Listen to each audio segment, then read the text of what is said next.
Bum bum bum ba-dum bum bum bum ba-dum bum bum bum ba bum bum bum. Hello everyone, hope you're all well. Hope we're all well. Look at this, Lou flying. Thank you, Lou. Become a YouTube member. Appreciate you. Once Lou's back, once she comes in later on, I will play it again and say thank you. As you come in, look at Spidey. Spidey. As you come in, don't forget to like and oh, hi, Lou. I just put yours up. Thank you very much, Lou. I really appreciate you. Thank you, thank you, thank you. That's very generous of you. I appreciate you a lot. Hopefully, you're around a lot today. If not, I understand. Got patience. Um, Today's video is about 6.5 hours, but minus all the breaks and stuff, so it's not that long today. But again, thank you, Lou. Appreciate you. Spider Girl, as you come in, don't forget to like and subscribe. If you like to support the channel, become a member, clicking the oh, look at her.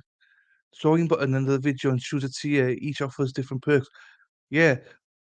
The only difference is I think that the lefty one offers a little bit more and you get the Discord stuff as well. So on that one. Got to put a bit of value on something, so that's the only difference I think. Welcome to the club. Yes, welcome Lou. Hello. Thank you for all your streaming. No problems. I love it. I only do it. I only can do it because of people like you, Lou. So I appreciate you, and I do enjoy it with all everyone in here. Well, actually, everyone. Actually, I don't think there's anyone I dislike. So sometimes you do get people. Oh, not this person. Actually, I don't mind everyone. That's great. I think that will probably change as we move on, but still. Good morning, friends. I got commercials at the beginning of the stream. Happy days. Like I don't know how this works, right? I'm testing this out, right? You got commercials. I don't know if you're gonna get commercials throughout, right? If you're gonna get commercials throughout, let me know. Um, I'm gonna see if it's worth once you get monetized, it's all trial and error, right? If it's a pain in the ass for people that there's ads coming up, I'll just switch them off. I'll switch them off. Um, do you know what I mean? So I don't want the experience so when I don't have the thing without ads on, it annoys me. So I'd rather keep the one at the start and maybe one at the end and get rid of everything else if I have to. Your viewing experience is worth more to me than the ads because I don't think I'm gonna get much money out of it anyway. So um, it's all good. Hallelujah, another blue wench. Yes. Oh, Spidey's always in here. Feelings mutual. Look at him. Carwyn's here. Chopsy's here. Good morning, Kaz. Bore darty boy. Heidi. Hi. Hey, I hope yesterday was okay. I know you're busy with loads of call outs. I don't think the weather helps, Heidi. I think this is like weather for people, whether they faint, whether, they just need more, um, uh, dehydrations and stuff like that. People just don't look at. I drove. Well, I lied. My father drove an hour and a quarter to hospital. I was in hospital for about an hour. Drove back. I didn't take anything with me. I was so dehydrated by the time I came home. I just downed a pint of water. What a dick I was, like. I can wish on see, but not my phone. I don't think ads interrupt the live. Just okay, okay. Well, that's fine. I don't mind delays. You guys coming in. That's fine. But I don't want it to interrupt the I think if it does interrupt the lives, please let me know. Please let me know. Hi, Carolyn. How Heidi? I hope your migraine's better as well, Amy. I hope you're feeling better today. Rough, I imagine, Heidi. I mean, you know how much I respect you and anybody that is in the medical field and in the job. I do respect. I'll be like, I was in hospital yesterday, and it peed me off a little bit because they were like, there's ambulances coming in and out, flat out, but they were like just a lot of staff. I would say just sitting about. I was like, don't sit in front of people. Like a lot of the nurses were just sitting on like reception tables and stuff, just chatting away, which is fine. But everyone's whinging. They're going, "Oh, NHS down the NHS is great, for what they do." But when you got people not or seeming not to give a damn, it's like, "Oh, it gives you a bad name." Are you wearing coasters? I am Michael Pittman Jr. I'll tell you the story now. Michael Pittman Jr., number 11. I've also got Jacob Eason, number 9, or DeForest Buckner, 99. Um, who else have we got? Um, I don't no, I think those are the only shirts I got, I think. Oh, and Dak Prescott, like, secondhand one, never been worn before, got it for, like, $10 or something. Um, so I would be like I always say this, Jamie, if the Colts won a Super Bowl this season or any season, last 3 seasons, I'm a fake fan. I bought some of the jerseys, but I'm a fake fan. I like a lot of teams. I like Joe Burrow, for instance. I like the Lions. I like the Jets. I like Trevor Lawrence. So I like the Jaguars. Um, so I like individual players. I like Michael Pittman and DeForest Buckner. So fake fan. And I'm happy to say I'm a fake fan. I like the Vikings, JJ and stuff. So yeah, I'm a fake fan. But I have invested probably $1,000 on over the years on Colts kit. So I'm not that fake either, do you know what I mean? And should only play during the broadcast if you okay, okay. Yeah, but I still don't want to replay through to it. Honestly, guys, I'm still I'm getting demonetized in all my videos. I'm not even kidding you, like. So I've had more today now that swearing, offensive language, and music and stuff. So, and even if I do get paid, I don't get that much, I don't think anyway. Thanks, Amy, appreciate that. Yes, no migrants good, but it could get yes, and also you gotta go to the hospital today as well to take your friend. Hope, you know, give her our thoughts, and hope she's battling through, we're thinking of her. Cancer's a bitch, like, but, yeah, I hope she pulls through and does alright, but thoughts thoughts with her, Amy, give her a shout out. So maybe I'll start playing streams on. Yeah, I don't think you need to Spidey. I don't think we're gonna make many money from it, because of the content. Anything to do with murder, swearing, all that, they don't tend to monetize. But we'll see. I mean, it's trial and error, guys. I don't know. I don't know. We'll see if it works or not. I don't know. Um, yeah, the hours help. The hours are no longer an issue now. It's basically you get paid for every 1,000 watch. So no watch hours, every 1,000 watches, basically. So, like, I average probably 200, 250 people that watch my videos. So it's every 1,000. I think you get some like $2 or something for every 1,000. So I wouldn't worry about all of that stuff.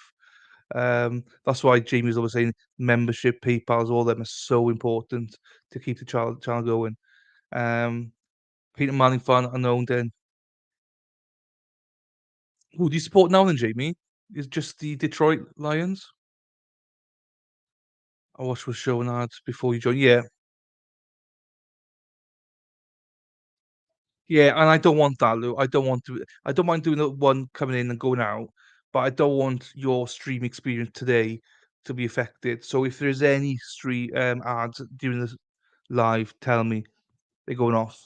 And also, if I'm not making any money, because they keep on demonetizing my videos, so I will switch all ads off if I have to. Boo Payton, Leonard's roll for longer gives. Oh, thank you. Yeah, I don't know how it works. I genuinely don't know how it works. Maybe the ads do work like that then, maybe I'm completely wrong. Um, Amy, you're 100% right, but I also am conscious of, viewer experience. I hate ads. I hate ads. So, you know, so I don't want your viewer experience to be shattered either. Yeah, yeah, I do that as well. But you're right, I do play them through for people I like. Still watch the Colts, but it's not the same. Yeah, I mean, I'll be honest with you, I watch every game that the Reds, you know what I mean, the Reds, Red Zone, or no, it's not Red Zone, whatever it's called, I don't remember what it's called now. Um, so I tend to watch all the games, and I don't stream just the Colts. Share screen, present, present. Oh, hang on, let me have a look here now. Um,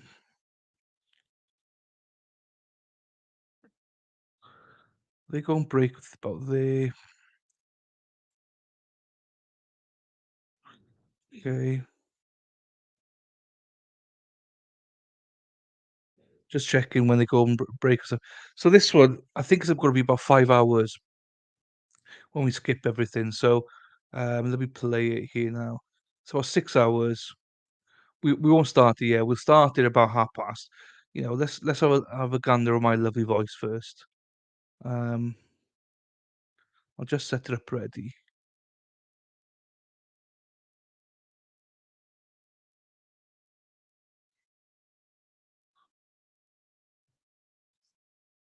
There.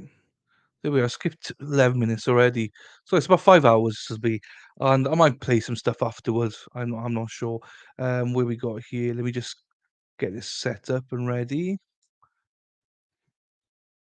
Yesterday was a great stream, so if anyone that was here from yesterday, thank you very much, as well as always. And we had some new members. I actually got 8 new subscribers. We ended up Heidi, yeah, you missed it all, Heidi. You need to watch it again. Um, we watched the Colorado murder. So we watched that, Heidi. Amy originally found a link, and then Spidey found a link as well. So I think I'm not sure which one I clicked in the end, but basically we played it. It was a WebEx. Literally, I was the only person there. I was literally the only person there streaming it um, on YouTube essentially. So it was a little bit odd, but I think we reached 35 unique followers at one point.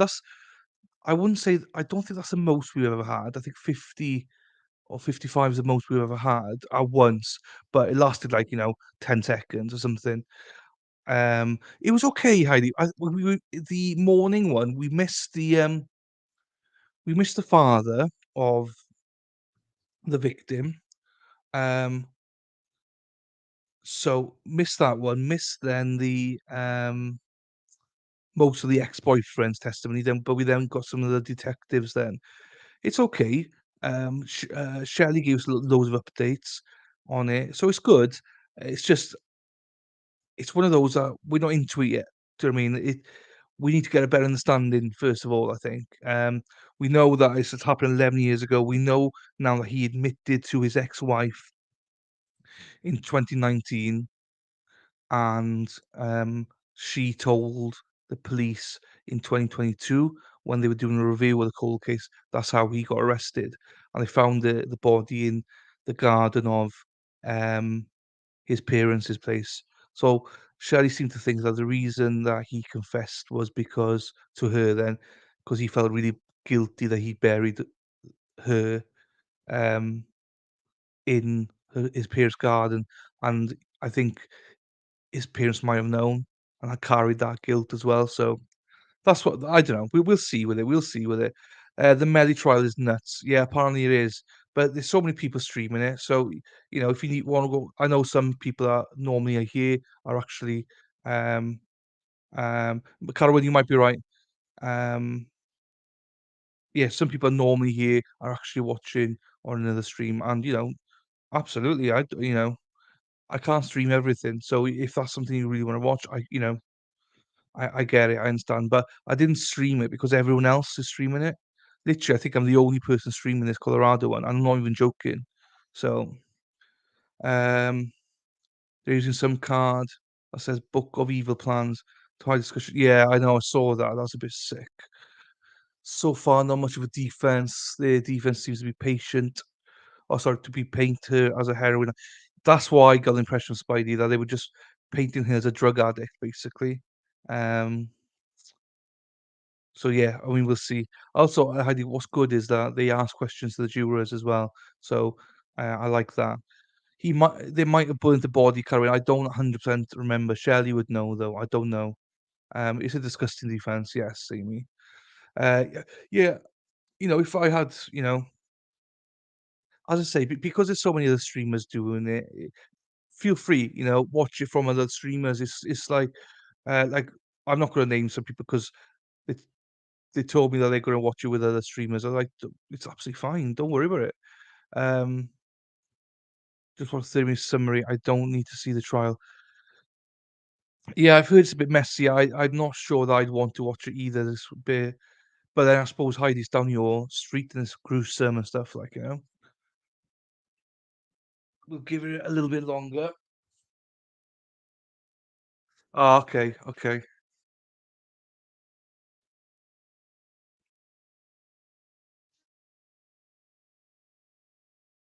I'm still dehydrated, it's unbelievable. Yeah, there's a horse carcass involved. Absolutely Carowin, but I don't yeah, you probably I thought it was buried under the horse carcass, but the bird stuff, I don't know. You're probably right, Carowin. I just cannot confirm or deny. Um, Jamie, I think you know everyone. You probably met Heidi before, haven't you, Jamie? I imagine. Um, she's a medical expert. We've got loads of experts here. Like, if it came to laziness and pure doing nothing and how to skive and stuff, that's Carwin. He's our expert. So I think we've got experts in every field, or most fields anyway. Got engineering today. Got new broadband updated to some of the best. Domia probably red buried as burned. Yeah, probably. But maybe no. You might be right. You might be right. Right. What's my internet speeds? Let's test my internet speed because I'm streaming now. I want to see what it's like to see if it's good or not. Oh, excuse me. Let's have a look.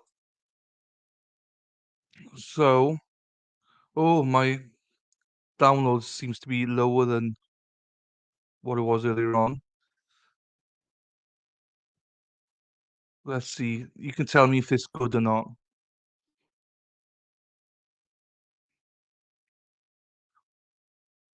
I think this is it. So my download is 385.69 and my upload is 108.08. I think that's quite good. I taught you well, yeah, absolutely, mate, you know. Follow leader, leader, leader, follow leader. Follow leader, leader, leader, follow leader. Hello, Kim. How are you? Hope you're well. There. Yeah, I'm just trying to think of Jamie if you've met everyone. That's all. Just make sure and I normally introduce people to 3, 4 times, like, because I forget that people met. So is that good then? What have you got, Kaz? You must mine's yeah, oh, 385.69 download, 108.08 upload. So 385 download, 108 upload. That's pretty that's tidy, isn't it? I think, anyway. Yeah, you might be right. So it might be well, I think it was underneath the horse, I think. I think they put the horse over the body, but we don't know if it's burnt or not. But, like, Carwin likes to put, like, things in the middle, yeah. Do you know what I mean? Just throw stuff. I promised that I wasn't gonna start this video until 1:30. So in case anyone thinks, "What's he doing?" No, I'm not plugged into the router, no, that's just Wi-Fi, Carwin. So my, BT, hub now is plugged in to the TV, my TV, one of them, and then the other one, I got, like, a Ring one now as well out in the kitchen area and stuff, so when people here wanting access and stuff. But no, that's purely on Wi-Fi, Kaz. Purely on Wi-Fi. But that's pretty good, I think, Kaz. I think that's pretty good.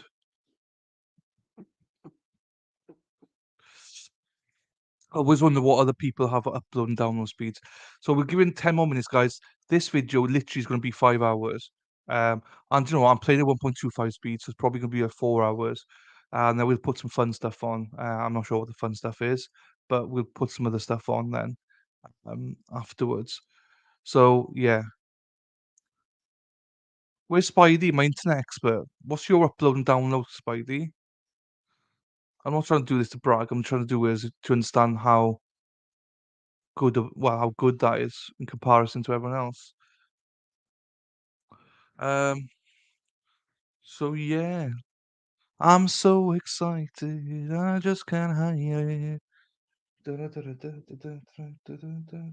Oh, thanks, Mad World, because I forgot to tweet it out. I forgot to tweet out that we're live. Let's go to a place. Lefty,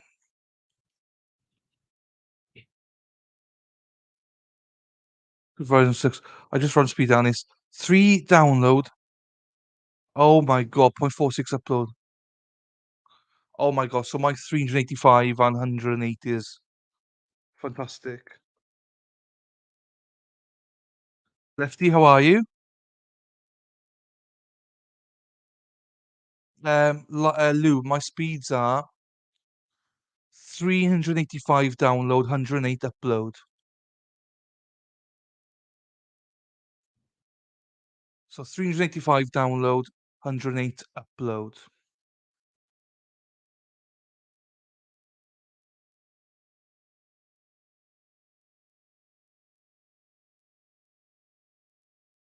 Oh no, that one, sorry. What have you got, Lou? What have you got? Right, we 9 more minutes and we're starting. And we're starting at 1.25. V1.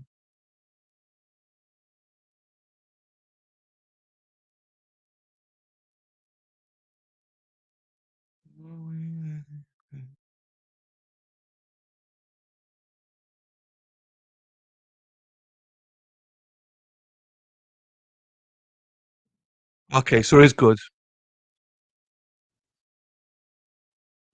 Yeah, that's fine. Guys, that's fine. That's fine, Lefty. You do that, but cards drop by. So it's pretty shit hot then. I'm in a rural area as well, Luke. Don't worry, I'm in an absolute rural area. Um, like as Carwyn knows, so there's still, I'm in an absolute rural area. Lefty, do you like it? Do you like it, Lefty? Yes, baby. Yes, baby. A lefty emoji. So if you want to do a lefty emoji, you got to do the 2 dots, capital LEFTY, 2 dots. I'm in a rural. So we've just had fiber, whatever you call it, installed in the area. So that's how I'm able to do this. I got the, but my sister lives 5 minutes away from me, and she can't get any fiber. So so yeah, I will said, but yeah, now. So it's but they've dug up. So I was the first one up here that did the fiber, which was good, but it was like 30 upload and like 60 or 70 download, and I was buffering a lot here. So I asked for, I only have to pay £5 more, and I've got, well, over 400 supposed to be on Wi-Fi on download and up to 110 upload. So Spider, you nearly got it, Spider, but you need to don't put the lower case thing in. Don't put the lowercase in, and it's there. I only need this hotspot for myself. Oh no, Heidi, that's shit. That's shit. Right. So everyone, so whatever Spider just pressed, just do that, but don't put the underscore in, and that is lefty. So for any emojis, you could put dot dot lefty dot dot, and I've got another one as well. I got 2. I'll put the other one in now as well. I only managed this because I was doing a video, so I had Lefty's thing. Oh, you got it up. Oh, how do you do that? I thought that you. Okay, you got it. Fine.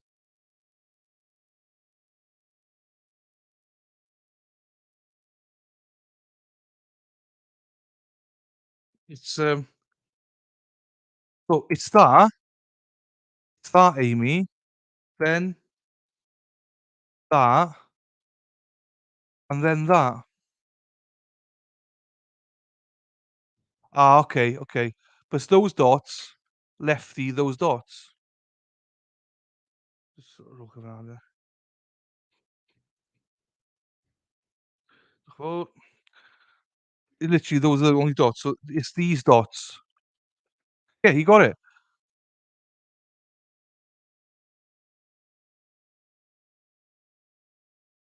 I got 1 year as well.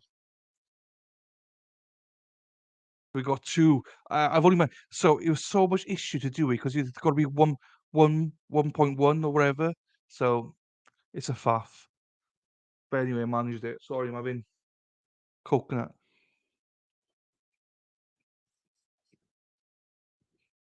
Mhm.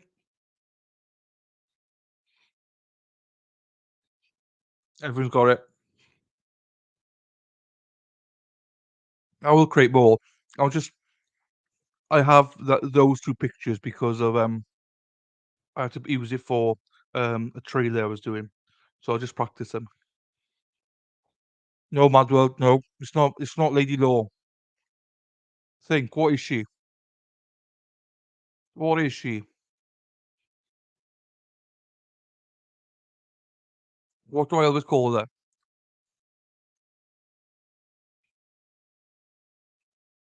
What comes to the yard? She's not a MILF, she's a GILF. So she's GILF. There we are. Got it. Right, couple more minutes and we're starting. So Lady Law is GILF.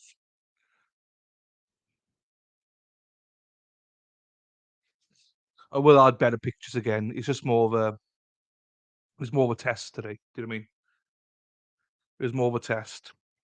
I don't know how to do the animation ones, like the video ones, like, so there's lots I'm learning. I'm just trying to teach myself as I go along.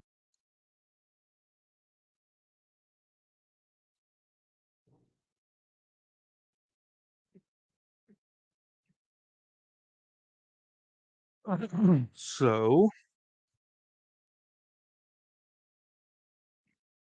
yeah, when Lady Law pops in, we will flood it. Yeah, we won't say anything. Just everyone start doing it. Or if you don't remember, just I'll start doing wherever. Just anybody start doing it. She'll be like, "What? Picture of myself?" Right, we're getting ready. Like, what I'm gonna do is I'm gonna play it here because I think it's what do you call it? Not starting yet. So, and you gotta excuse me. Oh, jeez, I've got my youngest from nursery here. My eldest is doing GCSEs, like exams, for 16-year-olds in the UK. She's here, and I got a food delivery coming at 4:30. I think it's 4:30, between 4:30 and 5:30, I think. So at that time, I'm gonna have to shoot just to get everything, but I'm sure it'll only be like 5 minutes. It's fine. Got enough helpers, yeah. Right, right, motherfuckers, let's fucking go before we lose it. We had 12 people here, now we're down to 7. People don't have patience.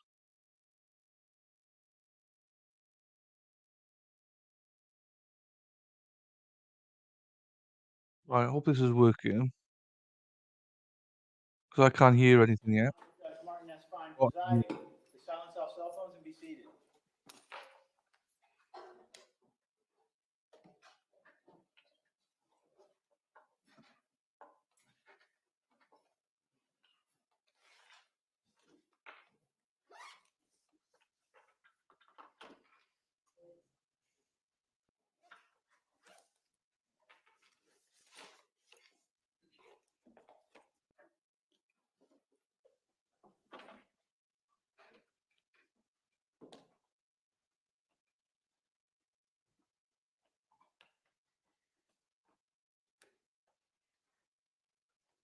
Madwell, that t-shirt looks awesome.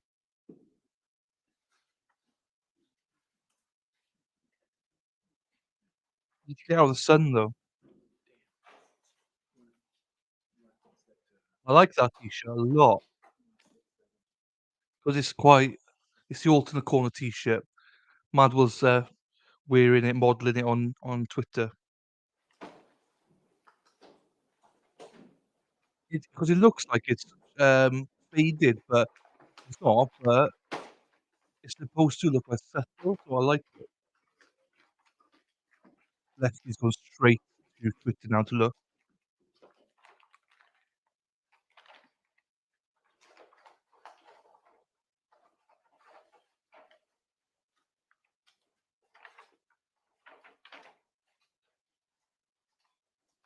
Oh, come on, Jub. I think so. That's what I was going for. You know, you've got the thickness of the alternate corner, the black one, but yes, says bright as fuck. But I want it to be quite subtle as well, and I think it's really subtle. I like that t-shirt. That's my favorite design, I think. It's good quality. Like people, I don't hardly make any money on these things because I've gone for the best quality and everything. That's why I don't push it much because I don't hardly make anything on it, but they are really good designs. I love it. Thanks, Mad. Well, I hope you enjoy it. But I love it. I can't stop watching it, looking at it. It's fantastic.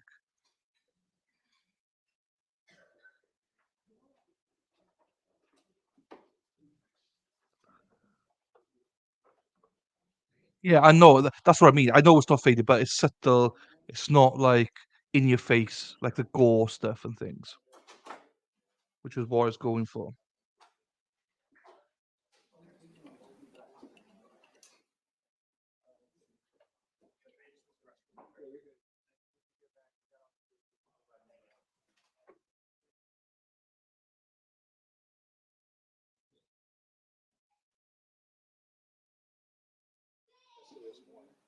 Yeah, I was doing the exact same thing and it wouldn't come up.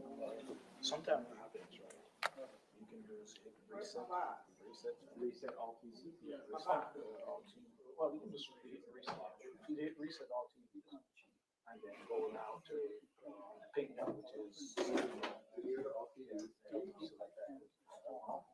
then go back to you have to click the pink one again. And then annotate. Come on, Judge. Let's go. Oh, 1.25. That's what I said. Sometimes It's you may get it's hang gone up half on past now, so electronics. Let me just make sure it works. I did promise that I would start it at half past as a compromise to some.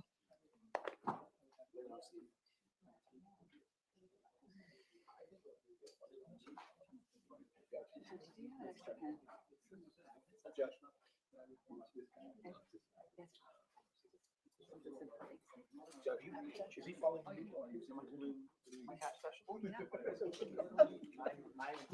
You say that, Madwell? I got my coffee here. Hey, what coffee do you drink there? Do you drink instant coffee? Because Jamie takes a piss out of me, like, for drinking instant coffee. But it is still warm. I just need a coffee to pick me up a little bit. I love them. Do you know what? I've not got any of that merch yet. I need to buy it. I've not bought any of my new merch yet. Hey, go and nap whenever you need to, Madwell. Go to nap, honestly. We, uh, you know, even if Heidi, Amy, and Spider all leave, I'm still here. So go and nap whenever you need to nap, please, Madwell. There's more important things to life than this stream, so make sure you don't run yourself out.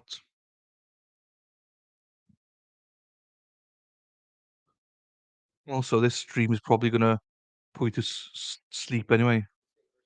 Scot Peterson, 197166. Filter on instant. I Okay. have Ms. Gomes, Mr. Killer, and Mr. Klinger present for the state. I have Mr. Igosh present with Mr. Peterson, who likewise is present. We are outside. Filter coffee's a bit ugh. State, is there anything that you need me to address before we resume your presentation?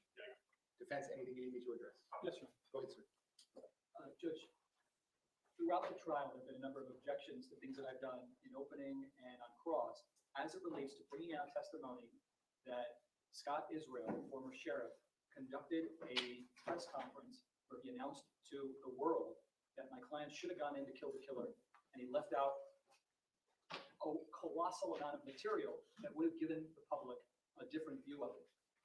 And we believe that at a minimum affected the public's view of the case, and that included the officers who have been testifying and who continue to testify, because they erroneously believe, hearing it from the top, that my client then must have known where the shooter or shooters were located, believed that people were being killed, and he did nothing except coward.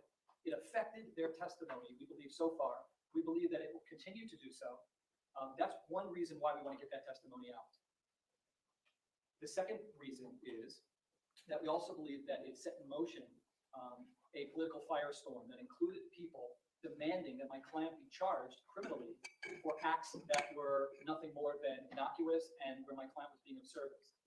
And finally, it led to not an internal investigation by the Broward Sheriff's Office or even an independent investigation by FDLE. The facts are, and this is what Keith Reddick's testimony will be, that the governor then insisted, after this press conference, insisted that my client be investigated. They called it looking into the actions of the officers, but we will be able to show that it was specifically geared towards my client, who was the only one who was charged. All of that is extremely relevant. The state doesn't have to miss it. How's any of what you just said relevant? Well, first, we believe because that testimony was out there publicly and these witnesses heard that testimony. What witness? Well, the court did not allow us to get into that. I will recall a couple of them to make sure that they say for the record that they heard Sheriff Israel's testimony when he did that. And the argument then to be made to the jury is that then created in their minds, and they weren't there when the shots were fired. So they relied upon Sheriff Israel to erroneously conclude that my client must have known where the shots were coming from. Because in that press conference, he never said that my client ordered the code red, that my client did all the things that we're going to get out, and or that there were numerous people who had confusion over where the shots were coming from. He had an agenda, Judge. He did. Right, but that's, you're talking about the, number one, the political process is a separate branch of government. It has nothing to do with here, zero. Number two, there is no relevance to the state attorney's office making a charging decision. The elected state attorney filed the charges. This jury is not going to be asked anything regarding was that a correct or incorrect decision to file the charges. The only thing this jury is going to be asked is, has the state proven the elements of each crime beyond a reasonable doubt, yes or no? I understand that, but I led off with the most significant argument that I believe that the law permits me to make. No, I don't agree with you at all, sir. That Whatever you said in your opening statement, that was at your own election, they're at your own peril. You can call Scott Israel to testify about training, I guess, but he can't tell to this jury about what internal decisions were made regarding investigations. It's not relevant. Judge, that's not, let me make sure that I'm making myself clear. First, is the court precluding me from first saying that Scott Israel conducted that press conference and first put out all of this information for the public? Scott Israel wasn't at Parkland, correct? He wasn't there that day. He was not. Okay, so what relevance does that have to anything that this jury has to decide? Because if Hi, Helen. this case, first and foremost, heard Scott Israel's conclusions as they did, and as the public did, and as the families in this case did. But let's talk about the witnesses specifically. If they heard, What witness?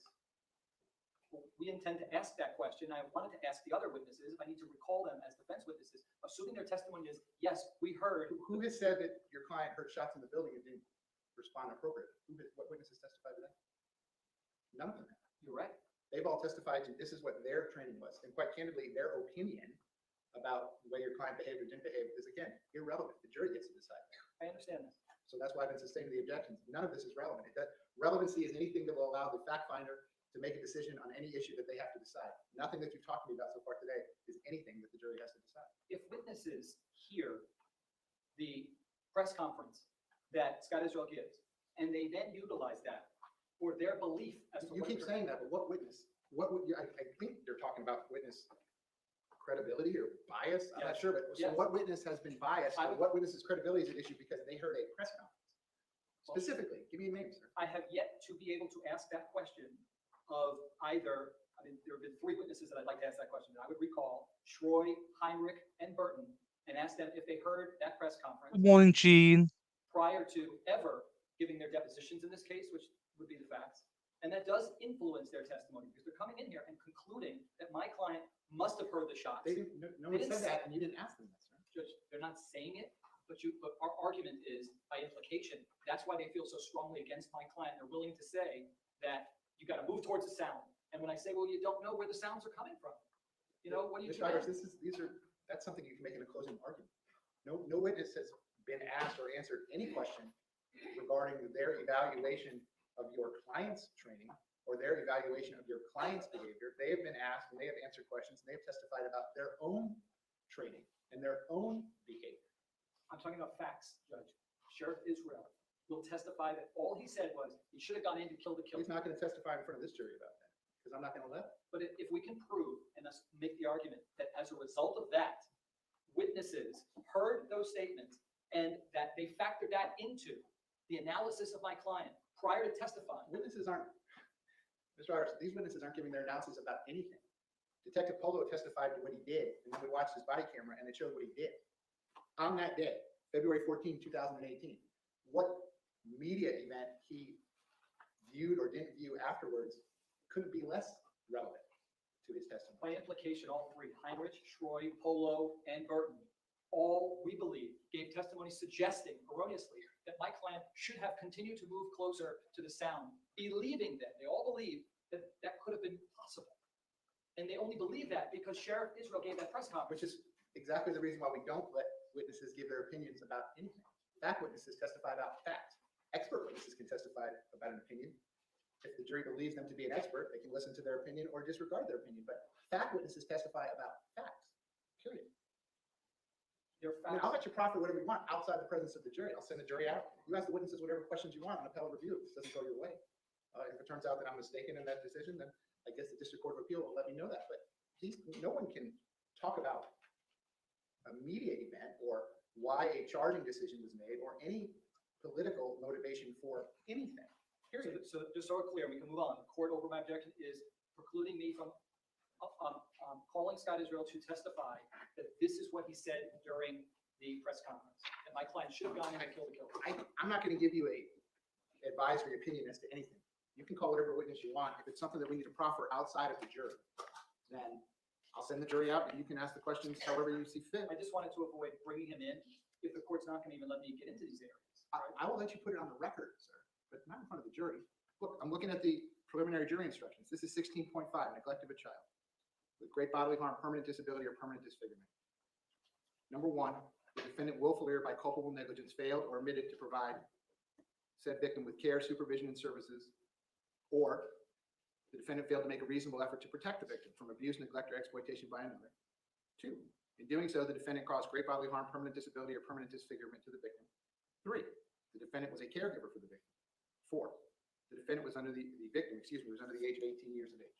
That's it. That's the only thing the jury's being asked to decide. So tell me how Scott Israel's opinion about anything is relevant to any of the elements of the crime charge. Because when he gave that press conference, Judge, it was literally a week after this had occurred. The facts were not out yet, and when he came. Sir, the facts are being put out in this trial. Whatever happened before June 5th, 2023 is not relevant to this jury. And they didn't hear anything about it. But And they said they were putting all that aside. If impact, I'm not talking about the jurors, I'm talking about if witnesses who are testifying in this trial, if they were to testify, that they did see that press conference, and then as a result of that, believed that my client must have known where the sounds were coming from. Sir, you're repeating yourself. I understand. You're making a closing argument. But I Have you can't, even asked the state witness yet? Do you think Deputy Peterson responded correctly, yes or no? You haven't asked anyone that. Correct? not these witnesses who, Right. again, heard information that I Well, think. how do you know that? So that's your entire argument, which I find no merit in, is exactly the reason why we don't try these things in the media. Are you We try allowed- these things in court, Are you allowing me then to ask witnesses if they heard Sheriff Israel's press conference? not in front of the jury.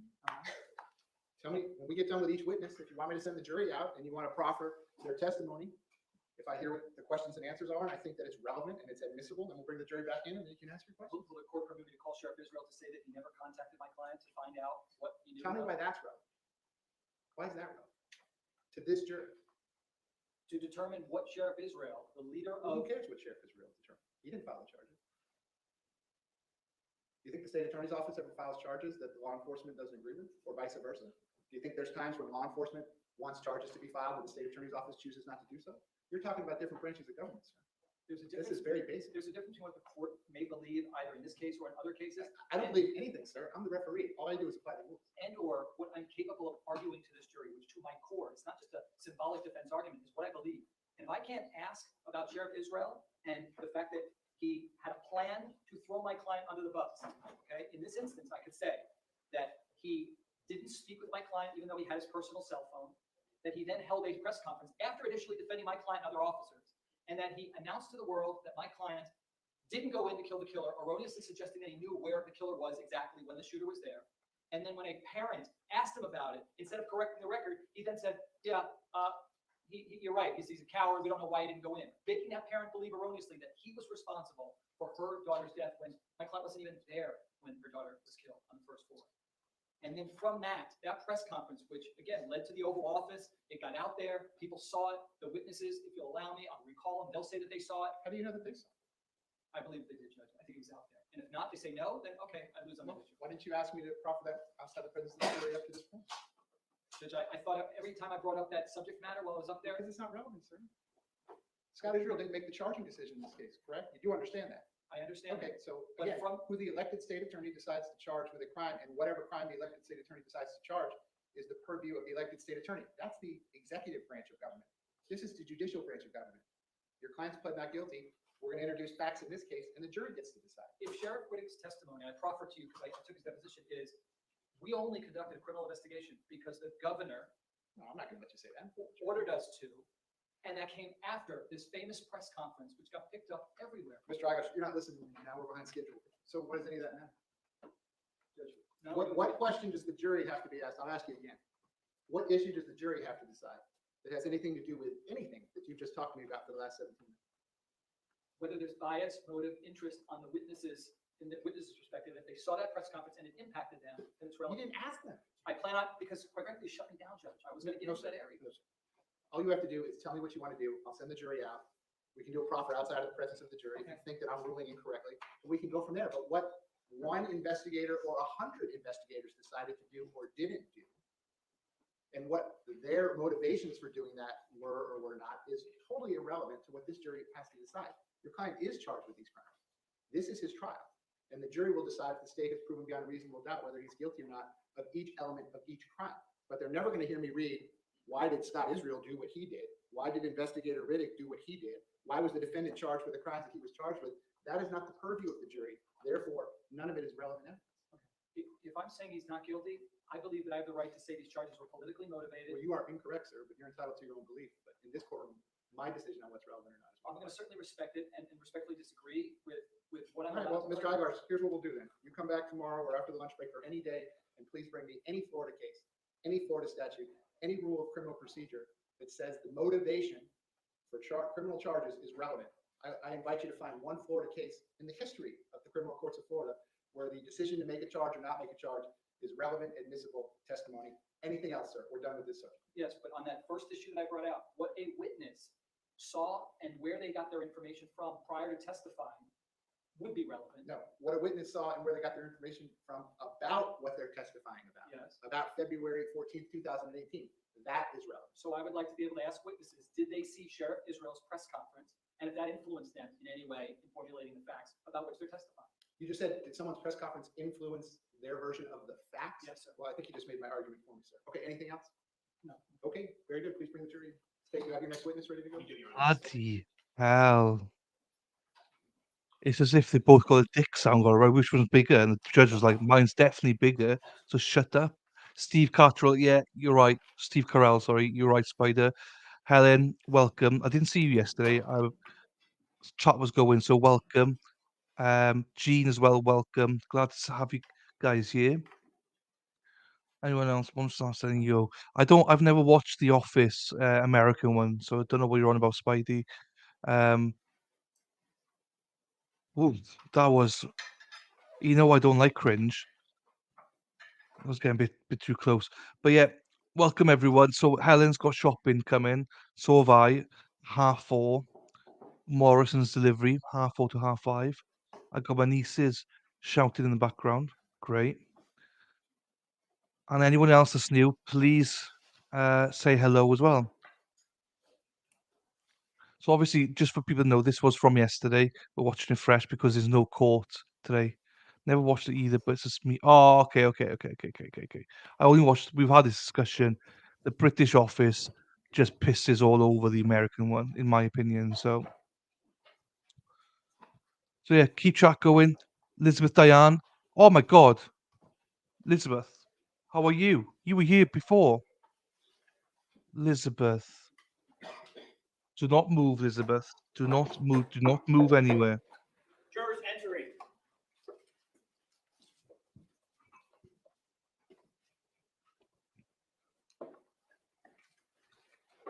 Ladies and gentlemen, welcome back. Come on in. Once you're back in those seats, you all may be seated. All the parties may be seated. Ladies and gentlemen, those of you using your notepads, I'll give you a moment to get the notepads back out.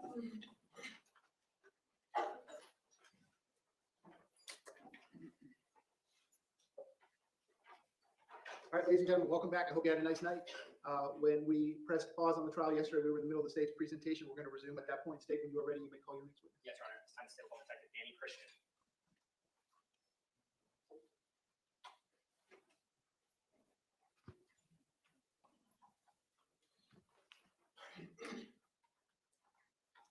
I thought it was. Right, pausing it for a second. Pausing for a second. Elizabeth, I've been trying to get hold of you, Elizabeth.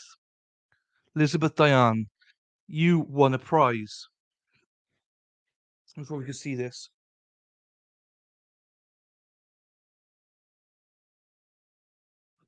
So you've won a prize, Elizabeth. Are you on social media at all? If you're on Twitter or Facebook, let me know. You've won a prize. You've won $36 to buy a T-shirt for Zachariah Anderson. So, yeah, sorry about that, everyone. But Elizabeth, I've been trying to get hold of you.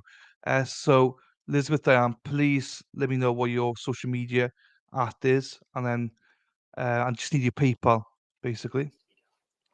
So congratulations, Elizabeth.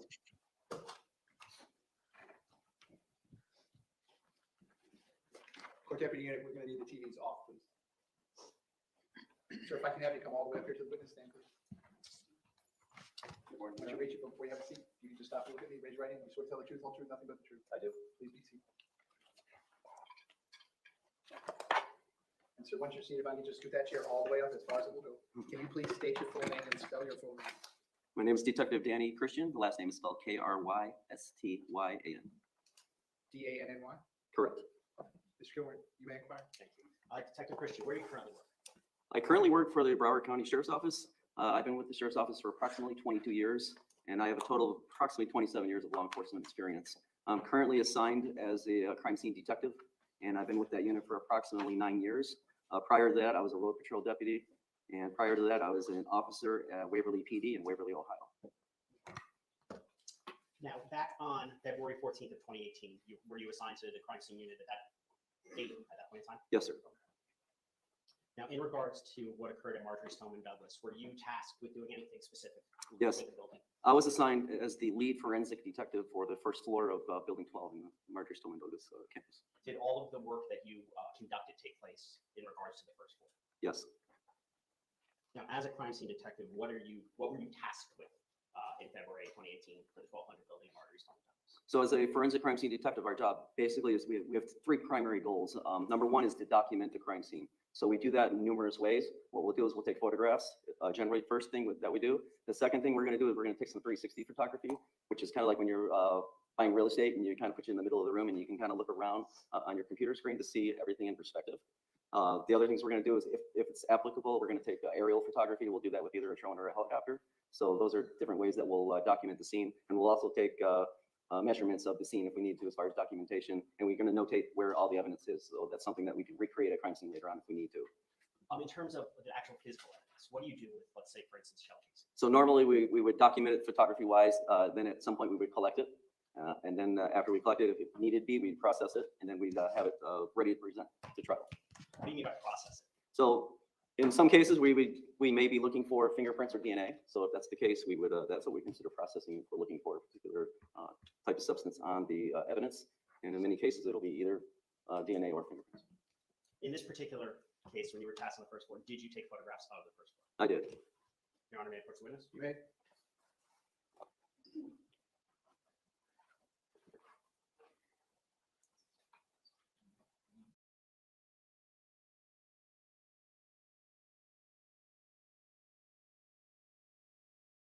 Your Honor, may I approach the witness? You may. Detective Christian, I'm showing you it's been previously marked as 2C or CC for state's identification. Can you please take a look?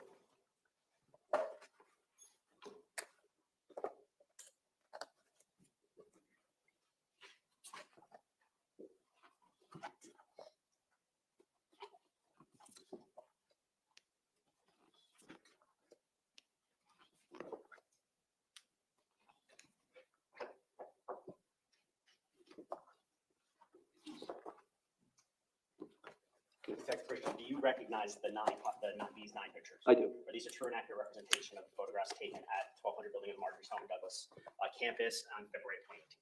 Yes, sir. Your Honor, at this time, the state would request to move it to states 2C, which is a composite of 9 photographs, in states 29. Any objection? No objection.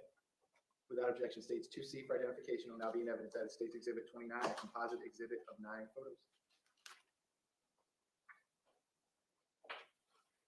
Your Honor, permission to publish? And the cameras, I'm sorry, the TVs in the back are off, right? Court camera unit, everything's off, correct?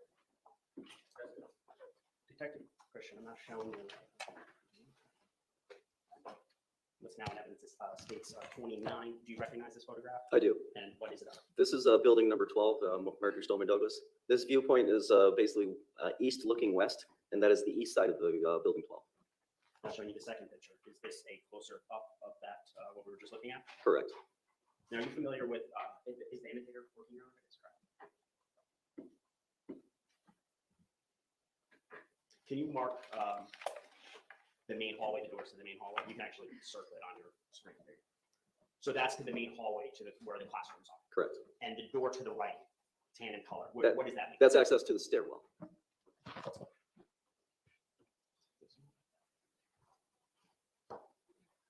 Now showing you the third picture there. Is that additionally, or what is this? That's also the doors that access the hallway into the classrooms. Now, from this photograph, it appears as if there's a glare in the 2 window slats. Did you actually see these window slats in person? Yes. Could you see through them? They were slightly tinted, so not real good. Now I'm looking at the fourth picture. What is this? The same image, just looking from west to east and looking out toward the east. The same doors. In the photograph, can you see the cars outside? Yes. Now I'm showing you the next image. I'm focusing on, do you see the room number associated with this photograph? It's might be a little blurry. Yeah, I don't think the room number came out. I can refer to my map. I can show it to you in person if it helps. Your Honor, may I approach witness? You may. I believe it's, Detective Christian, can you see it on the actual photo itself? yeah, 1216 is what I thought. 1216, is that on the east side of the building or on the west side? It's more closer to the east side, yes.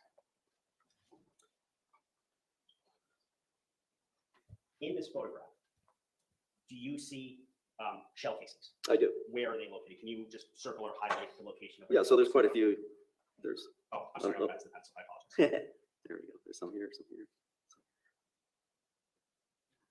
Some there, some there. And I think there's a few over here too. In total, how many shell casings did you recover from the first floor? So I collected a total of 70 fire casings from the first floor. Given that you collected 70, how do you keep track of where you find them? How does that work? So when you're dealing with a large crime scene like we did, the hallway is almost right around 200 feet. So what we had to do was break that hallway down into compartments to help us process that scene and make it a little more manageable. And in case we have to reconstruct the crime scene, we need to put all the evidence back to exactly where we found it. So that helps us with measurements and different ways of putting the evidence back. So what we did, we knocked it down into quadrants. So we did 20-foot quadrants in the hallway, and we marked them 1, 1, 1, 2, 1, 3, all the way up to 110, going from west to east. Okay, so that helped us narrow down a quadrant where the evidence was collected. That way, when I testify, if I say quadrant 1, 6, we know that's in that particular area of the hallway, as opposed to the front or the back. So it just helps us narrow down where the evidence is located.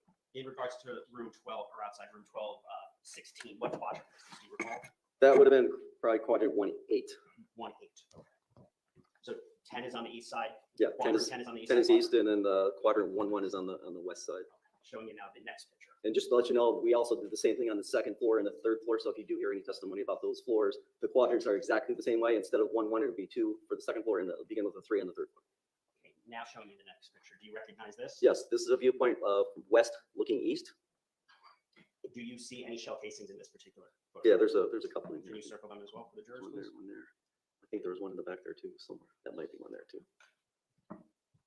Now, in terms of the quadrants, this is something you document? Make a report, things of that nature, so Yes. you know where the shell casings. Yes. And we'll also mark on the floors exactly where each shell casing came from. That way, if we have to reenact the crime scene, we can actually put all the evidence right back exactly where we found it. So does that mean that after you pick up, for instance, the shell casing on the far right side, kind of near the corner, that shell casing, after you pick it up, you would mark the floor? Yes, we mark the floor. That way, if we need to put it back, we can put it back exactly where we found it.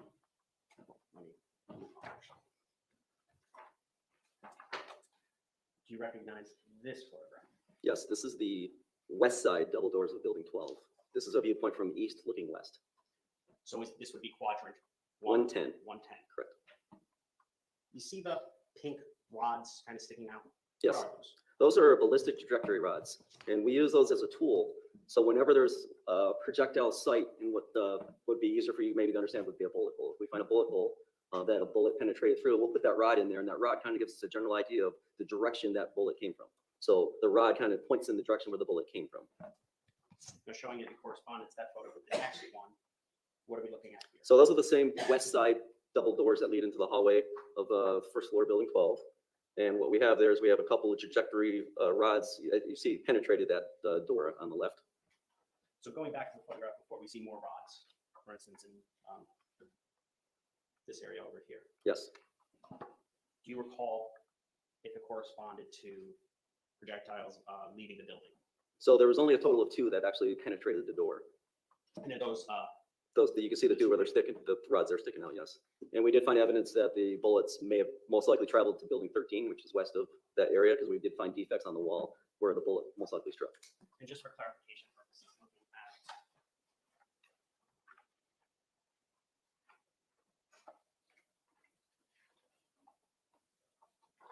looking at what's already in evidence as state 17, looking at this photograph here, can you just use the annotator, use the pencil to show which side the doors we were just looking at, the projectiles came out? So yeah, that would be the west side right here. Oh, you're on eraser, sorry. Now you can show. Right there. When you took photographs of the east side, did you see any of similar projectiles leaving the building? No. And going back to states 29, the last picture, what is this a picture of? So this is a picture of also the hallway of first floor, building 12. And that viewpoint is basically east looking west, pretty much down all the way down the hallway. And you can see the glare from the window on the left, and that tells me that I'm real close to the double doors on the east side. Going back. So that is looking from, oh, sorry, from east to west. Correct.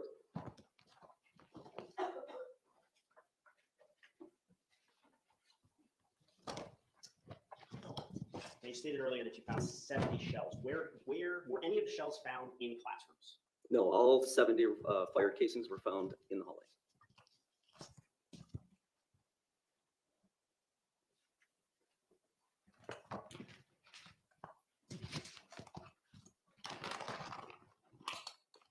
Your Honor, may I approach the witness? We can take that. You may.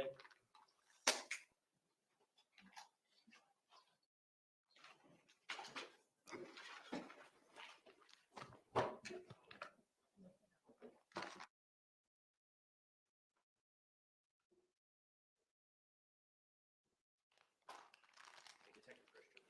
I'm now showing you what's been previously marked as 2D or DD for state's identification. Do you recognize that? I do. Is that in the same, substantially the same condition as it was when you recovered it? Yes, sir.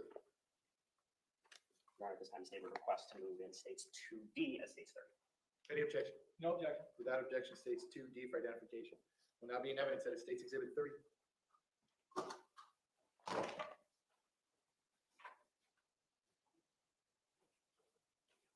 Your Honor, may I approach? You may. So what are we looking at here? These are 2 fire casings, and from quadrant 110, and 110 would be the most east side of the building, near those east doors. So looking at the, Your Honor, if you could put on, and you can show this. The TVs can be on. Yes, sir.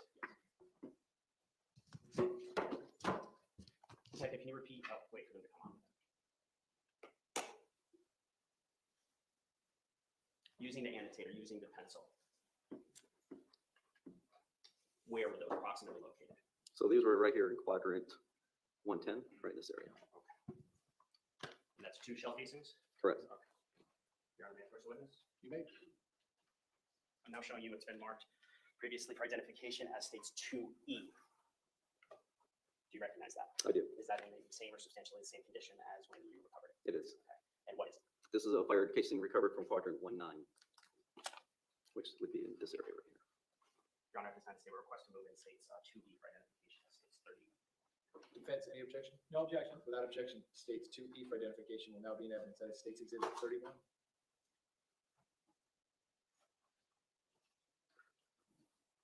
Detective, you already circled where this was located, correct? I did, And that's the second, or to the left. correct.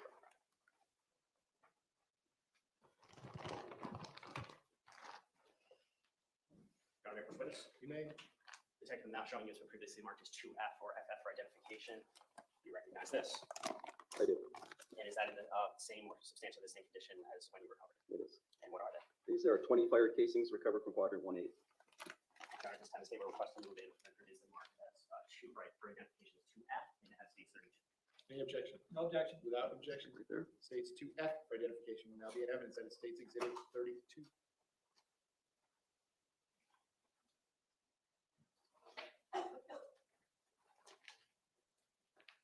And detective, showing you what's now states 32. How many rounds were collected? 20, this is the same one, yeah, 1A, 20 rounds.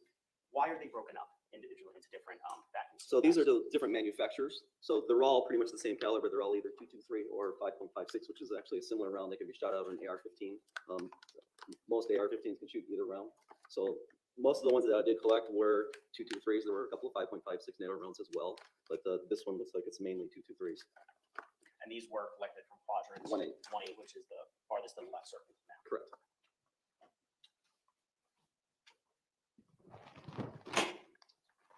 Your Honor, may I proceed, witness? You may. Detective, I'm now showing you 2G for identification. Do you recognize this? I do. And is it in the same or substantially the same condition as it was when you recovered it back in February 2018? Yes. And what is it? These are the 12 fire casings from quadrant 1-7, and then there's one live round that was also recovered from quadrant 1-7. And where's 1 setting located? In this area right here. Your Honor, this time the state would request to move in 2G. 2G is having states 33. 3. Any objection? No, Your Honor. Without objection, states 2G for identification will now be in evidence that is State's Exhibit 33.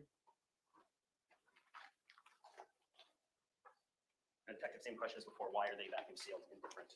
Again, these are portions? the manufacturer. I just divided them up in manufacturer maybe. So LC17, PMC, LC12, FC70s are just different manufacturers. That's why I divided them up that way.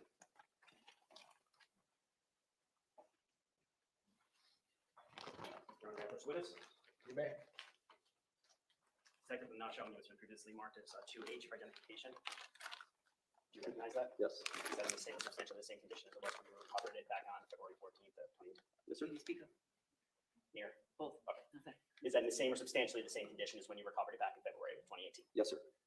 Your Honor, this time the state will request to move in states 2H or HH and state and as states 30. Any objection? No, Your Honor. Without objection, states 2H for identification will now be in evidence that is State's Exhibit 34.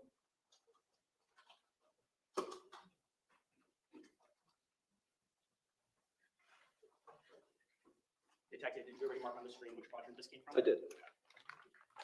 Quadrant 1-6. And same with the seals for Yes. different. There's different manufacturers.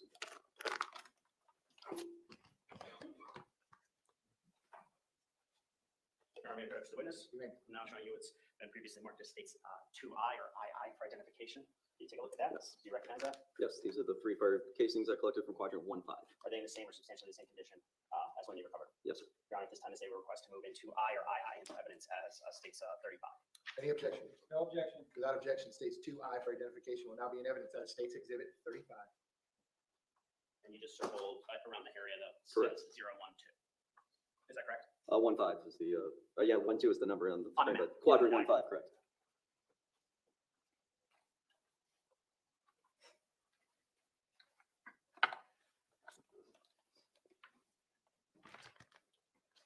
Detective, I'm now, well, Your Honor, may I approach witness? You may.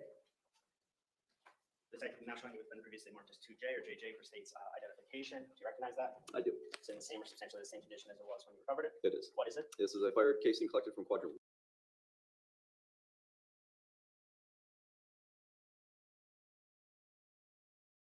1-4. 1, 4. Can you show where 1, 4 is? I can.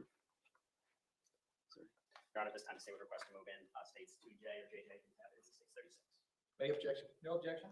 Without objection, states 2J for identification will now be in evidence that is State's Exhibit 36.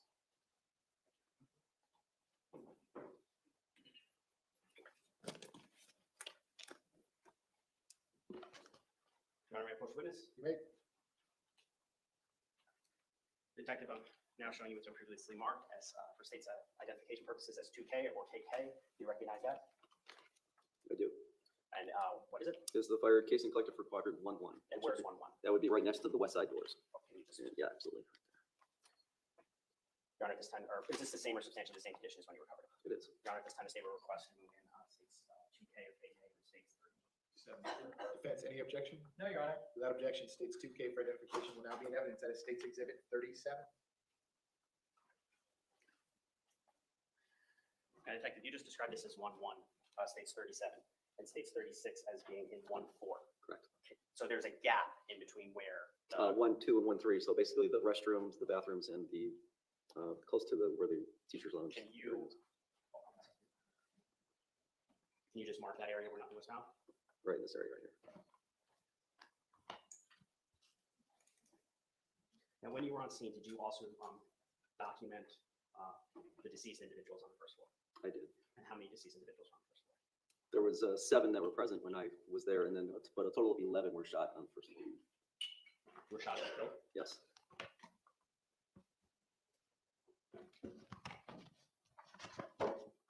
In addition to the photographs, the shell casings, the trajectory rods, was there anything else that you personally did on the first floor? We collected evidence pertaining to the other case, but other than that, no. Your Honor, if I may confirm.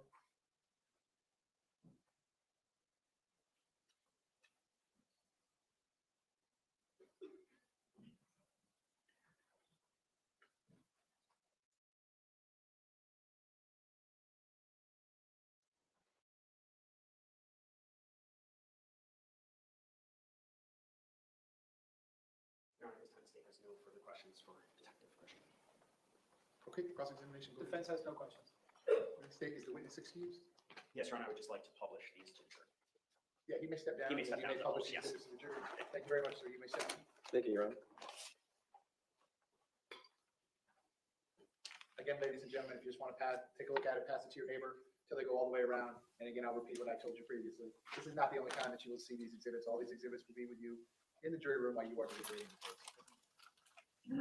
Oh, so no questions from the defense. Let me just mute you for a second. And so no questions. Interesting. We seem to be seeing a lot more of this defense, not wasting time. No questions. Colorado yesterday did the. I'm so sorry. They did the same.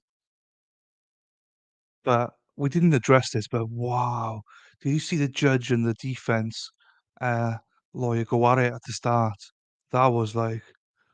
Well, I said at the time that's a dick measuring contest if you've ever seen one. Like, the judge is always going to win that, so I'm not sure why you'd ever enter that kind of stuff against the judge. Where's this at now?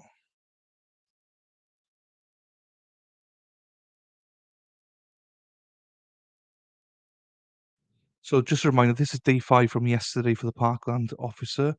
I'll put it up here. No court today for the Parkland officer or the Colorado murder. So replaying the Parkland officer day 5 trial from yesterday. I've not seen it.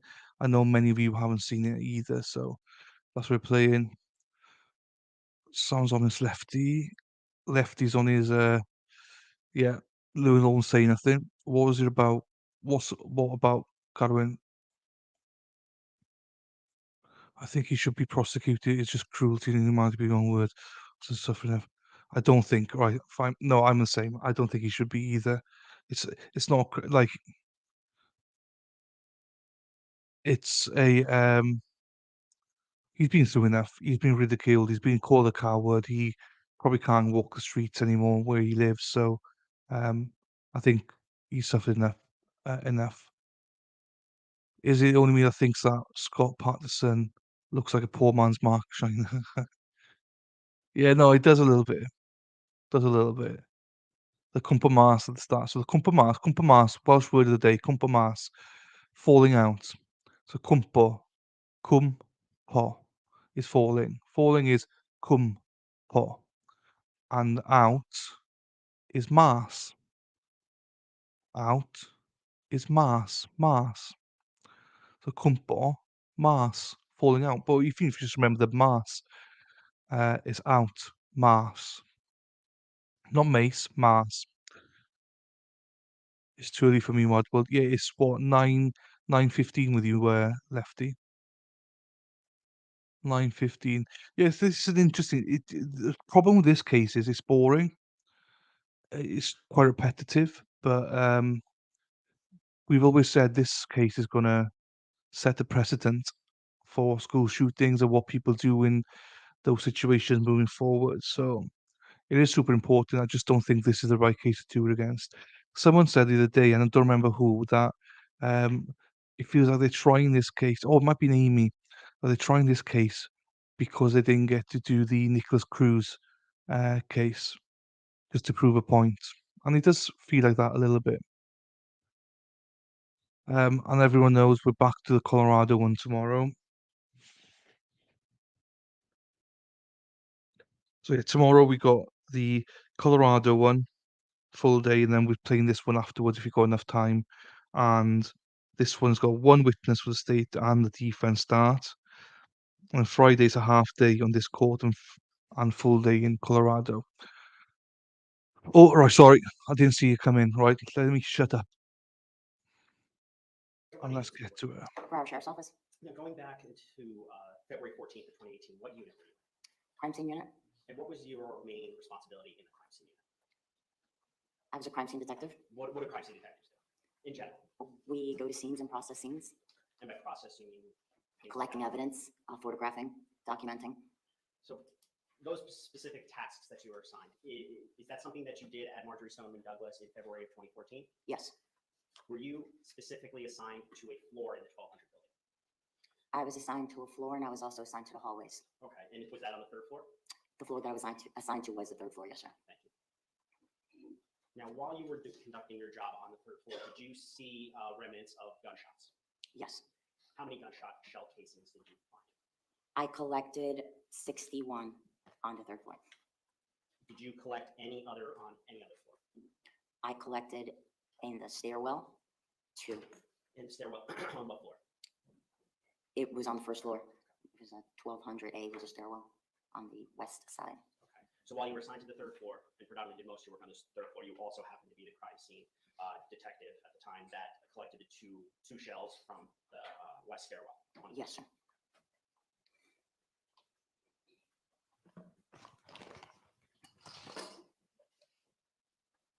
I'll have to keep the televisions off for a portion of this. Off. Court Deputy Unit, we need the TVs off, please. Did you take photographs on the third floor? I did. Let me ask you, over how many days were you processing the scene at Marjory Stoneman Douglas? We were there for several days. Several days. So this wasn't one thing that you just got done on 14th. No. I'm showing you what's already been entered into evidence. It states 22. Do you recognize this diagram? Yes. Okay. You're actually able to annotate. You're actually allowed to make you can make pencil marks on it, Your Honor. If you can please enable that. Which side, looking at this diagram, is the east side? And if you could just do the same for the west side. Now, did you also break up the third floor into quadrants just as Detective Christian did? Yes. And as Detective Christian, did you start with the 10th quadrant on the far east side and work your way west? We started on the west side West. with quadrant 1 to the east. To 10. 10 is on the east, 1 is on the west. Sorry for asking very confusing. That's okay. Were you also tasked with taking photographs? Yes.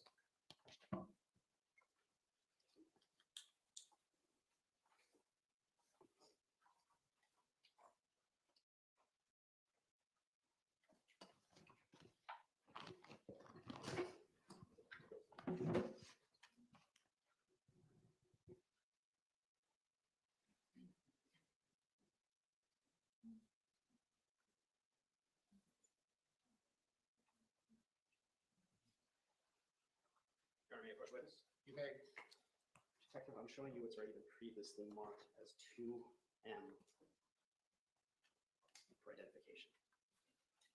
Can you please take a look at these photographs?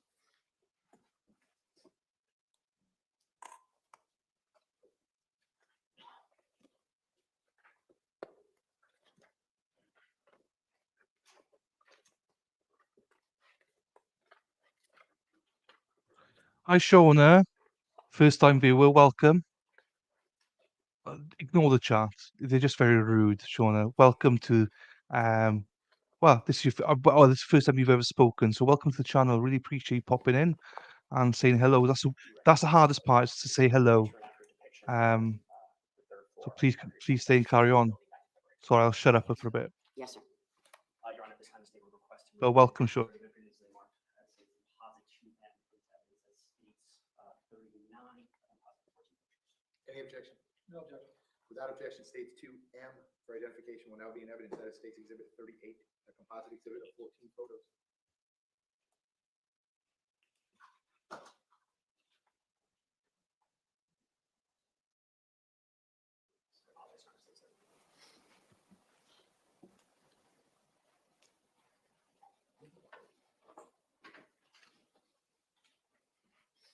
Now, Sergeant, I'm going to show you the first picture.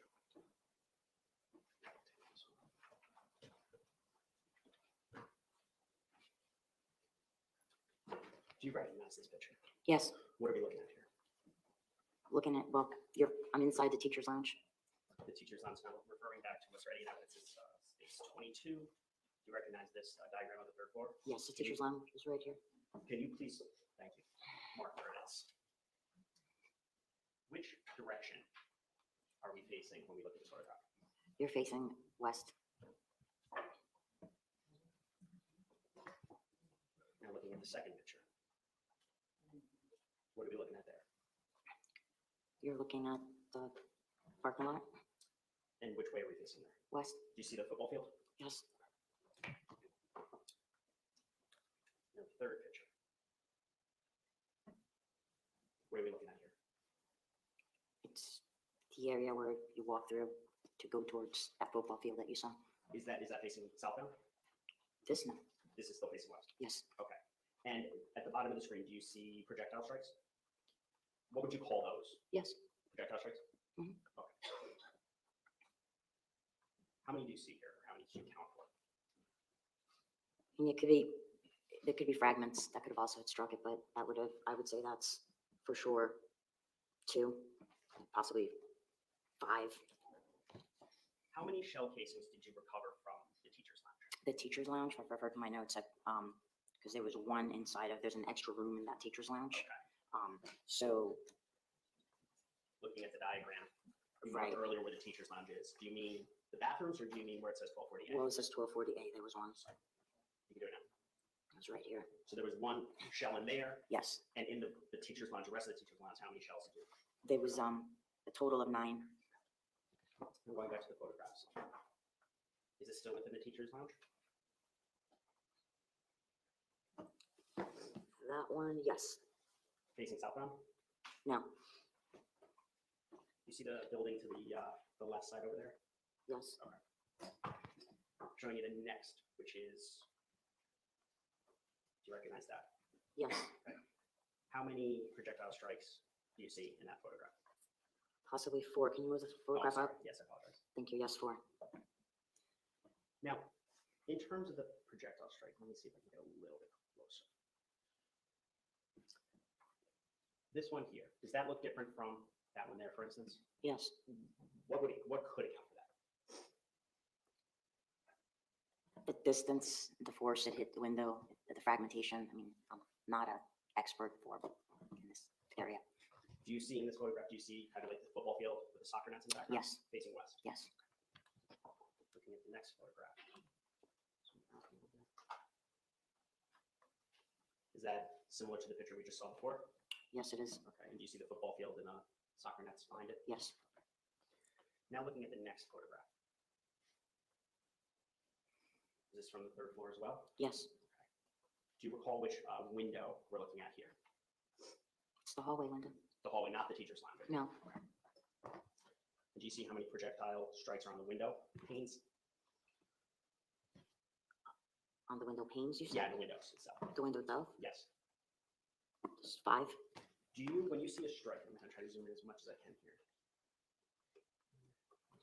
Do you mark it with like a little sticker? Yes, those are my measurements. Okay, those are the measurements. Is that the little card? that Yes. you utilize? Okay. Now looking at the next picture.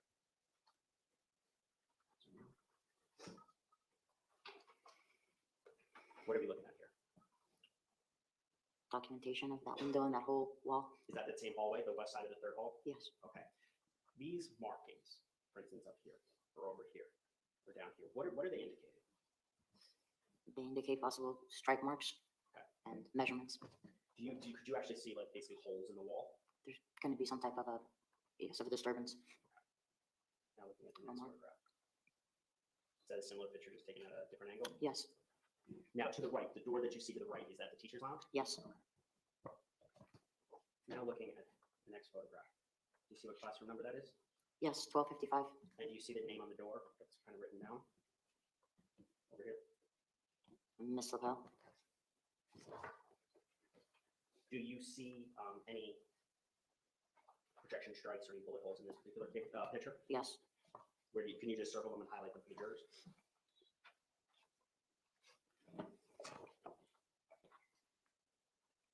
Looking at the next picture, is that the same room but with the door open? yes. What's the purpose of the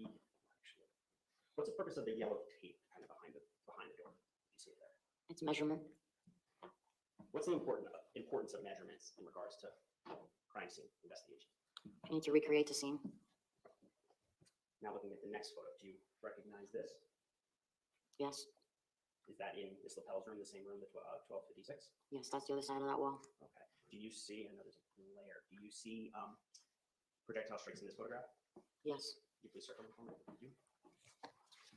Now, you also took photographs of the hallways themselves, correct? yes, Looking at this photograph here. Do you see any of the shell casings that you collected? yes, Could you please circle some of them?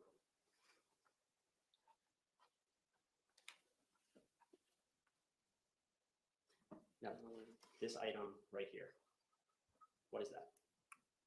that's a magazine. Magazine utilized in a rifle, Yes, and that's what contains that's what, the bullets. Okay. Now showing from a different angle. Do you see additional shell casings? yes, Could you please circle them for the jurors?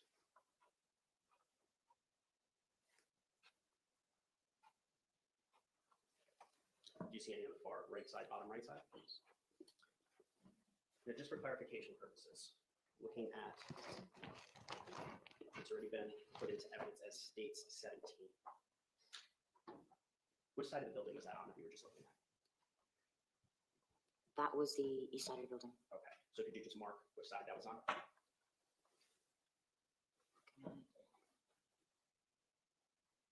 Okay, I'm turned around with this photograph. It would be this side here. The east side. Yes, Now, you testified earlier breaking it down into quadrants. Quadrant 10 being the farthest to the east. How many shells did you recover from quadrant 10? quadrant 10 was, Yes. quadrant 10 was none. It was like a half a quadrant. Okay, so you recovered From quadrant 10, none. none. Quadrant 9. I'm referring to my notes to be accurate. Quadrant 9, I recovered 11. Quadrant 8, and hold on, you know what, actually, hold on one second, let's put this down. Can you just circle or mark for the jurors? Somewhat where it's at. Yes, so let's just start again with quadrant 10. And quadrant 9, Quadrant 9, sorry, that's out here. and how many shells did you recover from there? 11. And quadrant 8, It's about here. and how many did you recover? That was 17. Could you please write 17? It's not Hard hard. to, sorry.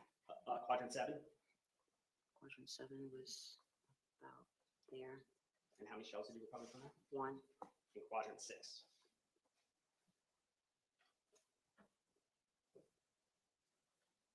Did you recover any from quadrant 6? No, 0. 0. Okay, so 29 shells from the east side of the building, is that correct? Yes. By breaking it out by quadrants. 20, well, 28, right? 11, 17, and 1. So 29, right? 1, 17, and 11? Yes, sorry, 20. Yes, correct. My bad. No problem. If you can continue to go down. So quadrant 5, how many did you recover? None, 0. Quadrant 4, 4 was right here. That's 2. quadrant 3,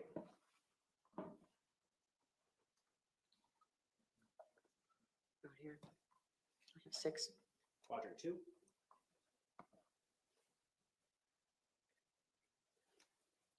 4. and quadrant 1.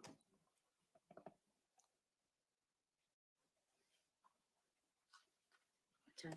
Now going back, and I know you testified earlier, but in room 1240A, so the top left-hand side, you recovered 1, Yes.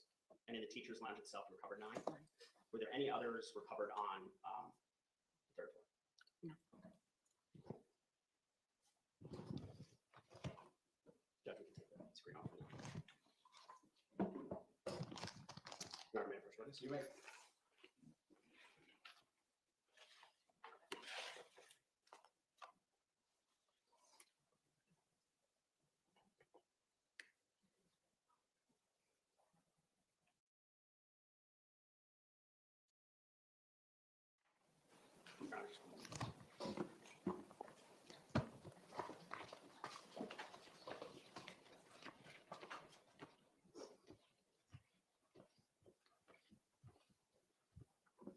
Yeah, you're right, it's 2 so we're not going to 2 yes.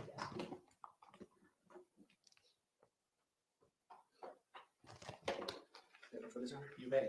Detective is now showing you it's been previously marked as 2N for identification. Do you recognize that? Yes. Is it in the same or substantially same condition as you when you recovered them? Yes. Which quadrant did you recover these from? This is quadrant 9. Quadrant 9. Okay. On the east side. Yes.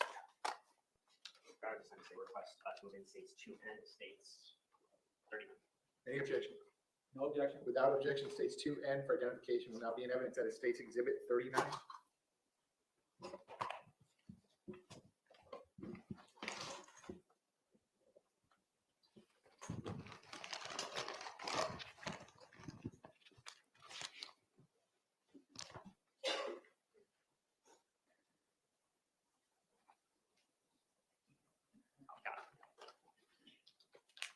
Detective, I have a question.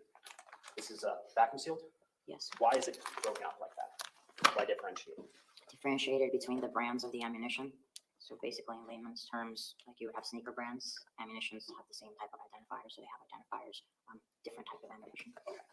And is that a common practice? And when you recover ammunition or shells of different brand numbers or brand names to do it like that? That's what I do. Your Honor, may I approach? You may. I'm now showing you it's been previously marked as states 2O or 00 for identification.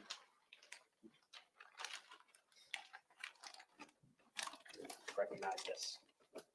Yes. What is it in the same, substantially the same condition as when you recovered it? Yes. What is it?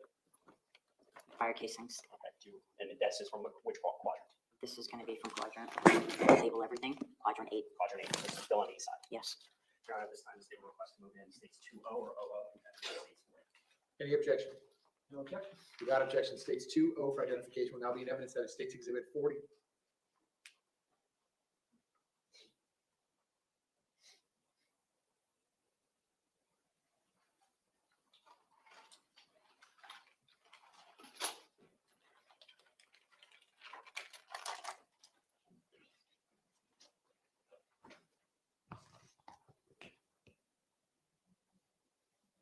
Your Honor, may I approach? You may. Sergeant, I'm now showing you it's been previously marked as 2P for state's identification. Do you recognize this? Yes. Is it in the same or substantially the same conditions when you recovered it? Yes. What is it? It's fire casing. Which quadrant? This is going to be from quadrant 7. Quadrant 7. Your Honor, this time the state would request to move in state's evidence 2P, states 40. Any objection? No objection. Without objection, states 2P for identification will now be in evidence at a State's Exhibit 41.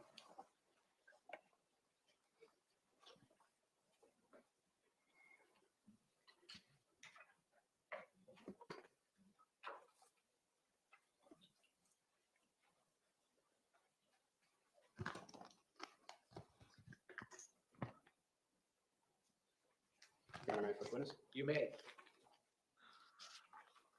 Well, this It's been previously marked as is states that your 2Q or sister? 2Q. Do you recognize that? Or do you recognize this? Yes. What is it? 2 fire casings. And are they in the same or substantially the same condition as before? Yes. Now these, well, at this time, the state would request to move into 2Q as state 42. Any objection? No objection. Without objection, states 2Q for identification will now be in evidence at a State's Exhibit 42. Madwell, that looks like your sister. Resting bitch face. That's how Madwell looked, just like a wretched resting bitch face. Sour as fuck.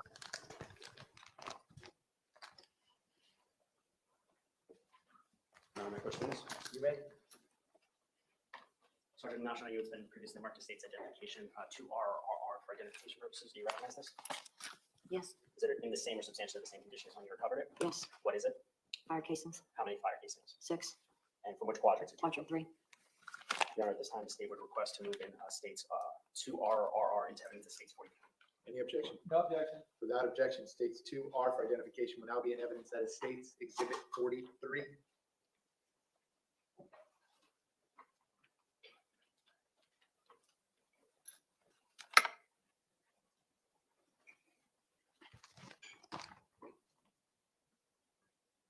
Your Honor, may I approach? You may. Sergeant, I'm not showing you it's been previously marked for state's identification purposes as states 2S or SS. Do you recognize this? Yes. And what is that? Fire casings, Are they in the same or substantially the same condition as when you recovered them? yes. Which quadrant did you recover those from? This is quadrant 2, Quadrant 2. So that's the west side of the building. yes. Your Honor, this time the state would request to move in states 2S or SS and this at states 43. 44. 44, I'm sorry. Apologize. 44. Defense, any objection? No objection. Without objection, states 2S for identification will now be in evidence as States Exhibit 44.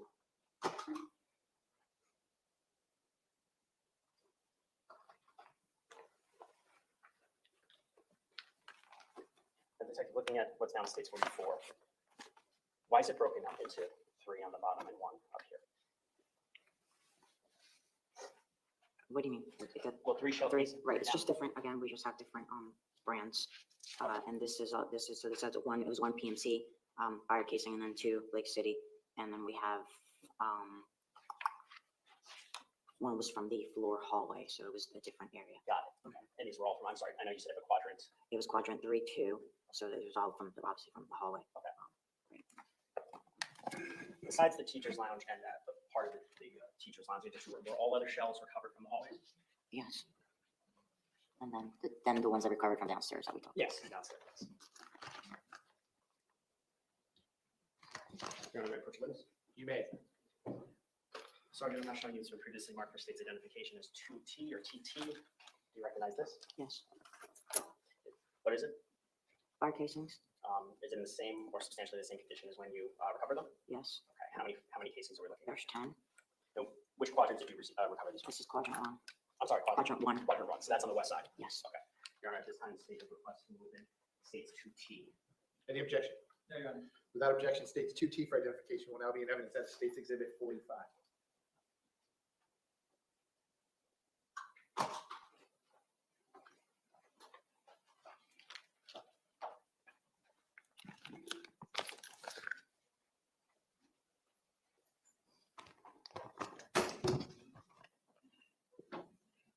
Your Honor, may I approach?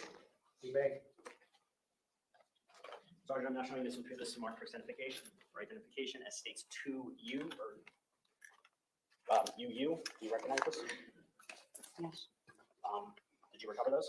yes, Are they in the same or substantially the same condition as when you did? yes. What quadrant were those recovered from?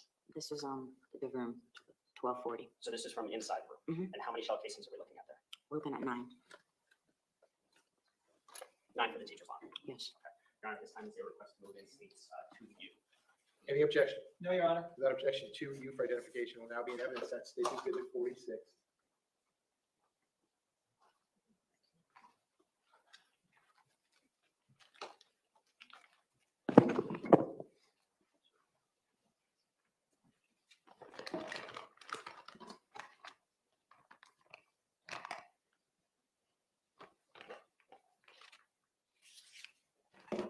First witness.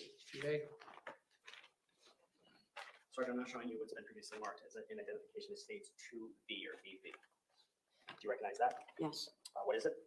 1 casing, Is it in the same or substantially the same condition as it was when you recovered it? yes. Where was that recovered from? This is inside that room. From the teacher's lounge. So the top, like the north room, the north part of the teacher's lounge. Yes. Your Honor, at this time, the state would request to move in states 2B or BB into evidence. Any objection? No, Your Honor, no objection. Without objection, 2V for identification will now be in evidence that is State's Exhibit 47.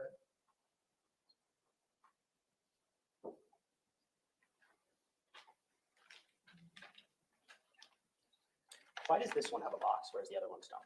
Is there any particular reason? No.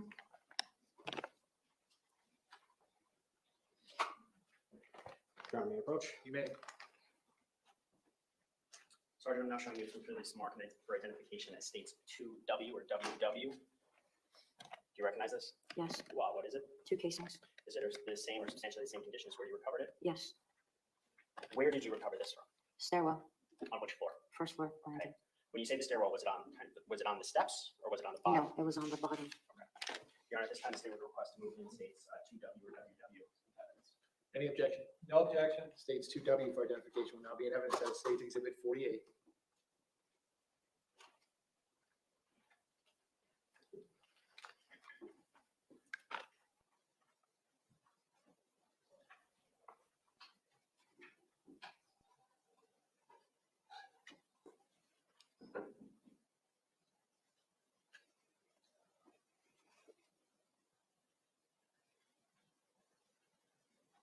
So, Sergeant, how many rounds in total were fired onto the third floor? On the 3rd floor, we had 61 fire casings.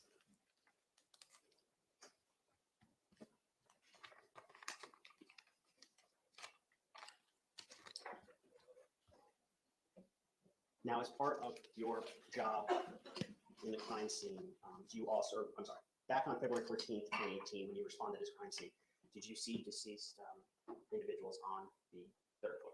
Yes. Do you recall their names? Yes. Starting from the east side, quadrant 10, 9 area. Okay. Do you recall who you saw there? Scott. By Scott, you mean Scott Peterson? Mhm. Is that, sorry for the record? Yes. Okay. Moving further down west, who did you see next? Kara. Carol Hoffman? Yes. Awesome. Who else did you see? Meadow. Meadow Pollock? Yes. And further down, who did you see?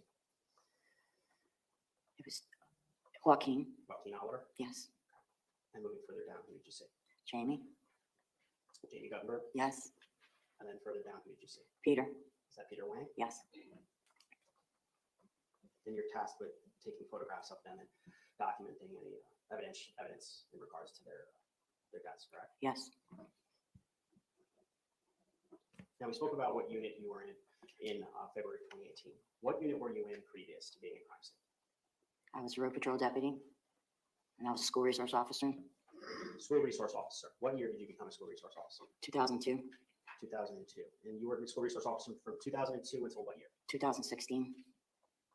For those 14 years, were you at the same school or were you at different schools? I was assigned to one school, Which school is that? Cooper City Elementary. Now, in order to become a school resource officer for the Broward Sheriff's Office, did you have to go through additional training? I did. And what did that training entail? So I was a Cooper City police officer first. So when I came over to the Broward Sheriff's Office and merged, I was already a school resource officer.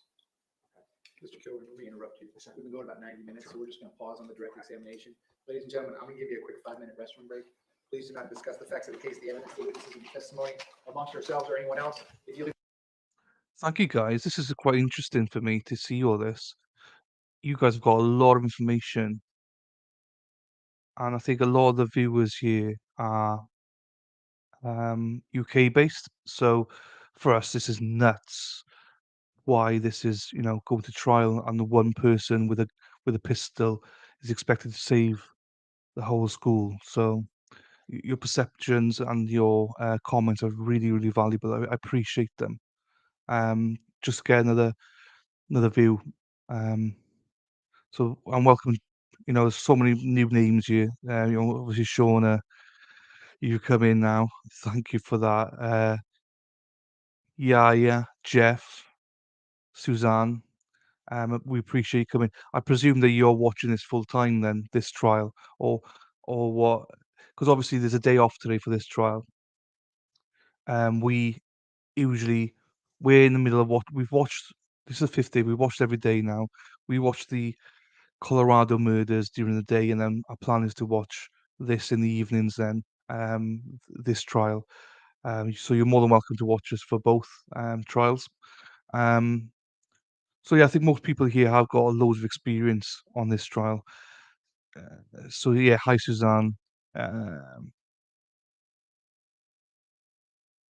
okay. No, the guy on trial did not wear his vest, but that's the point they're trying to make with all the SWAT guys. Um, is a sense that they trained to always wear a vest, but he decided not to. But my thing on it always has been, and again, I got a naive take on this. Is how is he expected? He deals with people taking drugs or at best fighting. You don't go to school expecting to have obviously guns and stuff like that happening. Well, no one expects it, obviously. So you always expect the worst, I suppose. But yeah, such an interesting case. 18-year-olds who bought these. Do you know what? Yeah, yeah, you spot on. It's just, Perry UK. Welcome, Perry. Welcome. First time listener, first time viewer, I think. I don't know where you guys have all come from.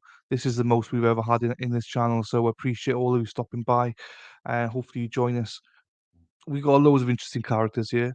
As long as you don't mind a little bit swearing, and as long as you don't mind Lefty with his sexual innuendos, then you will love it here. So some of you might know each other here. We're gonna need a bigger boat. Yes, just for you, Lefty. Just for your balls. So yeah, I mean, please continue to chat in chat what you think because I'm learning stuff already, and we don't have to rely so much on Heidi and Amy and Shelley and stuff, who usually give us so much. Um, so yeah, I'm presuming. Hang on, let's have a look at this. Let's have a look at this poll as well. What the hell's going on? Carwin, you better bloody voted in this. Okay, we close the poll down now. So the poll was white gravy with biscuits and sausage or bacon. Yummy, yummy, get my tummy. 68%. Get the fuck out of here with that shit. 31%. I can't vote, but I would have voted the get the fuck out of here. Um,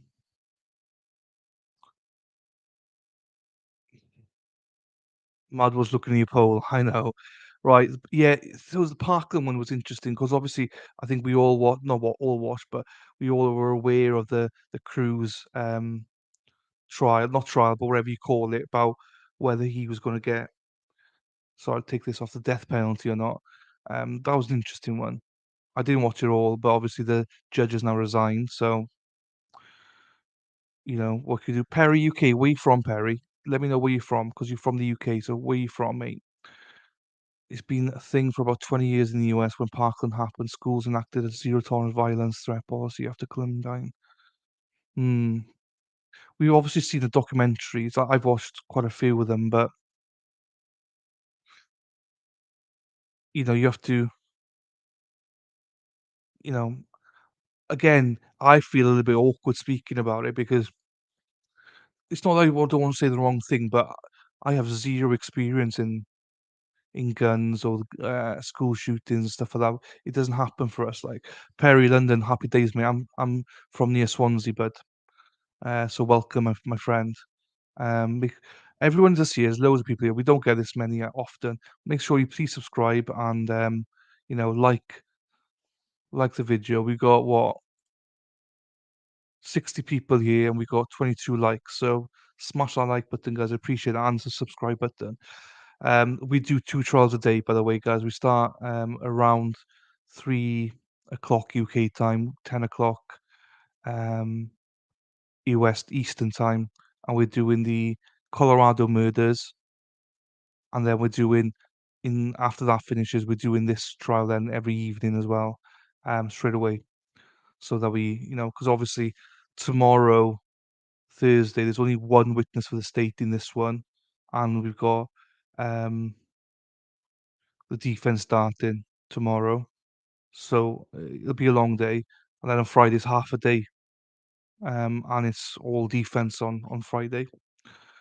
So we got that. So if you're more than welcome to come back and join us. The Colorado one just started yesterday. We didn't learn much yesterday. I was the only one on YouTube streaming it yesterday. So please come back and watch that if you want to watch 2 trials a day. And we will watch this trial on 1.25. Right, this loads of focusing on this guy's failing the victims. Yes, lessons need to be learned, but this is going to set the precedent now, Perry, in my opinion, because whatever happens here is going to impact everything. I've got to butcher this. I'm so sorry, Uvalade and stuff like that. So it's going to impact on so many things. Who do you like now? I love the UK. I drive a Mini and wear Doc Martens. That's funny. Yeah, unfortunately, Jeff, it is very common. That's the worst part about it.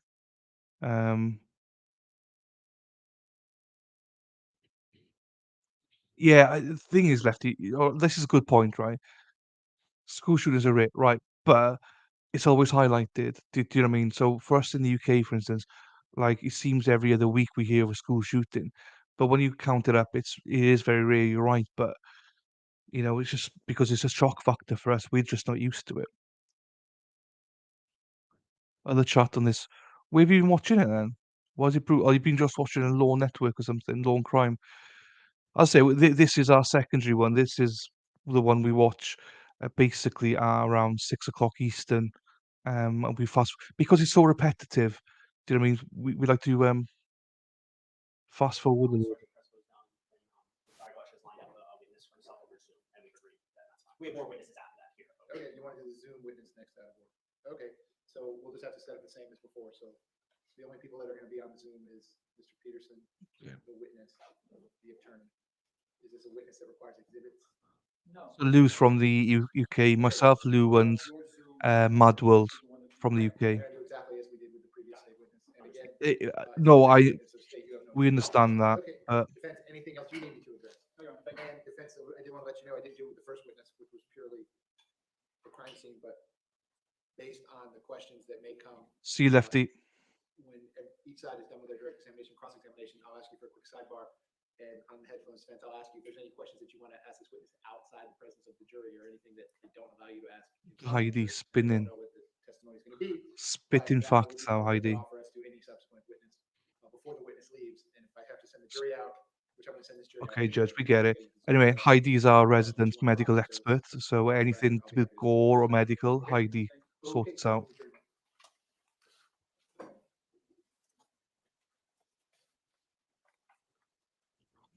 Yeah, we're definitely not brutal here. We got some tough admins here that mods that any shit they chuck you. Do you know what I mean? We let anything go. We let anything spin except for like racism and stuff like that. We don't tolerate any of that shit.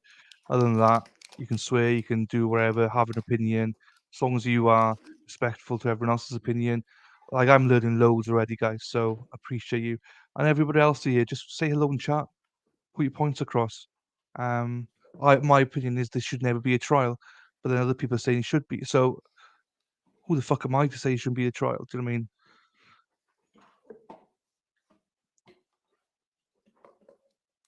Oh, Amy's back. Amy is our expert. She's from Florida.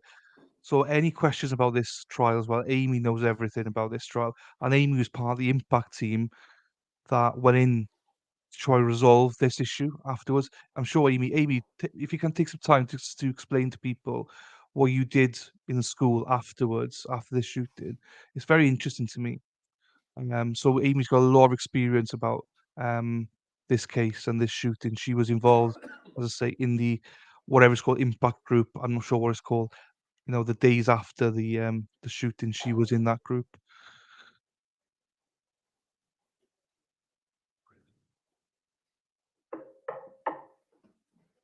Jurors entering.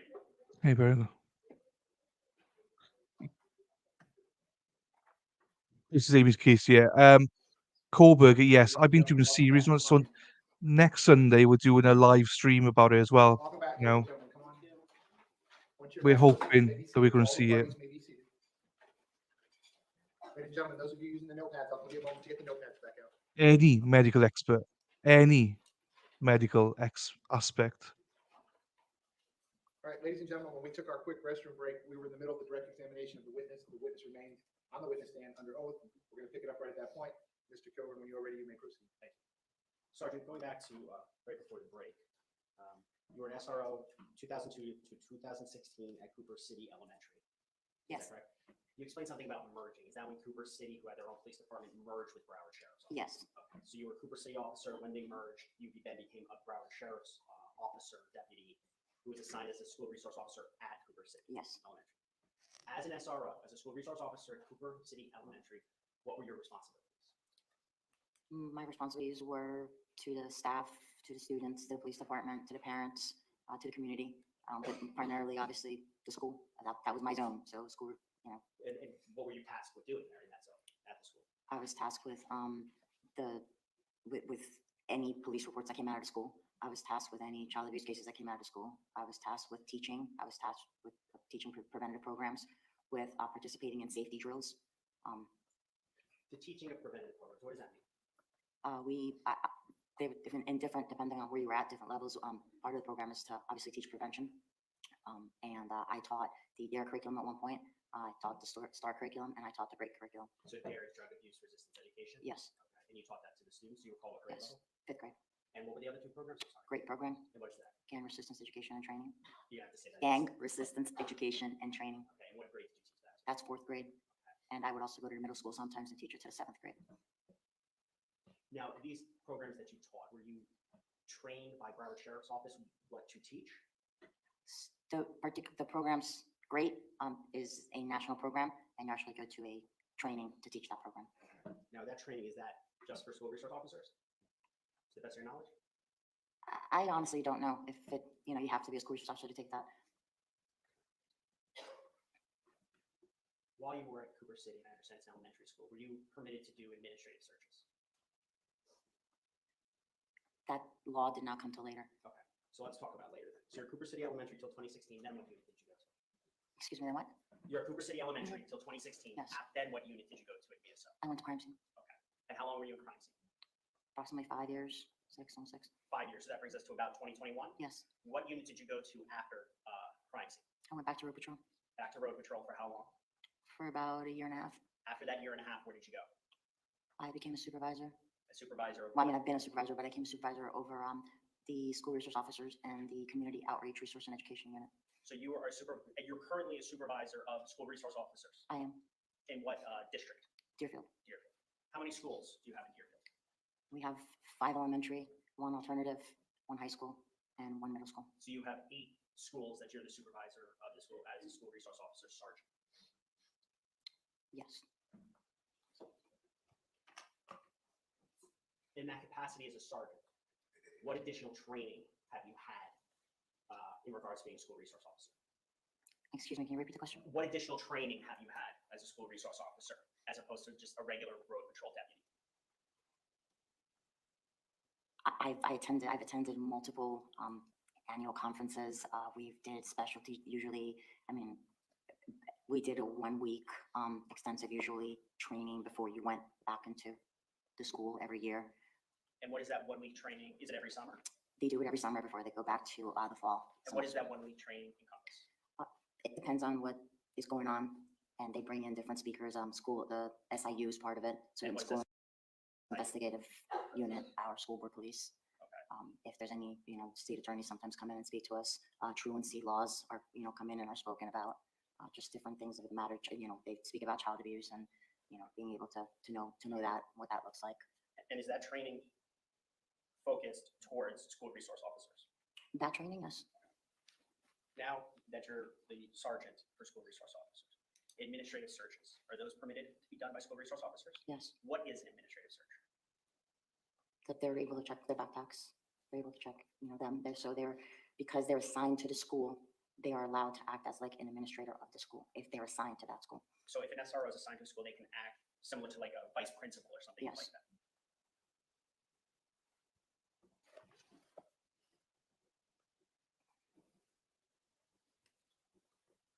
On a regular daily basis, are your school resource officers, the ones that you supervise, are they the only person permitted to have a firearm on campus? I'd like to believe so, yes. Permitted, allowed to. Permitted, yes.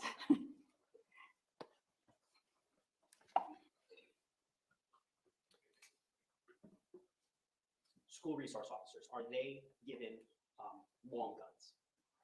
Rifles? Yes. Yes. Pre-2016, so when you were at Cooper City Elementary, where did you keep your rifle? At the time, in my car. Describe how it was kept in your car. Was it in a lockbox? It was actually, it was secured in between the seats and in the front and locked. Just the way they had them at that time. And were those issued by the Broward Sheriff's Office? Yes, Or school resource officers? yes, You're wearing a vest today. yes. What kind of vest is that? We have Kevlar, bulletproof vest. Okay. Can you just stand up for the jury if you would, please, Your Honor, if I may? Sure. Does it protect you in the front? You gotta speak up. Yes, I hope so. And the back? Yes. Okay. And looks like, is it the shoulders? Is there protection up there, or is it just a strap? And it comes from here and it's about How much does that weigh, would you estimate? 12 pounds. Is it your choice to wear that vest? Where I'm dressed right now, absolutely not. I have to. Why is that? Because in this uniform, Broward Sheriff's Office says we have to wear this vest. Going back to your SRO days pre-2016, did you wear a vest? It's our choice. It was your choice. But was it offered to all school resource officers who chose to wear a vest that they Yes. could? They were available, they were at the station or the substation? No, they were with you. No, I'm saying when you got that vest, you got it from BSO, Yes. either from headquarters or from a substation, but it was given to you upon your request. Well, it's given to us, not annually, every 5 years. But we're measured and yes, it is given to you before you go on the road.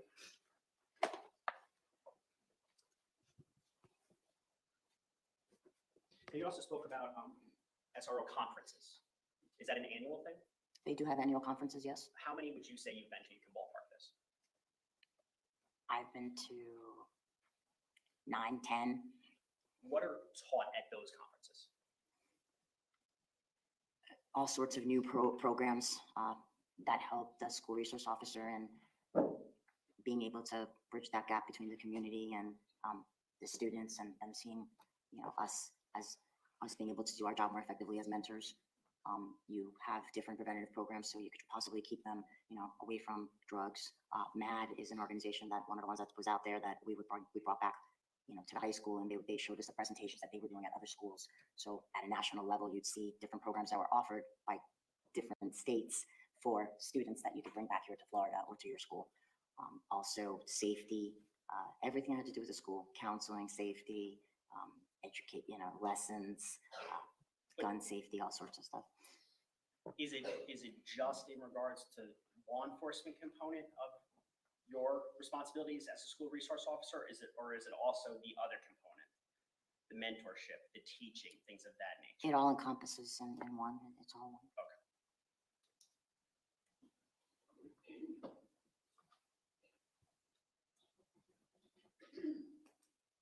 Now you're a supervisor of school resource officers. Is there another program kind of associated with that, development or something along those lines, community development?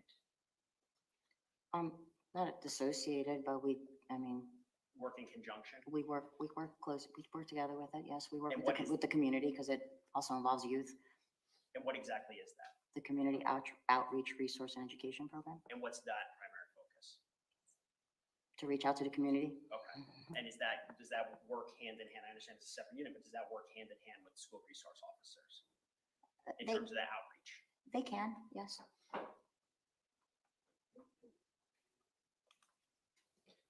Now, I want to go back to the responsibilities that you had in February of 2014. I'm sorry, February 14th of 2018 at Marjory, Stoneman, Douglas. I'm going to show you a demonstrative aid, which is identified as Defense F.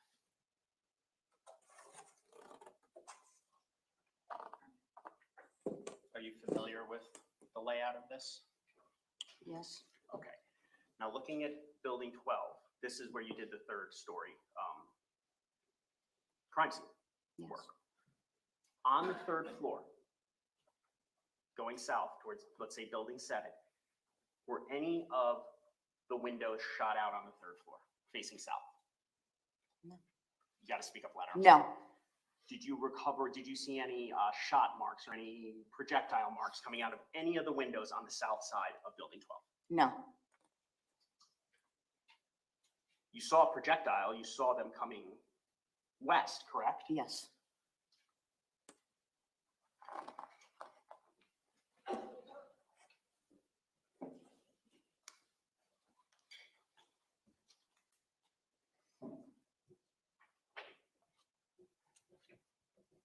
Just one moment, Your Honor. Yes, sir.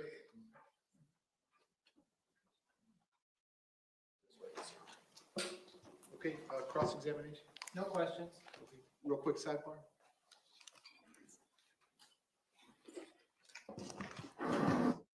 This is interesting about the no questions. We found out this with Colorado yesterday. A lot of no questions from the defense and the OnlyFans one, with the OnlyFans stalker defense being no questions. Okay, What ladies is and the gentlemen, tactic for everybody that? sit down. Thank you very much. Is there any While the reason? witness is doing that, the next witness is gonna testify using technology. It's gonna take us just a moment to get that set up. So I'm gonna have you step in the back real quick. As soon as we're ready, this will be a quick one. As soon as we're ready with the technology, I'll have you right back in the courtroom. Please do not discuss the facts of the case, evidence, witnesses, or testimony amongst yourselves or anyone else till we reach the end of the case. If you leave the notepads in your chairs and just step in the back one moment, I'll be right with you. Thank you. No worries, Judge. It's fine. I'll just mute you for a second. I think I've got a Skype interview now, or like something like that. Bob, who you telling to shut up? Me. Cool. If it's me, that's fine. If it's a judge, we don't disagree. Richard as well. Welcome, Richard. Yeah, it's just weird to me why. Um, don't worry, Sean. I'm not sure who's Bob. Bob's got who he's shouting at. I don't know. I've been saying this for a long time. We need to start protecting parents. Yes.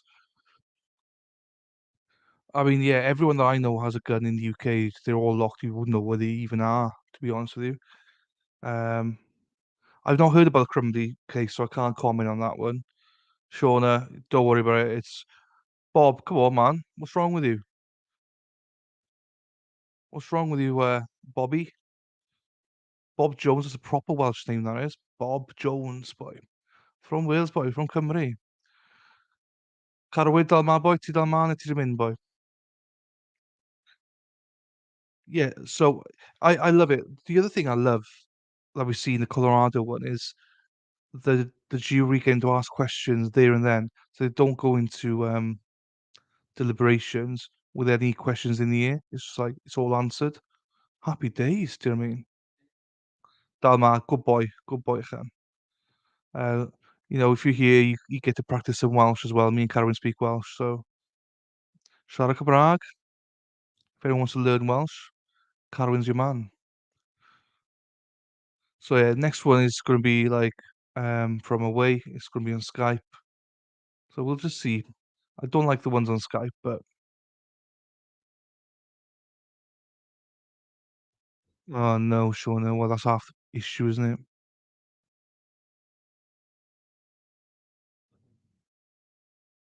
Yeah, yeah, yes.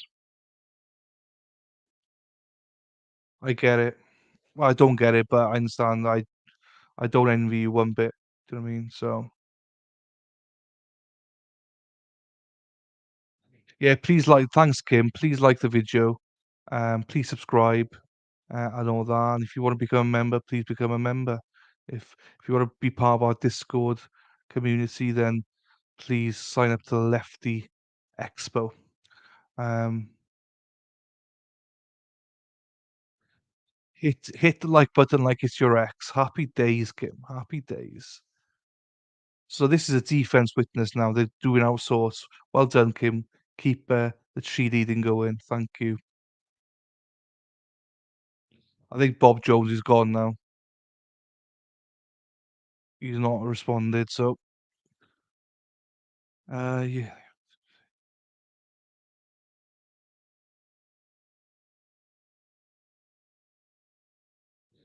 Uvalade, yeah. I don't know how you say Uvalade. Always conscious about mispronouncing words. Whoops, here we go.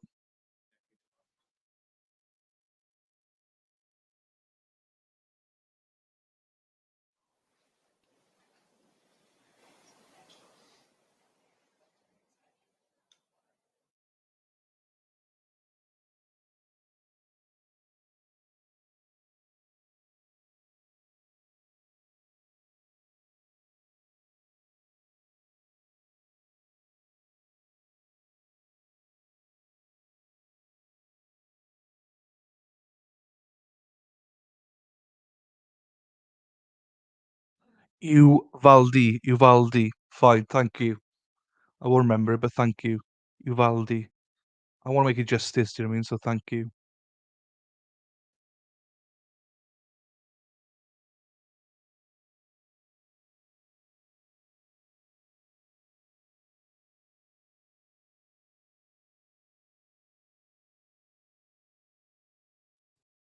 Wilbert Ramos.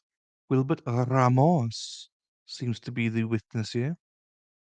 Did you all see the Matthew McConaughey's? It is. You're right, because he went back there, didn't he? Yeah, you're right there, Jeff. He did go back there, didn't he?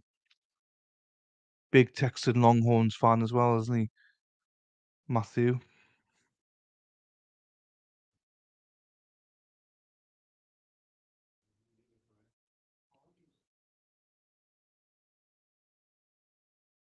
Yeah, we still wait. Technology and courts don't seem to work half the time.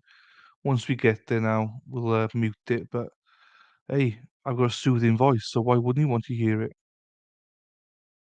Unless you're Bob Jones, I don't think he liked my voice, to be fair. But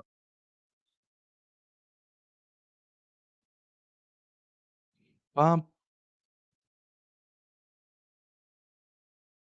what's going? I just hate the waiting. I could skip it, but I don't really want to because I'll miss the right place. Thanks, Jeff. Not everyone agrees. Obviously, Bob doesn't, but I mean, uh, I try and utilize my voice the best I can. And I try whatever you guys put in chat. I try to ensure because not everyone can look at chat. They're working, so I try and voice that so people that are in work can overhear what we discuss. So please drop your dimes in the chat. I mean, you've already given loads of great stuff already that we're discussing. So please continue to do so. I love reading up on what you guys are saying, your opinions and stuff.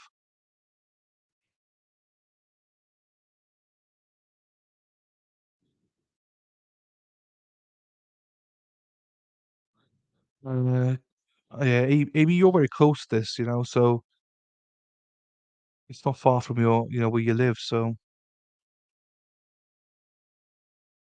here we go. Oh, they've logged Wilbert on, so we go Wilbert Rod something Rogides Rodgi. Oh, I don't know, whatever. Not gonna butcher it. So this is a defense witness. Remember, these out of turn. So I thought that was him, but no, he's. Oh, that's a woman. It's Wilbert. Okay, here we go. Hopefully.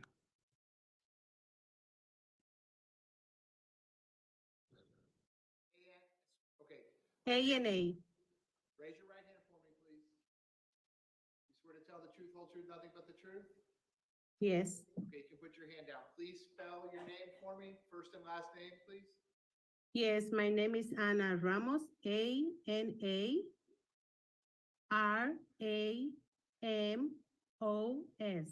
Ms. Ramos, can you hear me okay? Yes, I can. And Ms. Ramos, on your screen, can you see Mr. Peterson? He's wearing a purple tie. Can you see him? Yes, I can. All right, and Mr. Peterson, can you see and hear Ms. Ramos? And Ms. Ramos, can you see and hear Mr. Peterson? Yes, I can. State otherwise ready to proceed? Yes, Your Honor. Defense ready to proceed? Can I ask her something just for lighting Sure. purposes? Miss Ramos, one side of your face is illuminated. She'll get the sound. Oh, hold on. No, that's good. The Let fact- me close the window. No, we want both sides illuminated. No, that didn't solve. Oh, okay, let me turn on the lights. Hold on, please. Thank you.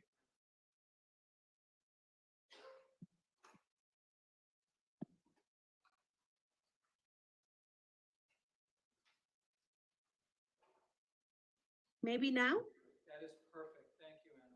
Okay, Okay, sir. defense ready to proceed? Yes, Your Honor. Okay, so ma'am, I'm gonna have the jury come back in and then I'm gonna place you under oath again and ask you to state your full name and spell your full name in front of the jury. And then we're gonna continue with the questions from the witnesses, okay? Okay. Anna, can I ask that you tilt the camera up just to get your whole head in there, please? Yes. Can you do that so we can get your whole head in there? tilt the screen? Tilt the screen. You know what I mean by that? There we go. Now lower, okay, okay. lower just a teeny bit. Pardon me? Just lower it a teeny bit more, because there's too much headspace. That's good. Like this? Fine, yes, leave it like that. That's good. Perfect now.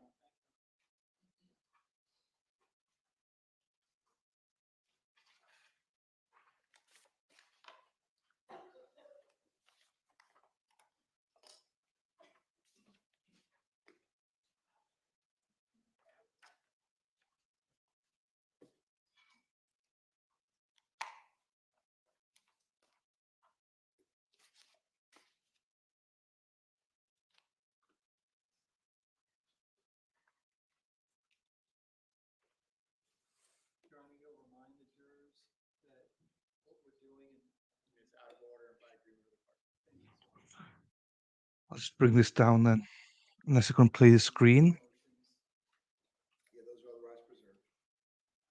over the judge. Judge reminds me of someone. I don't remember what. Oh yeah, he's in court. That's why Scott's in court. I was going, why is he standing? He's in court, obviously. So please don't go. Please don't go, baby. Just remember, please like and subscribe to the video. Press that notification button, and feel free to join one of the memberships if you want to.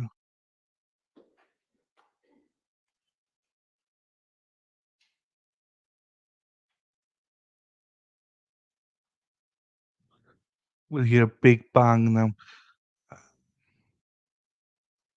He's starting to show you his crotch. I think he is. You think he is? Sure, no worries. As I say, I cover this, but I also cover the Colorado shooting, the murder. So I cover the Colorado in the day because this one's so repetitive. So I do this one at like 5 p.m. Right, Bob, no offense, right? But do yourself a favor and fuck off if you don't want to be here. I will talk if I want to, mate. So Ladies and gentlemen, welcome back. Come on. you're obviously a troll, man. So, please see yourself out. Ladies and gentlemen, Um, welcome back. Come on in. Once you're it's back, not gonna be rude for much longer. may be seated. All the parties may be seated. I just did my first ban, so he's banned. I can't be asked with that. Don't tell anyone to shut up. Everyone can express themselves in this feed and on this stream. So chat, say whatever you want, you know. Ladies and gentlemen, Um, welcome back. Similarly to what so happened. Bob is now banned, which I hate doing that, but based on fuck the him, agreement of the parties, prick. even though we are still in the state's presentation, we're pausing the state's presentation at this point, and out of order, the defense has requested to call a defense witness due to scheduling issues. The state has I agreed. won my that first request. person. Let's go. That witness is also appearing. You can't be asked with people like that. Ma'am, can I get you to That's raise the your second right hand? time as well. I wasn't even the first time. Do you swear? Yes, ma'am. Do you swear to tell the truth, whole truth, nothing but the truth? Yes. Yes, I am. And also, I don't speak all the testimony. So Please state your full name and what's he spell on your about? full name. Yes, my name is Ana Ramos. Thanks, Kim. Thanks, Amy. Ramos. Mr. Igor, you may inquire. Thank you. Well, where were the fucking mods? Mad will sleep in. I'm sure he'll make another account and fucking come back and tell me to shut up. Good morning. I will shut up now. Yes, I can. Okay. Tell the jurors what city and state you're in right now. I live in Denver, Colorado. And did you ask us as an accommodation to Zoom you in so you wouldn't have to fly in? Yes, that is correct. I request to be in Zoom. Okay, thank you. And what do you do for a living now? I work in UNF5, and I work in telemarketing. Okay. And back on February 14th, 2018, what job did you hold? I work in Marjory Stoneman Class High School. I work in the security department like a campus monitor. And how long did you serve as a campus monitor for Marjory Stoneman Douglas High School? 20 years. During the 20 years then, you would have overlapped with Scot Peterson for the 9 years that he worked there? That is correct. And did you work with Scott very closely? Yes. And describe for the jurors, what was your working relationship like with Scot Peterson? Like a campus monitor, we need to be around the school, observe and inform. That is the one of the duties, and anything happen in the school, fights or smoking or any problem with the student, we need to communicate it with the Deputy Peterson, and also to the specialist, Mr. Greenlee. Your job was different than Mr. Peterson's in that you did not have arrest powers, correct? Yes. Yes, you did not, or no? Yes, it's very different. Okay. I do not. Did you ever place any student under arrest ever? Well, I need to take it to Deputy Peterson and he arrested. Okay, I don't have the, yes. but you don't arrest anybody, correct? You don't have that power, No, correct? no, I don't have that power. Okay. And you saw Mr. Peterson break up fights? Yes, And did he do that without? many times. Many times? Yes, Did he do that without even having backup with him? no. Do you know what I mean? Yeah, well, if I broke up the fight without him? Oh, No, I'm sorry. No, not you. Ah, Did you ever see Mr. Peterson break up fights without having anybody to help him? Did he do it alone? yes, yes. You saw that. Did you ever see him shy away from any violent encounters? No, never. Did you ever see him act like he wasn't courageous? Do you know what I mean by that? No. Can you explain a little better? Yes. Did he ever act like a coward, somebody who wasn't No. willing to jump in? No, Did you see just the opposite in him? exactly. Always he was accountable. When we have any fight, any problem, he was there to help us like a campus monitor and support us. And on a daily basis, how often would you have contact with Scot Peterson? I can say every day, every day. Because there were always issues that came up? Yes, and because I was part of security, and yes, You had different bosses though, right? You got paid by the Yes. school, yes? And Yes, you got that paid is by the correct. police department, correct? If I get paid for the police department, no, I get paid. Oh, I'm sorry.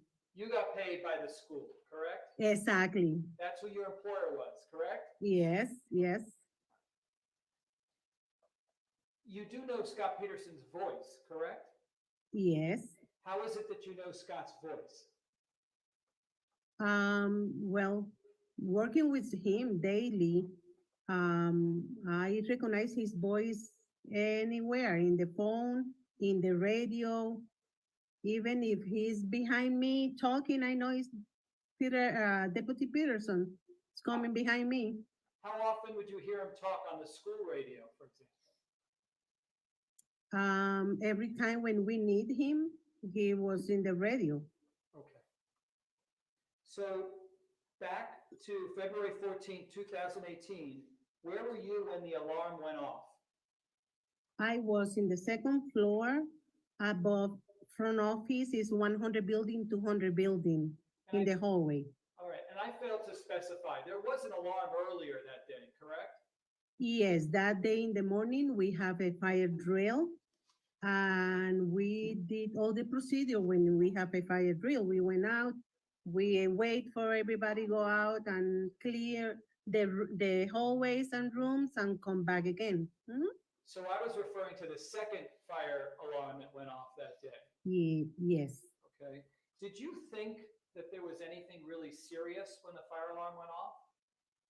No. How come? The second one, no. How come not the second one? Because we have a student like for a month or 2 months. At the same time, he was pulling off the alarm and was false alarm. Just he did it for fun. And that was very confused to everybody, including myself. We have already the fire drill in the morning, and we have the second one that don't make sense. Did I hear you correctly that there was a student who was just pulling the fire alarm? Is that what you were saying? Yes, So you yes, thought that both- is correct. Is that what came yes. to mind as one of the possibilities? Yes? Yes, that was come in my mind. Oh my God, again, the student pull off the alarm for hobby. Yes, When did it occur to you that this was something more severe? when I heard Deputy Peterson correct, please, everybody go back, go back. This is the time I realized that was serious. That was a joke I see you getting emotional. How come? because it's hard. And it's like I remember him calling in the radio, correct. And I remember his voice was emotional. He was like that was his regular voice. He was in shock and he was like advise everybody go back because this is something serious. This is not a joke. Did I hear you correctly that you heard him say, code red, everybody needs to go back? That's what you said? That is correct. That I heard in my radio and was Mr. Peterson because I recognize his voice.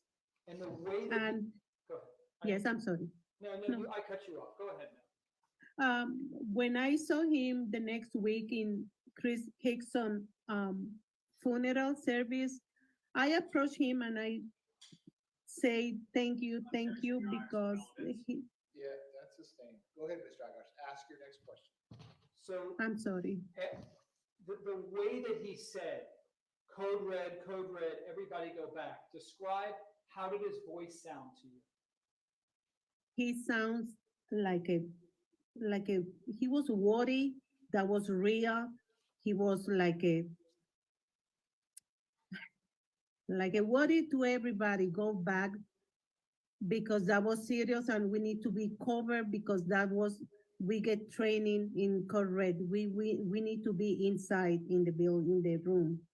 Now, after Scott orders code red, everybody go back, what did that mean to you in terms of what was supposed to happen with each of the students in that school? My duty was to to take all these people that was in the hallway, take it back to the safety place, and everybody be, cover and be safe and well.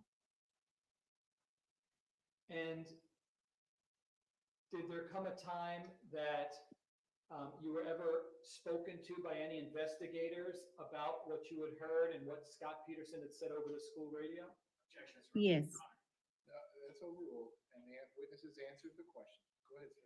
And did you tell those investigators what you told us today, that Scot Peterson ordered the code red? Yes, I did. And he ordered people, everybody get back into, everybody needs to go back? You told Yes. investigators that? Yes, I did. The way that you heard him say it, did you believe that he was trying to help save lives? Yes, yes. Did you see my client after February 14, 2018? Yes, I saw him in Chris Hickson. Well, that's a yes or no question. So Yes, that's overruled. Go She's ahead. answered the question. Go Where ahead, did sir. Ask your you next see question. him and when? I saw him in Chris Hickson funeral, and I approached him to say thank you to save me and the students. Well, at this point, it's sustained. Ma'am, just listen to the lawyer's question and answer his question, okay? She's answered the question. Okay. Go ahead, sir. Ask your next question. Was hearing my client say, code red, everybody needs to go back, the only thing that you heard him say on the radio that day? Yes. Was there any further conversation that my client had on the radio with anybody else that you heard? At that moment, I was worried, to take care of the student that was in the hallway.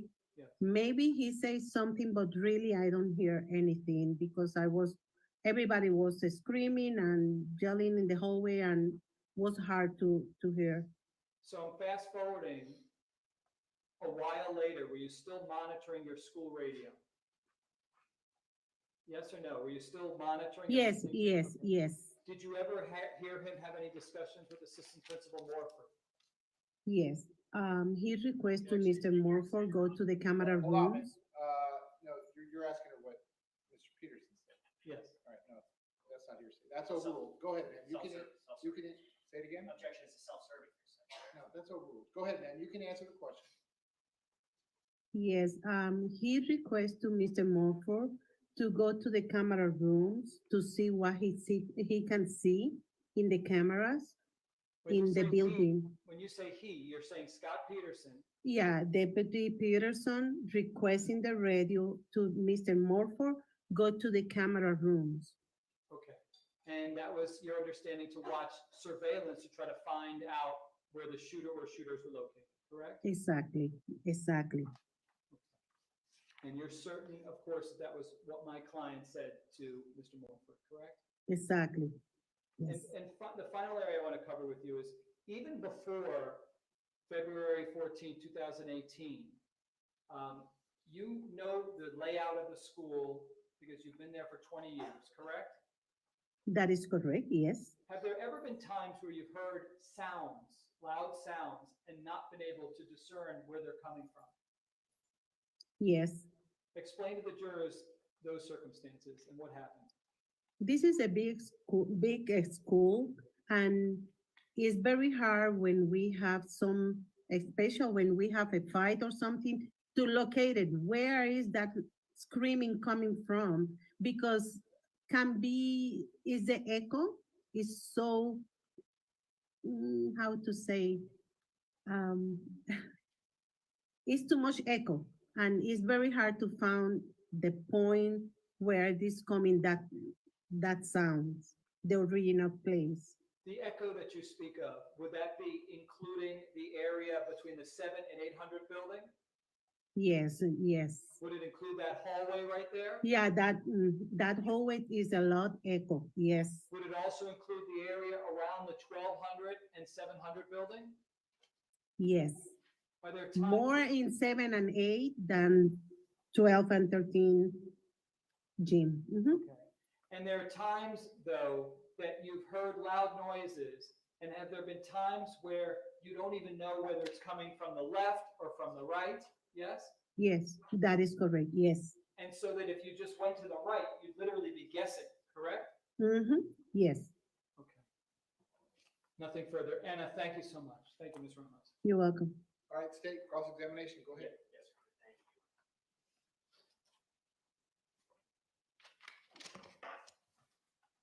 Good morning, Ms. Ramos. How are you doing? I'm doing well, thank you, and you?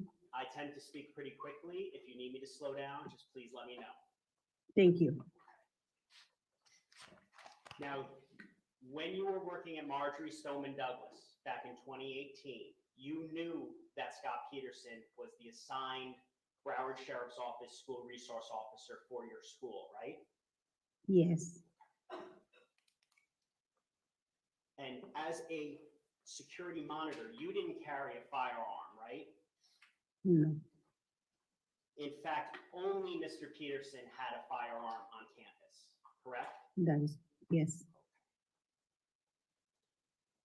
Now, when the fire alarm went out, were you inside of a room or were you outside the hallway of the 100 building?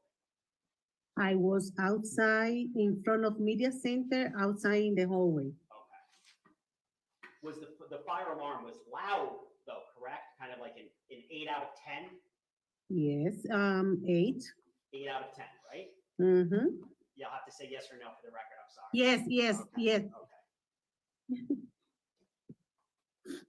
Now, when you heard, or when the fire alarm was going off, was there a lot of people speaking over the radio? The school radio? Well, when we have the rule, when the fire alarm come, not everybody need talk at the same time, only the AP. Because if everybody talk, it's a chaos. But yes, that day was different. On that day, let me ask you this, on that day, a lot of people were speaking over the radio, correct? Yes. Did you hear Elliot Bonner over the radio? No, I'm not. You never heard Elliot Bonner announce a code red? No.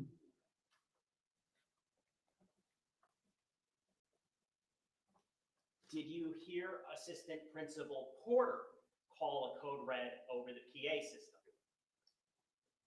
Because I was in the hallway, we don't have a speaker in the hallways. I never heard him call red. The only thing I heard from Porter was we need to go out when the alarm come up. So you heard him say Evacuate. evacuate. Yes. Where were you when that call came out from AP Porter? I was in the same place by Media Center, second floor, hallway. In the hallway. So Yes, I'm sorry, I was walking to go like for 100 because I need to check all my buildings assigned to make sure everybody go out. Okay, so you heard over the loudspeaker, Mr. Porter say evacuate, but you never heard over the loudspeaker, Mr. Porter say code red.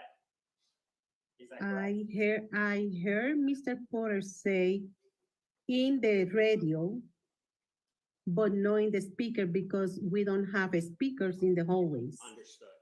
in the old building. How many other people over the school radio did you hear call out or mention code red? The only person that day I heard was Deputy Peterson. Did you hear Coach Aaron Feist over the radio? Yes, And I'm sorry, you can take a moment, Ms. Ramos. If you, it's okay. Yes, did you hear Coach Feist? Did he say something over the radio? yes. What did he say? We have a call before in the radio. They say something happened in the 1200 building. Sounds like a firecracker. And I heard like a minute after he said, that don't sound firecracker. This is something else. So you heard Coach Feist say, this doesn't sound like firecrackers. This is something else. Yes.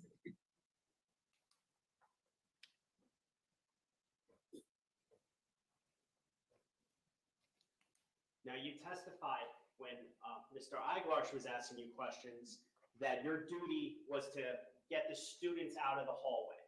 That was your job. Yes, And you did that to protect your students. yes, You took action to keep them out of the hallways. yes.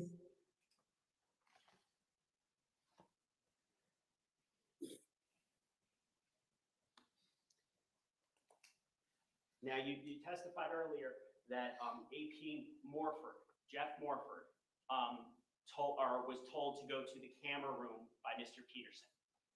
That is correct. Yes, Jeff Morford also told Mr. Peterson to look at the 1200 building, correct, over the radio?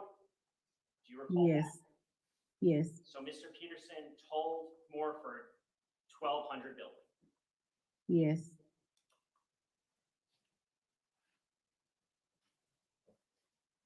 How soon after, and you can estimate this for me, Ms. Ramos, how soon after the fire alarm went off did Mr. Peterson tell Assistant Principal Morford that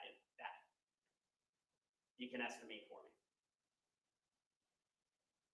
Like maybe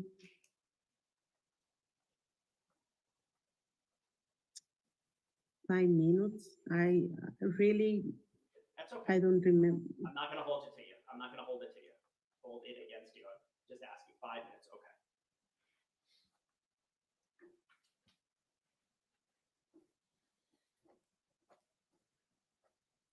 Or can be more because really that was a lag. I don't know. Sorry. Are you familiar with the video system at the school?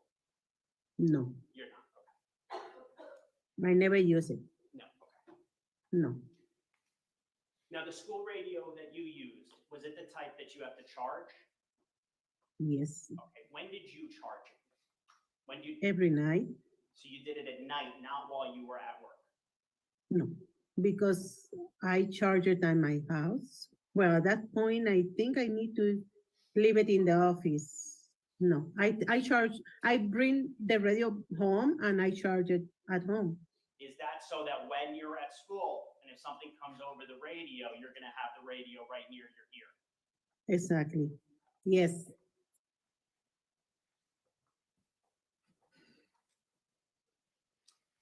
Now, you were asked by Mr. Eiglarsh about the 700, 800, and there's an echo.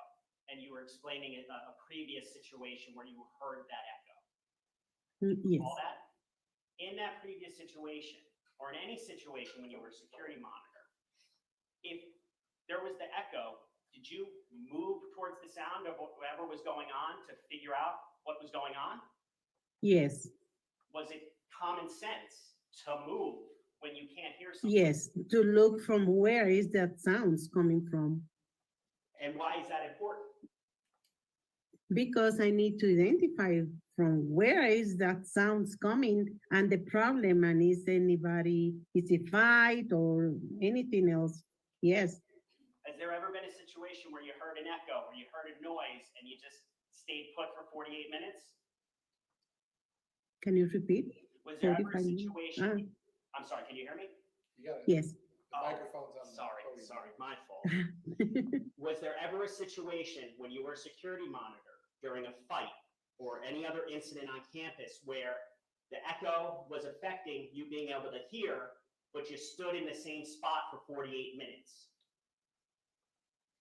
No, because you went to the sound of whatever was going on? yes,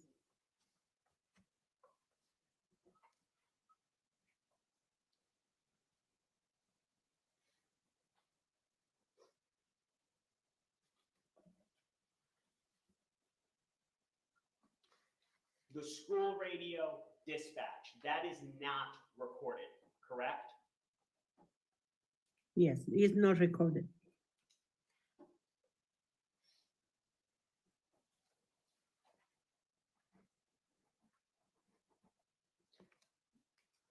Aaron Feist was not armed that day, correct?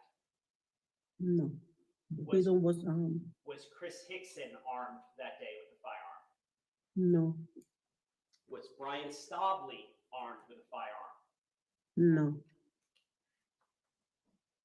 Was David Taylor, another security monitor, armed with a firearm? no, Was Kelvin Greenleaf, the security specialist, was he armed with a firearm? no,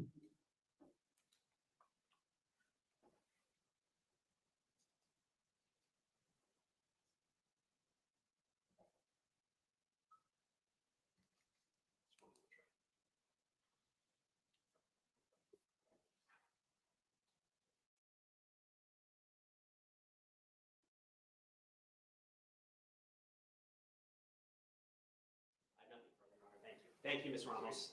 Based on that, any Welcome. regrets? Go ahead, sir. Can I log out? Yep, hold on, man. Couple more Oh, questions. okay, I'm sorry. You'll be done quickly, Ms. Ramos. Just a few more questions. Okay. Are you certain that it was my client who brought up the 1200 building first, or could it have been Mr. Morford who brought up the 1200 building as he's reviewing the videotape? Can you repeat that question? I'm sorry. Yes. We can ask Mr. Morford, but I want to ask you, ma'am.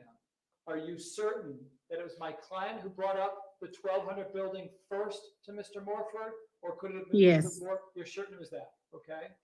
And in Yes. spite of my client bringing that up to Mr. Morford, did you ever hear my client say he was certain that shots were coming from inside the 1200 building, or did it indicate to you that he wasn't sure and he needed him to? I don't remember that. I'm sorry.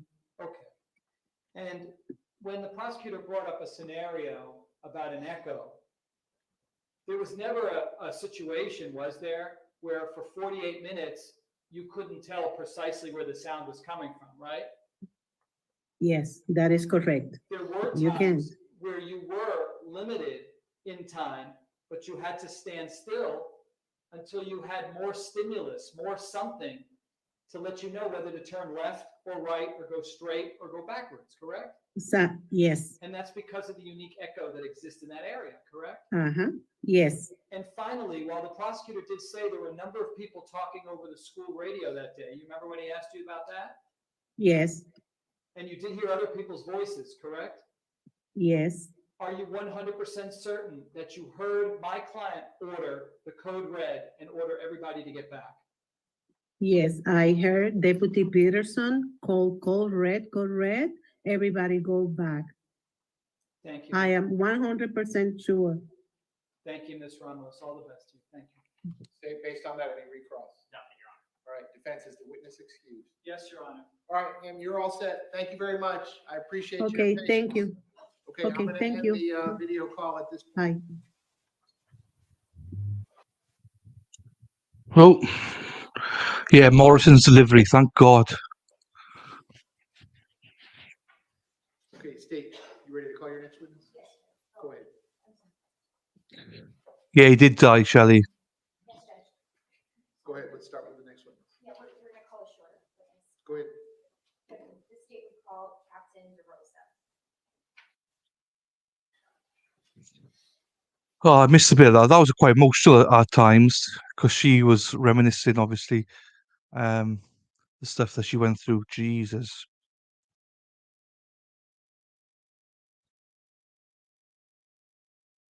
Coach was a hero, yes. I hope they remember him in some way.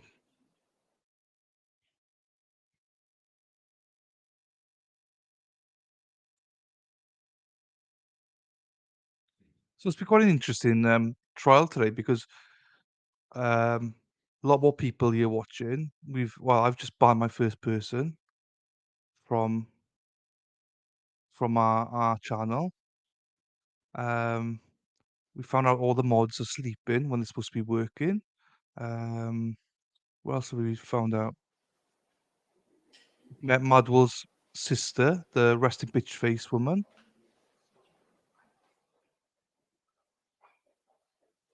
And we found out that some people will be back tomorrow, Tosh, Colorado. Once you reach it, but before you have a seat, you can just stop and look at me, raise your right hand. You swear to tell the truth, whole truth, nothing but the truth. I do. Please be seated. Sir, once you're seated, if I can get you to scoot that chair all Yes. the way up as far as it will go, can you please state your full name and spell your full name? Sure. Edmund DeRosa, EDMOND DEROSA. Ms. Gomes, you may inquire. Thank you. Good afternoon, Captain DeRosa. Hello. Please introduce yourself to the jury and tell them where you work. My name is Captain Edmund DeRosa. I work with the Coral Springs Police Department. How long have you worked for the Coral Springs Police Department? 19 years. Can you give the jury a little bit of a summary about your time at the Coral Springs Police Department, the different units that you've been assigned to? Sure. I started off in road patrol, as we all do. Became a field training officer and was a CIT coordinator. I basically ran the CIT program for our department. Brought up to the detective bureau. After that, also joined the SWAT team as a hostage negotiator. Later became the team leader of the hostage negotiation team. Became a founding member of what we call the BEAR unit, the Burglary Enforcement and Reduction Unit, and was then promoted after a 6-month stint in that unit to the rank of sergeant. Was a sergeant on midnights for a period of time. Was then sent to our detective bureau as the sergeant in charge of property crimes, which is basically crimes that are residential burglary, vehicle burglary, auto theft, things of that nature. After that, was promoted to the rank of lieutenant, serving on road patrol again on the day shift. Then became our health and safety officer during COVID, looking after the officers and civilians in our department, helping them in the event that they were ill. And then promoted to captain. I was first over our midnight shift, and now I serve over our day shift. There are so many acronyms in law enforcement. What is CIT? Critical incident team, or crisis intervention team, I'm sorry. And what are some of your responsibilities when you're participating as part of the team for CIT? For CIT, we mainly handle mental illness calls, go to calls and try to assist those there, and help the families get resources if they need.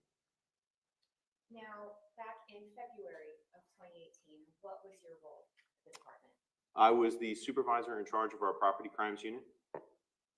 And explain for the members of the jury, if you could, on February 14th, where were you that day? I was at the 7200 block of Sample Road, which is Coral Springs High School. I was assisting two of my detectives in locating a suspect that was believed to be involved with a series of arsons that were being committed in the city. Were you interviewing students at the time? The school had not lit out, but there was somebody out in front of the school, which the detectives believed that could be the potential suspect. They made contact with that individual and we obtained his identification. Did something notify you to the fact that there was something happening at Stoneman Douglas at approximately 2 o'clock in the afternoon? Once I received the identification from the individual, I returned back to my unmarked unit and began to try to run the person what we call our 2-channel or information channel. We use this channel primarily to verify someone's identity and determine if we have any history with them or any warrants for their arrest. And what happens? While I was waiting to provide the information on the person that I had, I was informed by the dispatcher on our 2-channel that they were receiving multiple calls from MSD reference to shots being fired. What did you do in response to that information? Typically, when we hear something that says they're getting multiple reports, we believe it to be true, and the demeanor of the dispatcher kind of changed, so I knew that she was concerned. I exited my vehicle and provided the information back to my detectives, informed them of the shooting, and then returned to my vehicle and headed to Marjory Stoneman Douglas. How far were you approximately from Stoneman Douglas? Maybe 4 or 5 miles. Approximately how long did it take you to get there? I would say around 3 minutes. When you arrived on scene, and let me ask, do you recall what time you arrived on scene? I don't. I'm sorry. When you arrived on scene, had the shooting already stopped? Yes, I didn't hear any shots when I arrived on scene. Now, describe for the jury what happens when you arrive. I arrived on what is Pine Island Road or Coral Springs Drive in our city, but it's Pine Island Road in Parkland. I wasn't too familiar with the campus, so I parked on the southeast side because I saw a number of units going in that location. I exited my vehicle and retrieved my equipment and then made my way to the front of the school. What happens when you make your way towards the front of the school? We encountered a locked door, locked front gate. I met up with several other officers there and formed a small group and waved to a deputy that we saw on the interior side of the school to open the door for us. The deputy that you saw on the interior was, I'm sorry, where was he standing? To the left, and I believe that was the administration office. I was familiar with that one location in the school because I had been to it before.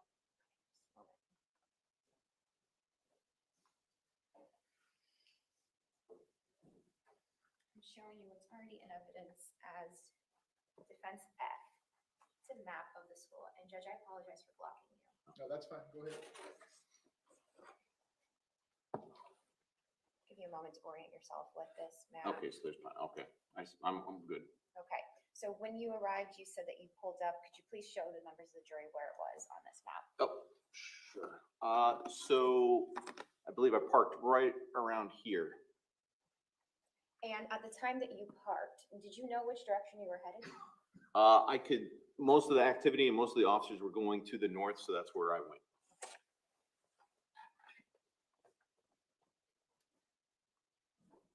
Now, as you're driving to the school, you are under the understanding that there is a possible active shooter on campus, correct? Yes, that was my belief. Explain for the members of the jury how the sound of gunfire would have altered what you did when you arrived on school. If there was a sound of gunfire, I immediately would have went to where the sounds were originating from. Because there was no sound of gunfire, explain for the members of the jury what you did next. Well, I still had an urgency to get inside the school because I wanted to go in to try to either render aid or locate the individual that was responsible for the shooting. And since I arrived there and there was a gate, I decided to form a group of individuals because I had that time to do so. If I didn't, I would have just gone. What happens once you form your team and you start to move through the campus? The deputy that was there, I didn't know who it was at the time. I later learned that it was Lieutenant DeVita. I asked him to kind of guide us. The information that I had from dispatch at the time was tall building inside the school. I asked him to direct us to where the incident had occurred. He said that he believed it was towards the north. We started making our way, but we were going to clear buildings as we went. And we were actually flagged down by, I think it was either an administrator or a teacher at another building to our right. And what happens once you were flagged down? We went into that building, the group of us, and we basically cleared or searched that building for anything that would be a stimulus or the suspect. While you're searching that building, do you come into contact with anyone? While inside there, I believe the administrator that was present said that he believed that somebody might have been upstairs on what was basically a balcony because it was a theater. There was a very narrow winding staircase leading up to that. And myself and Detective Troy went up that stairway and we located an individual on the balcony. Do you recall which one of the buildings on the map that I just showed you was the If auditorium? you showed it to I me. showed you the map, would it assist? Yes, please. Telling you again, states F. Yes, I believe it would be building number 8. Okay, stand up. I believe it was that building there. Okay, so you're heading north through the campus Correct. and you cleared building 8 or began to clear building 8. Correct. Where in building 8, it doesn't have to be specific, Okay. but where within the building, if you recall, was this student? If I can remember correctly, I know it's not, it would have been up in here because I believe the staircase was right towards the front doors. And what happens when you encounter that student? We ordered him to the staircase. We brought him downstairs. We searched him, detained him, handcuffed him, and tried to identify who he was. Ultimately, was that the shooter? We weren't sure at the time. Ultimately, no. But given the circumstances, we detained him. I left the detective there monitoring him, and then we exited. When you exited building 8, which direction did you head in? We came out again through the doors and then proceeded west and then came around this corner and then proceeded down the corridor. And what building were you heading towards? This large building up here, number 12.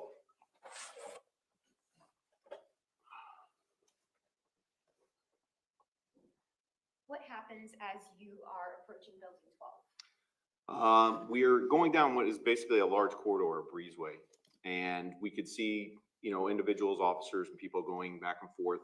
And as we're getting closer, I recognized a deputy in the breezeway. Who was the deputy that you recognized? Deputy Scot Peterson.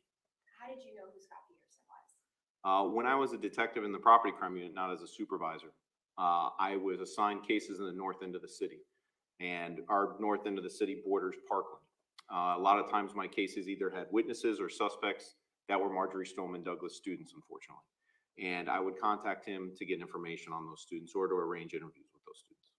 Where was Deputy Peterson standing when you saw him? He was standing in the breezeway sort of towards the center.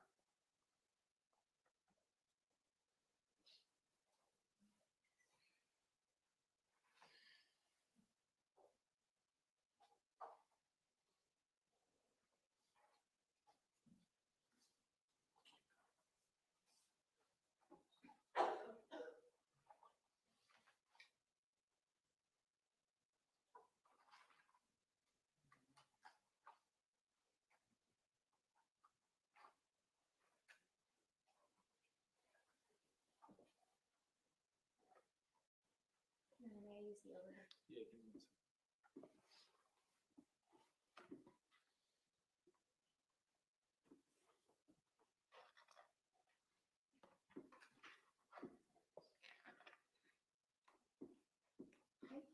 Deputy, you should see on the screen shortly.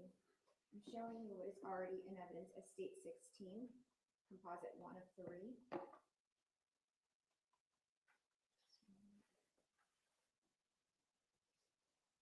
Is it on? Is the overhead on? This one?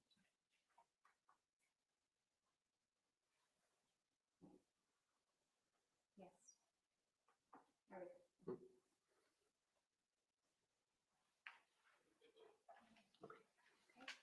The east side of the 1200 building,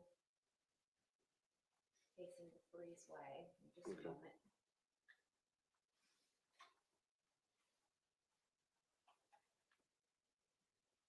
Now this angle is facing south. Do you recall where Deputy Peterson was standing? You see where that metal gate is, sort of like behind that gate there where, can I get up and kind of, Yeah, you Point can out. actually mark on the screen. oh, I can mark on this one. Yes. Sorry. Okay, so I just use my finger? Yeah, Ms. Gomes, you want to use the erase function from the Yes, I previous will. use? Oh, to okay. Show the witness how to do it.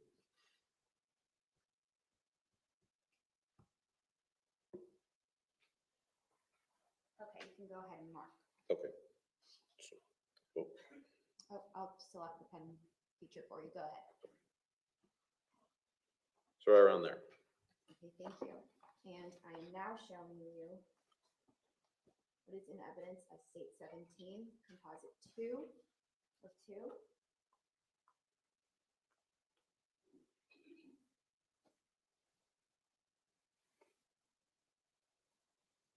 I'll orient you to the 1200 building. If you could just show us where Deputy Peterson was standing, and I'm going to zoom in Okay. on this photograph, and I'll clear your mark. Okay, go ahead. Okay.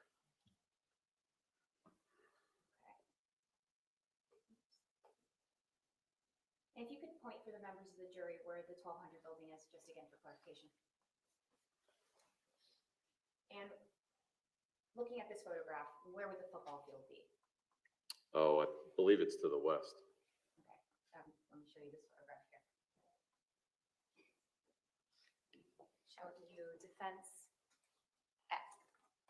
Okay. You could point out for the members of the jury. I believe this is the football Okay, field. so that's on the east. Oh, I'm sorry. Is that correct? Yes. Okay.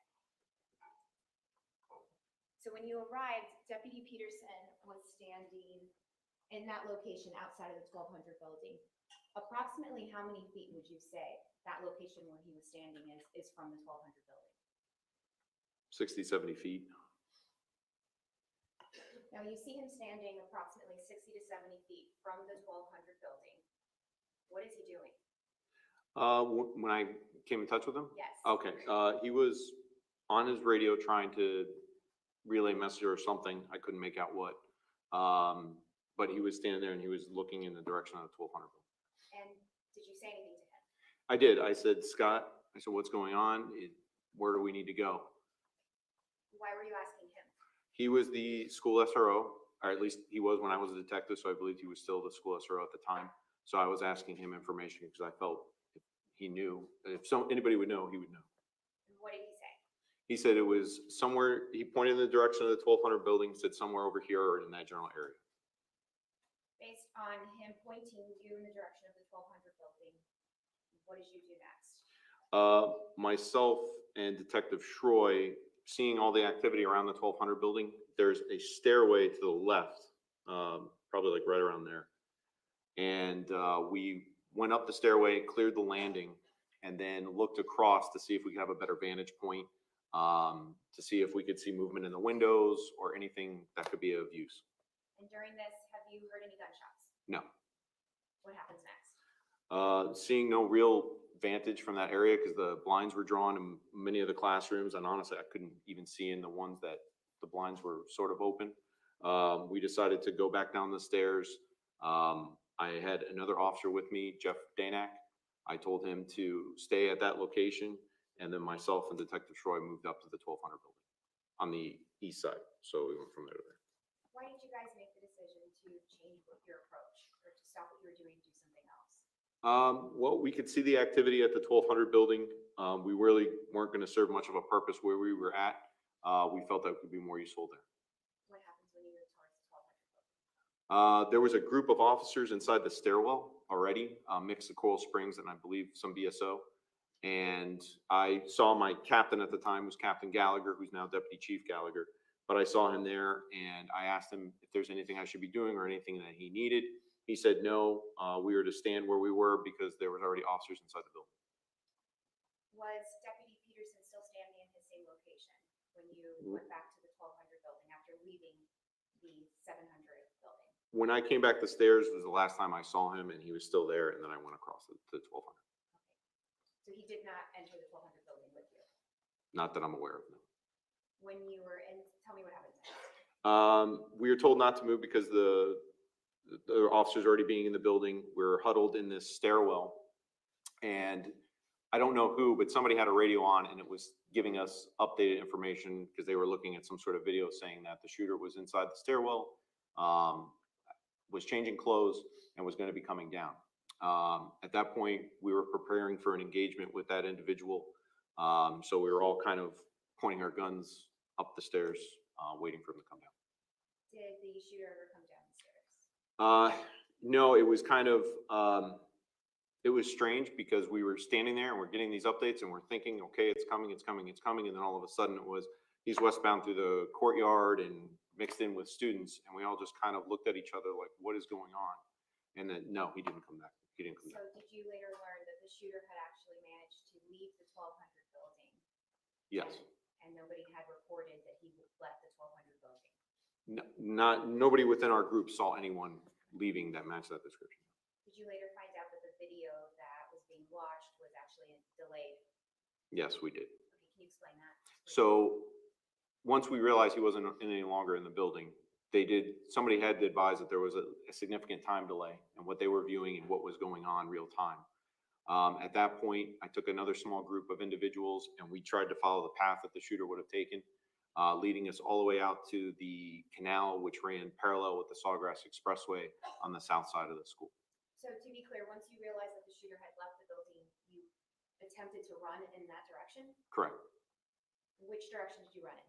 We ran, so we came from the stairwell and then proceeded down this corridor or this breezeway and then out towards that way. Heading towards the football field? Correct. Are you running? Are you walking? We're moving very quickly because we already knew that we had officers here and we pretty much had officers up here as well. So we went at a very fast pace down that alleyway there. Approximately how many officers were with you? I believe 4 to 5. I couldn't remember everybody's names. I know Detective Troy was with me and I know Officer Chris Crawford was with me. Was Deputy Peterson with you? No. What happens as you're running, attempting to catch up with the shooter? We get to that canal bank. At that point, we make a decision that the shooter either went east back towards Pine Island Road, which there was a significant law enforcement presence there, or went west, which would have taken him out to Coral Ridge Drive, to the parking lot of a Walmart, 6001 Coral Ridge. At that point, I advised on the radio that we weren't going to continue our pursuit because ultimately we were so far behind him, we didn't see anybody on the canal bank. But I did alert officers at the Coral Ridge to try to detain any students there because the shooter may be among them. Was the shooter ultimately caught by law enforcement? Yes. Do you know how? He was detained a little south of that Walmart location, I believe, by officers while he was walking in the street. What happens once the shooter is detained, or do you remain on campus, and what do you do? I do. Once we left the canal bank, myself and some of the members that were with my group, we returned back to the main campus and we started clearing classrooms as well as evacuating students. Explain how many students you came into contact with Park and what your interactions were like with the students. It was about 50 to 60. I couldn't give you an exact number, but mainly it was fear that they were experiencing. A lot of them didn't believe that we were police officers. A lot of them were afraid to open the door. So yeah, it was definitely traumatic. You could see that they were traumatized.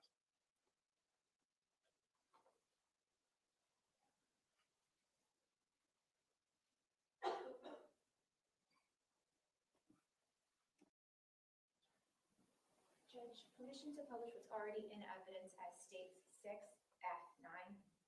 Does this require the TVs to be off? Yes, please. All right, we're gonna do that and then we'll probably stop for a lunch break. I'll be done after that. Okay, that'll be fine.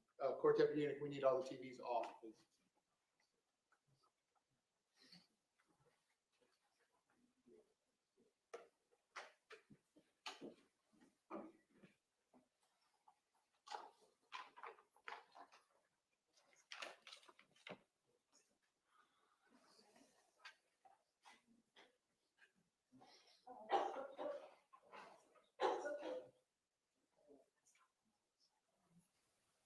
I'm just having fun with it. I just wish I could actually make memes and make it better for you guys, but I'm just learning as I go ahead. Go on.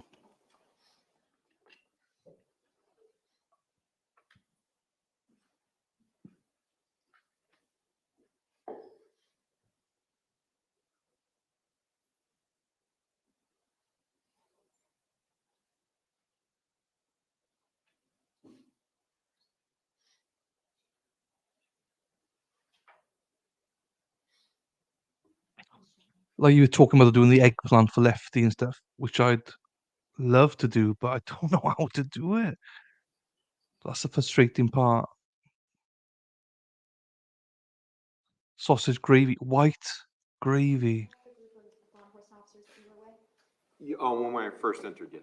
Okay. And if you recall, what are you all doing in this moment? We're coming down that breezeway approaching the 1200 building. Can you explain to, as we just saw in that video, explain to the members of the jury what moving with purpose means? We basically trying to get to a location a little bit quicker than what you would do normally. So you basically have a reason for going to where you're going, and you have a purpose in mind getting there. And last question, explain for the members of the jury what it means to have motion to engage. So when we move, especially around corners or places where we're not sure what's on the other side, we don't just like bump up to a corner and then poke our head out and try to ascertain what's going on. The training that I received and what we do typically as a department is what we call cutting the pie. So basically we approach a corner, not right up on top of it, but from an angle. That way we're seeing what's on the other side of the wall before the bad guy sees us. So when we're doing that, we're constantly, it's like a fluidity of motion. We approach, we cut the pie, and then we go. The other officers may stack up onto the wall until we clear that pie, but it's always a range of motion in which we're moving. And is there a way to move with purpose and move to engage if you're alone? Yes. And nothing else? Okay, ladies and gentlemen, we're gonna press pause at this point. I'm gonna send you to lunch. When we come back from the lunch break, we'll resume with the cross-examination of the witness. Same admonition as always. Please do not discuss the facts of the case, the evidence, the witnesses, or the testimony amongst yourselves or anyone else. You will leave the notepads in your chairs. I'm gonna ask you, please be back at the jury room at let's call it 1:50 p.m. 1:50 p.m., 150. Okay, have a good lunch.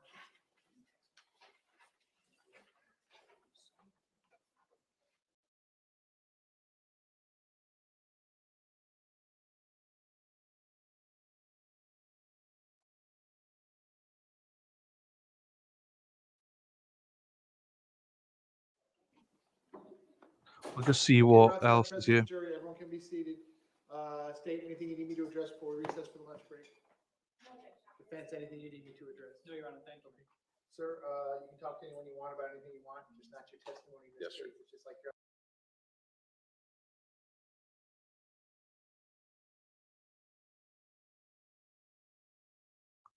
We'll carry on now unless somebody wants a 5-minute break or something.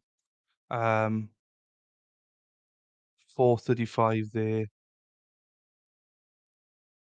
It's about 2 hours left, and then we'll have a quick break, and then I'll play the Colorado one. So we're back going. So this is after lunch now. I'll just play it through from here.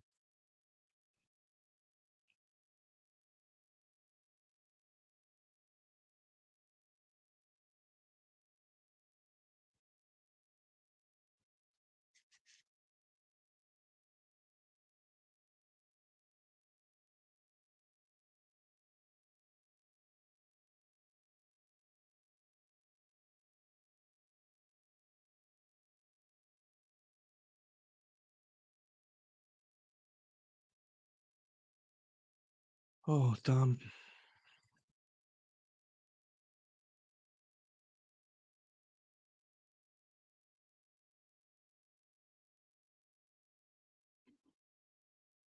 I State versus Scot got Peterson, lost there. 19-7166 CF10A. I have Ms. Gomes, Mr. Kilroy. No worries, Amy. No present worries. to the It's all state. I have good. Mr. Aguilar is present with Mr. Peterson, who likewise is present.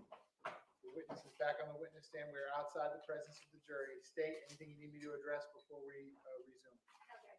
Defense, anything you need me to address before we proceed with your cross-examination? No, thank you. Okay, I will let you all know, over the lunch break, I had some further communication with the employer of juror number 6. My communications have now escalated to the head of their legal department, who I found out is in Florida, in the state of Florida. So I'm working on that, and I will keep you posted. And I might mention mentioned that to the juror at the end of the day today. By my calculation, we won't reach day 10 of the trial till Friday, and the jurors being paid with no punishment, PTO time being lost up till Friday. So I plan on having a resolution of that issue prior to that. Okay, please bring the jury back in.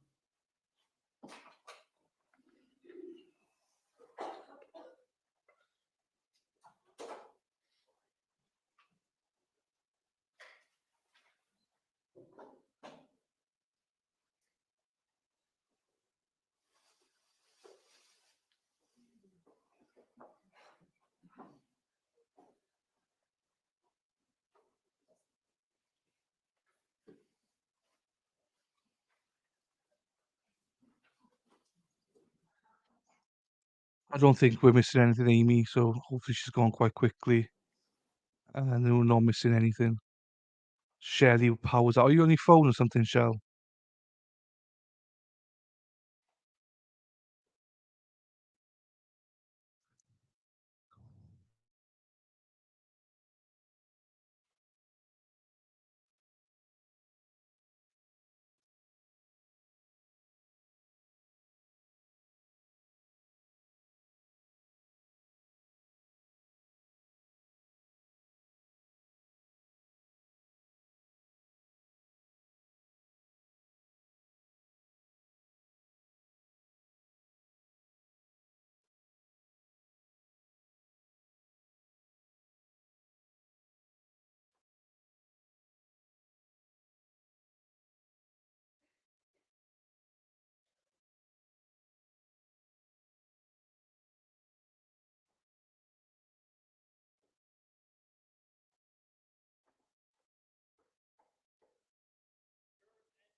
Okay, ladies and gentlemen, welcome back. When we took our lunch break, we had just concluded with the direct examination of the witness. The witness remains on the witness stand under oath.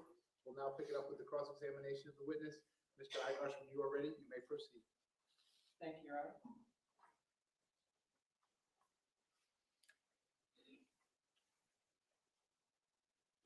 Good afternoon, Captain. Good afternoon. Wonderful to see you again. Thank you. We met back on June 27, 2022, when I had the privilege of questioning you at our deposition, correct? Yes, through Zoom, right? We were through Yes. Zoom, correct? And you've had a chance to refresh your recollection by reading through the deposition, correct? Yes, I am. And you spoke with the prosecutors in preparation for your testimony, correct? Yes. Okay. If I understood your testimony correctly, you are a captain with Coral Springs Police Department, correct? That is correct. And you served amongst many places as one of the leaders in the SWAT unit? No, the crisis negotiation team, the hostage negotiators. Got it. I think I combined that. You were on the SWAT team, correct? Yeah, we're a part of the SWAT team, yes. Got it. And now, prior to arriving to the scene of Marjory Stoneman Douglas, you would have then been monitoring your police radio, correct? Yes, correct. And you remember doing that, correct? Yes, Your police radio is different than BSO's police radio, correct? yes, You were aware at the time and you're aware now that those radios are separate, correct? I'm aware now. Yeah. Okay. Did you not know at the time that when you spoke into your police radio that BSO deputies couldn't hear what you had to say? I didn't know at the time. You didn't? Okay. And did you also then not know that whatever dispatch was saying to you could not be heard by BSO deputies? Did you know that? Not at the time. I had assumed that we were patched. Okay. Well, that's important, right? You later learned that that wasn't the case, that the radios were not patched, correct? Correct. So that meant whatever you knew, you assumed was known by my client and other BSO deputies, correct? Yes, And certainly no one in real time while you're on the scene ever told you, hey, BSO is not patched with Coral Springs, correct? No, I think when I got to the 1200 building in that stairway, that's when I kind of figured it out. Okay, but that was way after the shooting had stopped, correct? Yes? Yeah, I believe so. All right. So if you were monitoring your radio on the way to the high school, you then knew that there was an active shooter as you were coming to the school, correct? Yes, like I testified earlier, I was on 2 channel. When I started heading towards Marjory, Stoneman, Douglas, I was more worried with getting there and as quickly as possible. So I failed to switch over back to our main channel. So I lost a lot of some of the dispatches that were brought across the air. Okay, so let me just find out what you remember hearing. Did you know that the lines were blowing up, that people were calling into Coral Springs Police Department? No, it didn't come over 2 channel, I don't believe. Did you know that all the cellular calls being made by frightened children inside the 1200 building were going to Coral Springs and not BSO? I learned that later on after the fact. Did you know that Burton had made an announcement that we're looking for a white male? Did you know that? I remember hearing a description of an individual given over the air. I didn't know if it was Tim Burton or not. Okay. And the description that you knew when you arrived on the scene, or prior to arriving on the scene, was you're looking for a white male in an ROTC uniform, correct? It was a white male, red shirt, black pants. That's what I recall. Got it. And also, Burton had announced over the Coral Springs radio that you thought was patched with BSO that the shooter was last seen in the 3-story building, north parking lot. Do you remember him announcing that? I remember the 3-story building. I don't recall him saying the north parking lot if it was him. Okay. Did you also know that there were 3 victims down in room 1216 in the freshman building? Did you know that? I did not know that. So is it possible then that they said that, but you either have divided attention, right? It's possible. Like I said, I was on a different channel. I did switch over, I think when I got to Westview and Coral Springs Drive, which is Pine Island, but I may have missed those in the midterm. Also, my focus was traveling at the rate of speed that I was traveling, was trying not to get in an accident on the way there. Of course, of course. So it would be unfair to say, well, because it was said on the Coral Springs radio, you must have heard it. That would be unfair to say, right? For me, must to have heard it, I would have to say yes, that's fair. Okay. Do you recall ever learning that in real time at 2:39, and this would have been 2 minutes before your arrival, hey, we need to get these radios patched? Objection, counsel testifying as to the time he arrived. Yeah, that's sustained. Go ahead, Mr. Ivors. You Ask did another testify question. on direct that at 2:41, that's when you were running down the breezeway? I don't remember saying an exact time, no. Okay, I probably got it from the video. Can we- Okay. Did you watch the video? When they were playing the video of you guys? Yeah, there's like a going down? timestamp, Yeah, right? did you remember what the timestamp said on top? Not off the top of my mind now, I'd have to Can we see it. just- Can we run that? Okay, so I'll move on, but I do want that played. So if we can get that. Do you want to grab it and hand it? Yeah, absolutely. Does the clerk know which one it is? I'm not sure which one it is. Matt, Ms. Wilcox is not gonna know what item of Whatever evidence you was want. played. I'm not sure what you That's, want. she's got all the evidence. It's the video of them running down the breezeway. This witness that was played on direct. State 6.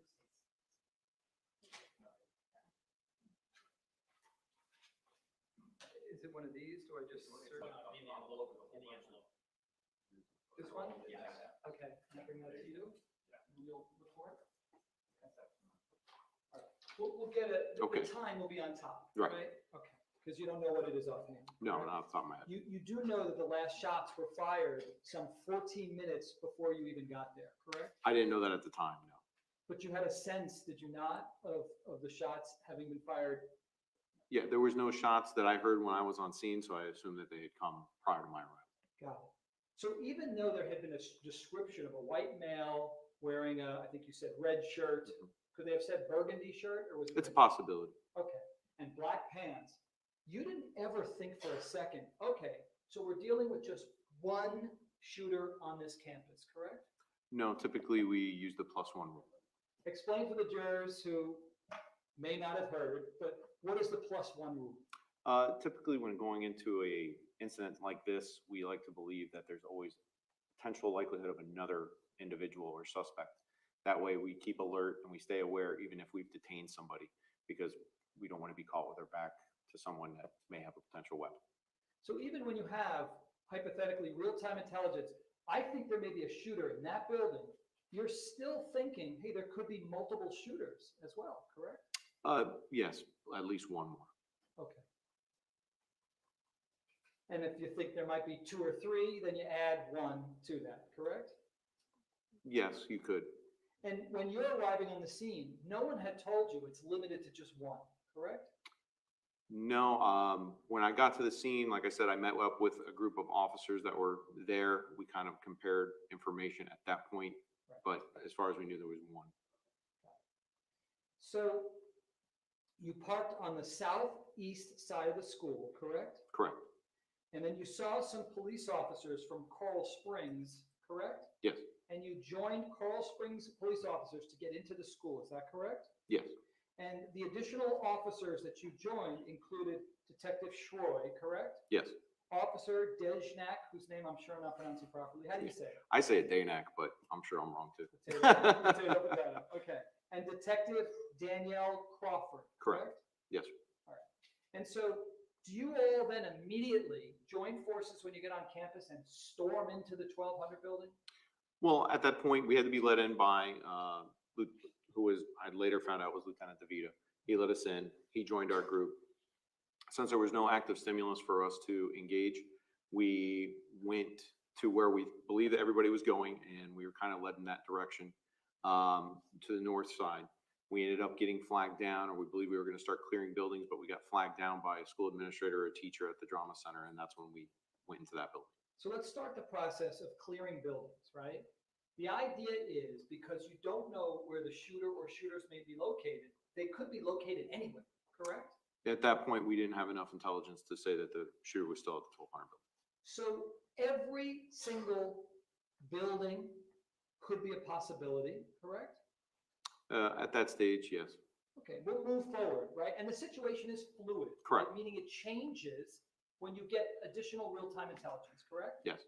So let's start with where you're at. You get there and every possible building and every corner and every car in a parking lot could possibly. Well, in that particular instance, when we got to the gate and I saw the deputy come from the one building, I assumed at that point that building was good because he was coming out of it. And we knew the direction that we needed to go was north. So I wasn't so much concerned with what was south or west of us. Got it. But you do start searching and you went into, I think it was the band room, was it? It was like a theater or drama area. It could have been a band room. I'm not Okay. too familiar with that. And you went in there not by yourself, but with a team of officers, correct? Yes, sir. Because as you're opening up any particular door, there could be a shooter to your left, correct? Yeah. There could be a shooter to your right, correct? Mhm. Is that a yes? Yes, sir. I'm sorry. It's the old. I apologize. No worries. And there could be shooters in multiple blind spots at different locations, correct? Yes. Typically when you enter a large room, it's better to have more people. I mean, you never train, hey, you know, if you have the option, just go with a single man entry. That's not trained, correct?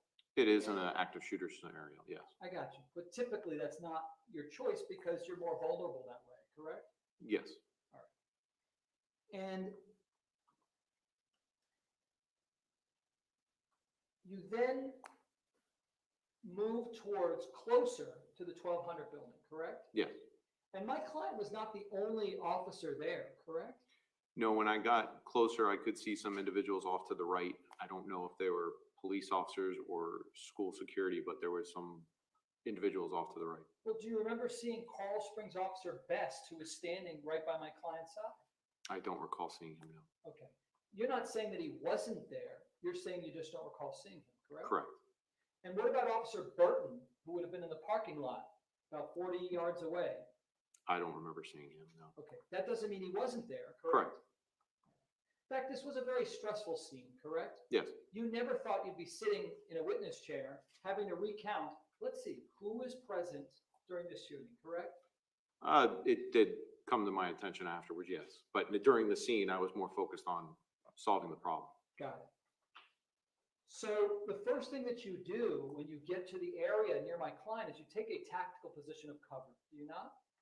Yeah, well, I initially made contact with him, and then I went off to my left. There was a concrete pillar. Okay. I just want to now discuss, we'll get to the concrete pillar. Okay. See if we have it queued up. Great. I just want to know, again, what everything, you agree that times are very relevant. Mr. Savitsky, everyone can see the screen. Yes, Judge. Times are very relevant in a scenario like this, right? Well, the time is a factor, yes. Okay. Are you a detail guy? What do you Well, mean, so like like- go by details? Yeah. I try to. Okay. So let's get the details.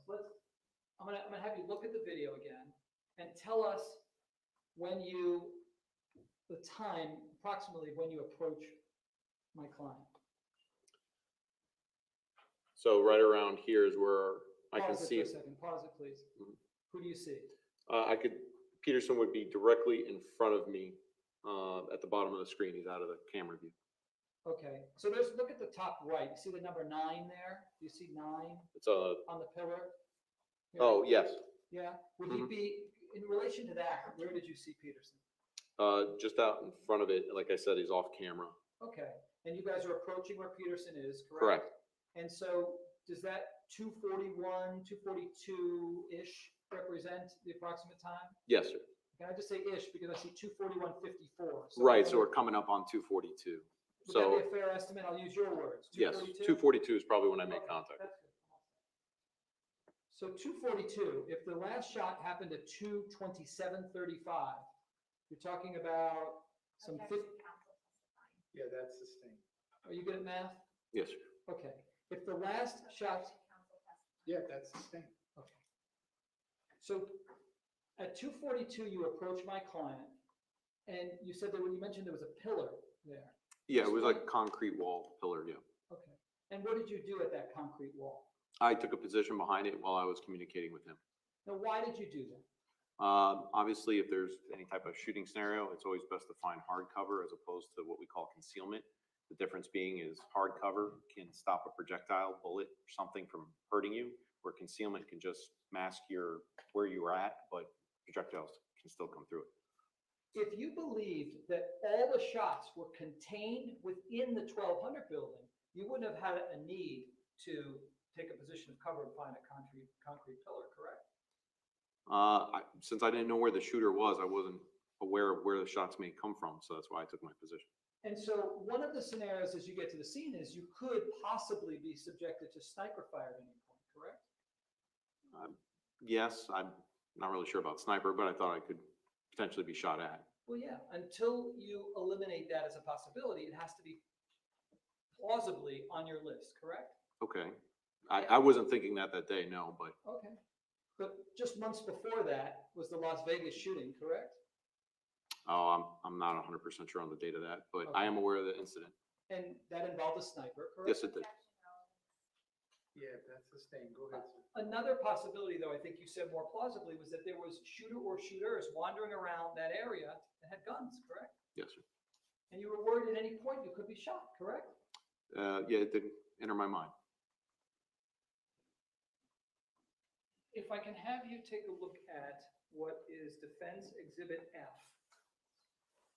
Can you point to the areas that you thought were in play? In other words, did you eliminate that there could potentially be shooters some way west by the football field?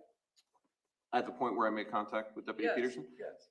No, when we got up to Deputy Peterson, we had basically ascertained that the shooter was more than likely in that area of the 1200 building. Okay, so did you believe that there was a possibility that the shooter could be between the 12 and 1300 building? Not at that point, no.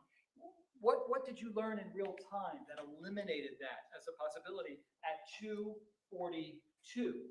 When we arrived up with Deputy Peterson, we could see officers moving back and forth in the 1200 building. I could see people on the west side of that building. Okay, so at that point, the fact that you saw people on the west side helped narrow down your focus, correct? Correct. The absence of people on the west side, again, would have made your scope a lot larger, correct? It could have, but with the amount of resources that we had to the 1200 building and based on what Deputy Peterson had advised me, I believe that was our area of concern. I got you. And did you know whether there were any shooter or shooters located in the parking lot areas? No, Was that also a possibility in light of what Burton had announced? I didn't hear what Burton announced. Okay. Did you also consider that there could be potential shooters in the surrounding parking areas? That's overruled. Go ahead, sir. You can answer that question. I didn't think so, because again, I saw a large number of personnel in that area, so I Okay. didn't think it would be a problem. Again, because the situation is fluid, again, you're Yes. talking about 242, correct? Right around there, yeah. Okay. When you initially approach my client, you see him with his gun out, correct? Yes, And you see him talking on his school radio, correct? I believe so, yes. You remember specifically that it was his school radio that you saw him talking on as opposed to his police radio, correct? Well, I don't want to say it was definitely a thing. He was talking into a radio. It appeared to be a school radio. Fair enough. Did you know who he was speaking to at that time? I do not. Did you know how long he had been speaking to that person prior to you arriving? I do not. Do you know what information he obtained prior to you arriving from speaking with someone on his school radio? No. How would you characterize my client's demeanor as you approach him? Frustrated, obviously in stress. We all were. You all were stressed, Yeah. correct? His demeanor was no different than yours, correct? It didn't appear to be, no. And or matched the other people on the scene, correct? With the group that I was with, I thought so. Without question, unlike this courtroom, that scene was extremely stressful, was it not? Yes.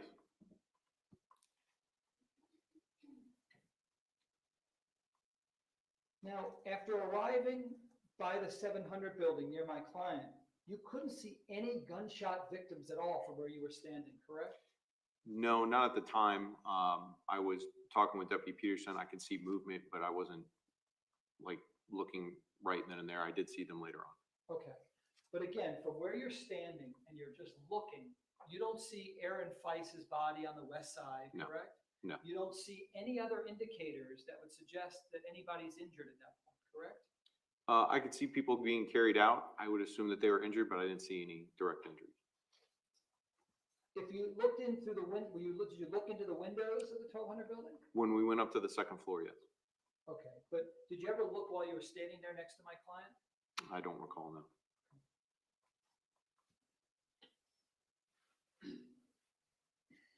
Is it a fact that you never shared any of your real-time intelligence with my client at all while on the scene?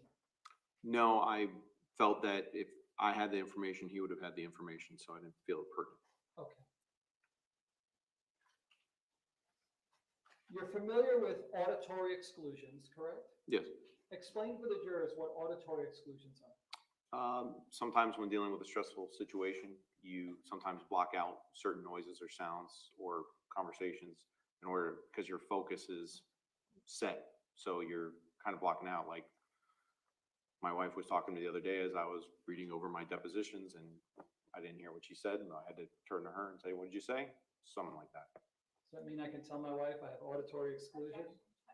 Yeah, that's the thing. Go ahead, sir. Ask your next question. What about visual exclusions?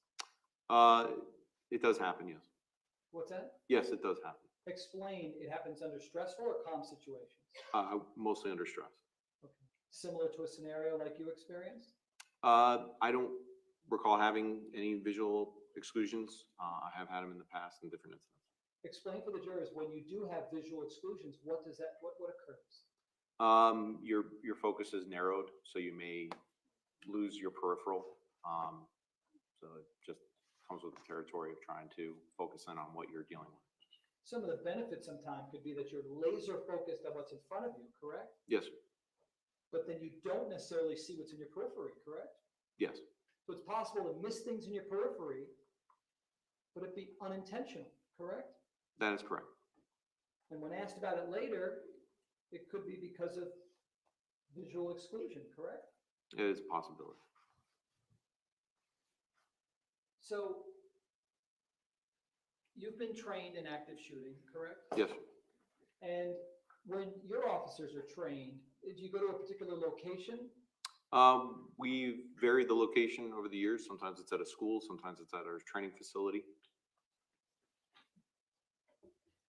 What is the largest area that you use to do active training? We used a middle school within the city of Coral Springs. I can't recall which year. I believe it was Forest Glen Middle. And was the whole middle school in play? Basically, yes. Did there ever come a time where this training, and again, this is Coral Springs, and I know it's not BSO, but I'm just curious what Coral Springs does. Was there ever a scenario where they said, okay, we're gonna make a noise from somewhere, have it echo, and have you guys guess where it's coming from? Did that ever happen? Yes, with the training that I just mentioned, the Forest Glen Middle, there were shots fired from within the school. We were outside of the school. We had to determine the location. Okay. And did you ever hear of any training ever done at Marjory Stoneman Douglas specifically? It's outside of our jurisdiction, so I wouldn't know. Fair enough. Now, in a scenario, we do know that if you know where the sounds are coming from and you can move towards the sounds, because you have a sense of where the sounds may be, that you move towards the sounds, right? You would Yes. agree with that? Mhm. That's not in dispute. Imagine a scenario where you don't know whether to move left, right, straight, behind you, okay? Okay. Because there's such a pronounced echo that you do not know which way to go, okay? Okay. Doesn't happen that often, correct? Yeah, I've never had experience with it, no. Got it. But in that type of scenario, assuming that the shots could be in a perimeter that would extend from the 1200 building all the way out to include the football field, which would be hundreds of yards in the westerly direction. Are you with me so far? Okay. Okay. And assuming that it would also extend all the way out easterly to cover the east parking lot as well. Okay. Okay. And it would also extend north to cover the parking lot area, which is, again, the size of a football field, Mhm. right? And then also extend that perimeter at least another football field in another direction, and we would call this south, correct? Okay. And assuming that somebody is in a position of cover near you, over here by the 7-800 building, okay? And you don't know whether it's left, right, forward, you have no idea. In that scenario, do you go to the right and guess to the right and start the parking lot, looking in the parking lot area? Do you go, Objection, Judge Counsel. Well, hold on, he didn't get to the end of the question yet. Go ahead, sir, finish your question. so that's the first question. Do you guess to just start on the right and just look through a parking lot area if you don't know where the shots are coming from? So just, No, it's overruled. You may answer the question, sir. Go ahead. so just so that I have the scenario correct before I answer. So I'm located where Deputy Peterson was located, That's correct. and there's an echoing shot somewhere within that area that you just described. That large area that I Okay. described, hundreds of yards in either direction, everything's at play, including sniper fire, by the way. But there's no, what are they shooting at? Don't know, There's nothing being shot at? don't know. Okay. I would first run to the buildings because more than likely the targets that are available there are what's going to be what they're shooting at. If there's nothing in the parking lot of the football field, I'd go there. Okay, so let's run with that for a second. Okay. You're just picking, let's say we'll pick the 1300 building, Mhm. okay? Assume for a second it's 73 yards long, Mhm. right? Do you start at the top of the building? You mean like the level wise, you mean? Oh, I mean, do you go all the way up to the top? Because again, you don't know whether it's sniper fire from up top. You don't know if the shooter's shooting west, east, north, south. So let's start with the 1300 building. Let's say my client runs all No, no, the hold way. on. Now I'm going to sustain the objection. Sir, you need to ask the witness a direct question. Okay. If my client chooses the 1300 building under this scenario, should he start at the top Sir, or does he start the at? state's objection is sustained. Now you've moved from hypothetical to what your client should do, A not per- what the witness should do. The state's objection is sustained. You need to ask this A witness. question. hypothetical Go ahead, under sir. this scenario, would a person begin on the top or at the first floor? What do you recommend? Well, without any other stimulus or other shots being fired, I would start on the first floor, clearing it as quickly as possible, moving floor by floor until I got to the top. Okay, You would encourage him, you didn't mention, but you would encourage him to check his radio too, to see if anybody tells him. Sir, the objection is sustained. There is no he or him. Please ask this witness a question, sir. Okay. Thank you. In this hypothetical, a person who's now searching the 1300 building, you recommend that they monitor their police radio to get any additional real-time intelligence. Well, that's what I said. If there's any other Hold on, sir. stimulus. Fictitious person. Yeah, this is all sustained. Go ahead, sir. Ask your next question. Okay. So after searching on the first floor, do you recommend someone under this Okay, hypothetical? ladies and gentlemen, press pause, Mr. Agros. Ladies and I've gentlemen, never seen so many objections. Never seen so many objections. Same admonition as always. Please do not discuss the facts of the case, the evidence, the witnesses, or the testimony amongst yourselves or anyone else. No, see to it. Reach the end of the case. I will take Lost my witness. goodies. Step in the back one moment for me. I'll be right back with you. Thank you. Jinx. Yeah, Bob's gone. Bye, Bob.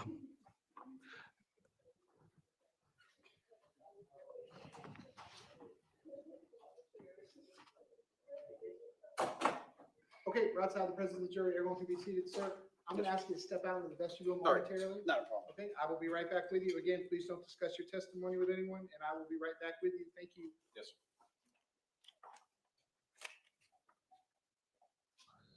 Now this is going to be dick measuring contest number 2, I think. Judges up for a fight, yeah.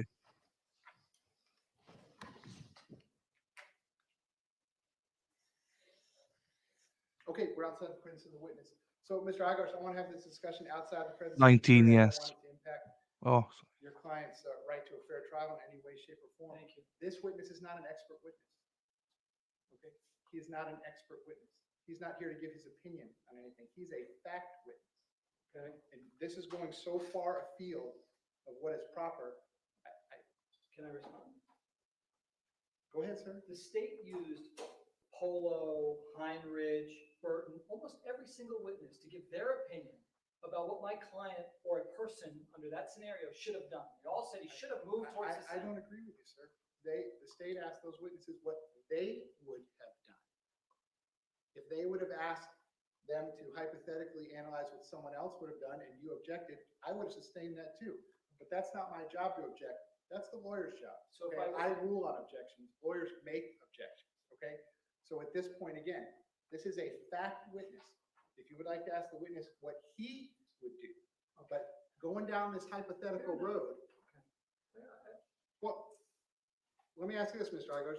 Do you want me to let the state get up and redirect and ask hypothetical questions as well? No. I bet you don't. Because they could start framing their hypothetical question in any manner that they see fit, Okay. adding their editorial comments as you have been continuously doing, even though I've admonished you not to do that. So we're going to do it one of two ways. How do you want to do it, sir? Well, I will do, obviously, I'll follow the rules of the court. Not my rules. No, I It's understand. the rules of trial procedure. I understand. So if you're saying that I can say, what would you do in that scenario? You're saying that I can do that. If you want to ask this witness why he did what he did, but he never heard any shots. Let me repeat, this is not an expert witness. As far as I'm aware, there have been no expert witnesses called in this case yet. Experts are entitled to give their opinion. Fact witnesses are not. Fair enough. But what you have continuously been doing, and what I've admonished you previously outside of the presence of the jury and in front of the jury, is what you're doing right now. Okay, and I can't let you do that, and the state's objecting to it. No different than I could get the state stepping up and redirecting, sir. Let me ask you this hypothetically. If you had this training and you were a coward and you were afraid, how would you best frame your response so as to not be cast in a negative light? I can't let them do that. I understand. And So that's what you continuously do, sir. And I've had this discussion with you repeatedly at this point. Well, I apologize. What I believed based upon, and I will move forward, I will not do this, is because they asked their previous witnesses about what they would do, what were they trained to do. I thought essentially I'm getting that information from him. Look, why don't you ask him that? What would you do? What were you trained to do? You are labeling a hypothetical question based on a scenario that no one has testified to, I'm fairly certain no one is going to testify to it unless and until your client testifies to it. And that's not fair, sir. That's not fair. Well, I'm gonna move on, Judge, but we're gonna have witnesses who will Okay, testify. well, does this witness know what your witnesses are gonna say? That's why we have the rule of sequestration, sir. No witness has any idea what any other witness is going to say. This is fundamental fairness. This is basic stuff. I'll move along, Judge. Okay, please bring the witness back in. Thank you.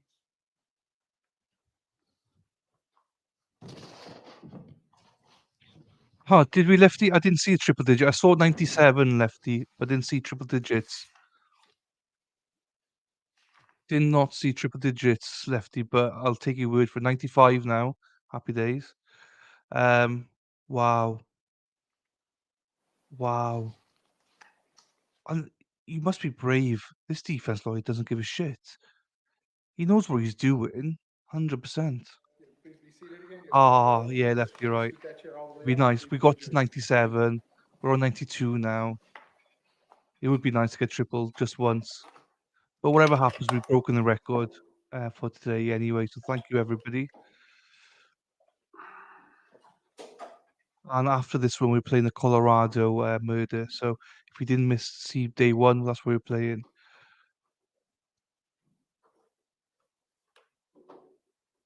You find a hot firefighter driving to Oh, you still got the fires, haven't you? Jeez.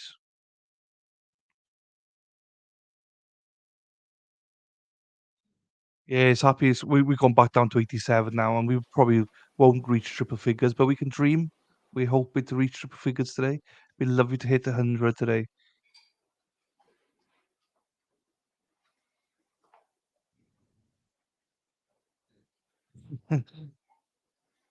Lefty jinxed us. We're all good though. We're all good. We seem to lose viewers whenever we're like this in dull moment. I start speaking, then we get back up again whenever stop speaking. So maybe Bob was right. Do you know what I mean? Shut up, you might reach 100.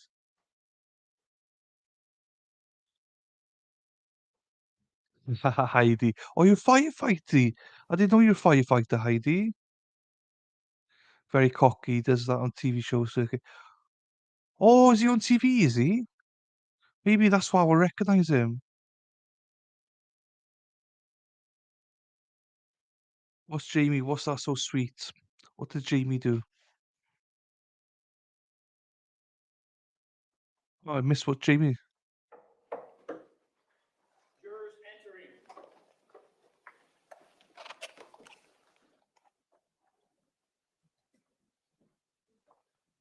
Ladies and gentlemen, welcome back. Come on in. I don't know what you did, Jamie, but that's so sweet. So Kim Ladies says and it's sweet, gentlemen, it's welcome sweet. back. Come on in. Once you're back in those same seats, you may be seated. All the parties may be seated. Ladies and gentlemen, those of you using the notepads, I'll give you a moment to get the notepads out. Oh, she gifted. I don't get notifications for that.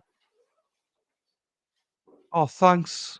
Okay, Thanks, ladies and gentlemen, welcome back. We took Jamie. a quick restroom break. We were in the middle of the cross-examination. And of the witness. Lefty. We're going to pick it up right at that point. Mr. Agars, when you're ready, you may proceed. I don't get Thank you, Your Honor. notified of it. So on direct examination, you were asked about a conversation. You said that my client thought that one of the possibilities was the 1200 building where the shooter might be located, correct? Yeah.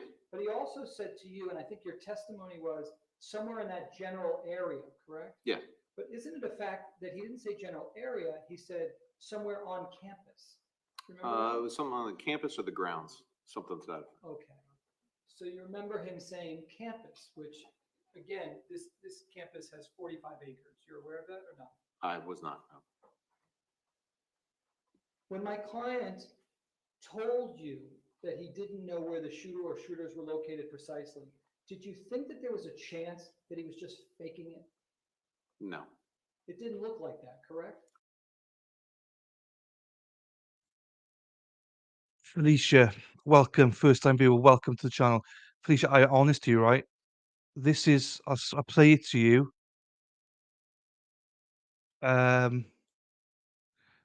This is what it sounds like on Law and Crime Network, okay? I don't think so. This Law and Crime volume. Did it appear to you that my client was extremely concerned and trying to do And pause again. This is mine. This is mine, right? I got extension. This is 600%. his job professionally? He did look concerned. He was obviously Oh, frustrated you that can he see couldn't the get information difference. from a radio, so I thought he was. Did it, No, no, it's not a worry, Felicia. I've got a literal 600%. The court is terrible with the volume. So I honestly, I'm not even joking. This is 600% volume. So, and um, full volume as well. So, sorry, that's the best I can do. It's don't have to apologize at all. It's frustrating for all of us, Felicia, not just you. So, but thank you for being here, Felicia. Hopefully, you're enjoying yourself. it looked Thanks like for the whole commenting. time he was doing everything to the best of his abilities. Yes or no? Objection, Judge. No, Shauna. Call for an opinion.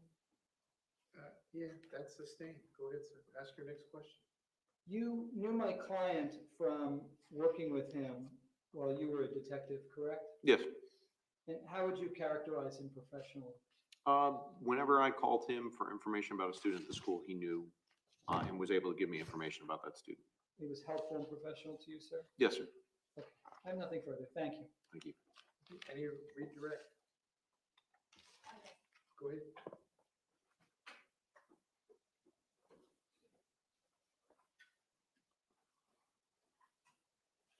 Just to clear up the one channel, two channel thing, could you Yes. explain that to the jury? Okay, so main channel is typically where we get all the calls for service. So if you were to call 911 and needed help, they would dispatch that information over what we call a main channel. That would be number one. Whenever we're in touch with somebody or need to get information from our dispatch, we don't tie up our main channel because we don't want any calls for 911 to get blocked out. So what we do is we switch to a second channel, which we call our information channel. And then what we have is we ask our dispatch if we're in contact with somebody, we provide their name and information. And we ask if we have any history with them, if they have any warrants for their arrest, or if their information is valid. Now, can you explain the difference to the jury of being a hostage negotiator that works with the SWAT team as opposed to being, part of the SWAT team that trains with them every week or every 3 weeks? Right. Hostage negotiator is basically someone that gets called in when we have a barricaded subject or someone that is taking someone hostage, obviously. And we talk with them. We contact them over the phone. We run intelligence for the SWAT team. We try to get as much information we can about the residents, the persons inside, so that they can effectively do their job and we can do ours. So on February 14th, you were not responding to this scene as a SWAT operator, correct? No.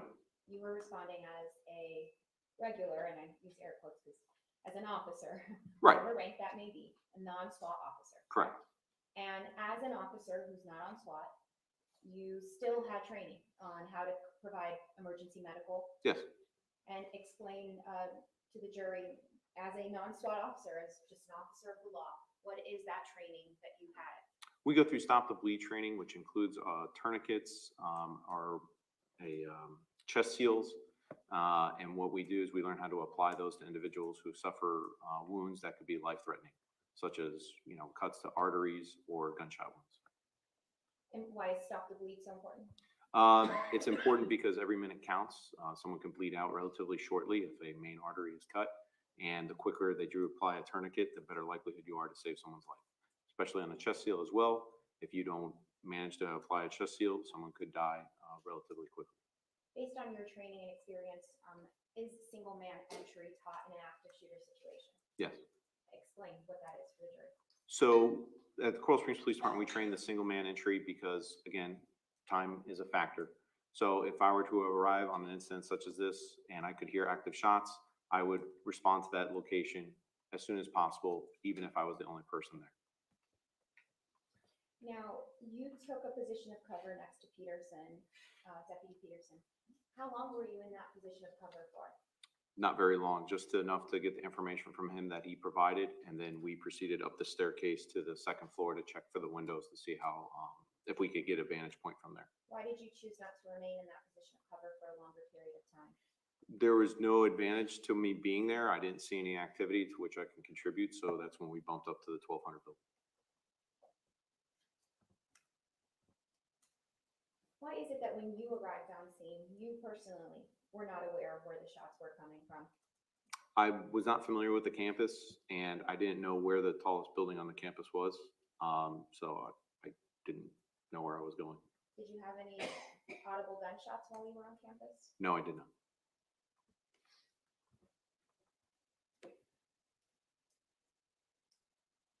You were asked about your concern about where the shooter could be and all the different ways that you could have been shot. Did your concern that you might be shot stop you from purposely moving through that campus? No. Why not? That isn't my training, and honestly, I was more concerned with eliminating the threat than my own safety. Did Deputy Peterson tell you himself that the shooter was indicated the 1200 building? He gestured in that direction, but he did say that it could be somewhere on the grounds. When he gestured, how did he gesture? He pointed to the direction of the school. I'm sorry, the 1200 building. He pointed in the direction of the 1200? Yes. You were asked about auditory and visual exclusion. Explain for the members of the jury, when you approached Deputy Peterson, did he physically respond to your presence? He did. Was he able to hear your voice? He was. Did he appear to be frozen in shock? No, not from what I could tell. Is he able to have a conversation with you? Yes, he answered the questions that I asked.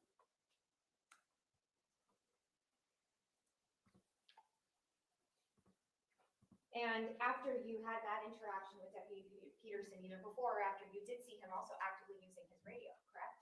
I saw him trying to use the radio, yes.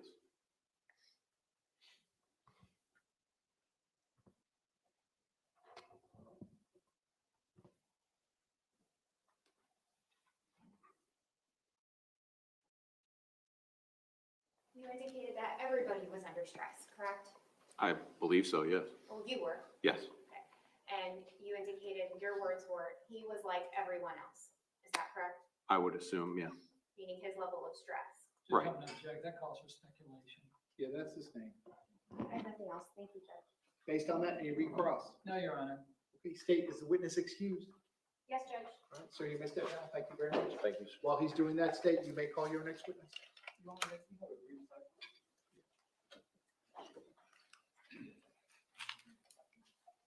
No, Felicia, that's the state's witness, that was.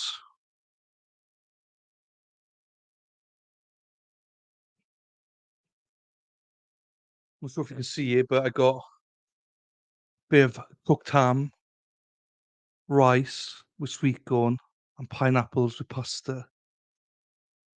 Hot mess, thank you. Welcome, Hot Mess, as well. What a name, Hot Mess. Welcome your first time channel as well. Hope you guys are enjoying yourselves. Obviously, you can see from the accent I'm a little bit different from Wales. But we've got a great community here, guys, so please chat away. I'm just going to be eating for a little bit now. So just to clarify, so tomorrow they've got one witness for the state and the rest of the defense. And then on Friday, the defense for half a day. And then Monday, they're off. Tuesday, the state will be back on, and they're hoping to rest by Wednesday. Then it's the defense finishing off. But we'll be playing this again, 7 o'clock, roughly 7 o'clock East Coast time tomorrow night. We're doing the Colorado one in the day. Stick around after this if you can, guys. We're going to play back the Colorado murders in case you missed it. So it's great to see new names. Felicia and Hot Mess. Thank you for saying hello, because that's the worst part, saying hello. Some of these guys have said hello, and I've not fucking got rid of them since then. So Defense, no objection. No objection, Judge. That objection states 2X for identification will be in evidence. That is State's Exhibit 49. And Ms. Wilcox, once that is marked, may I see State's Exhibit 49? it seems to be marking everything, so that's too boring. Anyway, please like and subscribe if you haven't done so. I always get paranoid whenever I speak because we've just Lefty jinxed us, right? We went from 97 down to about 70. Then also we're down 69 now. Not 70, sorry, a bit more than that. Now down to 69. Hey, 69. Oi, oi, hello. Everyone seems to leave whenever we speak. I can always get paranoid. I can't get rid of the fuckers. Honestly, they came in just to say hello and they're still here. I don't even like them. No, I love everybody here. It's a great gang here. If you can talk shit and take banter, you'd love this chat. And if you don't mind swearing and sexual innuendos, you'd love this chat. And as long as you're not a prick like Bob, he'd go fuck himself. So we banned him. First ban. Oh shit. Sometimes there are instructions that I have to read to you during the case. Okay, and this is one of those times. Ladies and gentlemen, when the lawyers agree that certain facts are true, that is called a stipulation of fact. You must accept stipulated facts as having been proven. However, the significance of these facts, as with all facts, is for you to decide. In this case, the stipulated facts that you must accept as true are as follows.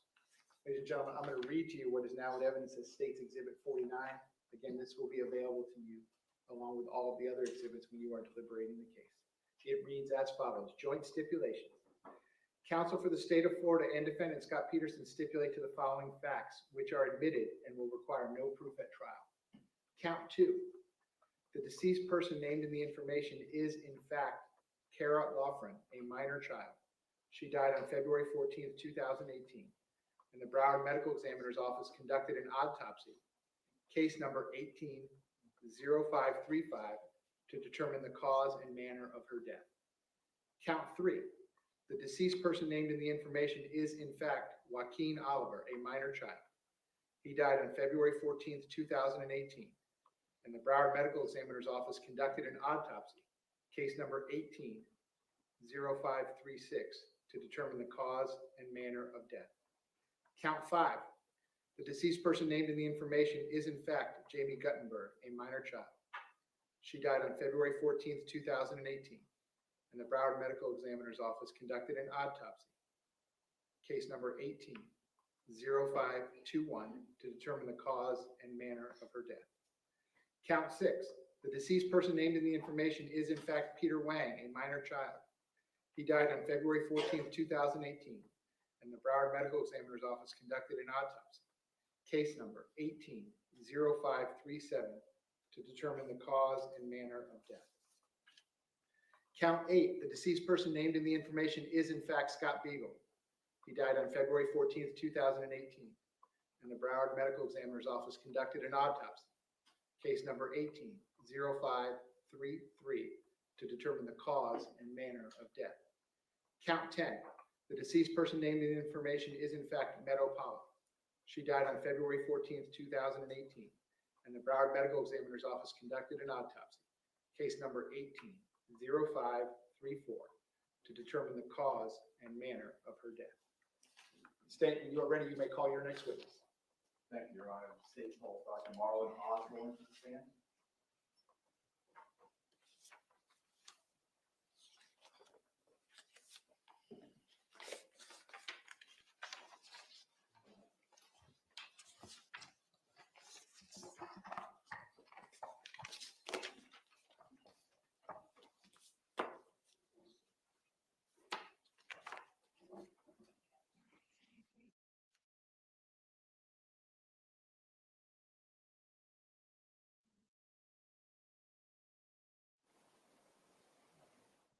Felicia, happy days. Oh, I know, but I will always be. Oh, happy days, you. I know. It's all good.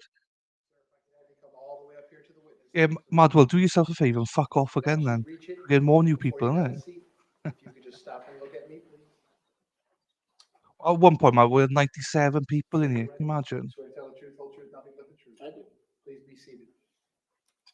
Yeah, Jamie and Lefty gave some Sir, once you are free seated, find memberships yourself as well. that chair all the way up as Felicia, far as join you us go. tomorrow. Please Oh, state your I'm pausing it. Felicia, join us tomorrow. And Hot Mess as well, and everybody else. What do you call it? We got the Colorado one on, and then this one. full name and Join us. spell your full name. Marlon Osborne, Marlon Osbourne. Mr. Klinger, you may inquire. Thank you, sir. Good afternoon, Dr. Osborne. Good afternoon. Dr. Osborne, could you please explain to the jury what your occupation is?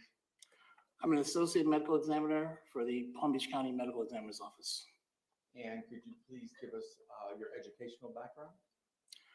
Sure, I attended Rutgers University, got a degree in, a bachelor's degree in biology, and then I went on to medical school at Rutgers, New Jersey Medical School. After that, I did a 4-year residency in pathology at what was known as Hahnemann, H-A-H-N-E-M-A-N-N, Drexel College of Medicine Pathology Program. After those 4 years, I did a 1-year fellowship in forensic pathology at the Miami-Dade Medical Examiner's Office. And Doctor, I believe you mentioned pathology. Could you please explain to us what pathology is? Pathology is a specialty in medicine that deals with figuring out how diseases affect the body and what changes go on from anything from, diabetes, hypertension, to cancers, to bacterial, fungal infections, everything and anything included that causes an arrangement inside the body that's not normal is pathologic. So that's pathology. Is there a difference when you speak of forensic pathology versus pathology in general? Yes, forensic pathology is a subspecialty within pathology that specifically tries to deal with and figure out how people die from natural and unnatural causes, and the unnatural causes, how that interplays with the legal system, or potentially could be. The focus is to determine what the cause and manner of death is for those cases, whether they be from natural causes or unnatural causes. And doctor, are you board certified or a diplomat in any specific areas? I'm a board certified in forensic pathology and anatomic pathology. And also, could you please explain to the juries what an autopsy is? So at times, to figure out how someone died, we have to do an autopsy where we examine the body from the outside inward and look at any changes on the outside of the body that could have been result of natural disease or trauma. And we do internal examination where we remove the organs and examine those as well to see what natural disease processes have happened in those organs and or whatever trauma has happened to the body in those organs. And could you tell us approximately how many autopsies you performed as a medical examiner? Over 2,500. And do you have an approximate number of how many of those autopsies, involved gunshots? Probably over 200 at this point. I'm going to back up just a little bit. You had given us your educational background. Can you please give us your employment background after you had graduated? After fellowship, I worked at the Philadelphia Medical Examiner's Office for 5 years. After those 5 years, I worked at the Broward County Medical Examiner's Office for 5 years, and I've now been at Palm Beach for almost 4 years. And so are you licensed to practice medicine? Yes. And what state are you licensed to? Florida. All right. You stated that you worked in the Broward Medical Examiner's Office. Were you working there on the 14th of February, 2018? Yes, I was. And were you, well, let me ask you, on that particular day, were you called or asked to do anything in relation to a shooting that happened at Marjory, Stoneman, Douglas High School? Yes, I was. And what were you asked to do for that, in regards to the shooting? For my participation, I did 3 autopsies. Okay. And one of the autopsies that you did, would that be on Jamie Guttenberg? Yes, it was.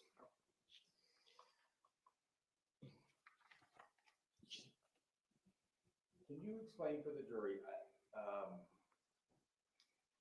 your initial involvement with, or how you began to do your autopsy, the work for your autopsy on Jamie Guttenberg? That day,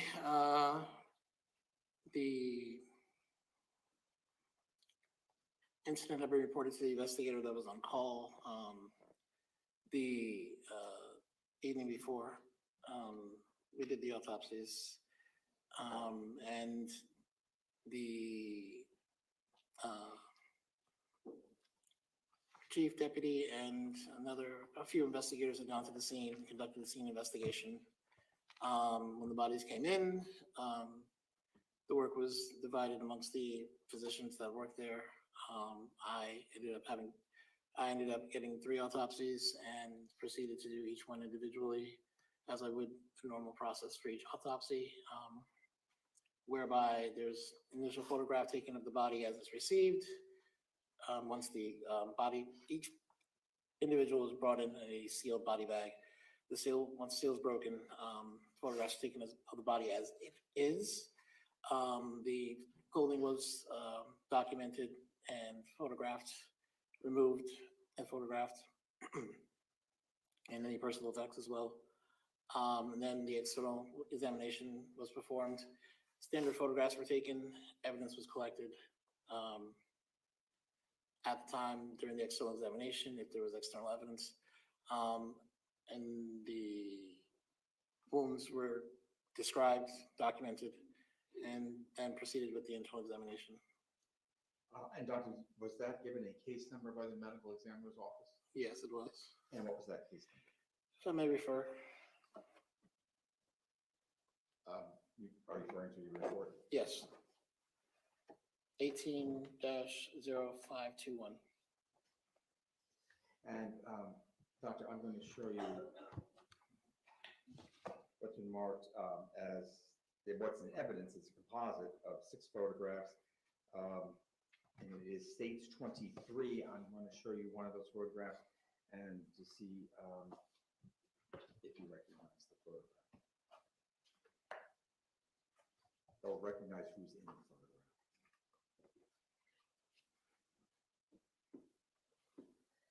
Thank you, Judge. Can you see the photograph, Doctor? Yes. Okay, and do you recognize who's in the photograph? I believe it's Ms. Guttenberg. And is that, when we were talking about the case number that you just mentioned, which was case number 180521, is that the individual with whom you conducted your autopsy? Yes, it was. Okay.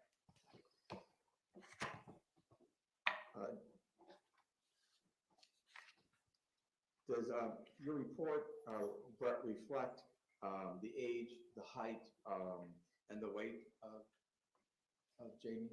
Yes, it does. Okay, could you tell us what that was, please? She was 14 years old. Her weight was 104 pounds, and she was 64 inches, so 5'4". As you began to perform your autopsy, can you explain to the jury what you found? Ms. Guttenberg had an abrasion on her left cheek. She had a gunshot wound to the back of the left shoulder and another gunshot wound to the base of the neck on the right side anteriorly, as well as another abrasion associated with that gunshot wound. And for each of those, can you explain what effect that had on Jamie's body? The entrance gunshot wound is the first wound that I described, and it was on the back of the left shoulder. That an entrance gunshot wound is when the bullet enters the skin, so it pushes skin inward. It can be round, it can be ovoid. It can have an abrasion. This one did have a small abrasion from the 5 o'clock to 11 o'clock position, but what's always going to be missing from the entrance side is going to be that piece of skin. So the edges won't go back together. So that's how you know it's an entrance. So that bullet traveled through and fractured the posterior aspect of the first and second ribs on the left side, perforated the left lung. Excuse me. It fractured the 7th cervical vertebrae, transected the spinal cord at that level. It then exited the body at the base of the neck on the right side. Associated with the travel of the bullet, because the bullet has a lot of energy, it travels. As it travels through different parts of the body, it creates what we call a temporary cavity. So that also can cause damage. So it caused a contusion to the upper lobe of the right lung, associated next to where the exit was on the base of the right side of the neck. How many, from your determination during the autopsy, how many bullet wounds or bullets entered Jamie's body? There was one gunshot wound trajectory. Just the one that you just talked about? Yes. All right, the other wounds, do you have an opinion or know what they were caused by? The graze wound Yes. could be associated with the exit. The abrasion on the cheek could be associated with any kind of blunt trauma, terminal fall. Can you also then explain, you explained to us the bullet and the trajectory of the bullet and what happened. How would that affect Jamie physically? I mean, the effect of that bullet? So in order for your lungs to function properly, there has to be a negative pressure around them inside the chest cavity so that they can expand. Because what happens is every time you take a breath, you contract your intercostal muscles, they pull the rib cage up and out. Your diaphragm flattens out, so it increases that negative pressure, so they expand. If you disrupt that negative pressure, then the lungs can't expand. So the bullet fracturing those two ribs causes the disruption of that negative pressure system. So that would cause collapse of that left lung. Additionally, the bullet went through the left lung, so that's going to cause hemorrhage and bleeding into that space around the lung, also causing it not to be able to expand. So you're not going to be able to breathe. Additionally, the contusion to the right lung causes damage to lung tissue that can't do gas exchange. So you're also compromising the right side, trying to get oxygen into your body, going to your brain. All those things combined, if your brain doesn't get enough oxygen in a certain amount of time, it'll lead to coma and death. And also, I believe at one point when you were talking about the trajectory of the bullet, you said that it that hit her, affected her spinal cord. Yes, I was just about to mention that. Sorry. It also transected her spinal cord at the level of the 7th cervical vertebrae. So anything below that level that would have been under her own autonomous neurological function would cease to exist. So she wouldn't be able to move her arms. Potentially wouldn't be able to move, definitely wouldn't be able to move her legs. Arms, it potentially could be plus or minus. It's the upper arms are innervated from the mid-cervical region downward. So potentially there was still maybe some functions of the arms, but anything below the neck downward would not be able to be moved. All right. So if when she was hit by that particular bullet and bullet went in, she would no longer be able to walk. Would that be a fair statement? That'd be fair. Possibly, maybe still able to move her arms, but not be able to walk. Correct. And the overall effect of the damage that was caused by that bullet, what would be its final effect on Jamie?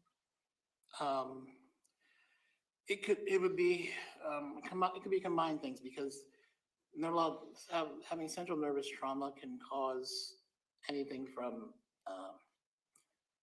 we call spinal shock, which could lead to a terminal arrhythmia and death, or it could also lead to flash pulmonary edema associated with it, with compromising oxygen and hypoxia that would lead to, or lack of oxygen going to the brain, that would also compound the effects of the bullet hitting the lungs and make it worse and precipitate the lack of oxygen going to the brain and death. So doctor, would that bullet have caused immediate death, or would it cause death shortly thereafter, or possibly both? Are you able to determine that? It's difficult to determine. It could have caused one or both.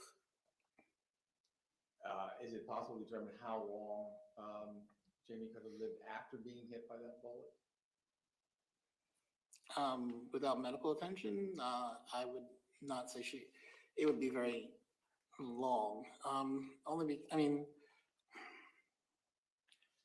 From my perspective, what I can calculate as blood loss is what was collected at the time of autopsy, which is 300 milliliters of blood in the left chest, which isn't a lot. However, I can't account for how much blood was lost at the scene.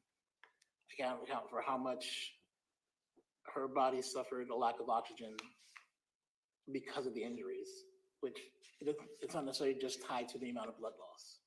And also the injuries, the spinal shock that could have happened from the severed spinal cord, and how that could precipitate an arrhythmia and or other things that would precipitate hypoxia and death. So I can't say exactly.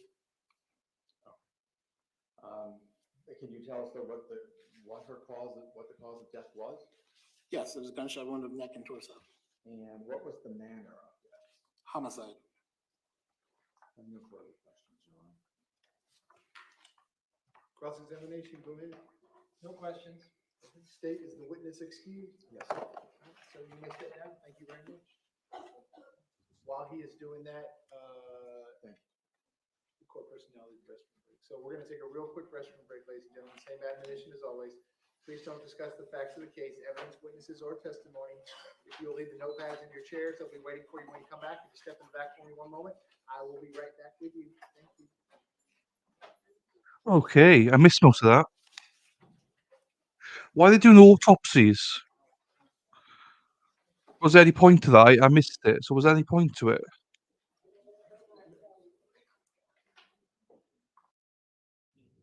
Mute it, mute it, mute it.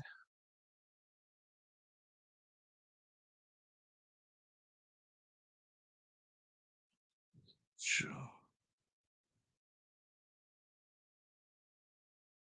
I like to show the impact of the victim's injuries while the police stood by. Yeah, fair, but it's only one policeman they're after, isn't it? That's the problem. In my opinion, anyway. Oh, jeez. Who's left here? Who's around? Hot Mess never get back to me. What's wrong with you, Hot Mess? I love that name, Hot Mess. Lefty, no.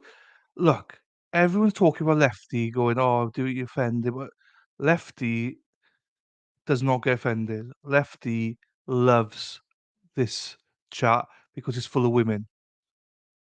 He just loves it. He just loves it. And I think that's the best thing about this channel. We all love the banter, so it's good. 5 minute rest break, fine.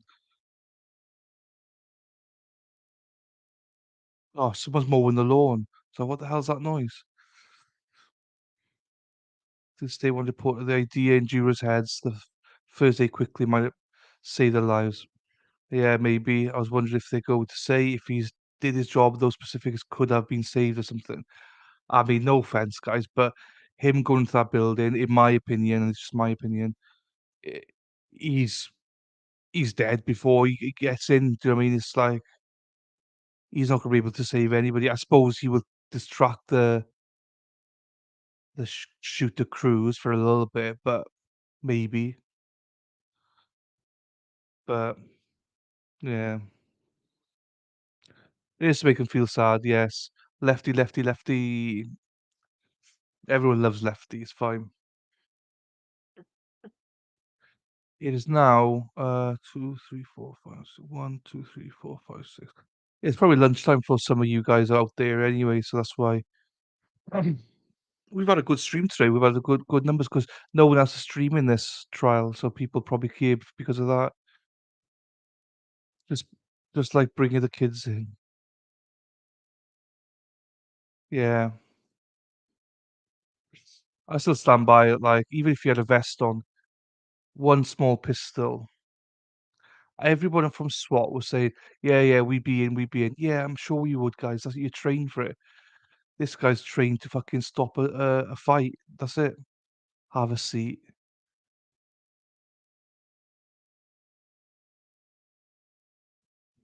Yeah,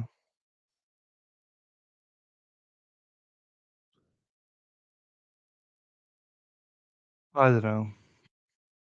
I just think it's a shame that we're here. This case is fucked. Yeah, it is fucked.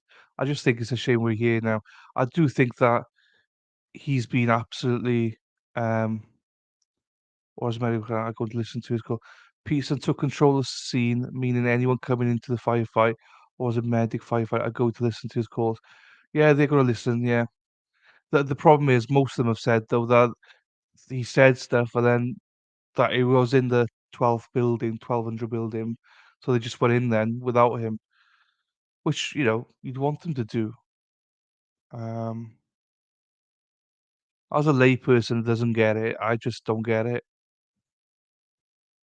I don't understand how one person can like, I understand, right, if it was all of them, all the officers, like, if it wasn't just him and his helpers, like, If there's like 5, 6 of them, I could 100% understand. Yes, they're all loaded with guns. They should be in there. But one person, I don't know. Oh, what did he do afterwards then? Yeah, I don't know what he did afterwards. Oh, the killer, you mean? Or, or this guy? Yeah, I'll wait for you to come back. Who are we talking about, Peterson or the killer? Sure. Yeah. Well, I mean, his ammunition was pretty strong, shall we say? And what I saw about it was he went to McDonald's and sat with the brother, or I believe the brother, um, of one of the girls that died. Hierarchy that left partisans in charge, unless specific personnel arrive on scene. Campuses are treated differently than. Okay, yeah, I'll say I'm learning. I don't know all these things, so thanks, Felicia. And yeah, yeah, what did he do? What did he do? What was his behavior afterwards? We've not seen it. I've not seen his behavior. I've not heard. I didn't even know this existed, to be honest with you. Until we literally stumbled upon this trial, and I was told there was a 2-month trial, which I was like, what the? It's easy for me to ask questions, isn't it? What happened? Guys got type then. Nichols Cruz didn't get a death penalty. They look for others to blame. Okay. Yeah, I mean they didn't get day in court, and I think that's what they're having here, day in court, put everything out there. Family members were so upset. Nicholas Cruz didn't get the death penalty. They continue to look for others to blame. Yeah, that's true as well, and to sue probably as well. I'm still sure this is justice. It feels more akin to vengeance. Yep, I understand the anger, frustration, pain, but the years he's facing for this is wild. I mean, it's like 100 years or something there. He lied about where he was, how many shots he heard, and they resigned the next day. Okay. So he lied basically the next day. Well, I mean, idiot. He just should have been honest. He knows his camera's there. Just be honest about it. Do you know what I mean?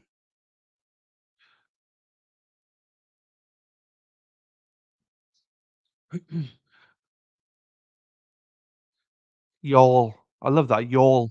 And y'all have to remember this was when police brutality and mass shootings were getting. Yeah, I remember that. I like obviously from afar. I remember that from afar. Police brutality stuff.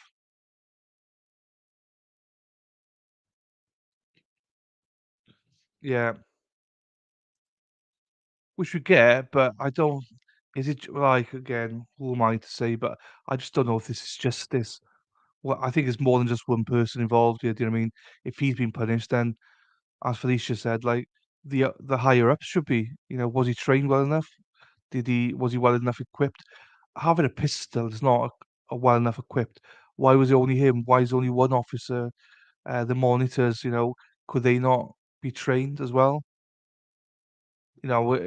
Obviously we're looking 5 years ago now, but where does the blame end? Are we just putting all the blame on this guy? Don't know. I mean, he's lost his job, and I think rightfully so, lost his job.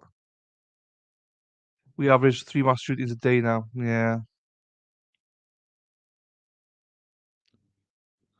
Yeah. Yeah, I agree with Amy. I think so many people are responsible. If he goes down, then I think a whole bunch of people need to be going down as well, not just him.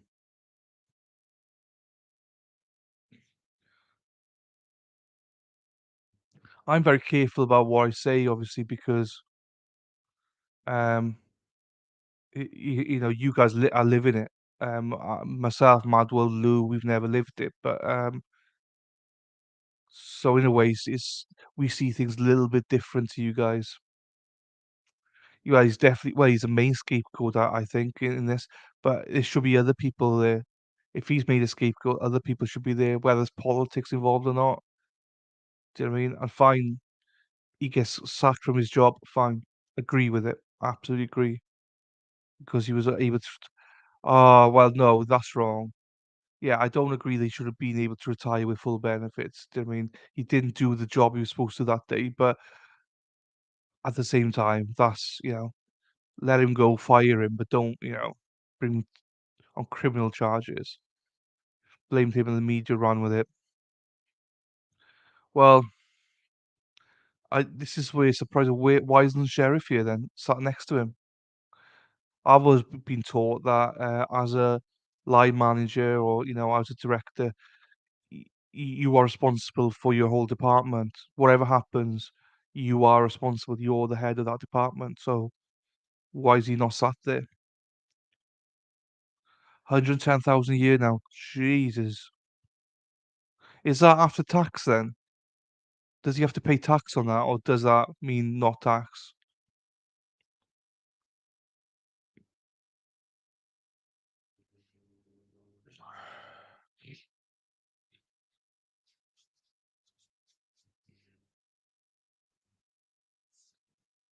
That's a lot, man. 110 grand. Jesus.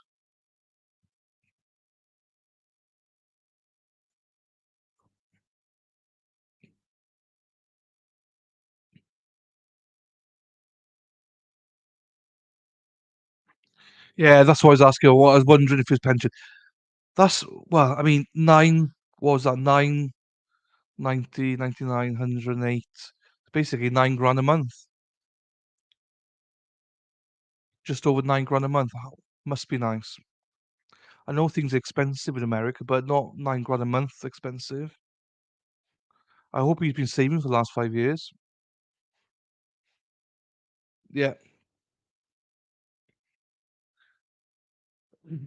Oh, yeah, definitely. It would be paid more than them because the responsibility the guy has, apparently he's supposed to stop all school shooters, so I'd expect him to be paid like fucking quite a bit of money. Do you know what I mean? It's a joke. I think the defense should call Israel to stand, but I have no idea where he is these days. Ah, okay. Oops, we're back. Hang on.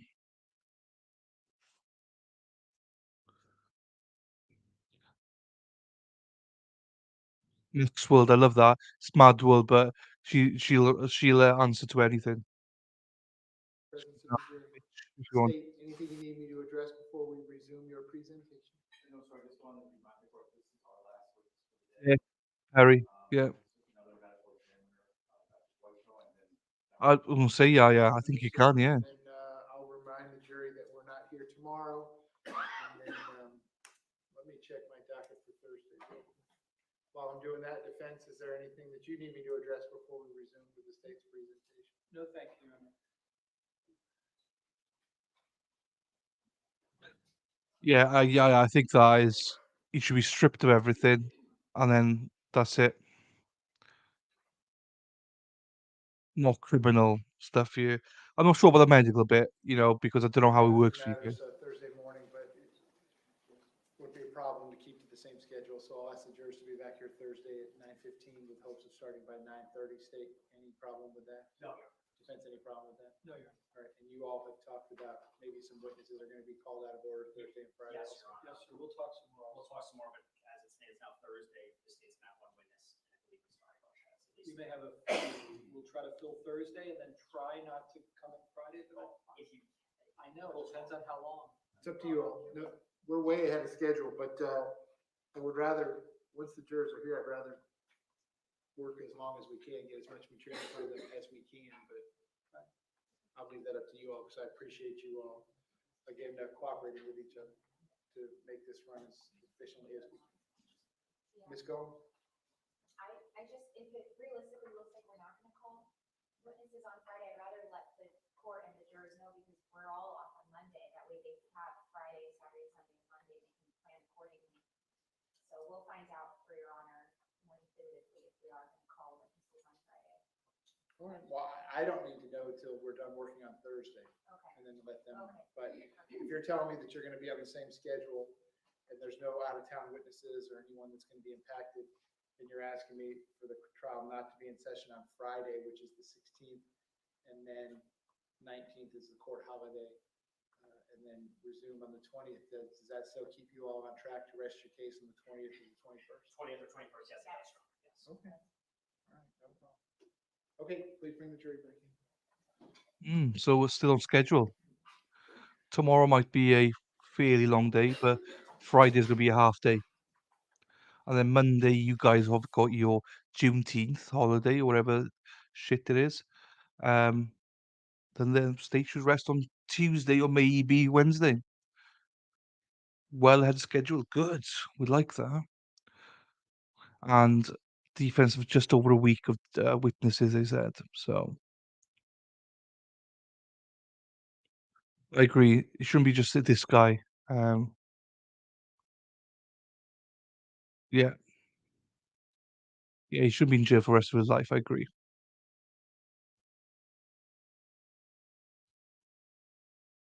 I think we're in the final stretch here now of this one. Then we play the Colorado one.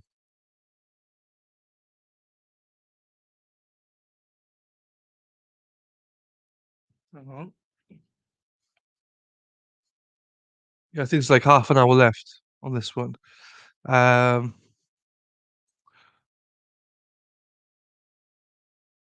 Anyone that wants to join and become a member of the channel, you're more than welcome to. If you get a lefty level, then you get access to our Discord that Spider Girl's been working on.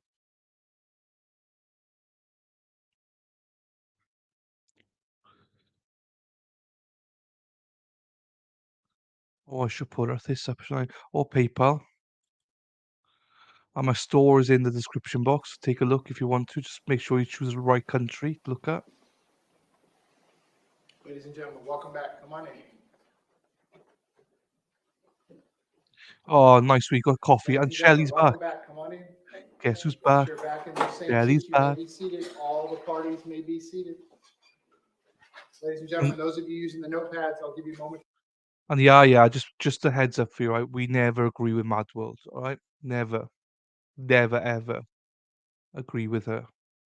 Especially on Wednesdays, where she's a loony Take bin those on notepads back Wednesdays. out. Okay. No worries, ladies and Amy. gentlemen, when we took our restroom break, we were in the middle of the state's presentation. We're going to resume at that point. State, Hi, when he's you're back on ready, you may duty. call your next witness. It's all good. All good.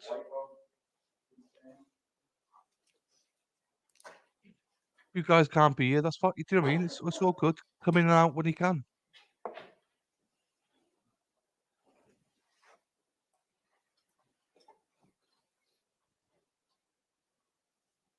Yeah, good luck to your neighbour.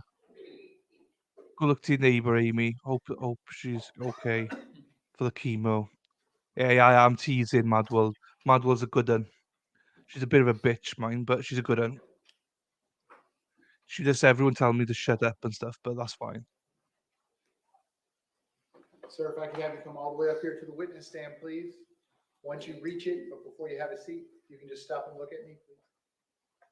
Raise your right hand. You swear to tell the truth, whole truth, nothing but the truth. I do. Please be seated.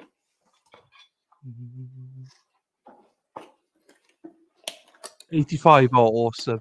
Send her our love, Amy. Say that we're thinking of her. We're Sir, rooting once for you're her. situated, if I can get you to scoot that chair up as far as it will go. Can you please state your full name and spell your full name? I'm Dr. Yuri Boyko, first name I-O-U-R-I, last name B-O-I-K-O. Mr. Klinger, you may inquire. Thank you, sir. Good afternoon, doctor. Good afternoon. Doctor, could you please explain to the jury what your occupation is, please? I'm Associate Medical Examiner in Broward County Medical Examiner Office. How long have you been a associate medical examiner in Broward County? 15 years. And could you please give the jury a description or your background, your educational background, please? I received my MD, PhD in Ukraine. In 1994, I came to USA. And to be a doctor here, I have to pass exams and to take additional training. So I was accepted in general pathology residency from 2000 to 2004. 2004, 2005, I have 1 year fellowship in forensic pathology in Harris County Medical Examiner Office.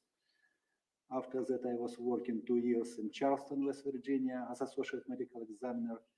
And from 2008, I working here in Broward County. I board certified in general pathology, in forensic pathology, and medical license in state of Florida. And Doctor, do you have any board certifications? Yes, in general pathology, in forensic pathology, and license, medical license. And could you tell Sounds like me. What the how many fuck? autopsies you have performed? More than 4,000. And can you also tell us, give us an approximate, how many of those involve gunshot wounds? Approximately 300. Doctor, were you working for the Broward County Medical Examiner's Office on February 14th, 2018? Yes, And on that day, or in and around that day, were you called out or asked to do any work concerning a shooting at Marjory Stoneman Douglas High School? yes. And can you explain to the jury what you were asked to do? I have to perform my duty as associate medical examiner. I have to examine the bodies and to determine cause and manner of death. And how many, let me ask, did you actually go to the school? No, Okay. You did all your work from the medical examiner's office? yes, And how many autopsies did you perform in relation to what happened at the school, the shooting at the school? 4 autopsies. 4. All right, and let me ask you, was one of those autopsies that you performed, that included the victim, Meadow Pollock? Yes, And I'm going to put on the screen, you'll see it in a second, what is part of State's Composite 23 in evidence. A picture, tell us if you recognize the person in that picture. yes, And who was that? it's Meadow Pollock. And as you said, you performed an autopsy on Meadow Pollock. Yes, Can you please explain to the jury, well, let me scratch that. Let me ask you first, was there a number assigned by the medical examiner's office to the autopsy? yes, that was it's performed? routine. We assign numbers to every person, everybody which came in our office. Okay, and do you remember what number was assigned to Ms. Pollock? Yes, 18-0534. And now, I go back to my other question. Can you please explain to the jury what procedures how you started to perform the autopsy on? First, I perform external examination of the body to determine injuries on external sides of the body. And after that, I perform internal examination, which called autopsy, to determine internal injury. And did you find injuries to Meadow's body? Yes, All right, could you explain to us how many injuries did you find? approximately 6 or 7 gunshot wounds. All right. 7 gunshot wounds on the body. Okay, so, and can you please then go through and explain to the jury how you examined and what you found from each of those gunshots? To describe gunshot wounds, one by one? Or? One was on the head, on the top of the head. It was tangential gunshot wound, but it was complicated with skull fracture. Bullet not going inside the head, but it just strike the head and cause fracture of the skull. Another was, Can I just ask you, so you're saying it didn't enter, it hit yes, from hitting the yes, skull is what caused that? it's correct. I'm sorry, I didn't mean to interrupt you. It's tangential, that it's just strike the head, but not penetrate the skull. Understood. Okay, and can you please describe the other gunshot? Another wound was on the left side of the back. And this wound penetrate left lung, thoracic vertebra, its spinal cord, number 8, right lung, and fractured rib number 6, and exited on the right side of the back. Another wound was on the left shoulder. This wound penetrates the muscles and scapula, left scapula, and fractured this scapula and exit on the upper back. Next wound was on the right side of the back, and this wound penetrate muscles, right scapula, right clavicular, and exits on the right shoulder. Next wound on the left hip. This wound perforates muscles and exit on the left buttock. Next was ballistic impact point injury. It means that some bullets strike the wall and disaggregate on the some shrapnel parts of the bullets, and these bullets penetrate the body as well. So it was on the left leg, such a ballistic impact injury. So doctor, if I could just ask for a moment, so the two other gunshot wounds that you had spoken of, or the three other, the left side, left shoulder, and the right side, the bullets entered and exited the body, is that? Yes, that's correct. Okay.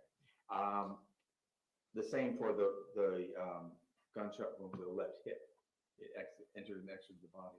Yes. All right, but this particular one that you just described on the injury of the left leg,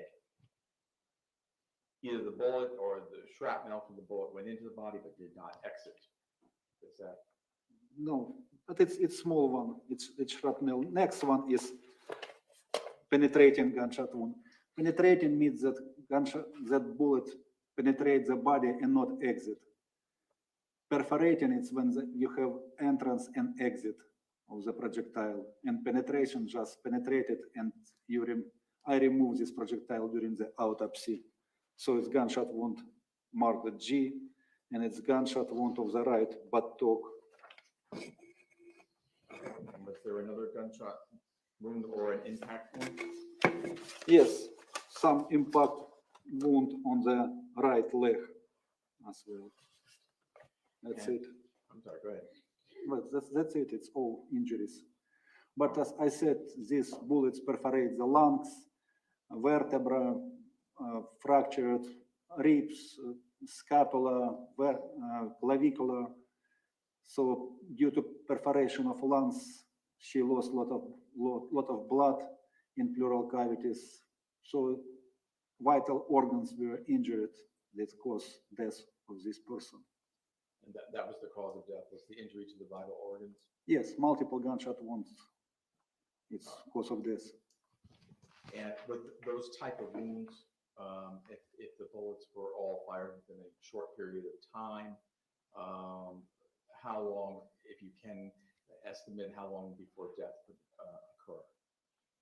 I think it's just minutes because multiple gunshot wounds, a lot of injuries, a lot of bleeding, and she died from bleeding from these injuries. So my estimation, some 5 minutes. I cannot say exactly, but short time. All right, doctor. And also, so what would be the cause of death? Cause of death, multiple gunshot wounds. And what would be the manner of death? Manner of death is homicide. Thank you.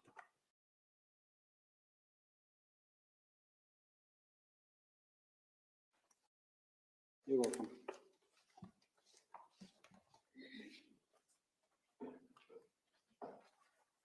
Cross-examination. No questions, Your Honor. State, is the witness excused? Yes. All right, sir, you may step down. Thank you very much. You're welcome.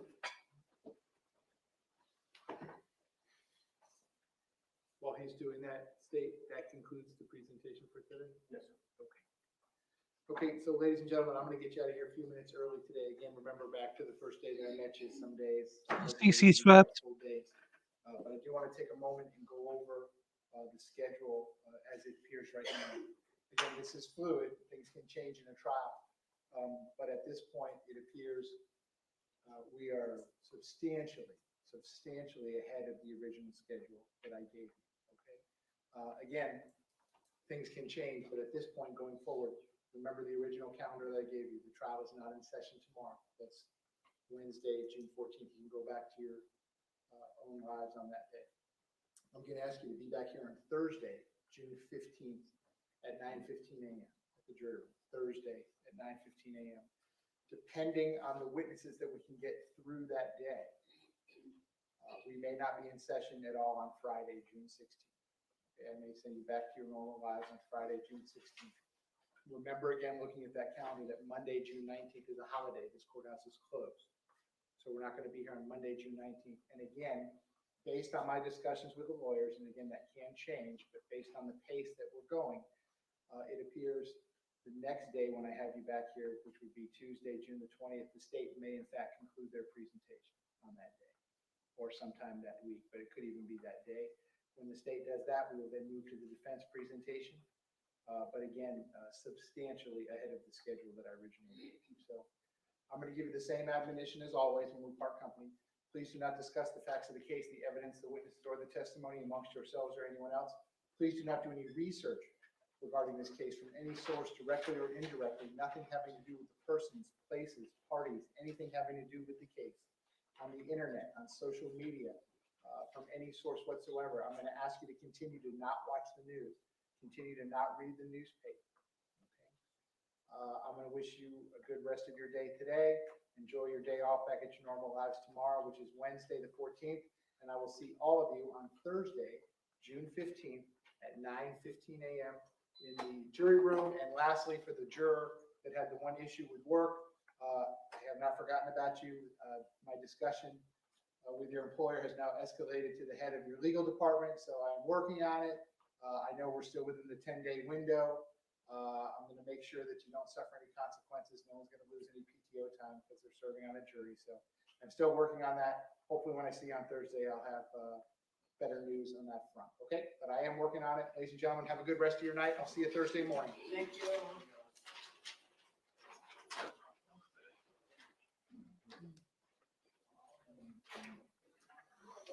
If there's nothing else next,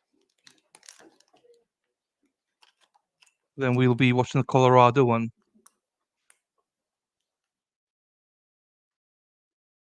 We'll give it a couple more minutes just in case. Okay, we're outside the presence of the jury. State, is there anything else that you need me to address No. before we recess the trial until Thursday morning? Defense, anything else you need me to address? Okay, so the trial will be in recess until this coming Thursday, which is Thursday, June 15th at 9:30 a.m. Division FX will be in recess until Thursday, June 15th at 8:45 a.m. I hope y'all have a good rest of your afternoon. All right, Madam Court Reporter, that is it. Good. I still need to find out the name of that lawyer, the female lawyer. She's fucking oof, sexy. Everything about her so sexy. Ba ba ba ba ba, sexy. Ba ba ba ba ba, sexy. Right. Give it a couple more minutes, and we'll go and do the Colorado one. So we're well ahead. So this was supposed to go into August, this trial. So apparently we're well ahead of schedule, so which is good.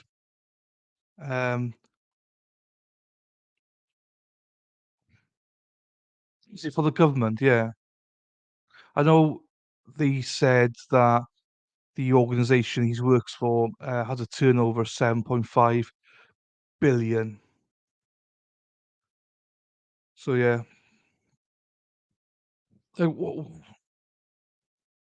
What by while you're singing?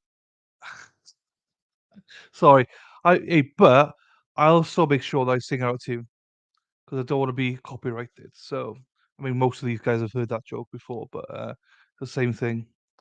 We're still live. We're gonna be live for the next probably 4 or 5 hours. So,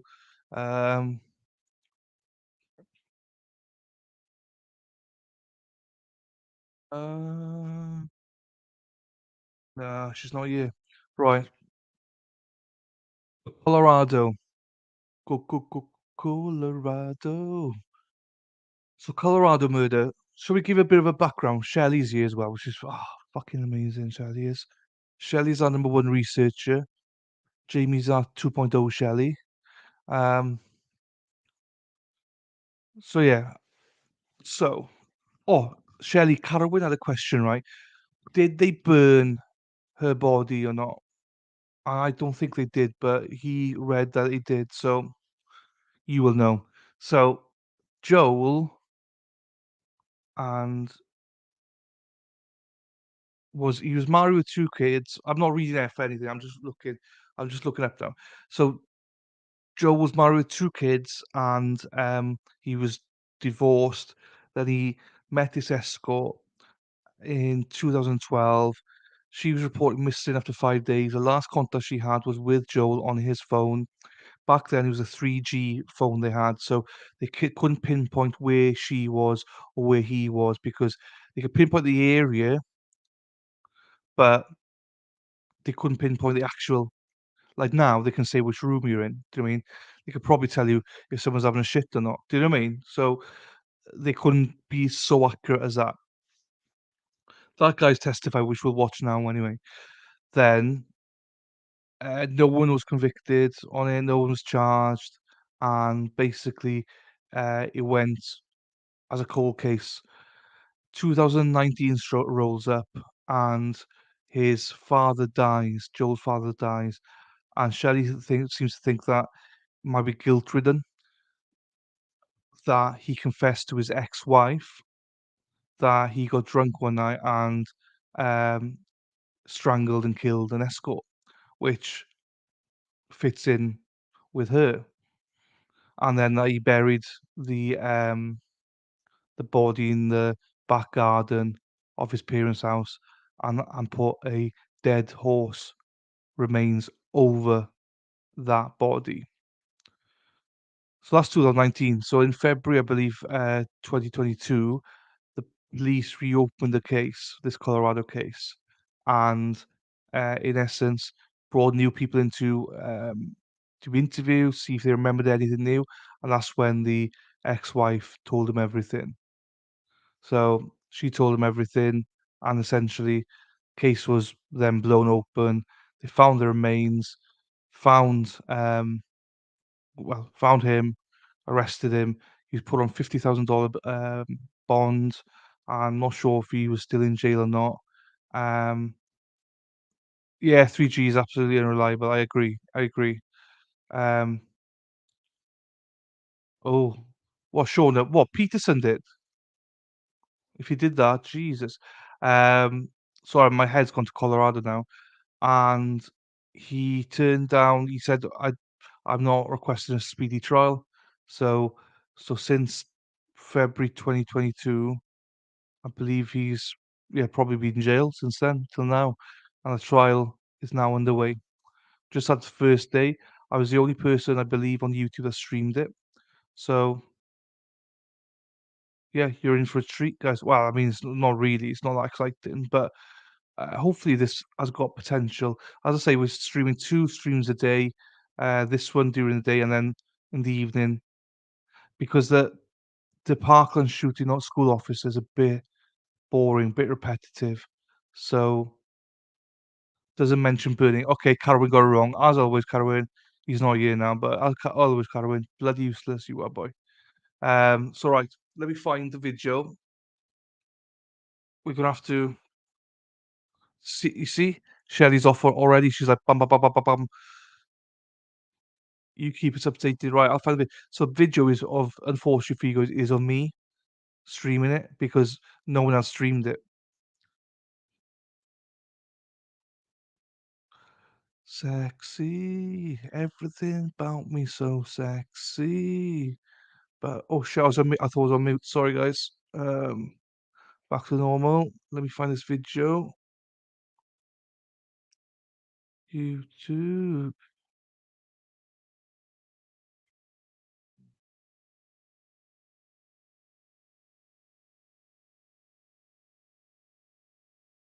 All right, I have to go to my channel and we'll play. Oh, I need to change the title as well. Bollocks.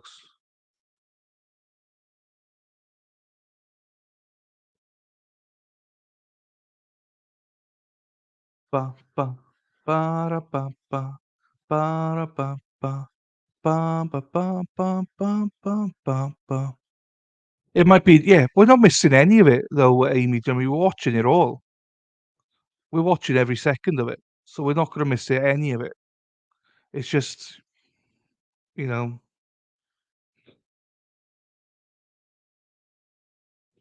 and if it's deemed that it's more interested, we could always swap it around. You know what I mean,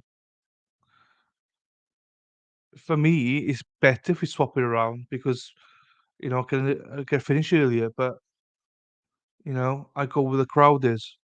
Um,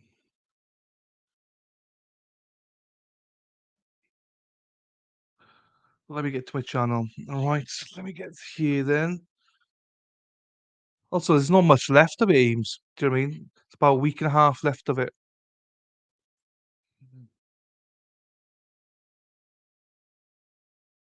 Um,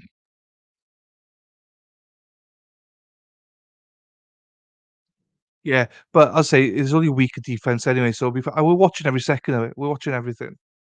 I don't care if we go to bed at 4 a.m., guys. 5 o'clock in the morning. We're watching it. Don't worry.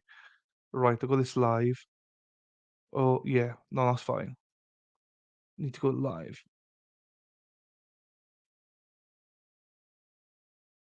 And I have got it here somewhere. You guys are lucky. Look at you get to see two of me now. Two of me.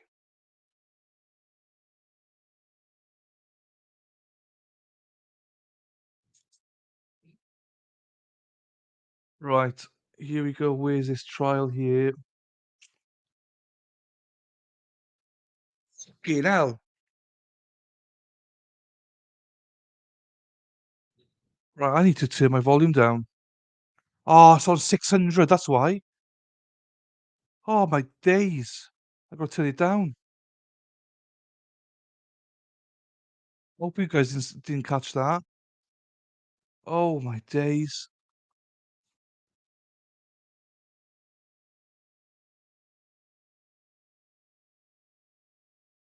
He may have burnt her some. Oh, okay. But that's fine. No, Carwin's not that intelligent. So he would never have seen that. He would never have seen it. So don't worry about it, Shal. It's good. Right, I'll share this now. Once I get here.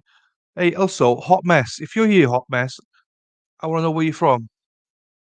I love the name Hot Mess because most of my followers are hot messes. They're absolutely a mess.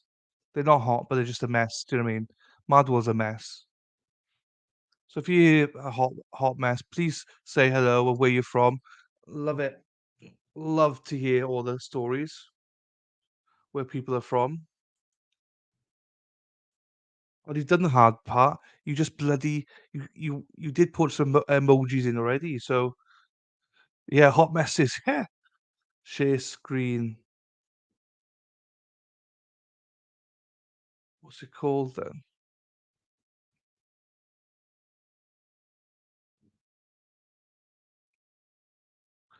Oh, that gorgeous boy. Look at him drinking some instant coffee.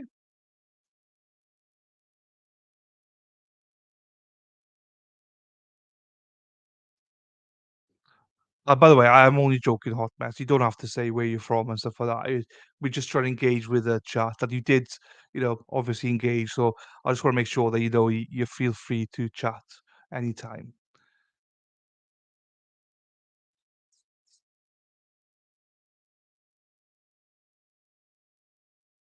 All right, I need to change the title very quickly because I've got it on screen here. I can do it. Cara Nichols' death. Um, in case anyone actually, Googles it. Oh my days, 6, 7, 8. I've had 18 new subscribers today. What's going on? 18 new subscribers. That's amazing. Thank you very much, guys. Really appreciate that. Jesus, that's blown me away.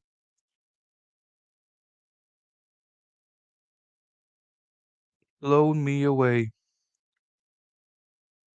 Right, I'll just change the title, then we'll get off We'll get off and do this. Scott, no. Yeah, here we are. You got to change the titles, you see. So,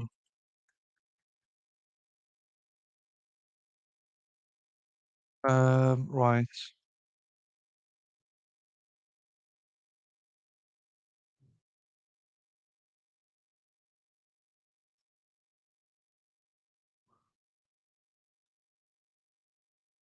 Um,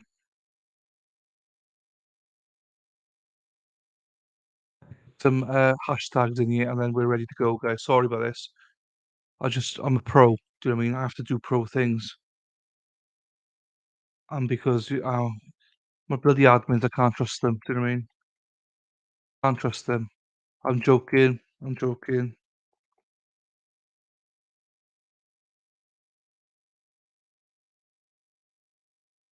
That's a bit enough.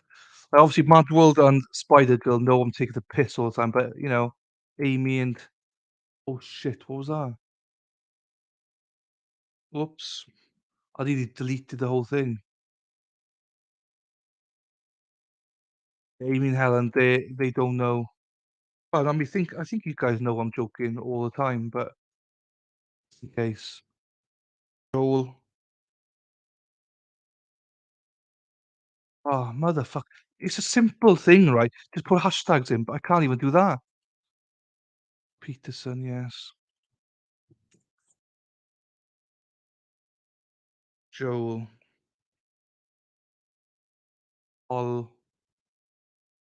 Hollendorfer.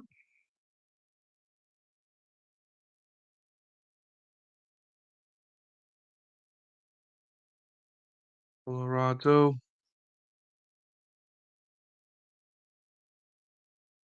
I think we're pretty much.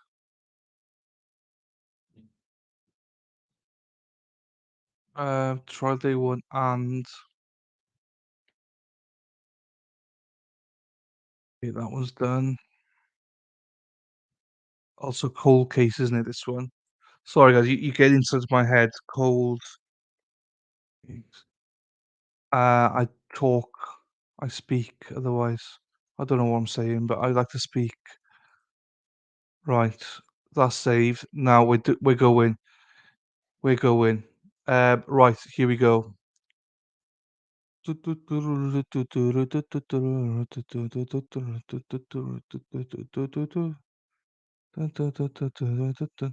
Lefty's a pro at slinging the eggplants.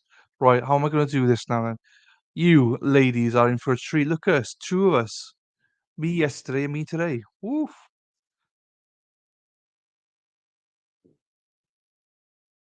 I'll skip this. Also, lukewarm. Yeah, I like it. I like it lukewarm. That's my. This is now with you. Where's my tweet? Where's my message? Huh? Gobby. I'm with you. Oh, actually, I don't know what. Oh, they're all here about ID between one and. Oh, I called you hell. Yeah, Crime Spies were your happiest one. Spider was your me. I think. I'll. He was also worried as well. Dating. She was working at Noodles and Company. What the hell is this Welsh guy? Oh, they won't answer me. They hate me. Well, they don't hate me, but I'm not in their club, so I'm not one of those. Also, I'd probably just go, WTF is going on? So, hi Shelley, yes, I'm on Facebook. Shelley, join that group, the alternate corner group. Look at this guy promoting stuff. Yeah, we got a group on Facebook, the alternate corner. Join it. Lefty, it's got to be private. What do we do? Oh, I mean, look, hey, it's got to go private. Lefty through. Here we go. This is me in the wrong, but I requested a meeting with with someone else. El Paso's Division 22 personal room. I've no idea who was going to meet there, but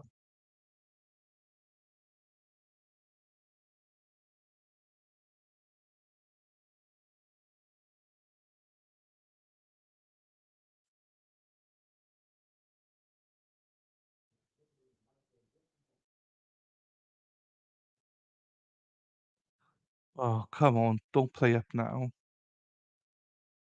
Werner, not Wiener. Well, don't say wieners. Iawn, diolch.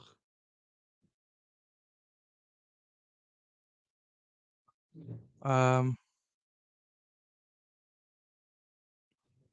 you got skill set I have here, finding.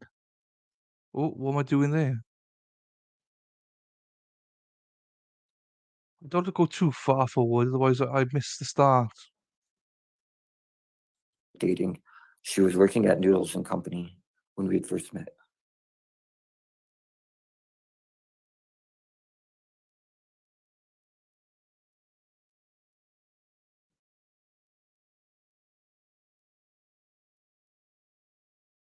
I think this is. Oh my god, I've skipped it again. Right, hang on.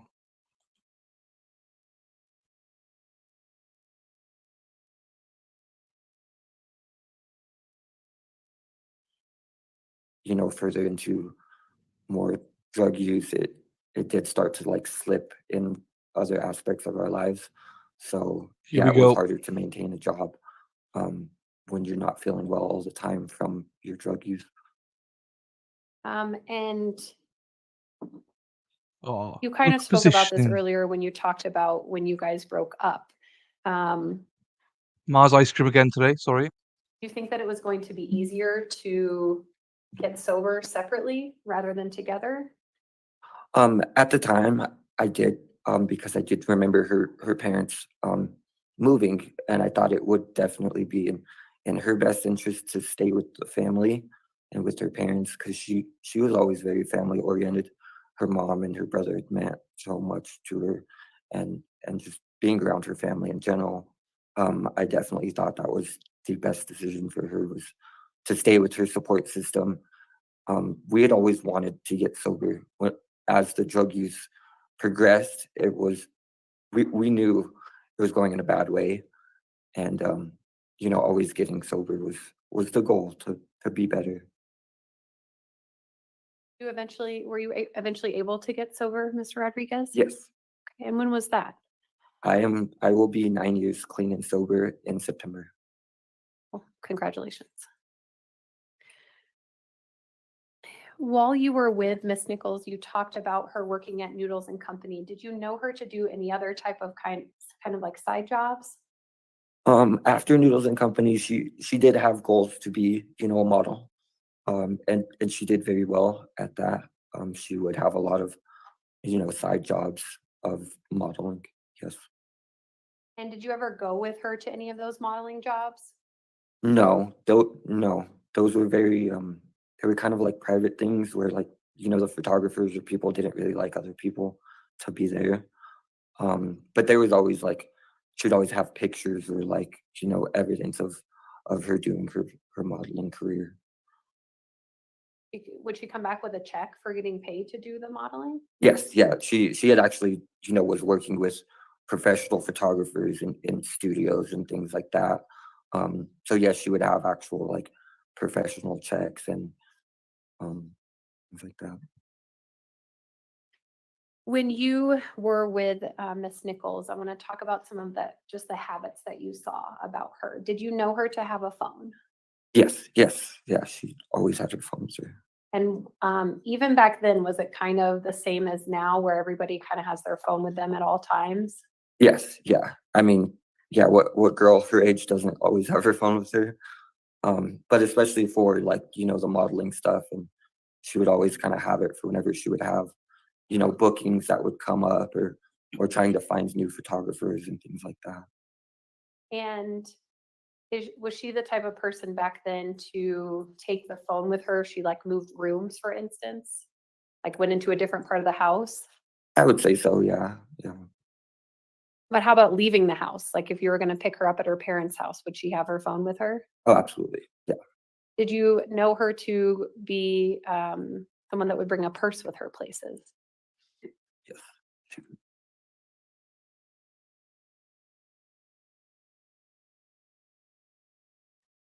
Did you ever see Miss Nichols drive?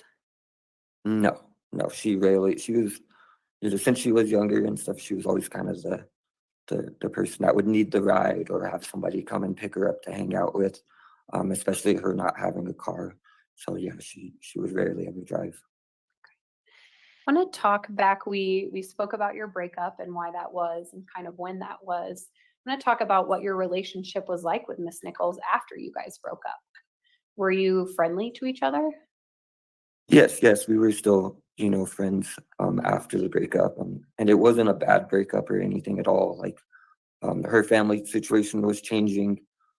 I wasn't doing so well in school after the second year. That's why I had moved in with my parents' house, was because my grades weren't good enough to keep my scholarship. So we both were still good friends, and we just wanted to, like I said, do better at that point. And us still talking and hanging out after, I think would prove the fact of, like, it wasn't like we were mad at each other or in a bad way or anything like that. We had sincerely just wanted the best for each other. I want to break that down for a second. Did you see her in person or hang out with her after you guys broke up?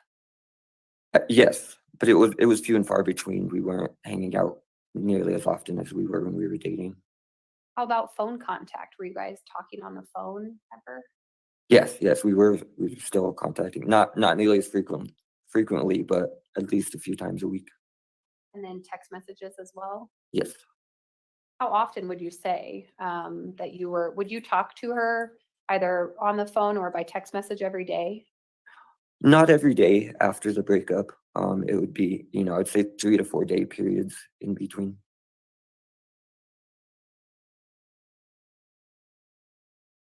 Did you ever know that she had come back from moving with her parents to Chicago, back to Colorado Springs? Yes, I did know that she moved back. And did you see her at that time when she moved back to Colorado Springs? Yes, I had hung out with her once or twice when she had moved back. But they were like very briefly. It wasn't long. It was kind of more like a hi and bye like situation to just kind of catch up and just see like how you're doing and that. Did you know where she was living when she moved back from Chicago? I did not know where she was living. I kind of knew like the general area, but I did not know where she was living. Did you ever visit her at that house that she was living at?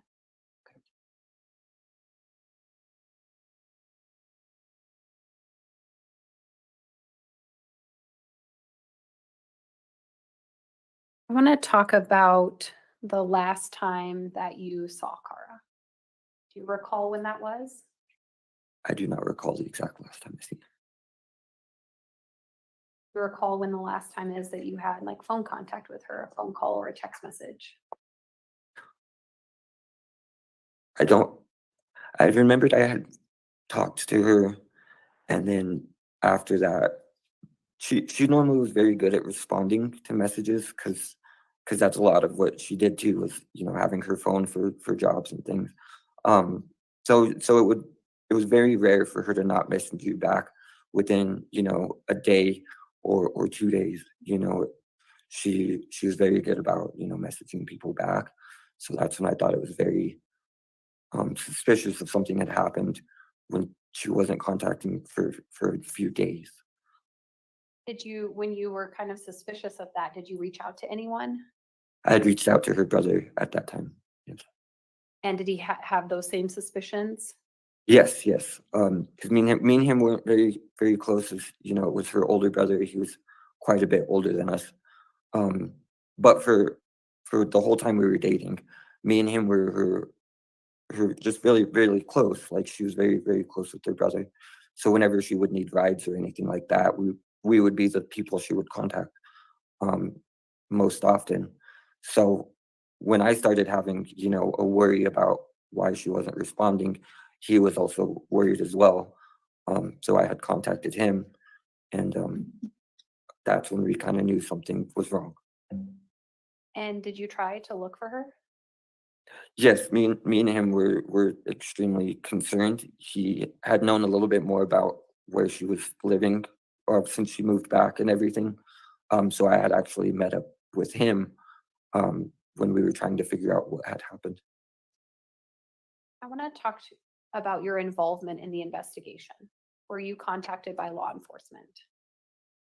Well, when we had realized something was wrong and that we could not get a hold of her, me and her brother had met up and had contacted law enforcement to figure out, what we could do in this situation.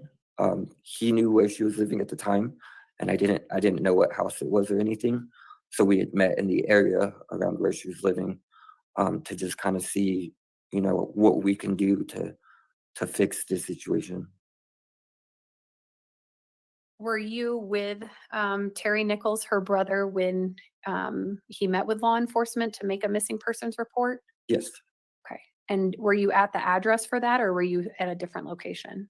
I believe we were at the address. Like I said, I didn't know what the house was. We were just kind of like, I'd met him at a gas station that wasn't far, and then we had went to a house, and I wasn't sure if that was the house she was staying, but we were outside, by the cars when we had filed the report.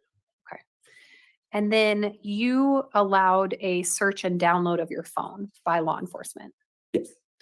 And you allowed law enforcement to search your backpack and your vehicle at the time. Yes. And what kind of a vehicle were you driving at the time? Back then I had a black Volvo. And then you interviewed with law enforcement, not only with the missing persons report, but a more extensive interview in 2012. Yes. And then you did a second interview with law enforcement in April of 2022. Yes. Do you recall what your phone number was at the time? I do not. I've changed phone numbers a few times since then, so I don't quite recall what that phone number was. Okay. Would it refresh your recollection to look at a law enforcement report where you had contact with law enforcement and gave them your identifying information? Yes.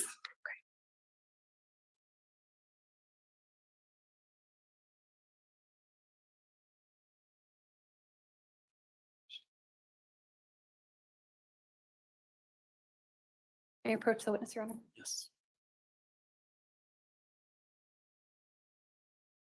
Look here and just let me.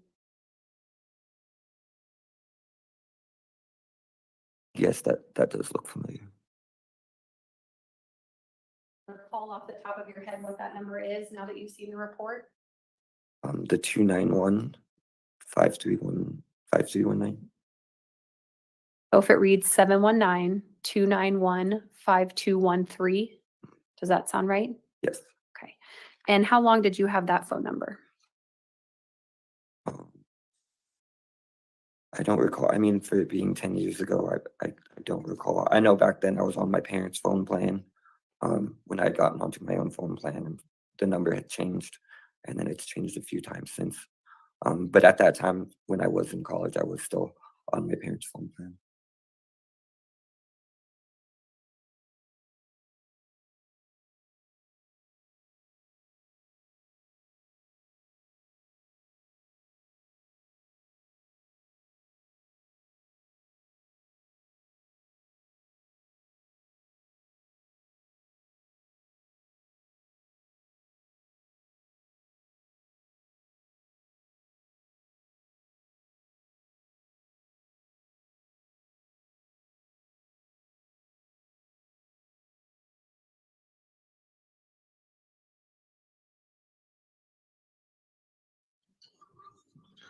Oh my God, the pauses. I forgot about the pauses. I don't think people like this trial because Further everyone's questions, thank you, Your Honor. dropping off. Examination. We've lost majority of our viewers. It's Good like morning, this. Mr. Rodriguez. I do want to say congratulations on getting sober. I'm unfortunately going to have to ask you a number of questions about that time, okay? You just told us that you were dating Cara Nichols for about a year, right? Yeah. Okay. Back in the 2011, 2012 timeframe. Yes. Okay. And that you broke up shortly before she moved back to Chicago, is that right? Yes. Now, I want to ask about some of the drug use that you were just talking about during that time that you were dating. Because you knew Cara to have a substance problem, right? Yes. That's what you've been describing with the district attorney for the last 10 to 15 minutes or so, right? Yes. Okay. You knew that she had had a problem with pills, you told us, correct? Yes. And that for both of you, that eventually graduated to heroin, right? Yes. Okay. You knew that at that time, before you broke up, that it had gotten really bad, right? Yes. Okay. You told detectives about a time where she was crying and she was trying to inject herself and she couldn't find a vein, correct? Yes. Okay. You remember that time? And then was it shortly after that that the two of you broke up? Yes, it was shortly after that. Okay. I know you told us that after you broke up, you weren't in as much of contact with her, correct? Yes. Okay. But you were still communicating intermittently. Is that fair to say? Yes. Okay. I think you said that was through text messages, right? Yes. Okay. And occasionally calls and meetings, right? Yes. Okay. You were not nearly as present in her life at that time, it's fair to say. Yes. Okay. Not compared to before when the two of you were dating. No, when we were dating, we were together like very, very often. And I skipped over this for a moment, but you told us that while you were dating, the amount of substance use might look like once to twice a day. Is that correct? I would say so, yes. Okay. Sometimes that might also be as much as 2 to 3 times a day. Is that correct? Yes, whatever you kind of needed to maintain feeling normal and feeling well. Okay. And I think you spoke about this, but that Kara could get very upset when she wasn't feeling well, right? Yes, I think anybody who's not feeling good and who's stuck in that habit, it is very emotional to not be feeling yourself in your own skin because of the drug use. Okay. To move back to the period after the two of you stopped dating, at that time, would you say that you were messaging her about 1 or 2 times a week? After we had stopped dating, Correct. I would say so, yes. Okay. 1 to 2 times a week. And that sometimes you would ask her how she was doing, right? Yes, I'd always wanted to check in on her, especially after we had stopped dating, because her family had moved and I was, concerned for her general well-being and wanted to keep checking in to make sure that she was doing better. Sure. But part of the reason you were communicating a little bit less with her, right, is that you were trying to get sober. Yes. Is that fair to say? Yes. Okay. But that sometimes you actually, even during this period, texted Kara to get more drugs, correct? Yes. Yes. Okay. Sometimes you had, what we could say was a weak moment during this period, and you would reach out to her to get more drugs. Yes. Okay. And that drug was heroin? Yes. Okay.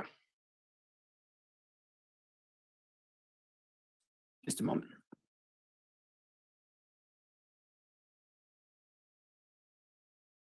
No further questions. Thank you, Mr. Rodriguez. Redirect. Briefly, Your Honor.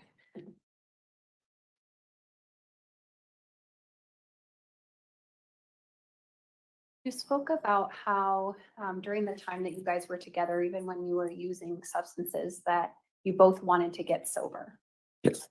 And was that true for Miss Nichols at the time of your guys' breakup? Yes, absolutely. Yeah. Especially with, her modeling career and how quickly everything had progressed for us. It was in both of our intent to want to be better and to get clean. And after you all broke up, you said 3 to 4 months before October. Did you know whether she was still using drugs after your breakup?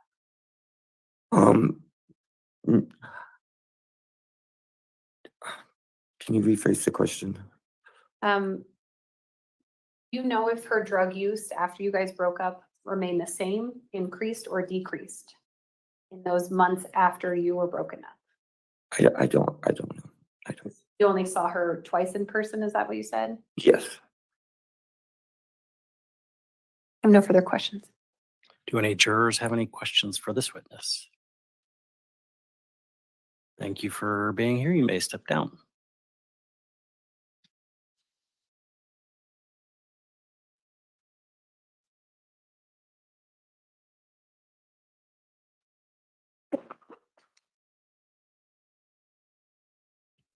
Sorry to hear that, Lefty. Nothing worse than a bad golf day. Yeah, shall we? So we got the white biscuits, white gravy now as a May I call my emoji, next witness? Of course. Thank you. Your and Your Honor, the people would call Detective Tammy Goliad. also unfortunately, I went to check numbers Do you and stuff, solemnly and I've just been unmonetized. They do not monetize this video today. It's not even finished yet. They say it's not appropriate for ads. Well, that's great, isn't it? So I think it's a swearing bollocks. So swear as much as you want now. We don't get any money for today, so fuck 'em. My name is Tammy Goliad. It's Gugliotta. And I've been calling you Detective Goliad. Are you currently a law enforcement officer? No, Were you in the past? I was. And so how long were you in law enforcement? So I started with the El Paso County Sheriff's Office in 1998. I went through many sections of this office. In 2010, I was transferred to the Investigations Division. I stayed there. I was a detective in Special Victims Unit, then Major Crimes. I was promoted as the Sergeant of Special Victims Unit in 2015, and then to the Sergeant of Major Crimes, and then I retired in 2018. But you couldn't stay away? I couldn't stay away. Um, 2021, I came back as a civilian, what they call us civilian criminal investigators. Okay. So I'm back in the Investigations Division part-time. Is it different working as a civilian than it was as a detective and then sergeant? A little bit, yes. Okay. Yeah. And so back in 2010, when you became a detective with investigations, Mhm. you were assigned to Special Victims Unit. I was. And is that child abuse, sexual assault, elder abuse? Elder abuse, yeah, everything like that. And then eventually you were reassigned to major case. I was. And what do, what kind of major cases does major case cover? Assaults, homicide, anything with serious bodily injury, robberies, mostly high felony crimes. Okay. And during that time, when you were a detective with major crimes, were you eventually assigned a missing person investigation where the victim was Cara Nichols? I was. And when approximately were you assigned to this case? February 13th, I believe it was February 13th of 2013. Okay. And Cara was last seen October 9th of 2012. That's correct. Before you took over, was there a different detective on the case? There was. And was that Cliff Porter? It was. Okay. When you took over the investigation in February of 2013, were there a lot of things left to do? There were. And did you, how did you start with your investigation coming in several months after this happened? Well, after looking at the case, I thought the first place, and after, reading the case and realizing that how she went missing and the ad that she had placed, I thought the first place that I should start was with her phone records. Okay. And you mentioned an ad being placed. Did another officer retrieve the ad in question? That's correct. Okay. And that was Deputy Iad? That's correct. When you were on the case, did you have a chance to review that ad? I did. May I approach? Yes. I'm handing you what's been marked as People's Exhibit 17? 27. 27. Do you recognize what I handed you? I do. And what do you recognize it to be? It's the ad, back page ad that Cara Nichols placed on October 9th. And does it say what time that ad was placed? 7:28 PM. And you said it was placed on Backpage. Are you familiar with Backpage as it existed then before it was non-existent? I am. Okay. Yeah. And can you generally tell me what Backpage is? It's basically a site where escorts post ads for sex. Okay. And so based on, I'm sorry, Your Honor, at this time, the people would move to admit Exhibit 27. 27's admitted.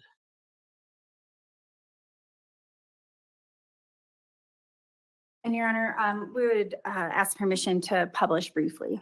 All right. I like Is this Reese's. the ad that was posted at 7:28 PM on October 9th of 2012? It is. All right, and is a portion of it redacted? It is. That black square was not there on the original ad? That's correct. Okay. Thank you, Detective. I guess, do you want me to refer to you as Detective or Ms. or I'm going to go with Detective if that's okay. Yeah, that's fine. Okay. That's fine. All right. So after this ad, you said you went through the case and you decided that the next step would be looking at Kara's phone records, correct? That's correct. Did you have Kara's actual phone? We did not. Okay. Has that ever been recovered? It has not. Before we get into the phone details, while you were the lead detective on this case, did you receive many different kinds of tips as to Kara's disappearance? A lot.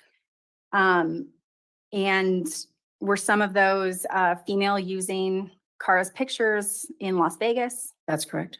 Did you receive phone calls from psychics? I did. Did you do neighborhood canvasses? We did. Did you have reports from people locally or nationally about people that looked like Kara? Nationally, other countries, locally, just about everywhere. Okay. Did you receive tips from news media like KKTV? We did. And did you receive other ads that were, or not ads, sorry, other leads that were passed along from Kara's parents, or specifically her mother, Julia? I did. Yeah. Did you run all of those leads down? We did. And I just mentioned a few. Do you know, I mean, is there an estimate of how many different leads you received? I really couldn't give you a number. Okay. I mean, as they came in, we followed up on them and we just kept going through them. Okay. Did any of those leads get you to an answer? It did not. So now we'll go back into phone records. Were you able to verify what Kara's phone number was in 2012? I was. Do you happen to remember it? 719-352-4392. Okay. And you were here earlier when her father, Paul Nichols, testified, correct? I was. And he read a number back from a report. He did. Was there a typo in that initial report? There is. Okay. It was, it said 350 and it's 352. All right. And that 352-4392, that's the phone number that you pulled records from? That is. And do you know who the account was registered to? Paul and Julia Nichols. Okay. So this is just a guess based on a 19-year-old girl's phone usage, but were there a lot of records? A lot. Well, can I? Of course. The records we had, because I got this case in 2014. So the records I had, Object to telling a narrative at this time. She's not answering a question. Overruled. I'm sorry. What was the question? The question was, were the victim's phone records voluminous? Yes. Okay. But you were trying to explain why, I think. Well, the phone records were, Cynthia Ayad had gotten the phone records. Okay. And so they weren't everything. They were just from the emergency ping that night. Okay. So you then obtained the full phone records for that account? I was only able to obtain exactly what Cynthia Ayad had obtained. Okay. In your experience, I mean, do phone records get purged by the companies? That's correct. Okay. Once you had, I guess, the phone records that you were able to get, did you focus at a specific time and date? I did. And what time and date were you looking at? October 9th.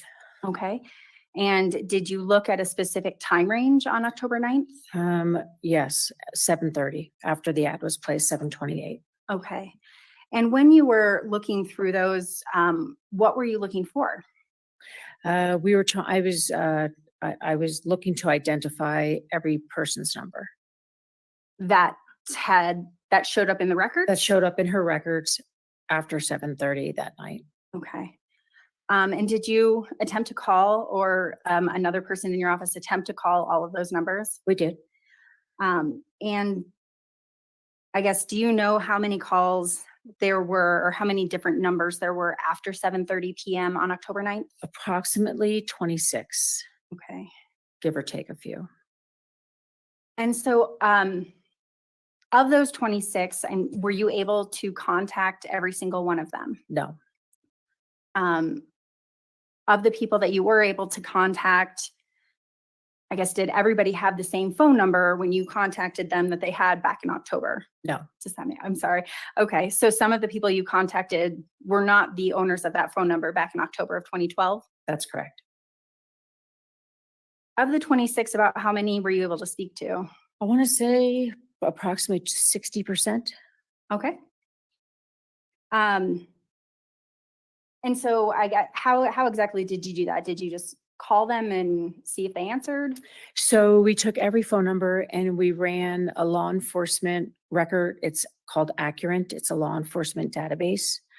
And it gives you information reference that phone number, who it's registered to, and addresses and, Okay. demographics. Okay. And so we did that with every phone number. And you said about 60% of the people called back, or you were able to speak with them when you called. That's correct. Of those that did call back, was one of those Carl Juarez? Yes. Was one Gerver Saldana? Yes. Was one Jeffrey Halling? Yes. Was one Joel Hollendorfer? Yes.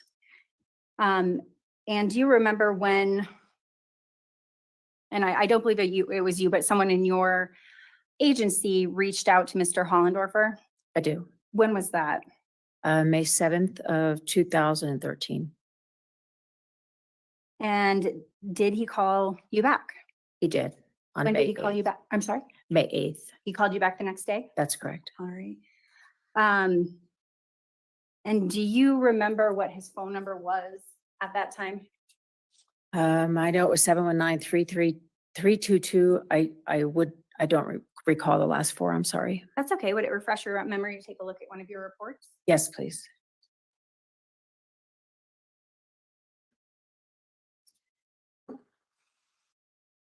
Seven 719-322-8952. And that number appeared in Cara Nichols' phone records from October 9th? Yes, ma'am. So when you were going through her phone records, and you said that there were approximately 26 calls, did all of the 26 numbers. 26 numbers? Yeah. Yes. Did all of those calls actually connect to her phone? Not all of them. Okay. What about Mr. Hollendorfer's? He did. Was there one contact or more than one contact on that night? There was more than one. And so when you were doing your reports and located this number or confirmed that this number belonged to Mr. Hollendorfer, were you also able to verify his address at the time? I was. And do you know what that address was? 9665 Burgess. And is that here in El Paso County? It is.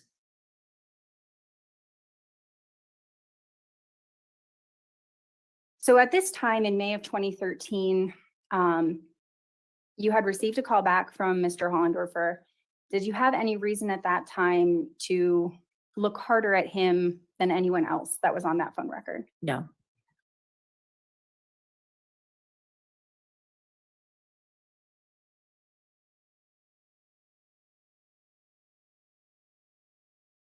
Were there a lot of other deputies, investigators, detectives assisting you in this investigation? Yes, ma'am.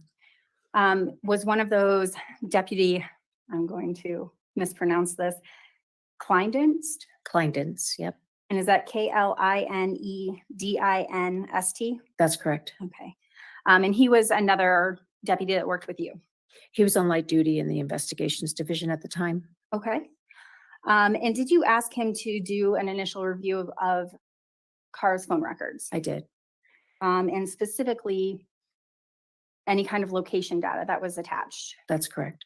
And to your knowledge, he's not an expert in call detail records?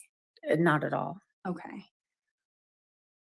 So this, I guess, would you agree that it was more of just an initial review, trying to get a feel for locations? That's correct. Based on his review, did that give you an area to focus on? It did. And what area was that? Eastern El Paso County. Okay. Objection this time, Your Honor. Can we approach? Yes. You guys. Yeah, so they can't hear me, so it's all good. Oh, forgot that I'm on that. I'm always a bit paranoid though. I shut myself up from yesterday because I'm more sensible today. Fried Twinkies, fried Oreos, you sickos. Fried peanut butter and banana sandwiches are amazing. Ugh, you sickos. I mean, Scotland, they have fried pizza and fried Mars bars, but that's about it. You Americans, Jesus. I still love you though, guys. Still love you. What's a banana sandwich? Oh, banana. People I call the Elvis. To that area? I did. And when you were out there, and was this, I'm sorry, was this in 2013?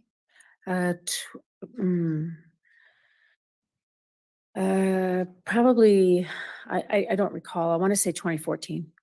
Sure. And would it take, would it refresh your memory, take a look at one of your reports? Yes, please.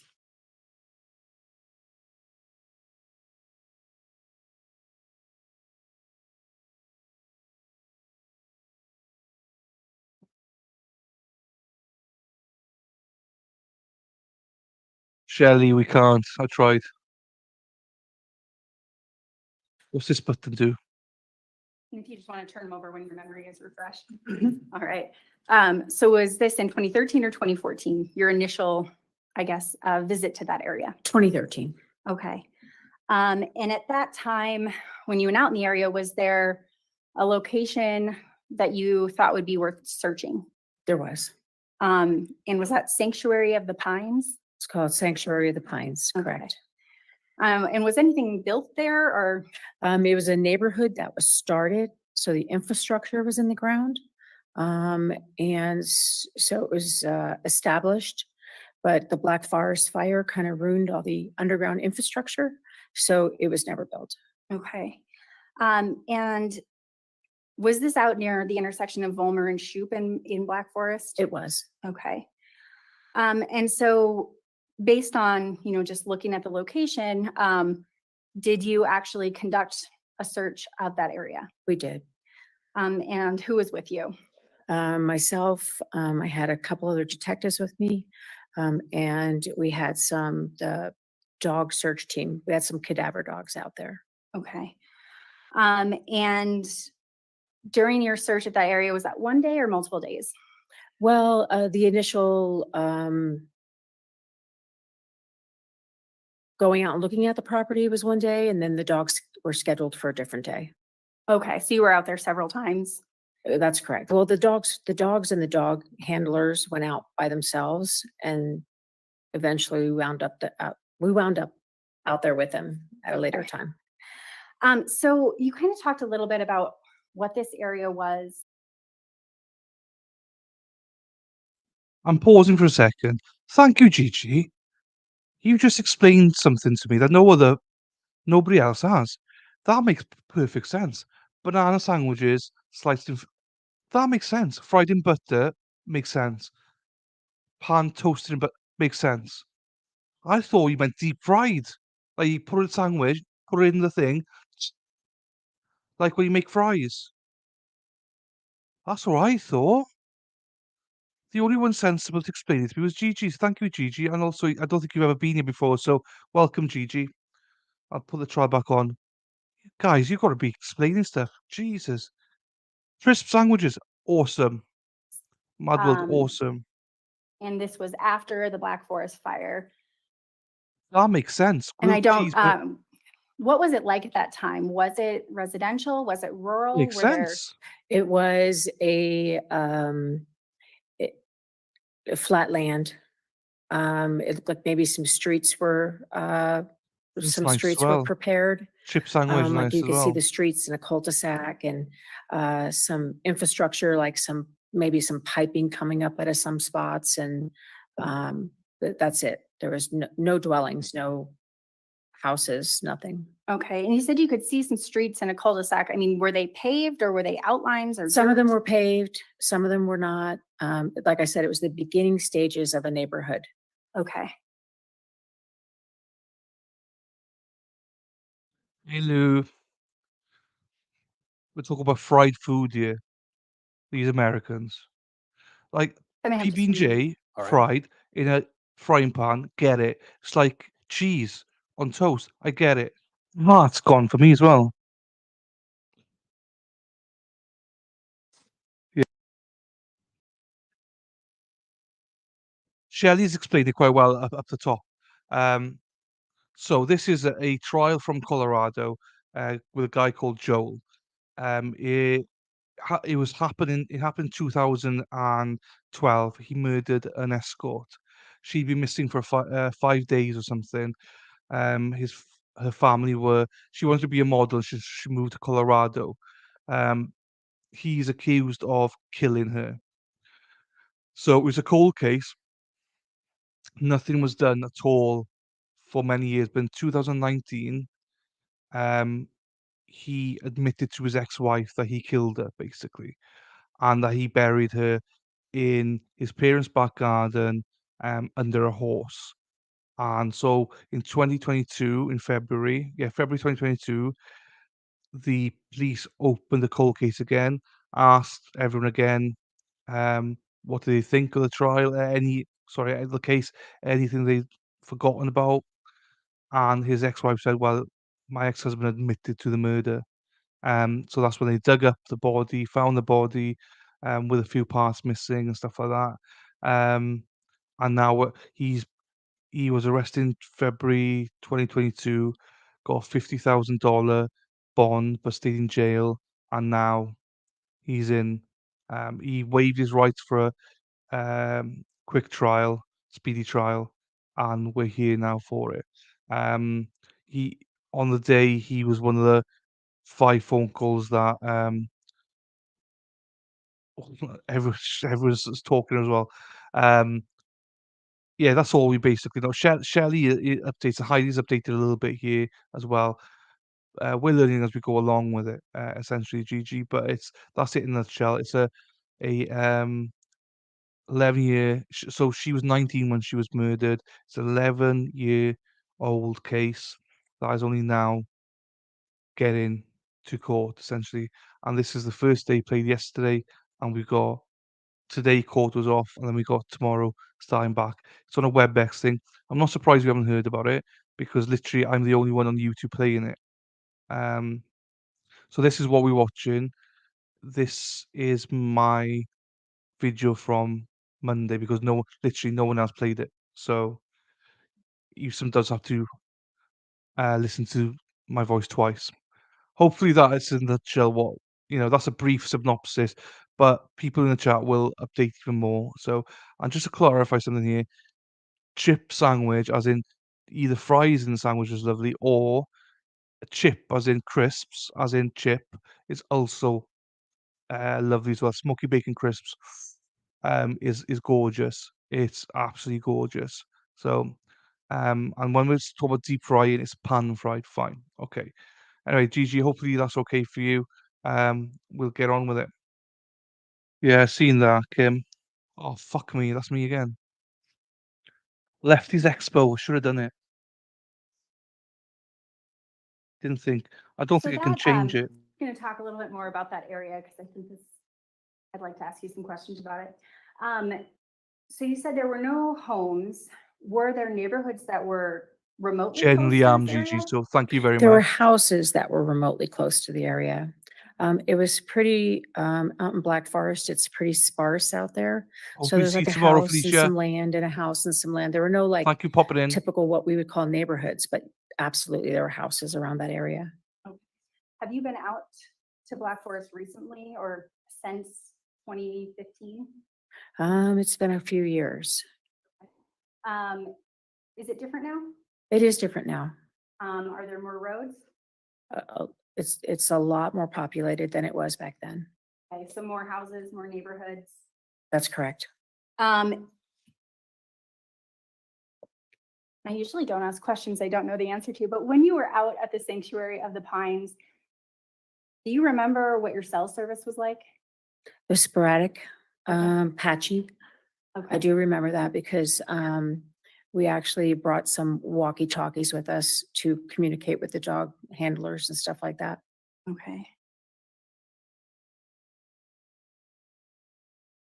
And so after both your search and then the canines out there, was anything of evidentiary value found at that location? It was not. So after, I guess, that kind of dead end, what was your next step in the investigation? We just continued with the phone records, calling people, addresses, phone numbers, criminal histories, you know, stuff like that, stuff that would lead us in the right direction. Okay. While you were going through the phone numbers and the addresses, were there any of the people that you had spoken to in reference to their contact with Kara's phone that lived out in the Black Forest area? There was. Was there one or two or several? There was actually several. Okay. And were you able to, I guess, did you investigate all those people? I did. Okay. And was there anyone that you still had questions about after you had done your investigation? I did. And who was that? Joel Hollendorfer. During your investigation, did you ever meet Joel Hollendorfer in person? I did. Once or more than once? Once. Once in person? Once in person. Okay. Do you see him here in the courtroom today? I do. Could you tell me where he's sitting and an article of clothing he's wearing? He's sitting at the defense table with a blue jacket, I think it's blue, and a gray tie. Closest to me or closest to the wall? Closest to the wall. Thank you. You're welcome. If the witness could reflect, this witness has identified the defendant. Okay. So when you had kind of narrowed down your suspicions, was this in 2014? 2014. Okay. And so this is, 2 years after Kara had been missing and about a year and a half after you had had that phone conversation with the defendant? Sounds about right, yes. Okay. If you had spoken to him May 8th of 2013. Yeah, and mid 2014 is when we really started kicking things off. Okay. Yeah. And in 2014, did you know if the defendant still lived at that 9665 Burgess Road address? I did not. Okay. Did you eventually confirm that? We did. And in 2014, did you do like property records to see who owned that property? I did. And was it the defendant? No, it was his parents. Okay. And his parents were Betty and John? Betty and John Hollendorfer.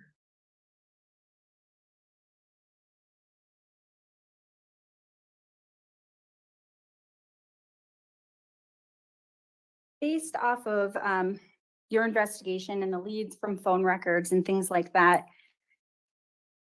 did you eventually obtain a search warrant for that property? I did. And did you execute that search warrant? I did. When was that? October 14th, 2014.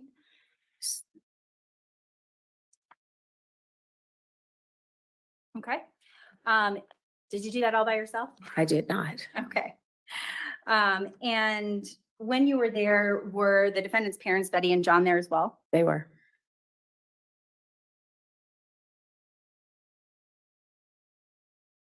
Did you conduct the actual search, or were there other members of your team that were there?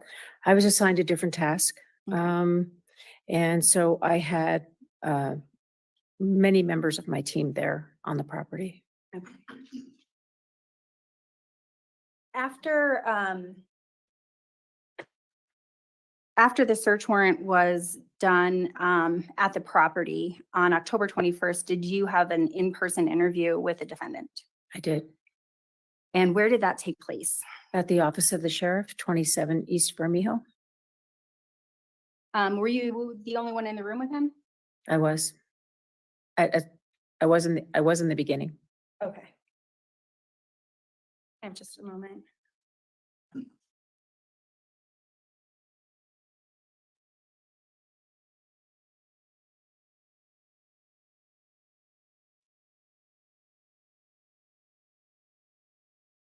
And Your Honor, since Detective Goliad is sitting as advisory, she's going to be testifying multiple times.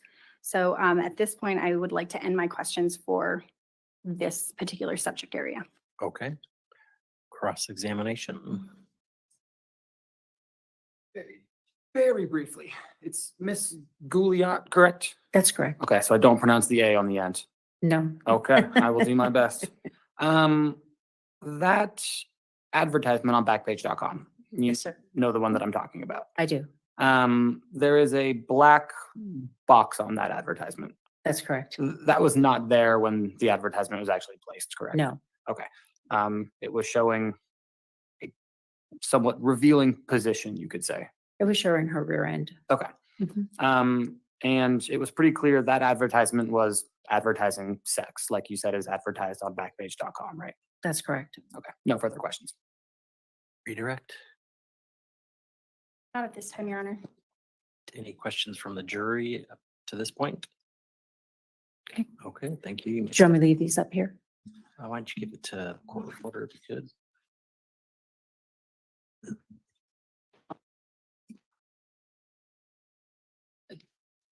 And Your Honor, our next witness lives in Denver and had to get new tires on her car, and she will be here at 1 o'clock. Okay, do you have anybody else in the meantime? No. We can break until 1 o'clock then. Okay, so members of the jury, we're going to break until 1 o'clock. I need to repeat the admonitions, even though I'm sure you remember them from yesterday. Can't talk with anybody, even among yourselves, about the case. Don't let anybody talk to you about the case. If somebody tries to talk to you about the case, stop them and let Ms. Hanson know. There are going to be witnesses out in the hallway. The attorneys may be out in the hallway as well, so just walk right by them. Don't strike up any conversations. Don't drive by any locations mentioned in the evidence. Just stay away from whatever locations may be described in the evidence. And with that, let's see you back at 1 p.m. All rise.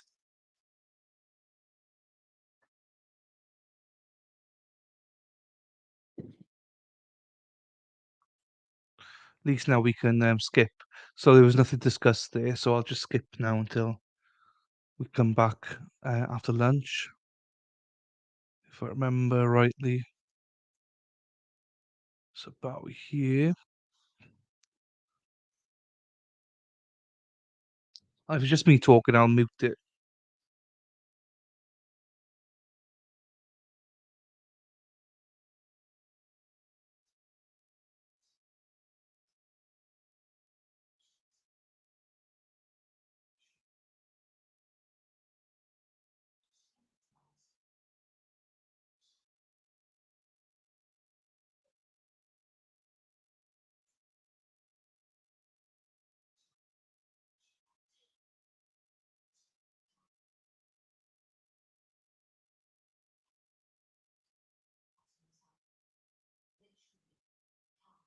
Good afternoon. Can you state your name for the record and spell your last name, please?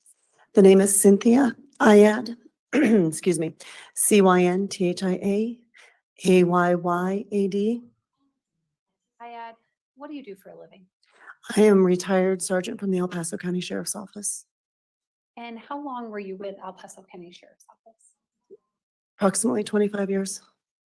And that last rank that you kind of talked about, did you end your time as a sergeant? I'm sorry? Did you end your time as a sergeant? Yes, ma'am, I did. And in October of 2012, do you recall what your position was at that time? I was a deputy sheriff on patrol for El Paso County Sheriff's Office. And as part of your duties on patrol, what kind of reports are you taking, just in general? Everything from fraud, burglary, robberies, missing persons, runaways, every 911 call possible, as well as traffic.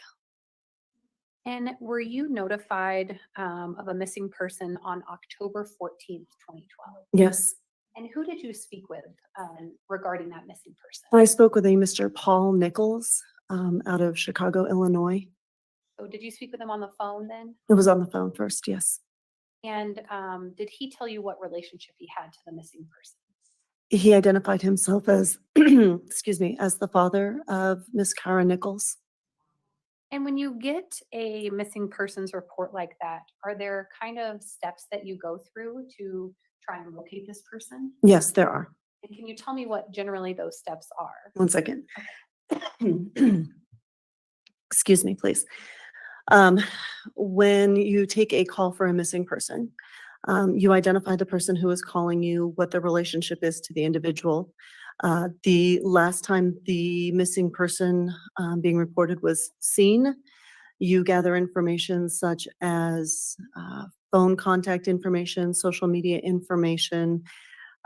You get background information as far as medical goes, any kind of records, dental records, x-rays, mental health issues, drug issues, possible locations that they might have gone to, friends that you could contact to see if you're with them. And are you also getting identifying information about that victim, such as like height, weight, tattoos, any other identifying features? Yes, ma'am. We get their full name, we get the height, we get the weight, we get hair color, eye color, tattoos, piercings, scars, former surgery, possible surgeries that would leave any type of a physical scar, internal or external. And after you've gotten all that information, are there places that you go to look first? Or is Yes. it kind of you check off your list? Yes. And what are those places? You start to develop a course, a map.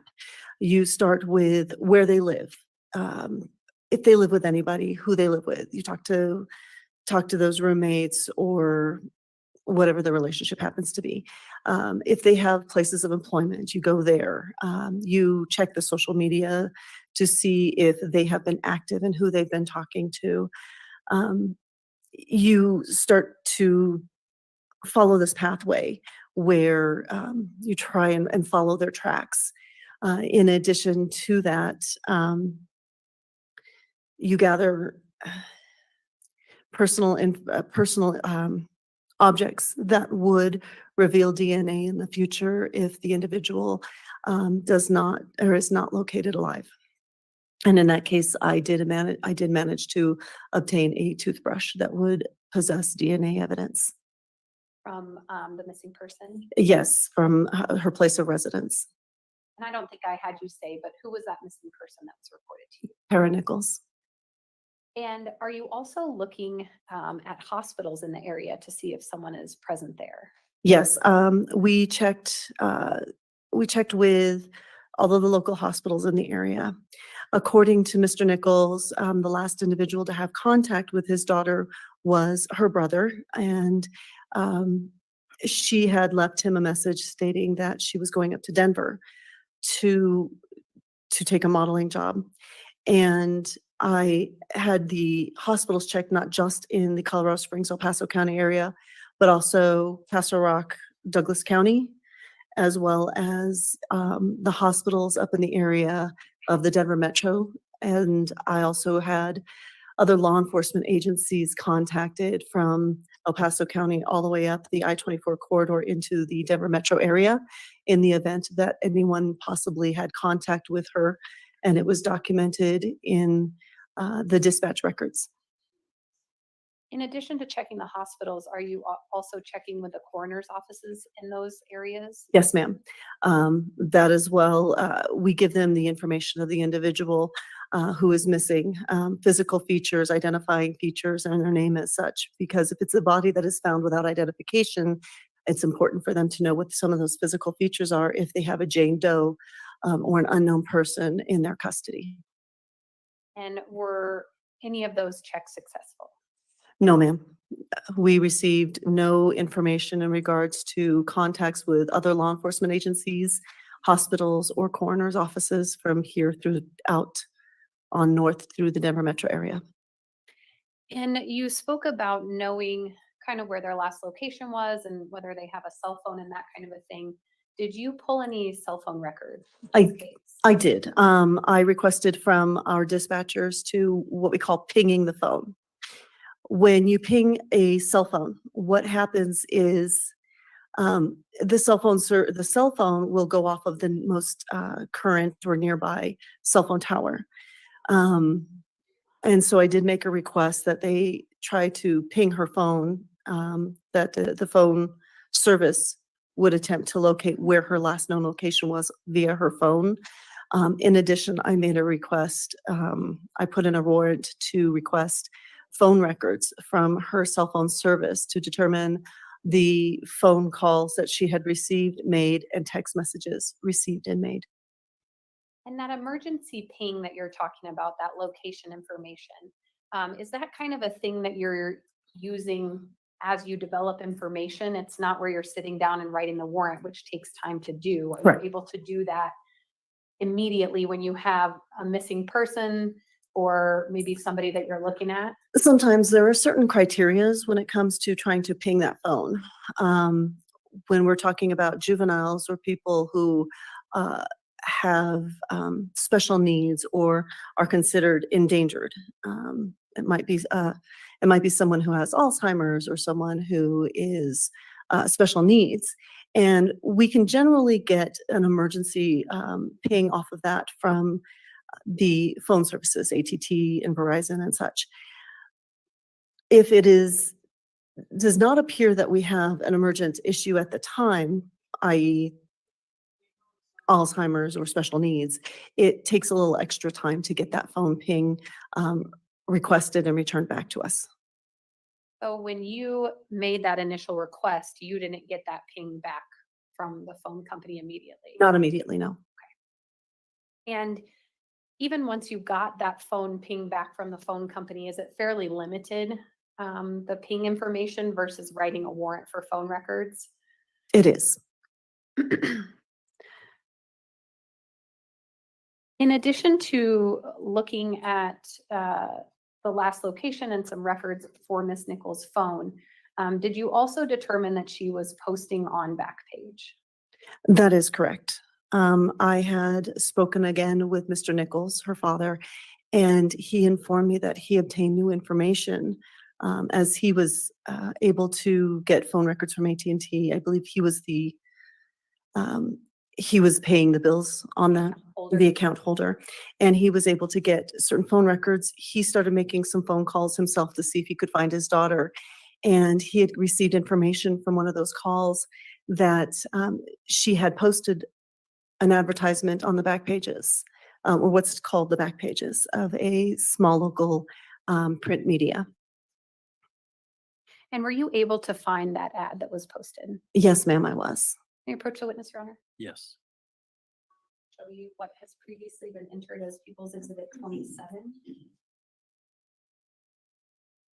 This is the ad that you pulled. It appears to be, yes. And is this consistent as far as date and time with the disappearance date of Miss Nichols, as far as when it was posted? Yes, ma'am. It shows posted Tuesday, October 9th, 2012 at 7:28 p.m. And You can see that there's a, although redacted, photograph in this ad. Was that the only photograph that was associated with this ad when you pulled it up? To the best of my knowledge, yes. I'm sorry, it's been 10 years, so it's, No, that makes sense. Is that the only photograph you can see in the ad? Is just that one that's? yes, redacted? ma'am. And did you determine where Miss Nichols was living at the time? Yes, she went ma'am. Missing. And do you recall that address? It's on Mission Road in Colorado Springs, Colorado. Does 6710 sound like the address? Yes, ma'am. And once you were able to confirm that or get that information, did you speak with Miss Nichols' roommates? I did speak with one of her roommates. There were others that were out of town at the time, and eventually got an opportunity to speak with each one of them. And so just to be clear on the timeline, the first time that you get information that there might be a missing person, something you need to look into, is that October 14th, 2012 date. Yes, ma'am, it is. And is that the same date that you were able to reach out to Miss Nichols' roommates? Yes, I believe so. And do you recall the name of the roommate that you spoke with? The first name was Jeremy. I don't recall the last name. If I'm able to look at the report to refresh my memory. Certainly.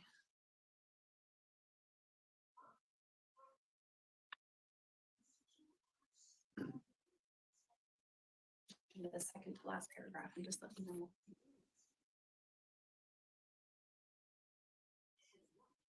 Yes, it was Jeremy Swope.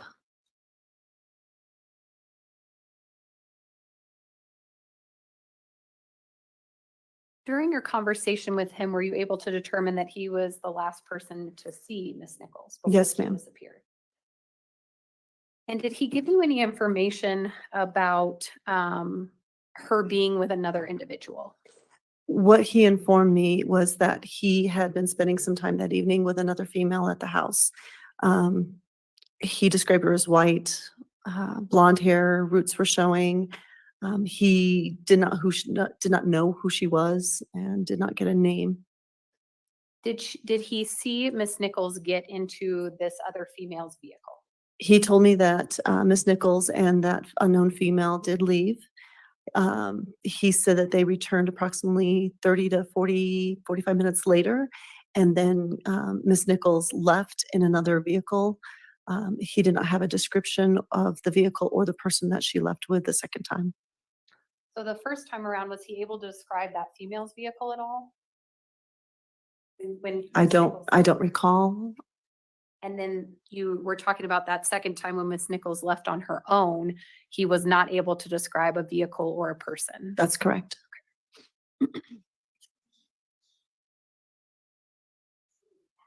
Yes.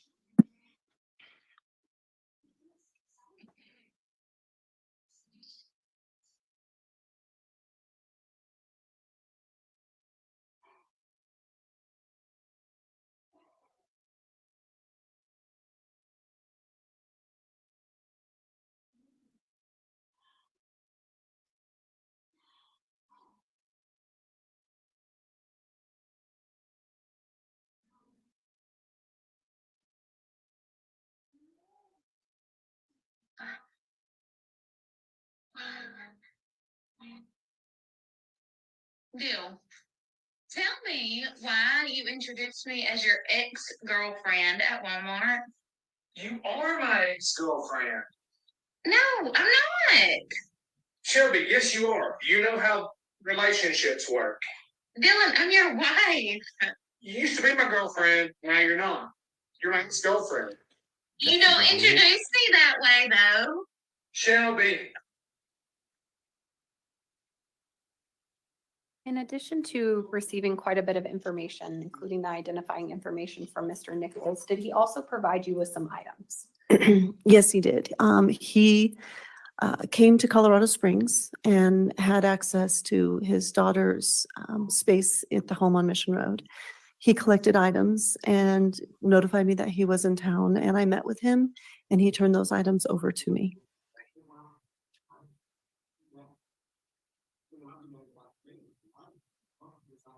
I'm approaching you with what has been marked as people's exhibit. Those, you know, if you recognize.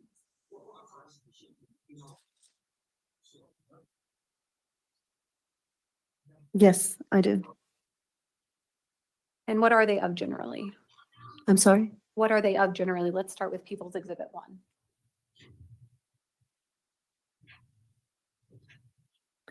Okay, People's Exhibit 1 is an evidence envelope in which I placed a credit or debit card into it.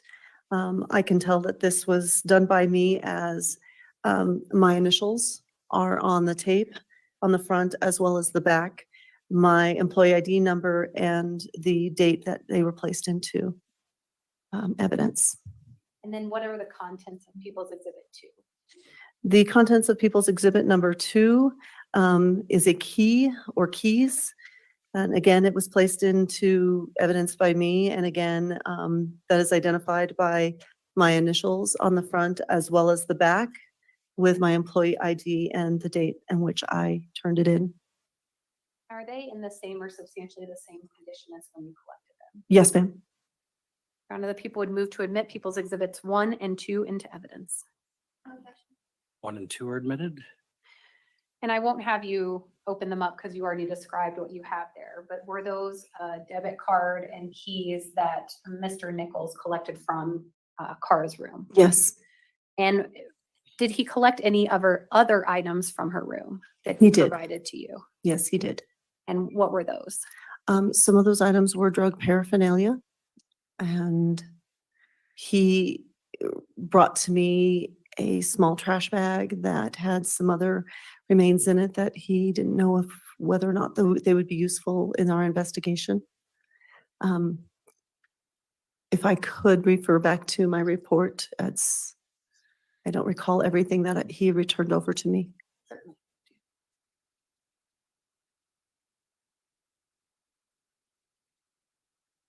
Yeah. Third paragraph, and I'll take that back from you.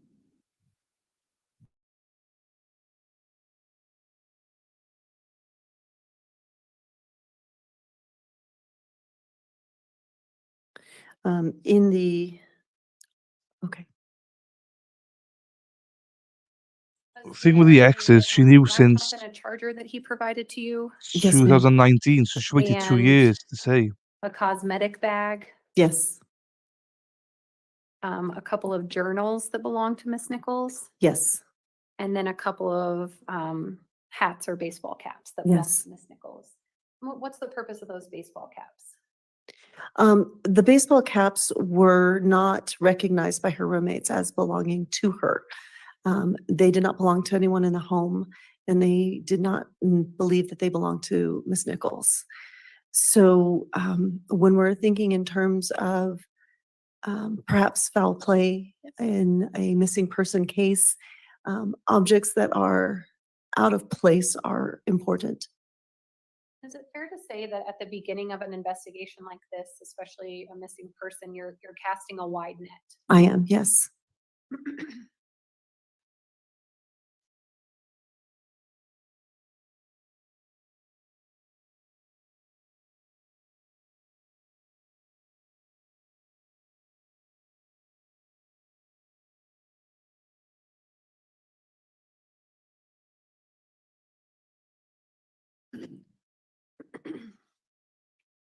So we just spoke about some of the evidence items that you collected from Mr. Nichols. Do you recall when you collected those? I believe, let's see, she was reported missing to me on the 14th. He came out to Colorado, I believe it was the 21st of October. Okay. And then as a patrol deputy, it sounds like you had at least been working on this case for about a week. Yes, So pulling the phone records, all of the things that you told us that you completed. Did you eventually turn the case over to a detective at the El Paso County Sheriff's Office? yes, I did. And is that pretty common for the role of a patrol deputy versus a detective? It is. Detectives have more time and they have designated units to devote. When I got to a point in this case that I started to realize that she probably didn't go away on her own, that there were more suspicious elements to this case. I realized that with all of the calls I was receiving on patrol, I couldn't, in theory, dedicate to the amount of time that she deserved in finding her. So I approached the detectives unit and I explained to them everything that I had found, what had been reported to me, and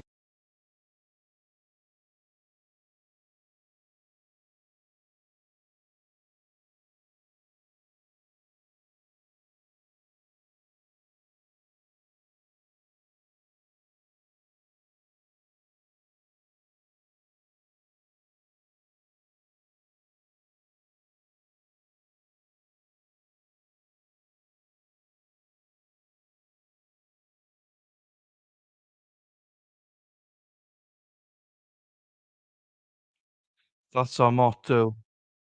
Because he put it on GG, by the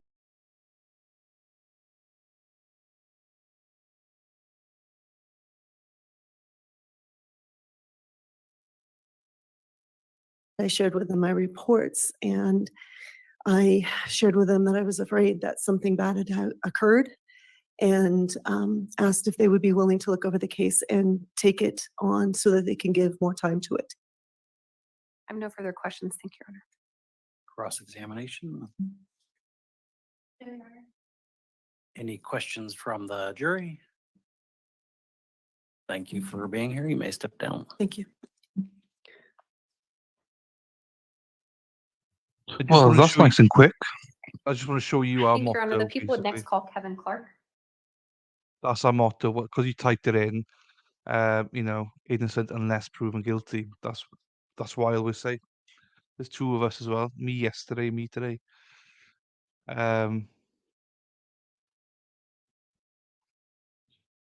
This witness, I believe, is the phone witness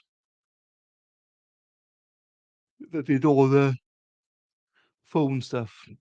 Testified to the truth, the whole truth, and nothing but the truth. Come on through. Happy times, Shelley. So, Erin, no cross, no cross. I think we'll find that a few times in this one, no cross. Anyway, time for me to shut up. Shut up or Good shut up. afternoon, sir. Good afternoon. Can you state your name for the record and spell your last name, please? My name is Kevin Clark, C-L-A-R-K. And Mr. Clark, where are you employed? I'm the Director of Crime Strategies and Intelligence for the 4th Judicial District Attorney. How long have you been in that position? Just over 2 years. Talk to us about what you were doing prior to that position. Sure. So I've been a intelligence analyst for just over 20 years. I got my start in the Air Force active duty as an intelligence analyst specializing in signals intelligence. From there, I was honorably discharged, and I was hired by defense contractors, where I did that for a couple of years. And then I joined the Colorado Springs Police Department in 2013 as a senior intelligence analyst in their Metro Vice Narcotics and Intelligence Division. Excuse me. And I did that for about 7.5 years. And then from there, I was brought on by the District Attorney's Office, where I currently reside. And can you talk to me about your education prior to those occupations? So in the Air Force, I was a signals intelligence analyst. So I had beginner, intermediate, and advanced training throughout my 9-year career. Did multiple deployments to Iraq and other parts of the Middle East. My last deployment was specifically a counter IED deployment, which means jamming cell phones. So that way the roadside bobs couldn't be remotely detonated. And so in order to know how to do that, I had to have specialized training, which was put on by AT&T Government Solutions on how cell phones and cell phone networks operate. From there, local law enforcement, I received training from a nationwide company called Police Technical up in Denver on cell phone data and mapping. I've also taken level 1 and level 2 training by Geotime, which is an international cell phone mapping software corporation. Over 500 law enforcement agencies around the world use this tool, which is what I used to visualize data. And then there's a specialized unit of the FBI called the CAST, the Cellular Analysis Survey Team. And it's comprised of agents who specialize in just mapping cell phones and cell phone data. And it's a 3-part course, and I've completed parts 1 and 2. I'm not an FBI agent, so I can't complete number 3. And then usually I do an online training. I try to at least every 6 months through National White Collar Crime Center, the DEA, ATF, just to stay current on the technologies.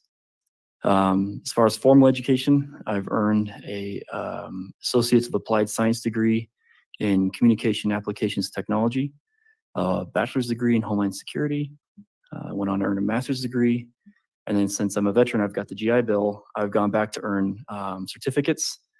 Each program is just over a year long, and so I've earned certificates in digital forensics and cybercrime investigations. And I want to talk specifically about having that mapping or cell phone data that you're looking at. How often or how many times have you done a type of analysis where you're mapping a cell phone location or doing analysis of the contents of the cell phone? It's too many to count. It's probably close to 1,000 at this point. I've tracked people through their phones in at least 31 states. The last time I've counted for local, state, and some federal law enforcement agencies. I've testified El Paso County, Teller County, Fremont County. I'm supposed to testify in Baca County next month on this data. So numerous times. And approximately how many times have you been endorsed and testified as an expert in the cell phone data analysis? I've testified over 30 times, and most of those I've been endorsed. And I think there was 2, maybe 3. One was in front of a grand jury, and I think the others were a prelim hearings where I didn't need to be endorsed. This time, Your Honor, the people would offer Mr. Clark as an expert in call detail record analysis and interpretation. Objection.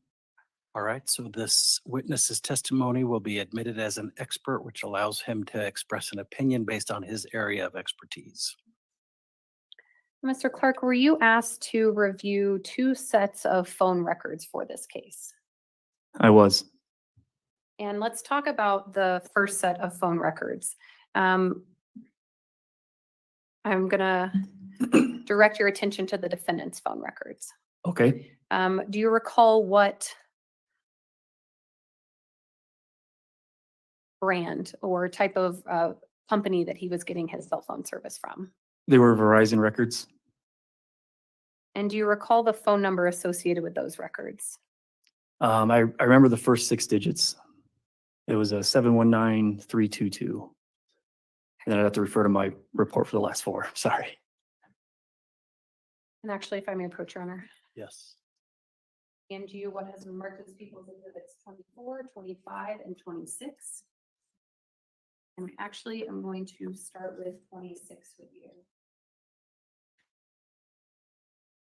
Those records that we were just speaking about, the defendant's phone records, are those what you recognize as people's exhibit 26?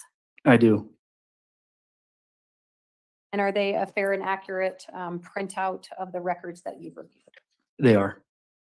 One of the people would move to admit people's exhibit 26 into evidence. No objection. 26 is admitted. Mr. Clark, I believe it's going to be on, well, it starts to be on most of the pages, but I think it's on page 3. Can you tell us what phone number this is associated with? Sure. It's a 719-322-8952. I also placed in front of you a disc that has been marked as People's Exhibit 25. Were you also tasked with reviewing the victim's cell phone record? I was. And Do you recall the phone number associated with those records? I do. 719-352-4392. And what you have in front of you is a disk. Are the phone records that you reviewed on that disk?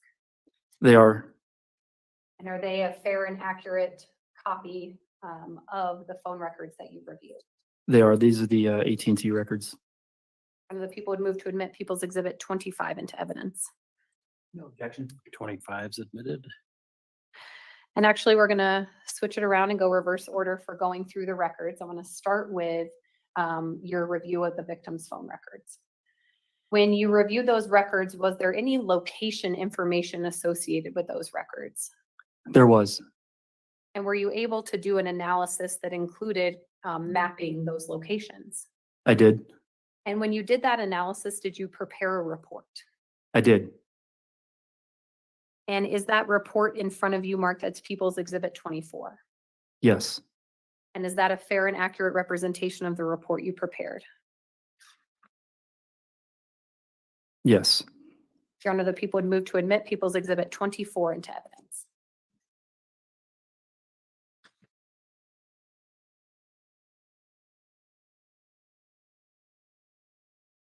May I approach? Yes.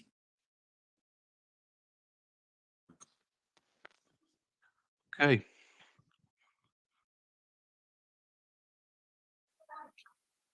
Shelley's a rock star. She's a rock star. For a band, I'd be the lead singer with my voice.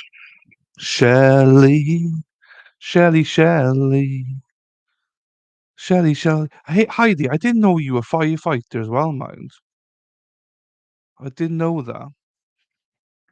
So even more respect to you. Jesus.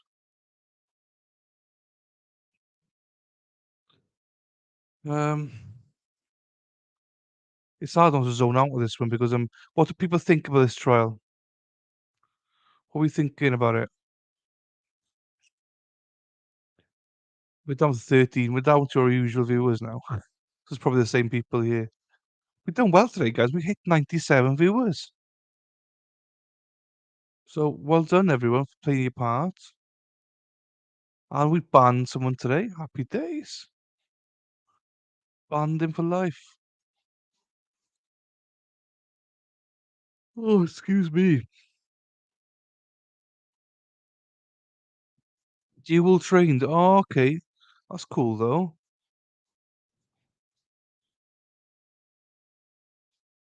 Found her, and at the end, she was insane. Yeah. I didn't watch that trial, to be honest. Oh, it's leaps and bounds, Shelley. Leaps and bounds.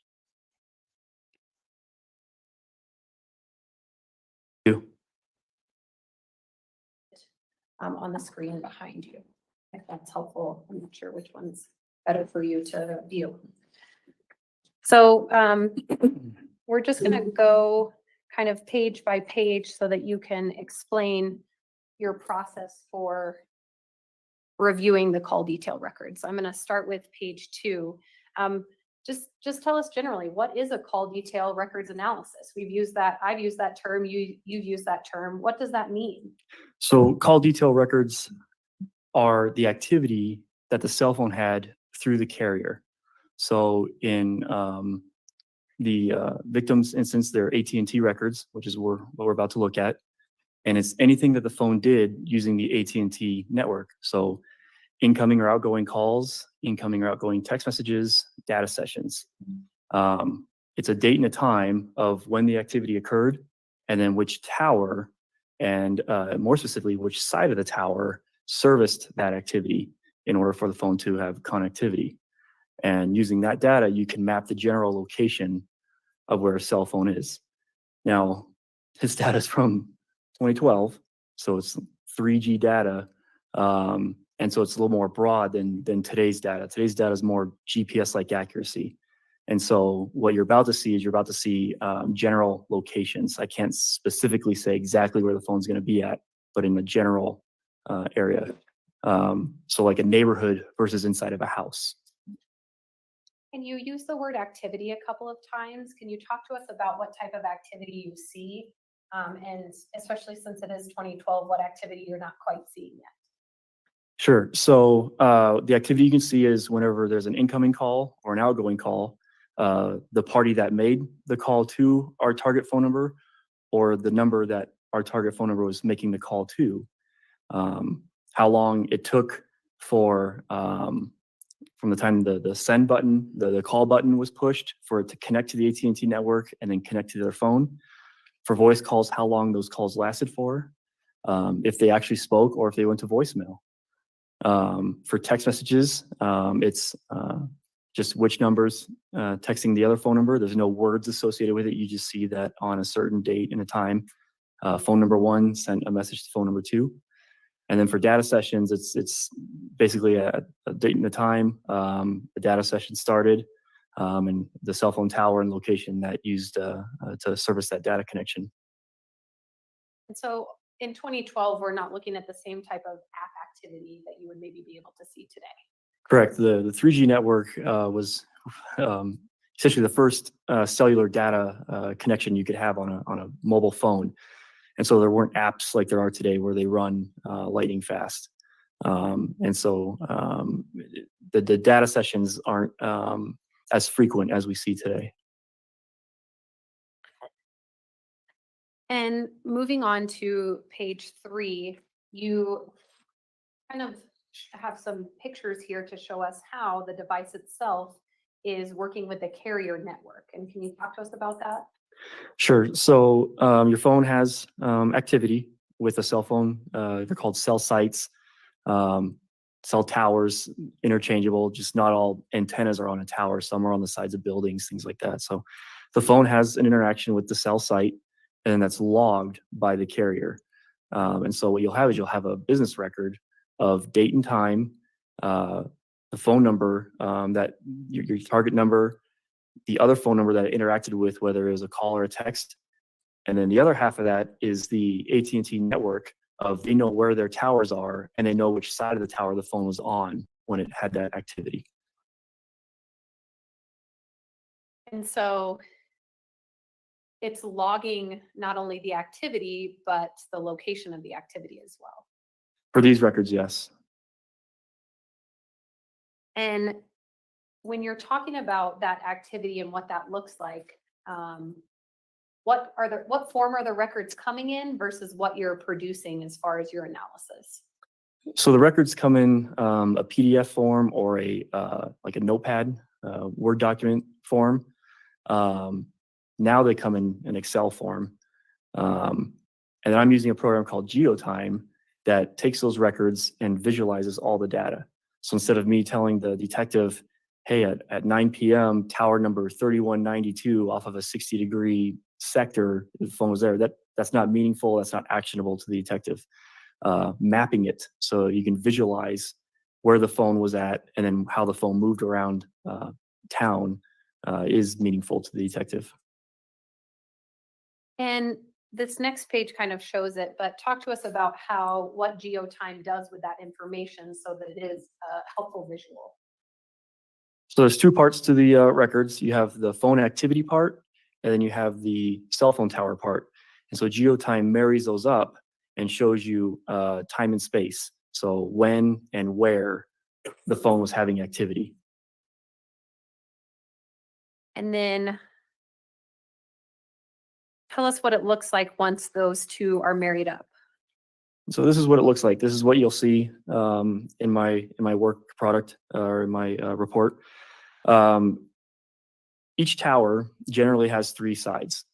Each side is just over 120 degrees in most instances, providing 360 degrees coverage for that tower. The towers at the base of what I refer to as the pie slice, it's that dark shaded area. Now the sectors don't look like this. They're not these perfectly rounded edges because it's just energy, right? And so as energy travels through space, it dissipates. And then there's things that make the signal weaker or block, such as buildings, mountains, things like that. And so it's not this perfect pie shape.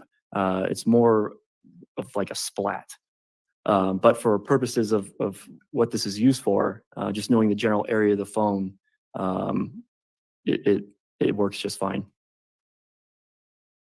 And so in each of those 180-degree sectors of the phone, are you able to tell anything from there as far as directionality? Yes, so we know where the tower is at because AT&T knows where all the towers are. It has a latitude and a longitude. And then in the pie slice, that's the antenna that the phone connected to. So we know that the phone is somewhere in that general area on that side of the tower.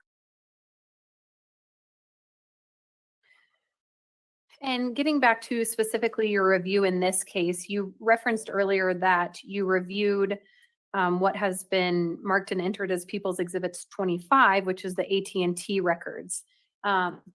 Is this, what did you get from this information that we can see on page 7? So with the return, you get subscriber information, and that's usually the name of the account that the phone is in, how they pay, the billing address where the bill is sent to, when the phone became active, when the phone was turned off, things like that. And so I usually show who the subscriber is for the analysis product that I'm going to do. And in addition, it confirms for you the phone number that it's associated with that particular device, and then the identifying information about the device itself. That's correct. Kind of like the serial number on the device, but it's the IMEI. Yep. So on the lower half of the screen here, it may be difficult to see, but you have user information on the last third, and you have a couple of numbers on the right-hand side. You have the IMSI, that's your subscriber identity. That's the SIM card that's in the phone that allows that phone to connect to the AT&T network. That's how AT&T knows, oh, this phone belongs to us. We'll allow it to make and receive calls and texts and data sessions. The IMEI, the number below that, that's the equipment identifier. That's the serial number of the actual physical cell phone. And so if I was to take the SIM card out of one phone and put it into another phone, in my records, you would see the same IMSI, since it's the same phone number and the same SIM card, but you'd see the IMEI, the equipment identifier, which is the physical phone change. And that can be important to some investigations. And then in addition to that subscriber information that we saw on page 7, can you talk to us about this, these records and the sample that you have on page 8? So this is a screenshot that I like to kind of describe what the data looks like. This is exactly what it comes back as, and just some of the things to take away from it. So on the top left, you have the voice usage for, and there's a phone number. In this instance, it's 719-352-4392, which is Car's phone number, the victim's phone number. And then you have an associated account number with that. And that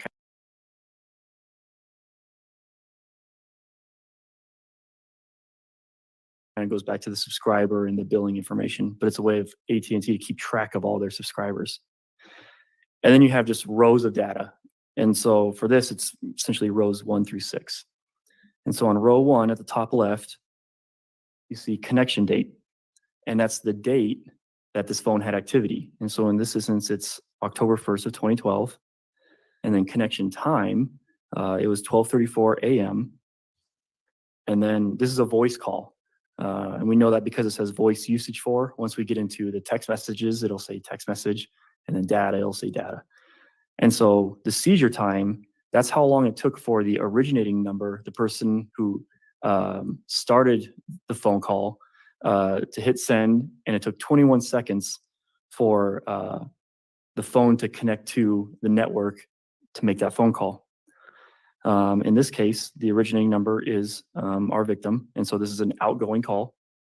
The terminating number is the number received. So it's an outgoing call to 719-214-4990.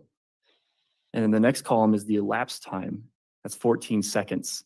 And so this indicates that there was a 14-second call made from our target number to this other number ending in 4990, lasted for 14 seconds. The next column is the number dialed. It's somewhat rare, but every now and then you see where I dial a phone number but that's not the ending number because the phone's routed or forwarded to another phone. And so that can be important in some investigations.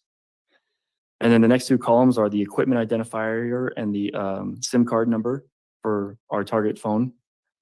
And then you have the description column here. And these codes mean something.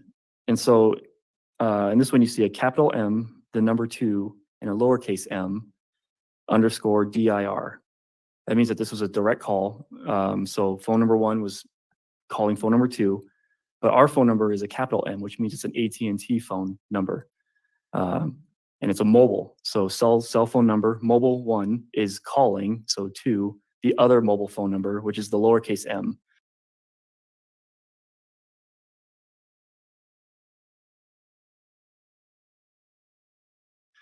The reason why it's lowercase is because it's not an AT&T customer. It could be Verizon or T-Mobile. And then on the reverse, when we see incoming calls, we'll see either a lowercase m if it's not an AT&T number, or a capital M if it's an AT&T number, the number 2, and then a capital M because this phone number is an AT&T. Now, if you look about halfway down, you'll see a lowercase m, the number 2, capital M underscore VMC. That indicates that this was an incoming call, but it went to voicemail. That's what the VMC stands for. And so there's a 6-second voicemail made from phone number 720-984-4405. I'm looking at line number 4. This is where it gets kind of goofy because the line right above it, even though it kind of happens in sequence, it's line number 3. What this is telling me is that whoever called on line number 4 left a voicemail because the ending number, the terminating number, was a number.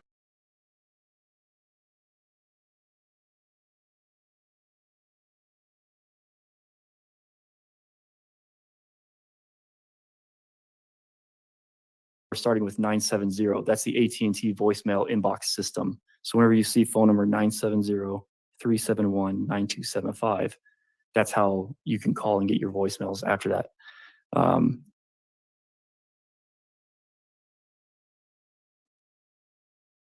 But the elapsed time is both 6 seconds. They happened at the same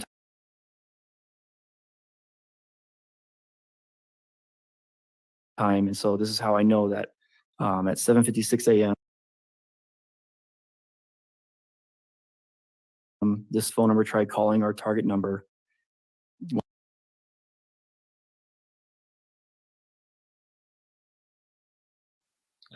I think my laptop's playing up a little bit. Went to voicemail in a 6-second. Might be overheating. I don't know. So that's the call detail part. This is all the activity of the phone. The second half is how we Thanks, map Kim. it, where the phone was at. And even though that voicemail came in, the phone was still turned on and it was on the network because there's an associated tower and tower location and sector with that call. So just to kind of keep it easy, let's look at the very top one again, line number 1. You have a series of numbers here, 38997/12992. It's called your global cell identifier. With that combination of numbers, that's the only cell phone number in the world, and that's how AT&T knows where that cell phone's at. It's like a home address with a zip code. If you were to mail something, it's the only place in the world it would go to. And so that global cell identifier is located at, and then the next numbers are, the -104, and that's your latitude and longitude. So we know where that tower's at. And then at the very end, you see the number 130. That's the sector. That's an azimuth.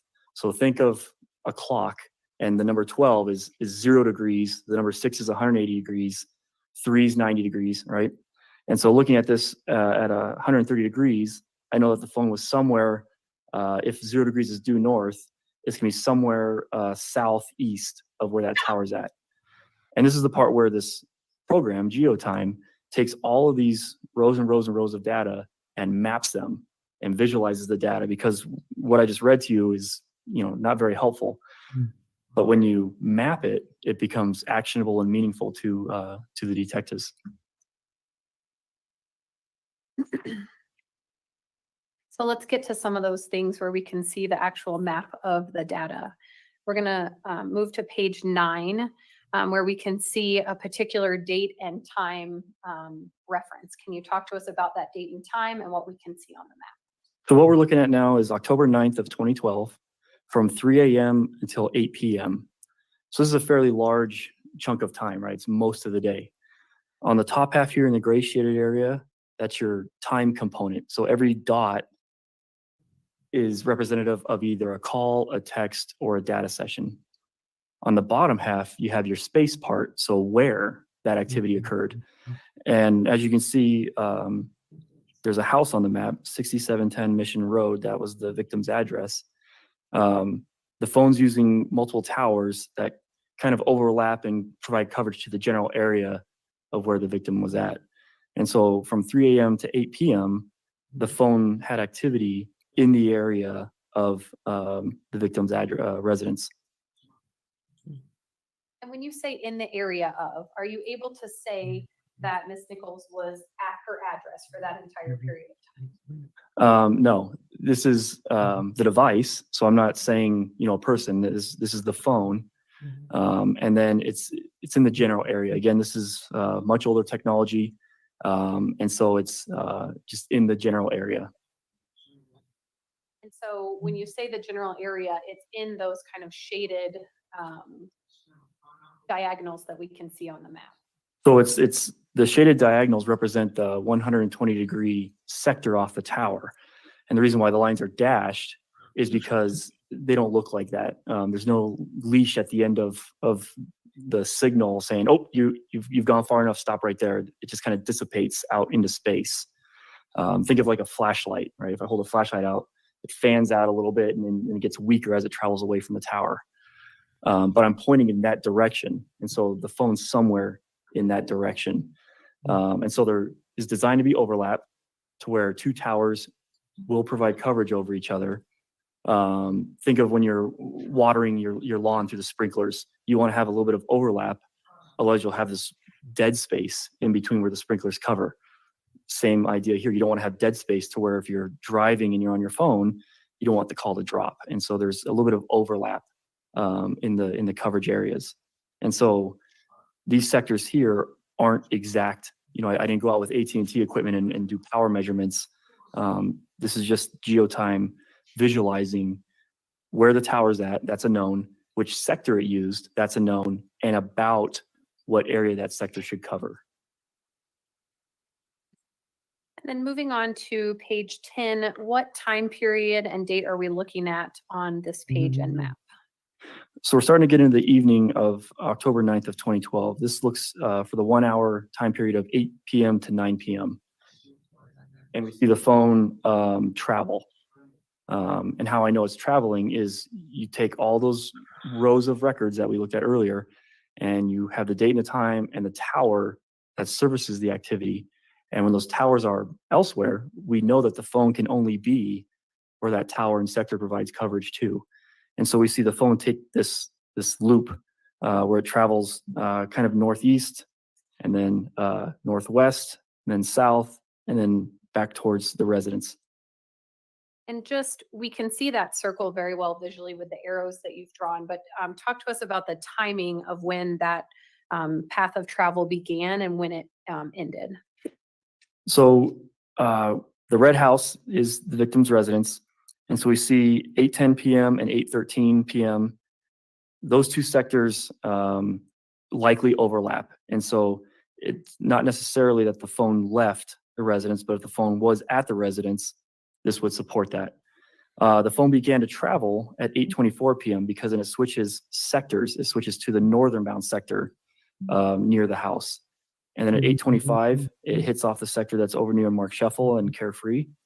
And then it travels west. And we have activity at 8:27 p.m., 8:29 p.m.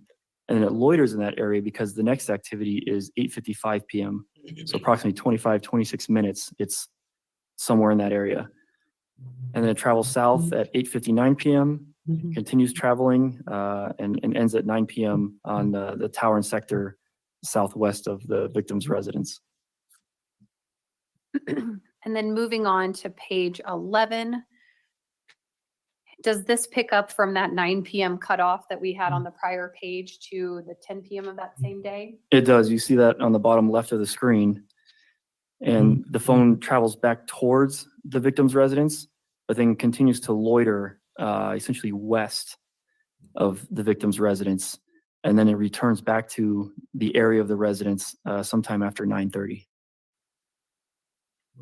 And was there a activity of note at 9:58 p.m.? There was at 9:58 p.m. There was an incoming voice call from phone number 719-322-8952, which is the defendant's phone number. It was a duration of 6 seconds. Now, when you look in the raw data, this went to voicemail, and so there was a 6-second voicemail left on the phone. So with those codes that you were kind of talking about before, the M2M and then the, I guess, key that they used to say, oh, this was a direct call or a voicemail, this one in particular went to voicemail. That's correct. You'd see a lowercase m because this is a Verizon phone, and then the number 2, and then an uppercase M because it's our victim's phone, and then you see the voicemail code. And then moving on in time, here we're at 9 p.m. to 10 p.m. We're on page 12. What can we see from 10 p.m. to 11 p.m.? The phone is back to the area of the residence during this 1 hour time period. And there's a series of incoming and outgoing voice calls on the left-hand side. And then on the right-hand side, there's 3 data sessions that were recorded. And I want to talk to you just about the voice calls that we can see on the left side. Let's start with just the timing of everything. When is the first voice call that you have on this map? It's at 10:04 p.m. and that's in the upper left corner. And then 10:05 p.m. is the next one. Correct. It's another incoming voice call, and that's off the same tower and same sector. And for those two, the duration is 8 seconds and 1 second. That's correct. And then it looks like there isn't any call activity until 10:43. That's correct. And what kind of activity do we see then? That was a 50-second outgoing voice call to phone number 719-216-5049. And then what can we see at 10:44? An incoming voice call that lasted 9 seconds from phone number 254-433-8134. And I want to address the one that is 10:05 p.m. Can you talk about that phone number that you can see on your report? 703-987-5693. And we're looking at a report that shows like hours and time kind of broken down. Yes. But did you review,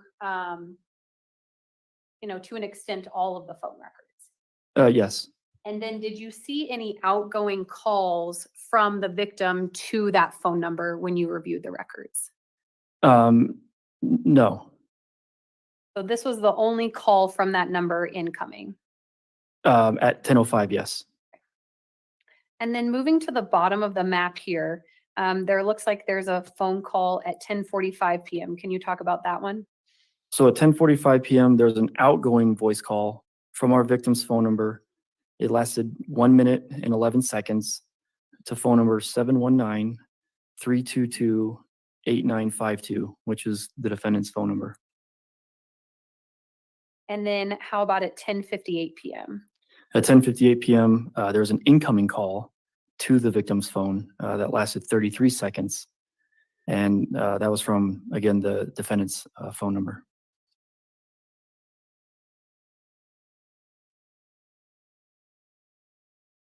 And then moving on to page 13.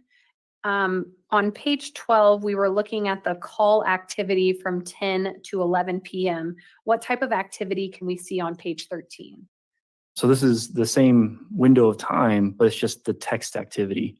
If I were to map out all of these text messages, the map would be too busy and you wouldn't be able to see anything. And so this was the best way to present the data for this time. And it's just incoming and outgoing text messages to or from the victim's phone.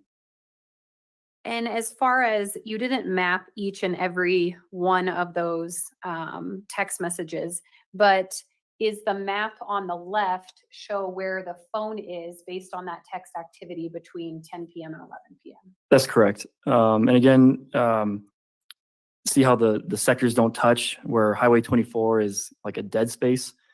That's not going to be a dead space in real life. If you were to go out there and measure the power from the towers, it would cover that highway. And so this is kind of tricky because it's older technology. 3G is not in existence anymore, so there's no way to go out and measure and see. But there's a fairly large hill in this area. And so the reason why we're seeing two towers is there could be some blockage due to that hill. And so the phone is always evaluating its environment to get the best quality signal. And so at these times, the best quality signal may be from the tower to the north, or it could be to the tower to the west. And again, if there's some sort of secondary information from a witness or surveillance or something saying that the phone was at the residence, this could support that data. And so it's not necessarily that the phone is moved. This tower could also provide coverage to the victim's location. And this is quite a large list of text messages, so we're not going to go over each and every one of them, but I want to draw your attention to kind of the bottom portion of the text messages, starting with the one that occurred on 10/9/2012 at 10:54 p.m. Correct. So it's shaded in gray. Incoming messages are gray. Outgoing messages are white. And so at 22:54, which is 24-hour clock time for 10:54 p.m., there was an incoming SMS is code for text message, stands for short message service, from 719-322-8952, which is the defendant's phone. And then the next activity? The next activity was a minute later at 10:55 p.m., and the victim's phone sent an outgoing message to the defendant's phone. And then skipping one of the lines down to 10:57. So then 2 minutes later, there's an incoming text from the defendant to the victim.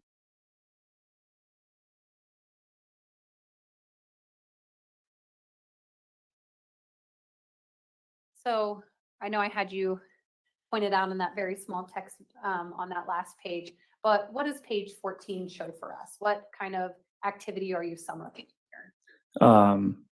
This summarizes the activity with the victim's phone and the defendant's phone. And at all times during at least this contact between the two devices, the device appears to be at that 6710 Mission Road address. Correct. These are the two towers and two sectors. So the phone's still in this general area from 10 to 11 p.m. It's the only two towers and two sectors that were utilized during this entire time. But I just wanted to just isolate the defendant's phone number and activity with the victim's phone. So I'm counting 5 different activity points during That's that time. correct, between text messages and calls. Let's move on to page 15. What time period are we looking at on this page? So now we're looking at 11 p.m. Until the end of the day, midnight on October 9th of 2012. And what can we see? Let's start with the activity actually that's in the bottom left at 11:08 p.m. What kind of activity do we see there? So at 11:08 p.m., there's an incoming voice call from the defendant to the victim that lasted 14 seconds. And then after kind of the mapping that we can show around that 11:08 p.m. time period, does it appear that the device is moving? The device begins to move between right around 11:21 p.m. It's definitely moved. It's traveling north. And talk to us about that direction of travel of the device.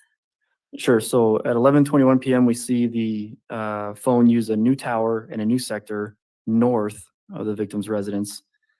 From 11:22 p.m. to 11:28 p.m., it's still continuing north. 11:30 to 11:32 p.m., it's still north, but a little bit northeast. And then 11:34 p.m. to 11:41 p.m., it's now still north, but begins to travel east.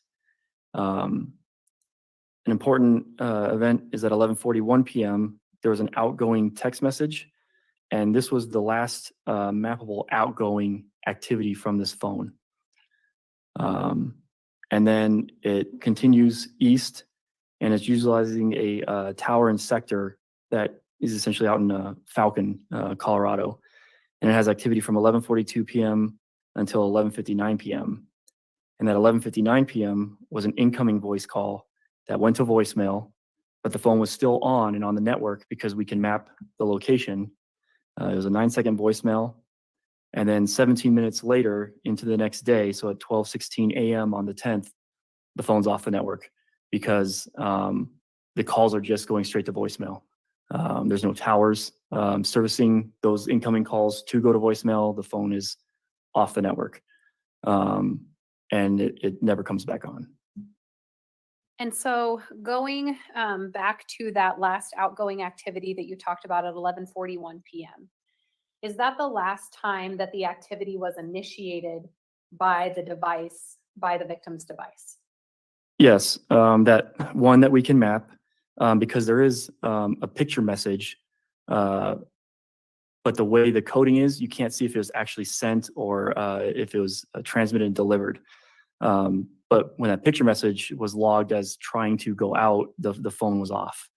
And so sometimes when you send a message and you don't have good coverage, it'll stay on the network for a little while until it can be delivered.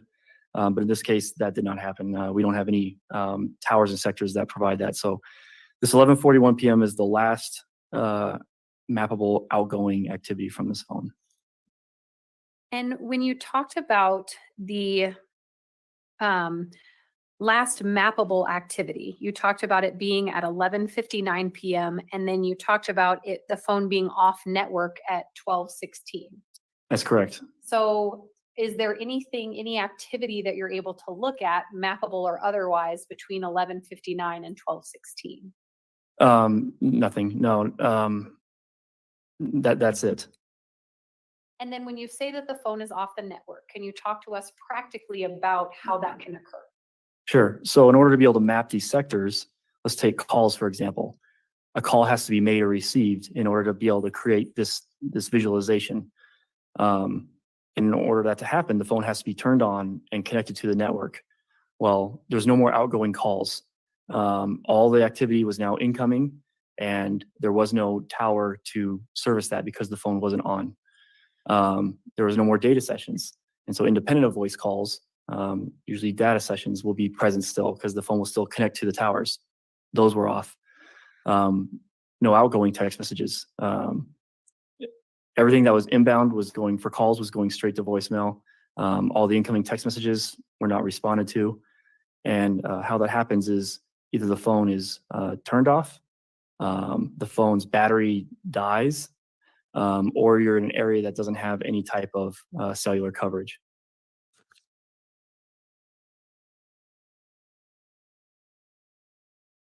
Now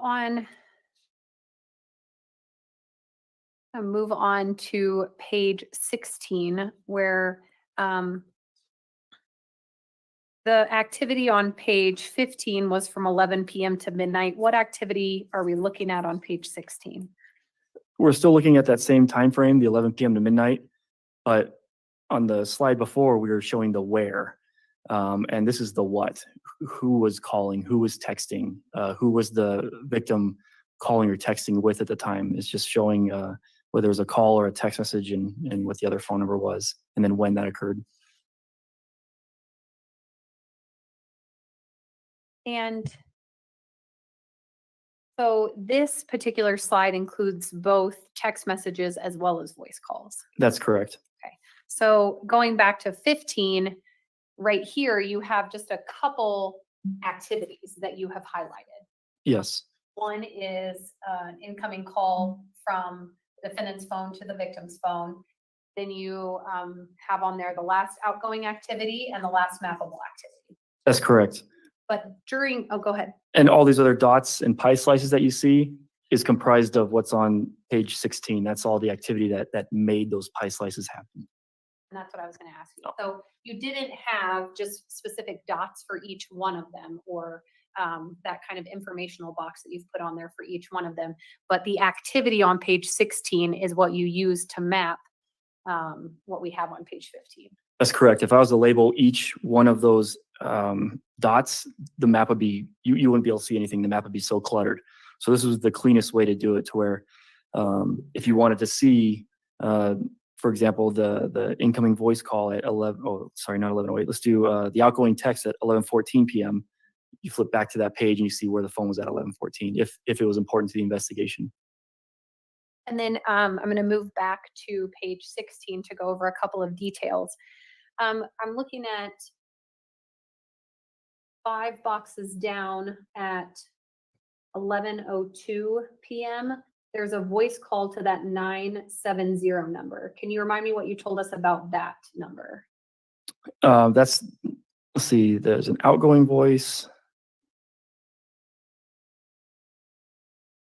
at 11:02, but I don't think it connected, if I recall right. And then there was the one more at 11:10, and that was the last time we see that number, that 970 area code number. And is that Wait, hold on a second. Can I check my notes real quick? Governor Mayhew refresh his recollection? Sure. Thanks, sorry.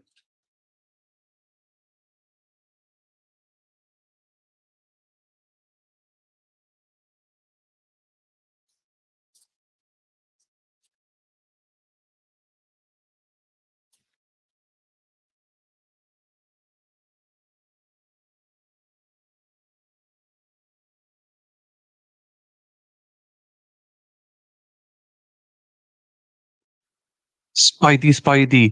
Tell Shelley all about Discord. She's scared of Discord. Tell her how good it is. Or tell me how good it is. Because that's where all the documents, everything's Yep, going. sorry, isn't it? that was my mistake. I was thinking of the other number that you asked me about. That 970 number, that's the AT&T voicemail box. So that's the phone checking for a voicemail. Okay. So, and thank you for clarifying. That's what that's where I was going with that, but there are a lot of numbers associated with it. There are, and I thought that was the other number you were asking about earlier, and I was like, nope, 970 is the voicemail number. And so it appears from the records that at 11:02 and then again at 11:10 p.m., that device is checking voicemails. Yes. And is that 11:10 p.m. voice call checking voicemails the last outgoing voice call this phone makes? It is. And then going down to the bottom of the page, we see that last outgoing text message at 11:49 p.m. Yes. And what number was that to? 719-235-3426. And then there is one indication on this page, which is actually reflected on page 15, but it is there any contact between the victim's phone and the defendant's phone that is listed on this page? On page 16? Yes. At 11:08 p.m., there's an incoming voice from the defendant's phone to the victim's phone.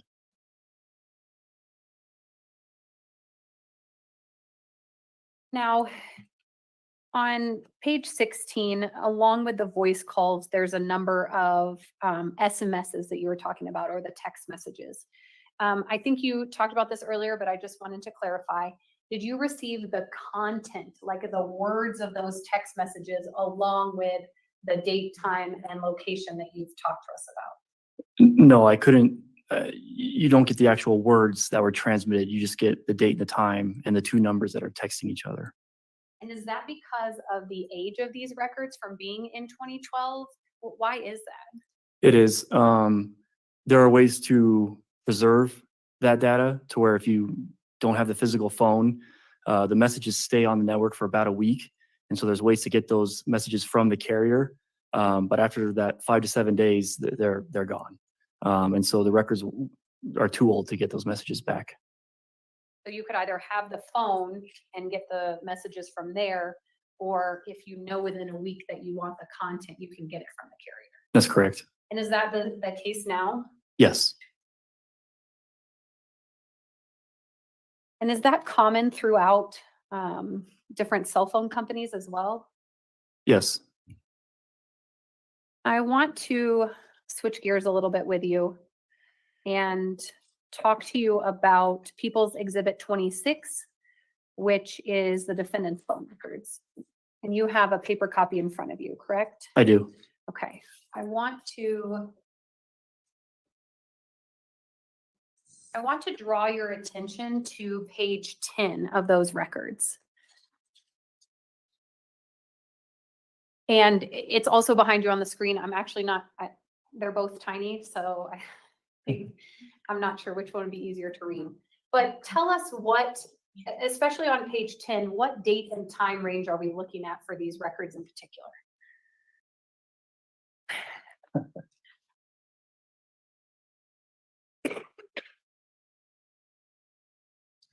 Okay. Okay, yeah, it's gonna be impossible for the jury to see them, but for page 10, at the very top, it starts on October 8th as the first record, and the last record on this page is October 10th. So it encompasses the entirety, really, of October 9th, 2012. It does, yes. And are you able to, and I'm gonna, hopefully this will be helpful, I'm gonna zoom in on the bottom of that page, so it's a little bit bigger. Are you able to identify or kind of connect those records that you saw from the victim's phone to call records on the defendant's phone? Yes. So what we just looked at was AT&T data from the victim's phone. Now we're looking at Verizon data from the defendant's phone. And so we just spoke about 11:08 p.m. where the defendant called the victim. We saw that in the victim's records. Well, this is just the other side of that through Verizon data. And it shows the same thing at 11:08 p.m. There was a call with 719-352-4392. And that's the victim's phone number. That's the victim's phone number. And so we see here all of the 4 voice call contacts between those 2 phones that evening. That's correct. Did the Verizon records have location information with them? They do not. And why is that? Well, Verizon's never kept records for text messages, so we wouldn't have that anyway. But I don't see the tower portion of the records for this, and it's been too long. They don't preserve that type of data. And so what we have here is we know when and with what other number the phone was communicating with.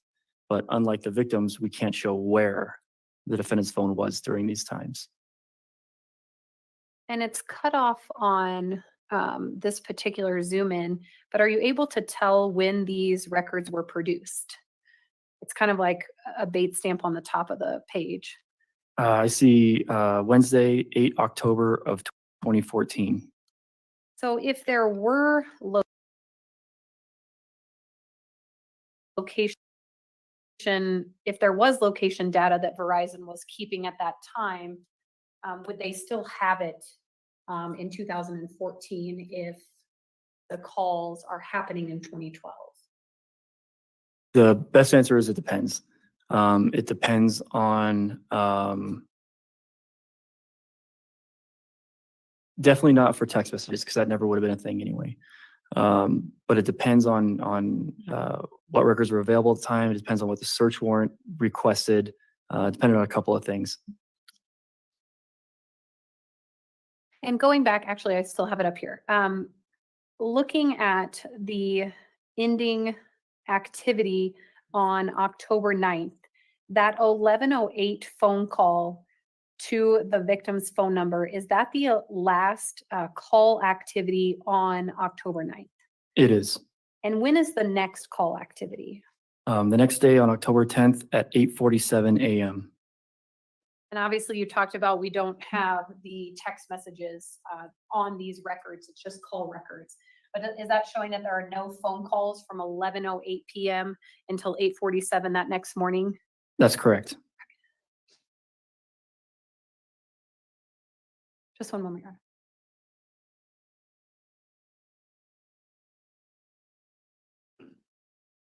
Lefty's in his element at the minute. Fair play. And thanks, Lefty, for gifting more people. I really appreciate you, my man. I have no further questions, Your Honor. Members see of if the they jury, cross. let's take 2 breaks this afternoon since we started at 1. Let's take a 10-minute recess now. All rise for the jury. All rise.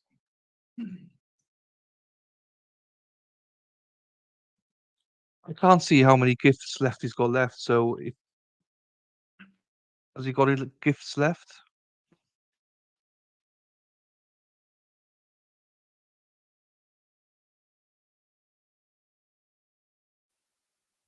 Phone goes running. That was gifts from yesterday, not today. Mute that. Hi, Lefty. Welcome back.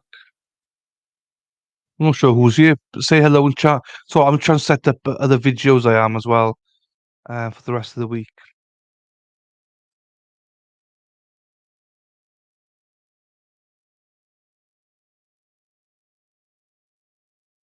In this stream, but we're good-hearted idiots. Yeah, good-hearted idiots. Yeah, the reason's key. Everyone's getting, you gifted. Oops. That was when Lefty was like going nuts.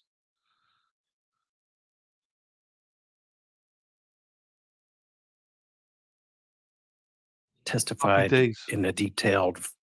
Yeah, I said I don't know, never know who's here, so I can see. I'm not ignoring anybody. I literally am trying to set up all the videos so it's out the way. I'm just doing the Johnny Depp one now.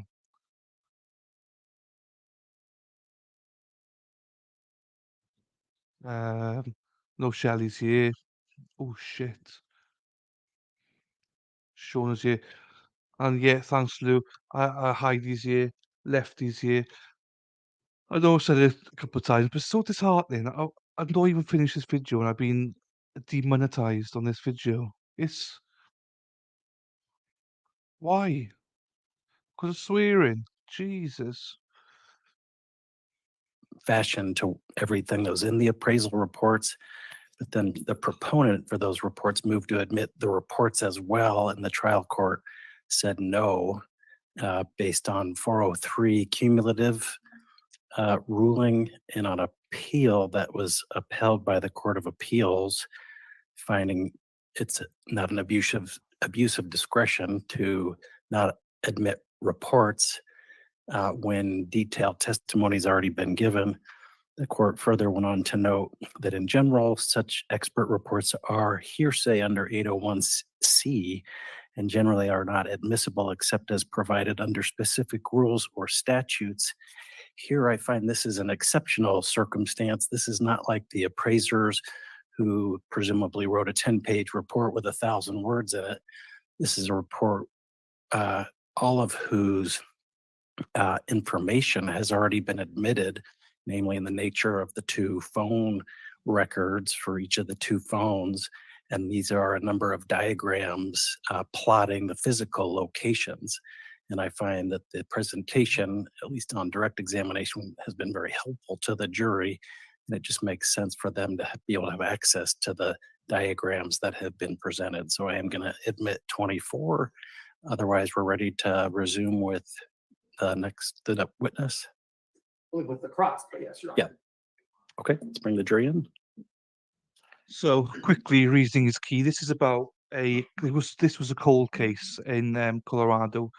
The she was called Kara Nichols and she died apparently according to Joel Hollendorfer in You want 2012. Mr. Clark to retake the wisdom? That'd be great. 2012, and nothing was done till 2019. Joel's ex-wife dobbed him in and said, "Look, he told me that he killed her." So in 2022, when she swearing. told the police Inappropriate that, for he then got foreshadowing. arrested. Oh no, what have I done now? Basically, inappropriate content, which could only be swearing. It can't be anything else. Do you know what I mean?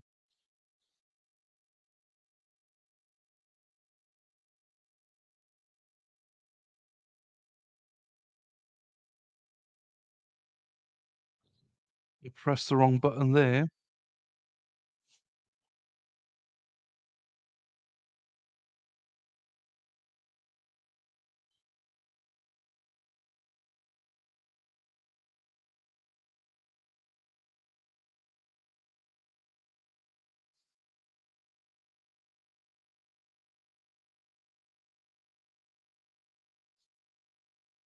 Best researchers like Shelley, Spider Girl, Amy. Oh, I mean, I could name loads of them. But we've got Jamie as well. They're all fantastic. Data points and things and entering it into geotime, right? That's correct. Okay. So you're not physically doing any part of the mapping yourself. Geotime is doing all of the mapping. You literally drag and drop the files into the geotime program, and it maps everything out for you.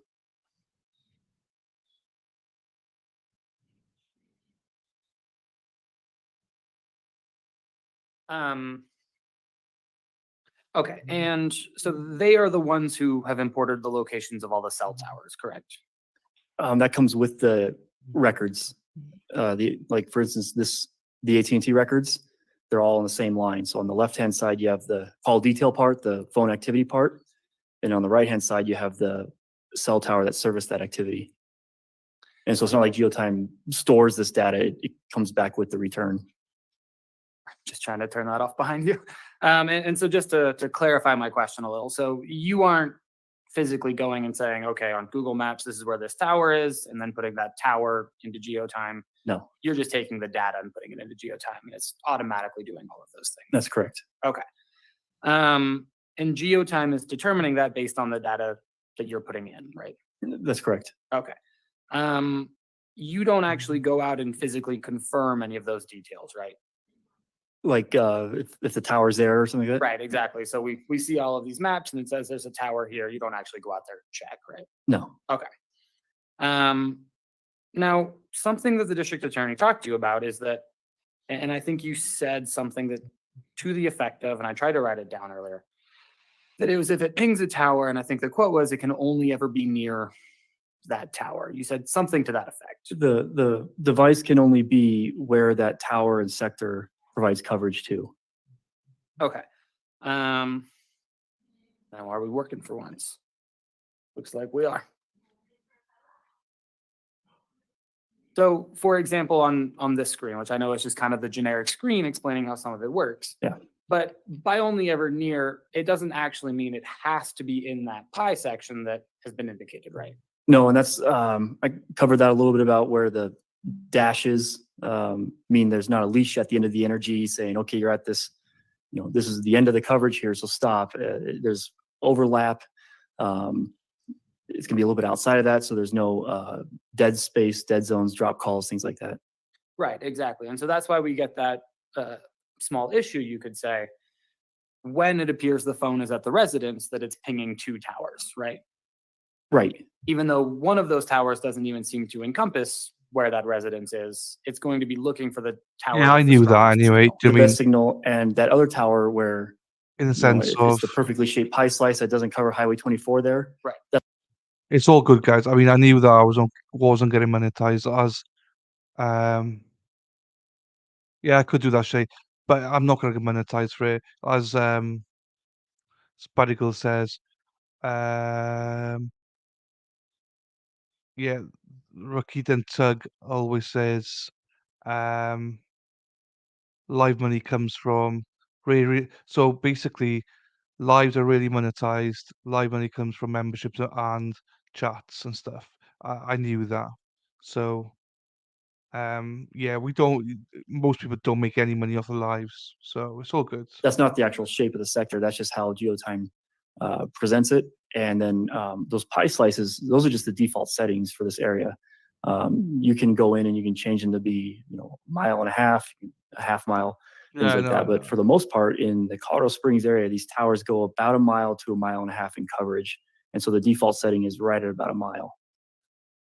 Okay, and so the next question being that, while these are helpful, this is not a perfect science, at least not with this technology. So 3G is older technology. Like today's technology is GPS-like. This is a general area to where I know the phone's in the area of the residence. At this time, I know the phone's not in Denver, or I know the phone's not northwest Colorado Springs. I know the phone's in this general area.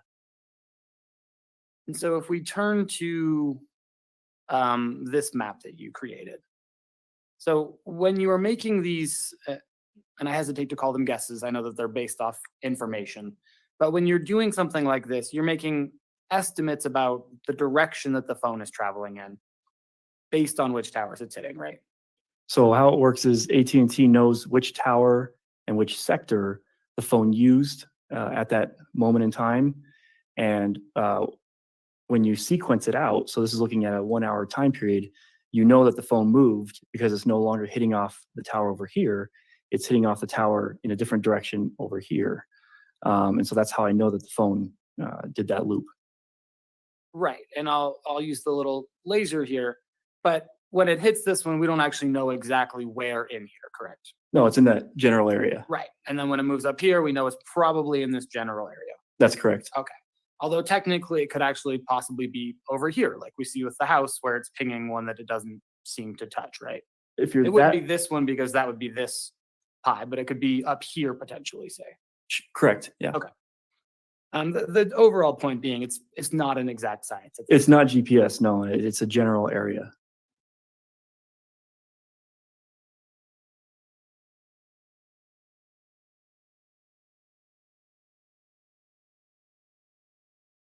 Okay.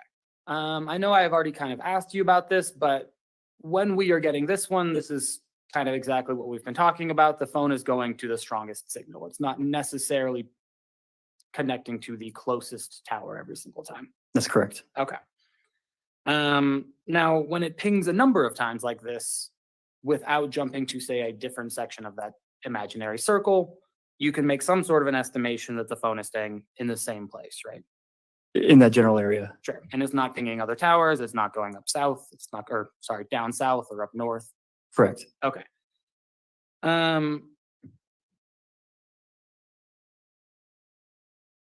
Now I want to talk about this chart as we get into the 11 p.m. through midnight. Okay. Because this is kind of the last mappable activity we have, right? Yes. And it's also the last bit of location data that we have. That's correct. And that's going to be this point over here. This is the last bit of location activity. That's correct. Okay. Now, it is possible, based off of this map, that the last location is actually somewhere over here, correct? And simply that this has been pinged by being the strongest tower. No. Okay. It would hit off the other tower. Okay. Yeah. You're positive of that? Yes. So you can say with certainty that the phone did not travel this way and then continue going north. No, it's out east. It's hitting off that tower in that direction. Okay. Huh?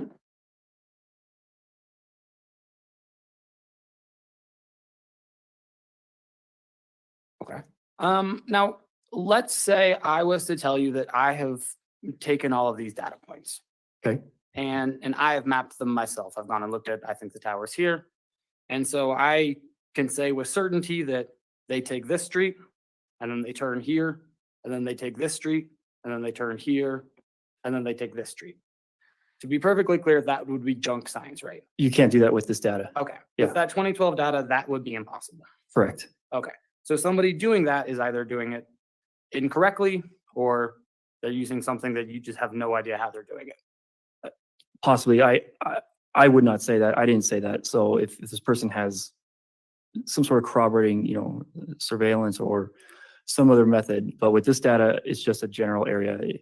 You can't say which street they turned on, things like that. Okay. Yeah. Fair to say that just, as far as you know, can't happen. Not that's specificity with this data. Thank you, Mr. Clark. Now I do want to talk about the last page here, and I know that the jury probably can't see that very well, but I want to talk about these last bits of activity that we have that are outgoing from the phone. Okay. And so there are a number of outgoing SMS text messages from 11:10 onward, correct? Yes, Okay, so there's one at 11:10, right? yes. And then there's Well, three, yep, outgoing voice. sorry, outgoing voice. That's actually where I meant to start. That's the last outgoing voice call we have.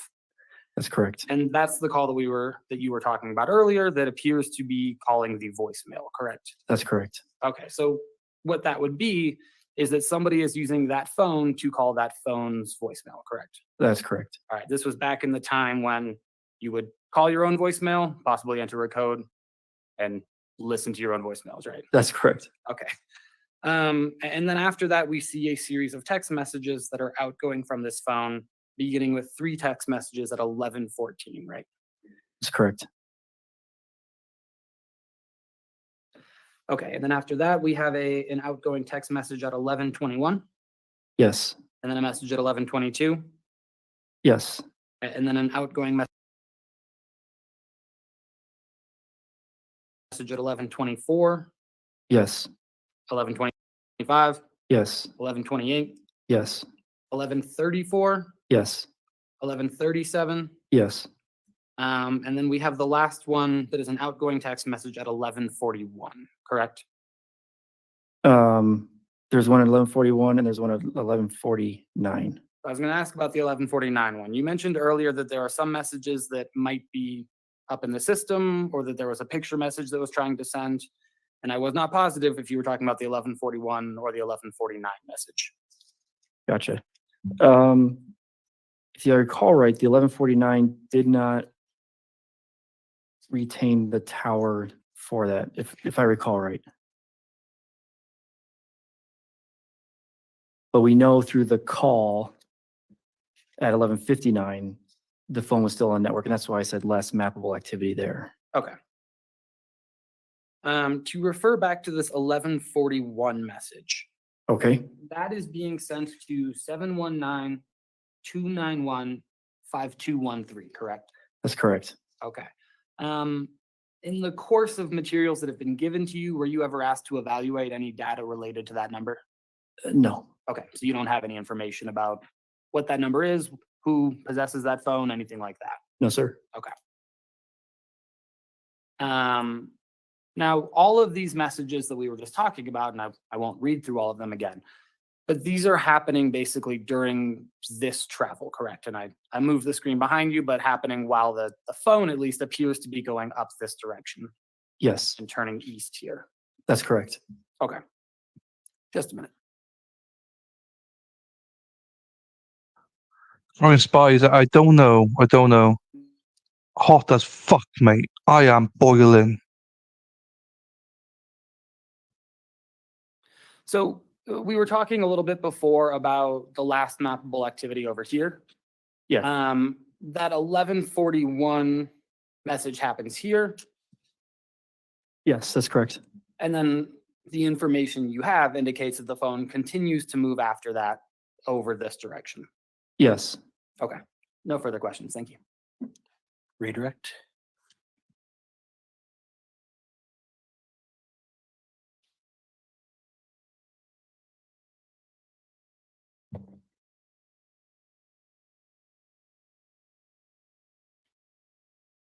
I'm going to start where defense counsel ended.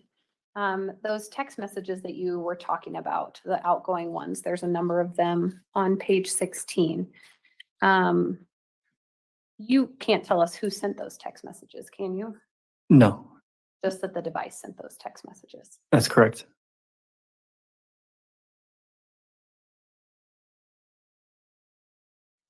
When He already told defense us, Eric. counsel He's told talked to us. you about those 2 points on that last map, that activity where the phone goes north and then it starts moving east. He asked you if the phone could have actually been still moving north instead of moving east. Approximately how far are those 2 locations from each other? That the place where it pinged at 10:41 and then the 10:42 to 10. I know we kind of zoomed out on a map here and it's hard to see kind of the streets and things like Sure. that. Are we talking about like a block or 2 away from each other? It's miles. Miles. Yep. So I live out in that area, and the 11:41 tower is near St. Francis Hospital, which is kind of in between Mark Sheffel and Powers.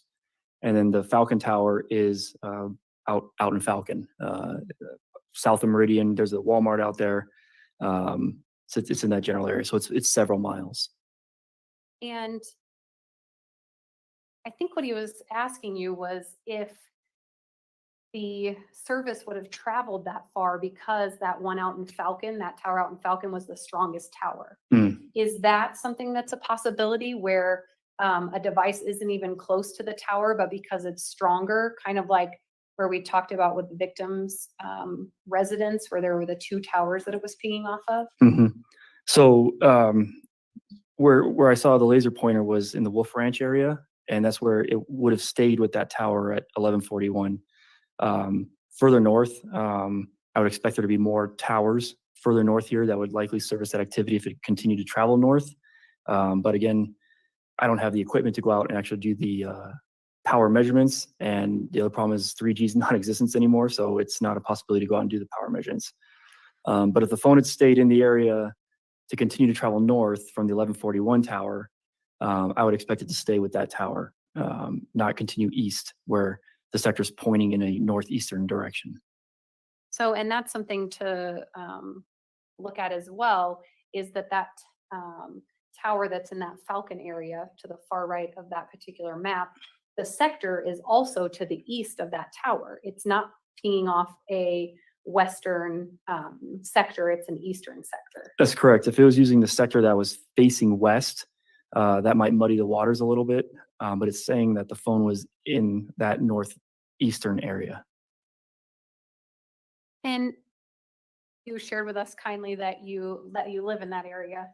Are you familiar with that area in 2012? Were there a lot of towers up there? Was there a lot of residential development?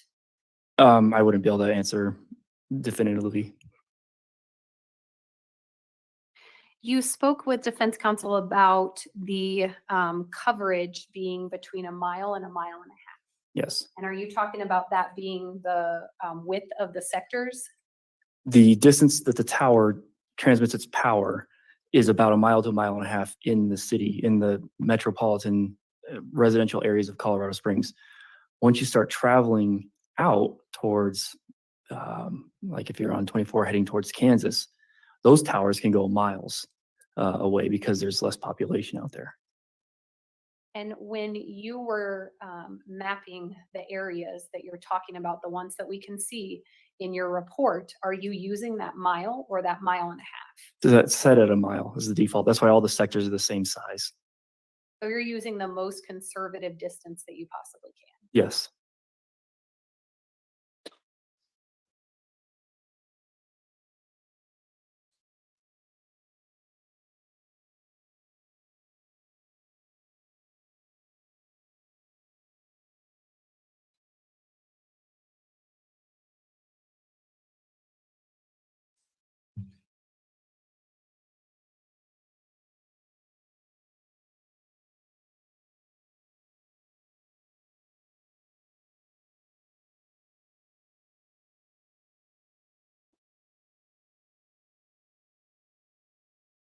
I have no further questions. Thank you, Ron.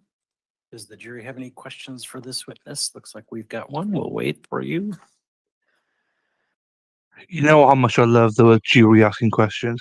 I wish this was across the board.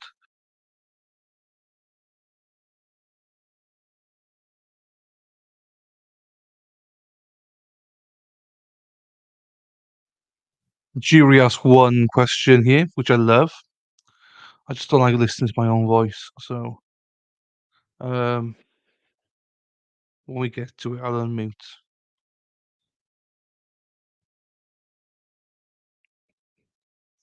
I probably have 10.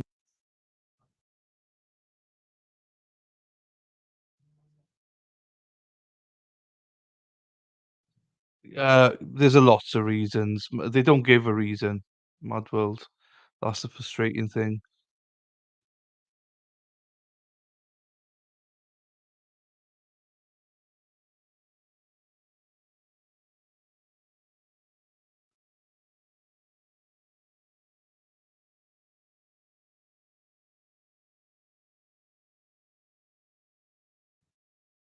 Oh shit, they're asking.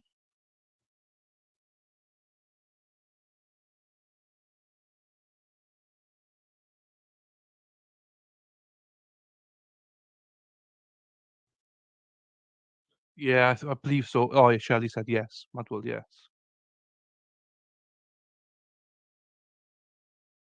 It's all good.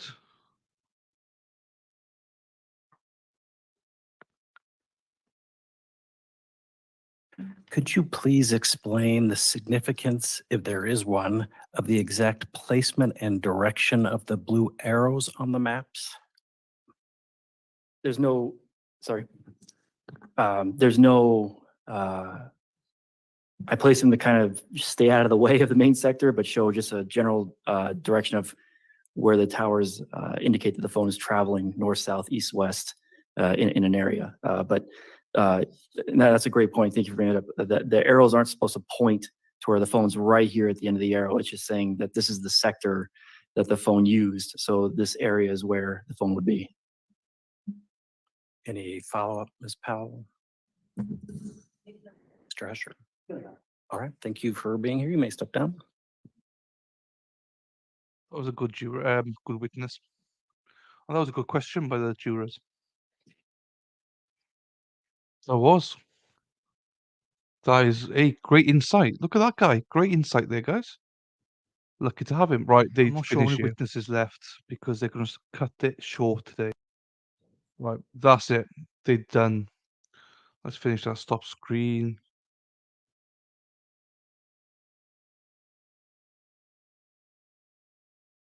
No. Just this stream. Yeah, Lefty, it's all good. Hey, guys, it's all good. It's all good. Don't worry about it. Absolutely all fine. I knew it would happen, so it's not a problem. Also, Bob can go fuck himself.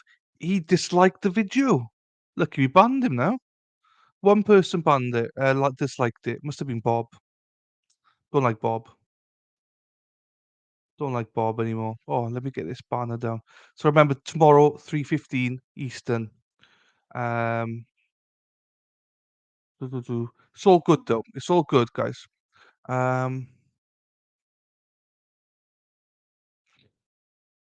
Yeah, I've done it already. I've removed everything about death, shooting, murders, everything like that. Even Parkland. So Bob, yeah, Bob was a guy that I banned earlier on, Lefty. Told him to F off, like, you know. Oh yeah, dislikes are fine. It's not a problem, but you know, why give a dislike? Just give a like, man. Do you know what I mean? So it doesn't take much. Right, right. We got to slow it down now, guys. Remember, Erin's in the chat, right? We got to, dumb it down a little bit. Don't we, Erin? All right, let me just finish this one. Close that one down. For what? For this one? Yeah, it does for this one. Yes. I'm not moving it for this one. It's been demonetized anyway, so it's fine. In actual fact, if I look at it, actual title says Cara Nichols' death, Colorado versus Joel Hoffin, wherever. I mean, I can still maybe take it out. I'll take it out, but don't think for this one it makes much difference. What's his name? Scot Peterson, isn't it? I'll put Scot Peterson in as well. Trial, day 5.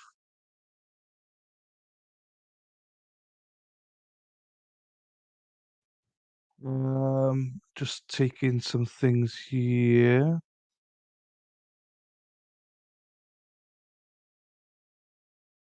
Yeah, gonna take all the Parkland stuff out.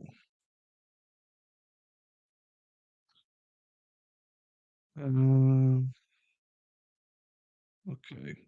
I'll save it. So I've taken it out now, but as I say, it's not gonna make any difference for this. Anyway, so Erin, what happened was, all that happened, Erin, was I've just been demonetized for this stream, just this stream, nothing else. It's all good. No. Bob's done nothing wrong. Bob's just a twat. So no, they said that this stream today was not, like, no, what's the word in? Jeez.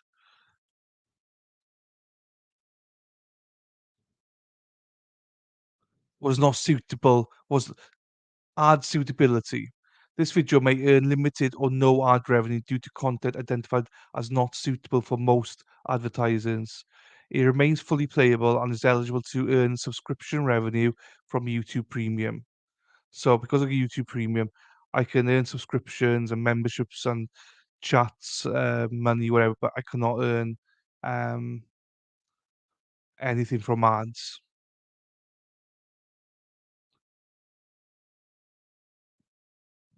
Yeah, I've done it as Florida. Like it might not show for you guys yet, but basically Florida v. I've done it. Oh, gee, no, I did do it. Yeah, I did do it. I've done it, but it's all good. It's all good. Bob was someone that got kicked out because he told me to shut up. Then he came back and said, "Stop talking." So I was like, "Oh, fuck off, dude!" Bang. Maybe Bob reported. Like, guys, who cares? Do you know what I mean? It's all good. It's all good.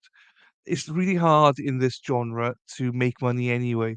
Um, and from live streams, it is, from watch hours, not watch hours, from ad revenues because people don't want to be associated with trials and stuff like that.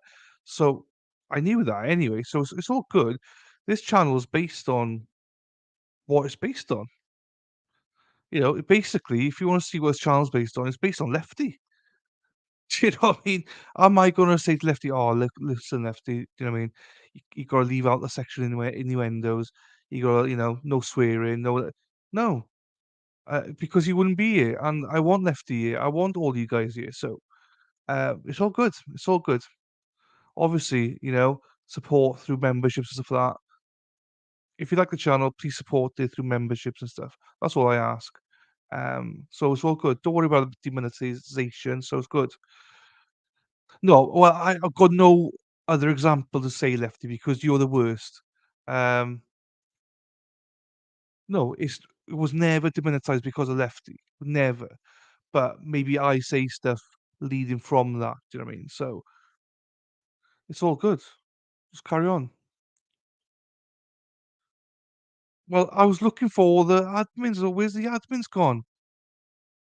And no what? So I was like, right, I gotta do it. Bang bang.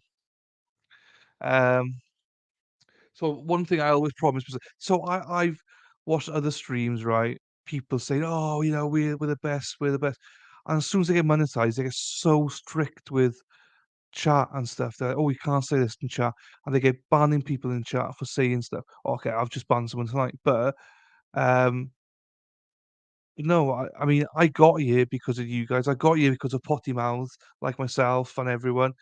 So we're staying the same. It's all good. You babysitting sick infant. Oh, all right, all right. All right. Always Lefty's fault. Yeah, we can blame Lefty if you want. Oh, you see, this is what I mean, because I was then I read it out. You can bring the wrench down on me too often. I love it. But no, honestly, guys, it's all good. Thanks for all the love and everything, but it's absolutely fine. Take these off now. Potty Mouth Marty. Look, guys, as I said, this is the kind of channel that I want. Like I said the other night, I said my mother was watching it. She can't watch my streams because she's like, "Oh, I know you swear at home, but do you have to? Do you have to, um, swear on stream?" I was like, "Yeah. What else do you want from me? This is me." She goes, I know, but you don't have to swear in public like that." I don't always swear. I am sometimes quite bad. Maybe I could lessen my swearing a little bit, maybe, but maybe I do take it too far here, But so Gigi's the new one. Thank you, Gigi. Glad and welcome here. You have quite a dark humor. Good. Oh, it's always appreciated here. Honestly, always appreciated here. Have you not seen Oh, Lefty's only come. You wait till you see Lefty. You'll know what the standard of this chat is about. GG, it's all good. Point Mouse Matter. It's my kind of people. My kind of people. Madwell does. Like, so literally, when I was saying this morning, I'm not sure Madwell heard me, but there was a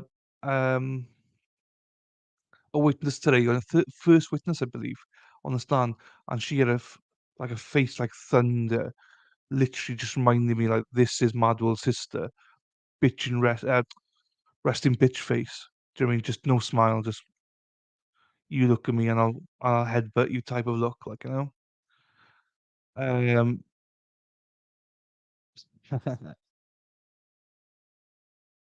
respect. It's like, you see, I love they can ask questions. I should be allowed to say, yeah, absolutely. I totally agree with you. I think that's the best thing ever. More spiders getting dirty now. Look at her. Yeah, swearing's necessary. I know, Lefty, you got two 8-year-olds. Absolutely. I mean, when my niece is around, but also I always get blamed for having a potty mouth. But you know what? Around the kids, I'm pretty good, normally anyway. And it's like my father and my sister who will always swear in front of the kids, and they pick it up from them. I always get blamed, but it's not me. Um,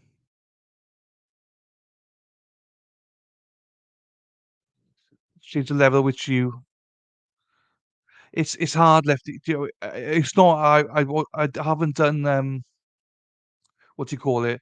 I think it's just so much stuff that's going to be in there as well. It's you can ask. I have asked around a lot of people, and they're like, "No, you're doing too much with that Discord to do it at a lower level." But I don't know. It's not to say we're going to stick with this, but this is what we're doing for now anyway.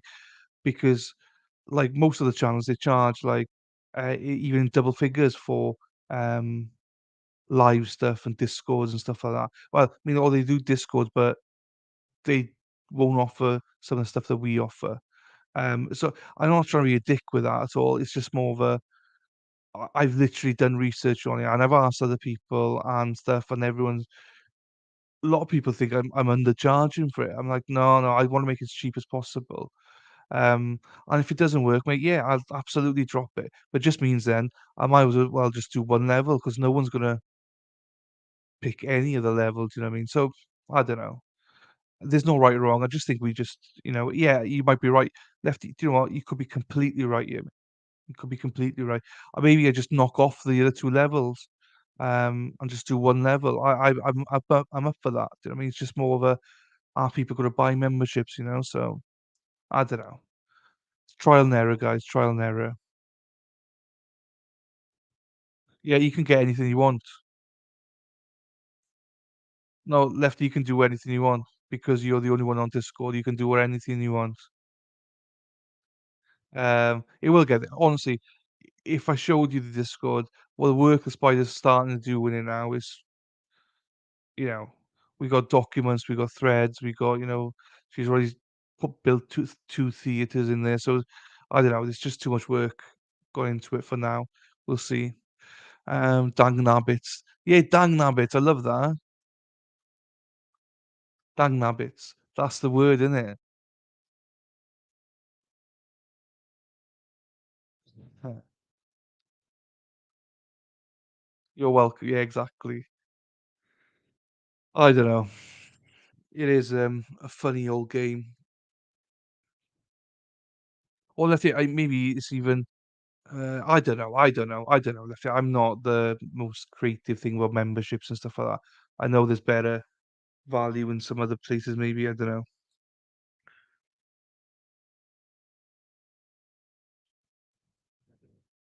Copy paste. I need to make a list of sayings. Actually, I need to make a list. Hang on. How many emojis am I allowed? Let's have a look here. I'm cancel. Don't know what that is. Cancel. Oh, save. Right. I know what it is. I know what it is. Right. And then I'll go. How many emojis are we allowed, guys? How many emojis are we allowed?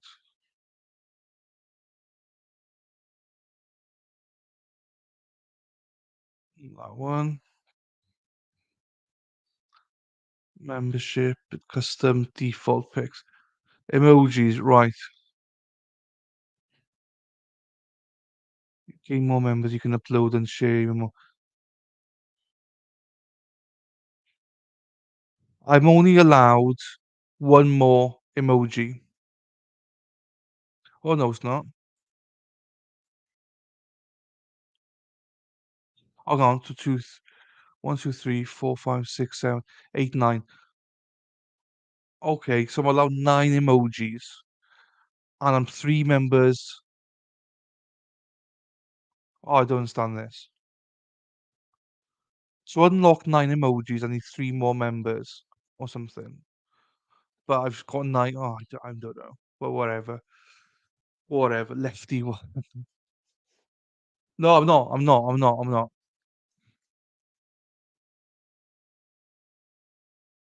Yeah, I have to make it. Do you know what I mean? I need to make. I don't know.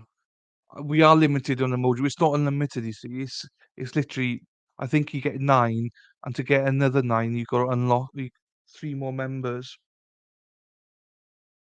which is fine for now. But then if no one re-ups their membership, then I lose all the emojis again. So I don't know how it works. Making chicken. What's wrong with boiling chicken? I don't boil chicken either. No, actually, I do boil it sometimes, depending what we're making, though, innit? Put it in the oven, roast it. Look, Erin, you. I love it. Oh no, you're right. You're right. I'm not English. You're right. I got Jamie. I got gravy. I managed to get gravy. It's called white. I'm not English. I'm Welsh. You're right. But Erin keeps saying I'm English. She knows it. She's hit a nerve. She knows it.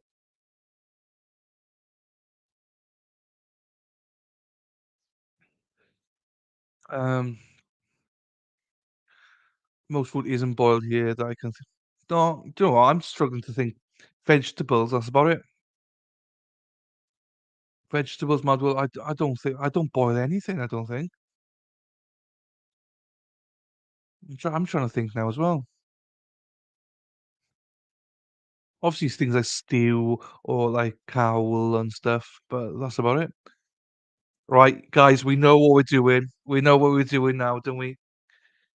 We know what we're doing. Hang on.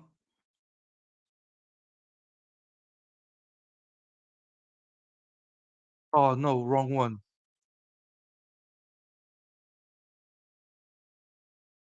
Hang on, here she is.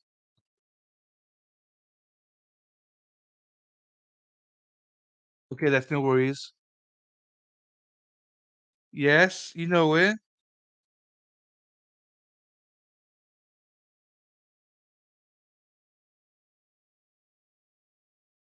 You get it?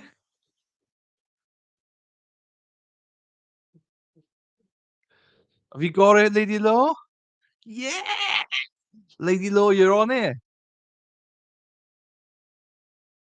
So you are known as Gilf. I got a lefty one, and I got a Gilf one now. So what you need to do it, I'll do it here. I do it here. You can see how you do it. That's the formula you use. 2 dots, Gilf, 2 dots, and then you, or 2 dots, capital L, lefty. There you go. From StreamYard, they don't come up, so I can give you the formula, or, and that's the white gravy. So those are 3 we got here. I'll say from StreamYard, I can't do it, but you guys can see the code then. It's good, isn't it? It's good. I think it's fantastic.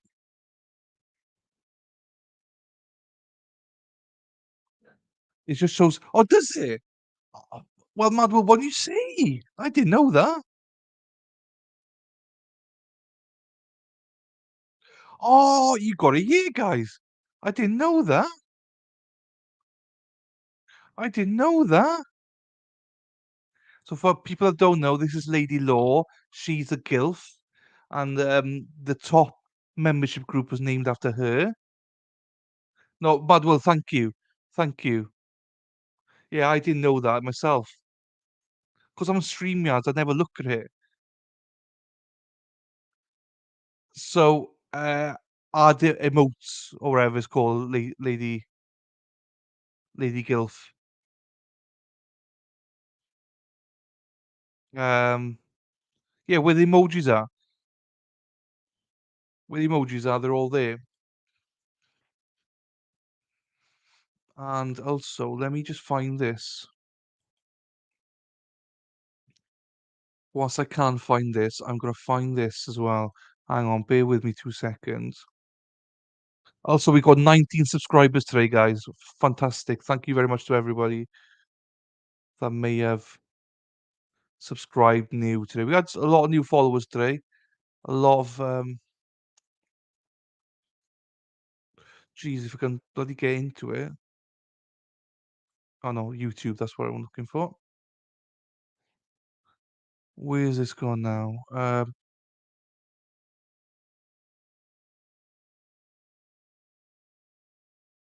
Right, hang on.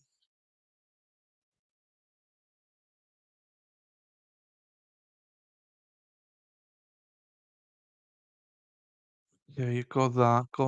Copy. There. Back to here.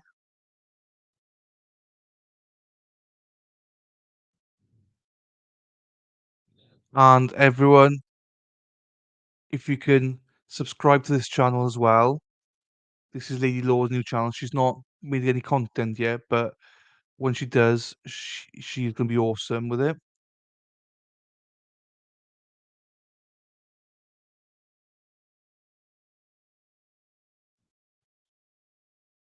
So if you can subscribe to Lady Law, that would be great as well, guys, please. And when Lefty gets his channel up, we'll do the same promotion for him.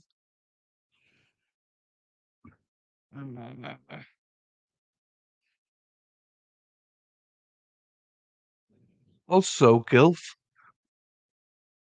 we've we reached 97 people today at one point we had in here. 97. Unbelievable that was. The most we've ever had. We didn't quite make it into triple figures, but we were close. We got close enough.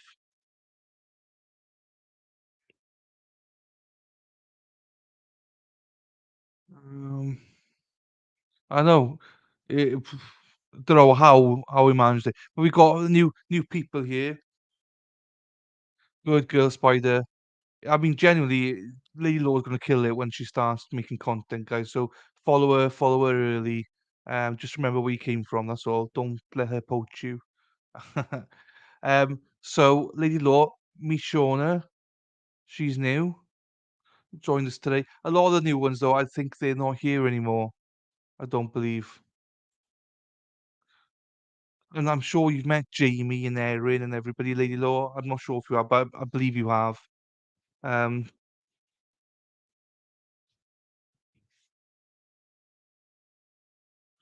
I'll tell you how many members I got now. I'll tell you.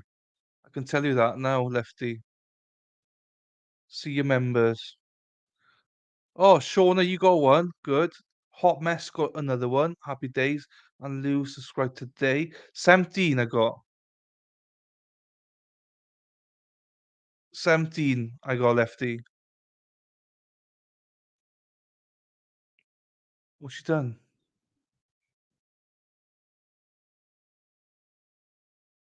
What have we done, Mad World?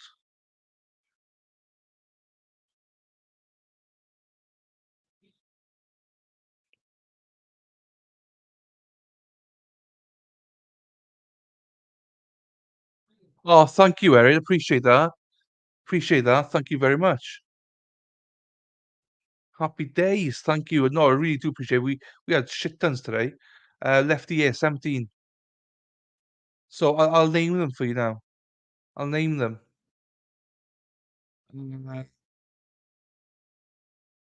So from today, we had Shauna and Hot Mess.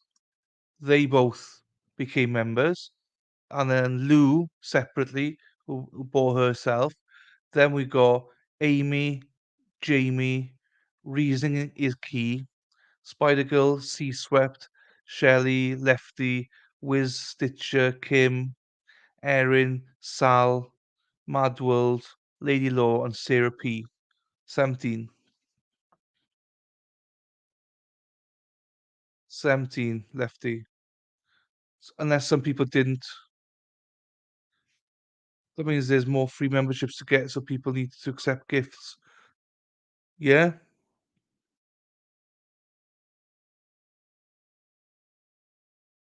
Yeah, it must be, or they did. Can you accept it then decline it or something? I don't know. That is weird. You're right, Lefty. That is weird. Yeah, because that's all I have, unless something updates again.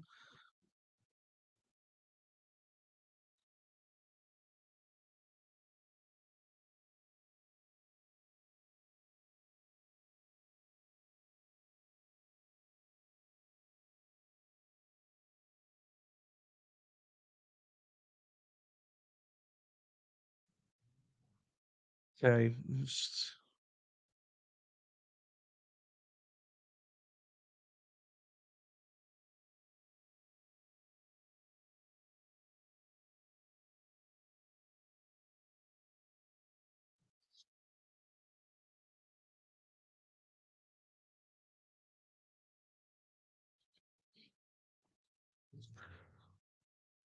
2 fingers, Max. Thanks. You see, this is why. Oh no, but on an honest thing, you saying Eric, thank you very much um for spreading the word. I hope you guys are enjoying yourselves. Obviously, big day tomorrow. I'm gonna be knackered tomorrow. Starting at quarter. Oh, sorry. We're starting at 10:15. What time are we starting tomorrow?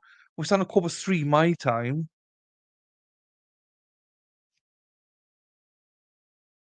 So it must be 10:15 your time. So that should be finished then at midnight. And then from midnight, we're doing the Parkland one then till 4 or 5 a.m. I don't know.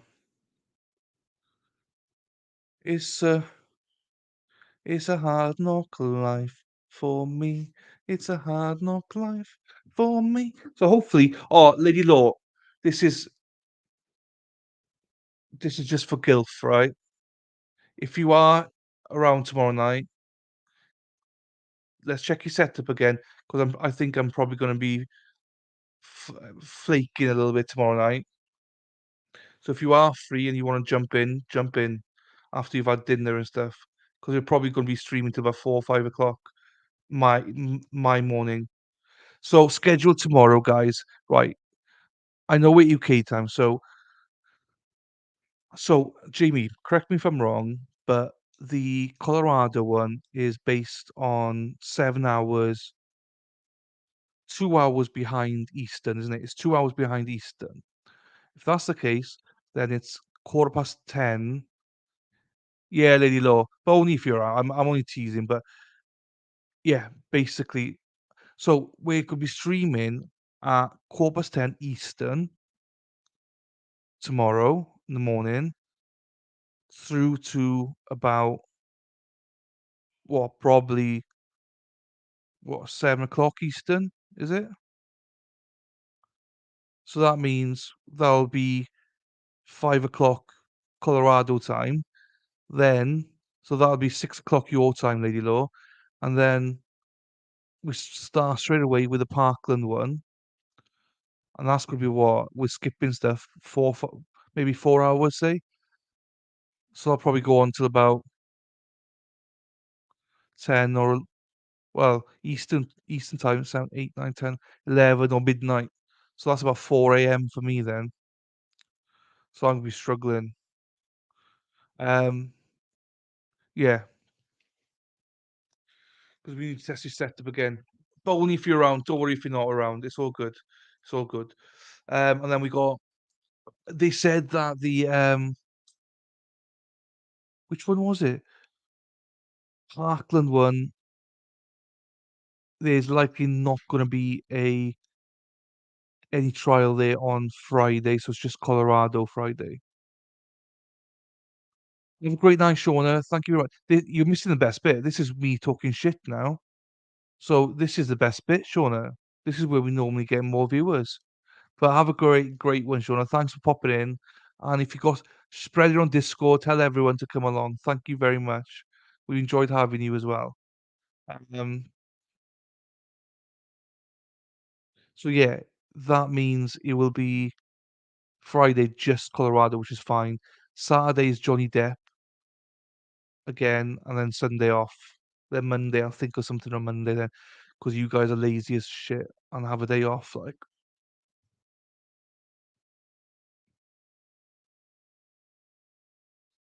yeah, that's what we're doing.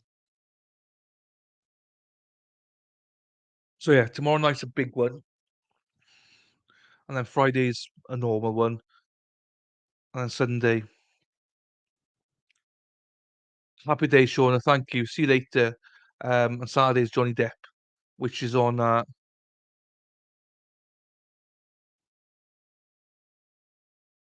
think we're starting streaming that at 1:30 Eastern time.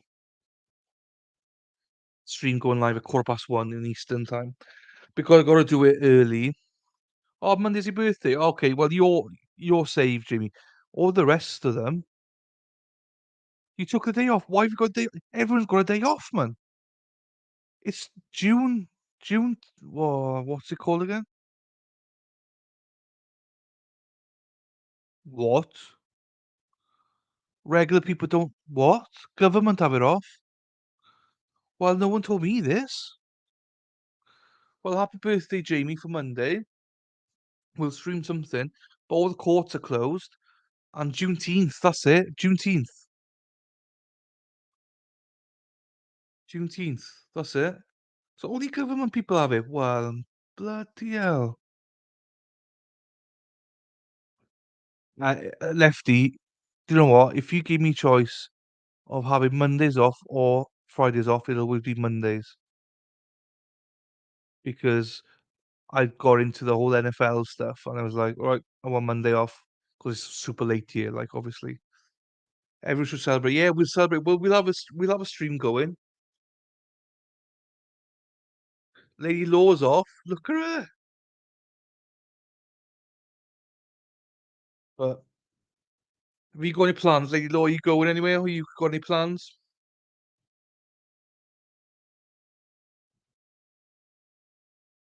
Government people only watch Law and Crime.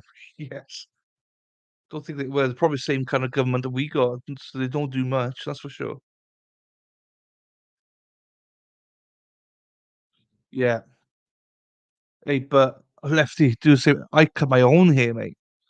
I cut my own hair. When the Rona came in, I just started cutting my own hair. Oh, I'm sorry to hear that, Amy. Was the chemo not great, was it? Hit it hard, probably. It wears you out, doesn't it, chemo? Are you gonna fix your car, are you? Oh no. It's all right, Jamie, no worries. You shave your head. Well, I don't shave it, but you know, I normally do like a 4 or 5 on top and a 2 on the sides. I'm back. It's most I've saved so much money from it. Yeah, not great, Amy, but never know what to say in that situation. Do you know what I mean? So,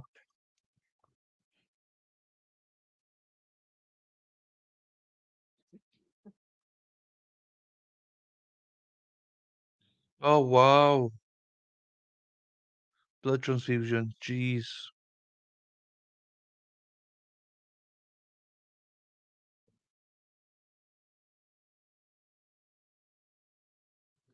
Well, I got a bit coming on the top now, Lefty. But does it? I only noticed it when I started streaming. You can't see it. Yeah, I'm sorry. going through cancer and having that and then low blood and stuff, it's not nice. But she's lucky to have neighbors like you, Amy, so to help her out.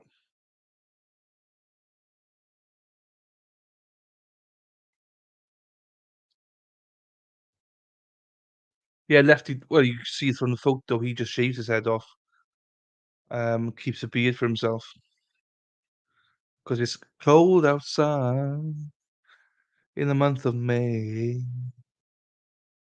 I got you, babe. Bum, bum, bum, bum. You can't. Well, mine. No, you can't really see a lot of mine, no. She's a tough cookie. I won't complain about anything. Well, at least she's got an answer for that. At least you got an answer for that. Lefty, you're right. I've saved hundreds of pounds from cutting my own hair.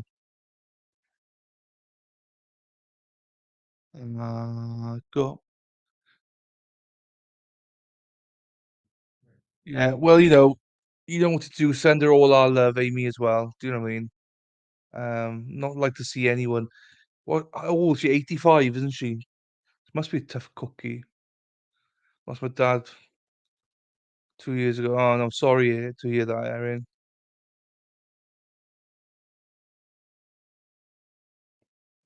Oh, for that, yeah, yeah, yeah, yeah. I might be. Well, I was supposed to be, then I wasn't because it was, Father's Day and stuff. Um, yeah, if I am, then press notification button because I might be, yeah, I would say watch Discord because I might, to be quite honest with you, I probably won't be streaming because next week I've got to do Monday through to Sunday and then straight through again. I haven't got a day off.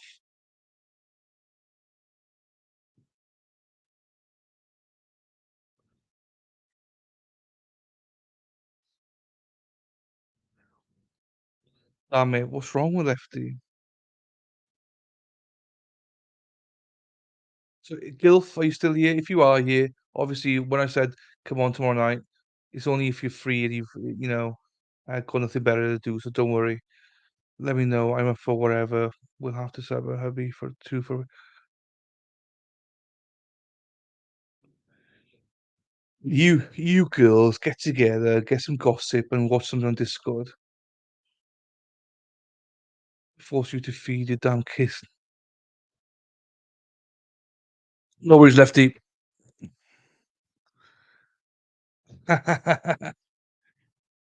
She's driving my GPS locator on is moving awful quick.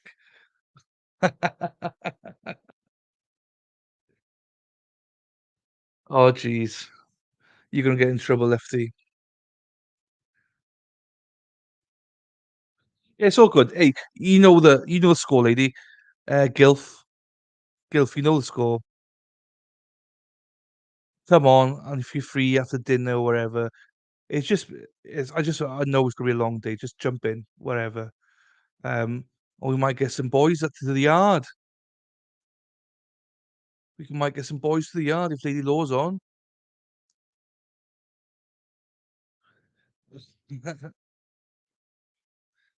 Yeah, well, he's got to feed his kids now, so he'll have to go for a bit now. But he'll still be listening. He'll still be listening. He can't let go of it. It's weird though because Lefty gave out loads of gifts today as well, memberships, but they're not here. I ain't got them. Hot Mess was the last one to get it. And Jamie gave one away as well. I think Shauna got it. So there's 4 missing. Let me refresh the page just in case.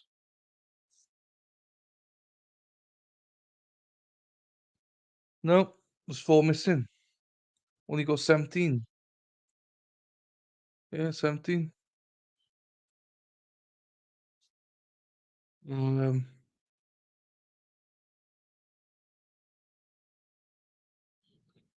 Hugs to you all, guys. Yeah, Lilo as well.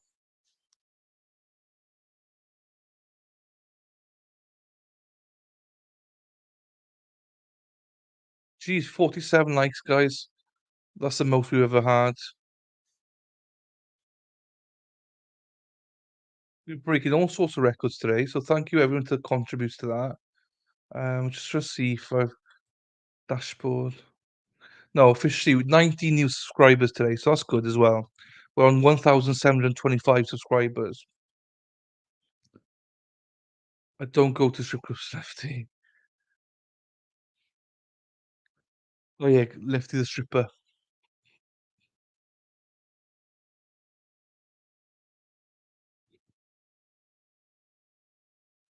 Oh. Yeah, he's a stripper. He normally does private shows and stuff. That tired joke.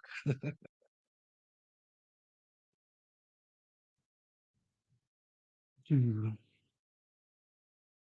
Right, I'm not sure what else we got to talk about. For a great day for the channel. Do you know what? It was a great day. Tiring day, but great day. 18, well, over 8.5 hour stream. Broke all sorts of record. 97, like there were 97 on screen, I believe, at one point here. We were consistently like 50s, 60s, 70s for most of the day. Just unfortunately, when we finished that one, it just completely dropped down then. Once we started the Colorado trial, which just doesn't pay well for tomorrow. But quite a few people said they were gonna be here tomorrow for the Colorado trial, so who knows? You wear a suit. Yes, exactly. Most strippers do. Um, so yeah, I don't expect the same levels tomorrow, which is absolutely fine. But it's just great to see people picking up. Do you know what I mean? And just give them a chance. Hopefully stick. I think there's a few that will stick now. Hopefully.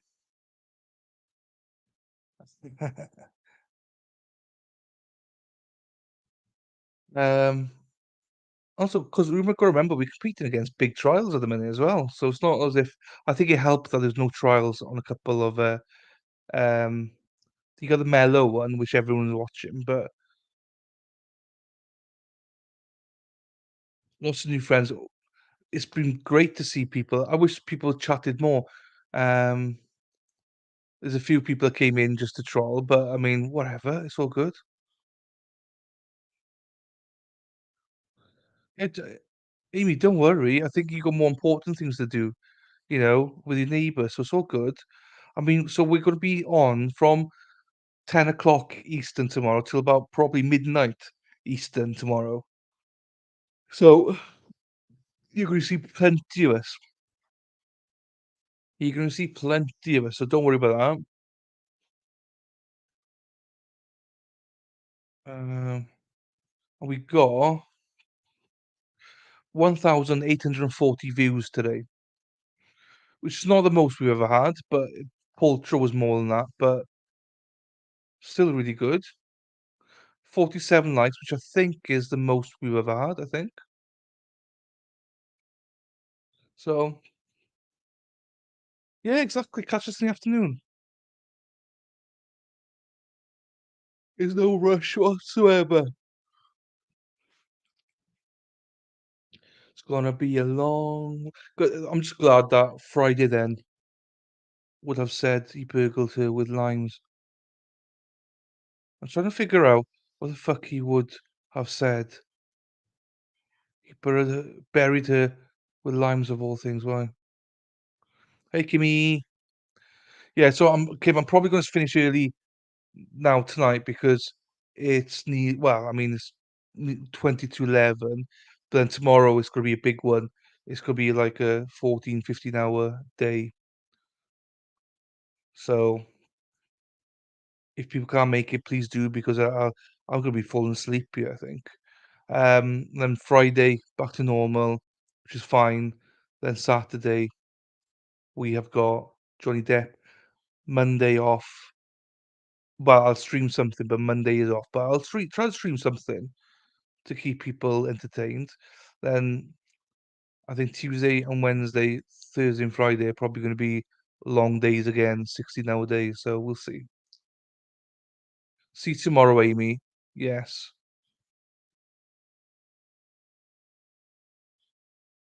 Lime. He was in Lime in a grave. Yeah, I've heard that before. Yeah, Lime. Yeah, it's pull layers of lime. I don't think it's spelled Lime. Or maybe it is. I don't know.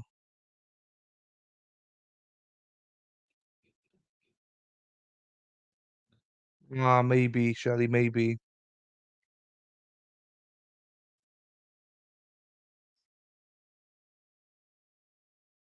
Yeah, maybe. No, limes. We don't call it lie.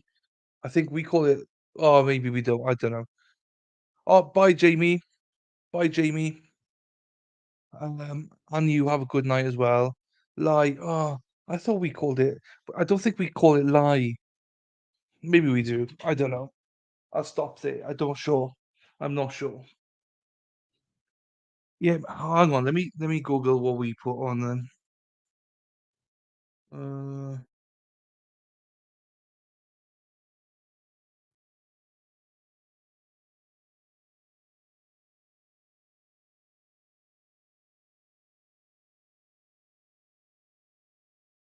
where is it?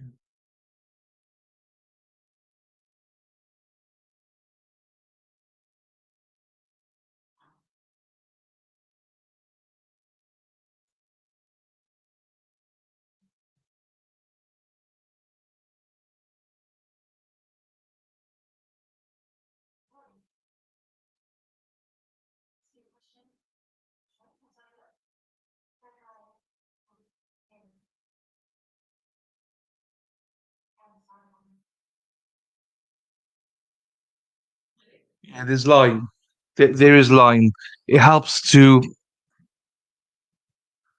uh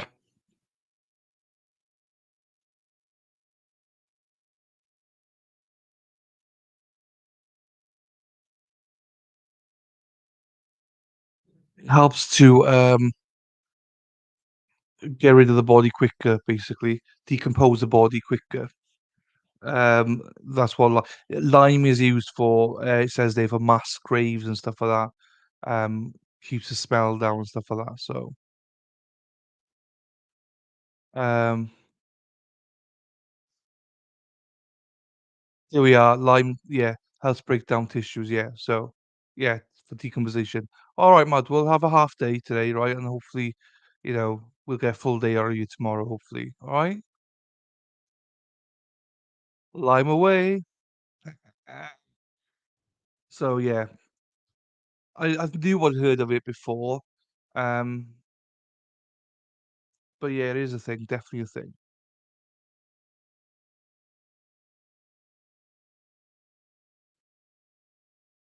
I think what else there is.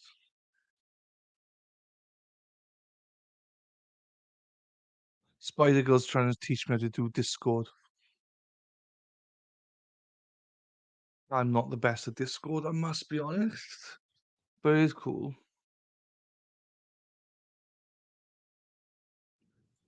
Delete them.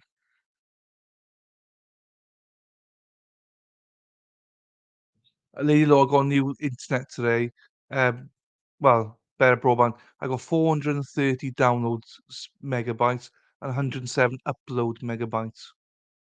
It's not bad, is it? Not bad at all. Where's that gone now?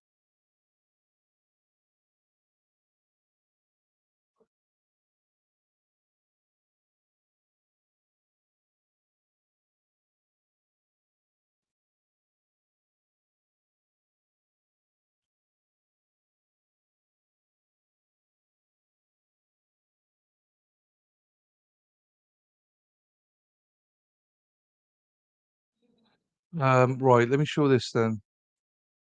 People thinking, what the hell? Oh, I did show this the other night, didn't I?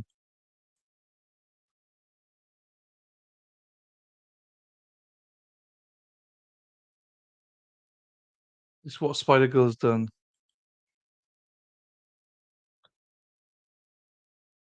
Night Mad World, yes.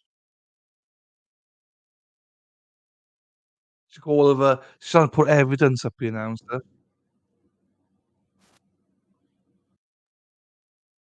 Got all sorts of videos and stuff. What the fuck is half these things?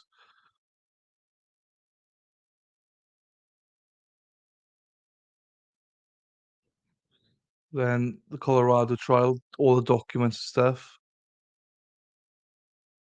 Announcements, welcome.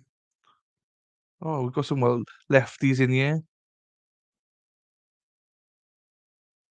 We got pets forum. These are Spider Girl's pets, cats.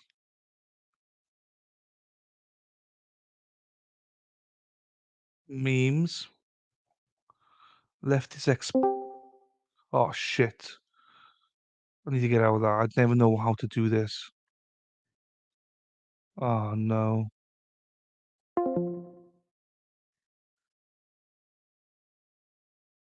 All highlighted stuff. What's the highlighted stuff? What if so if I go in somewhere,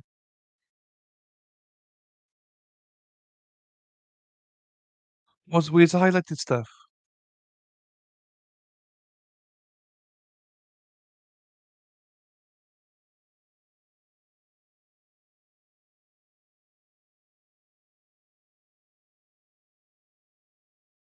Oh, streaming instructor. Oh, you're good at it, aren't you? Streaming instructions. Oh,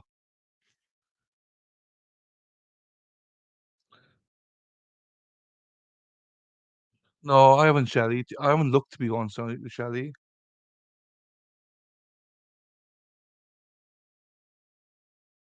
Well, right, fine. General. So you see, I got nothing here. There's nothing except for admin, which I won't go into here. I've been into everything. I've done well.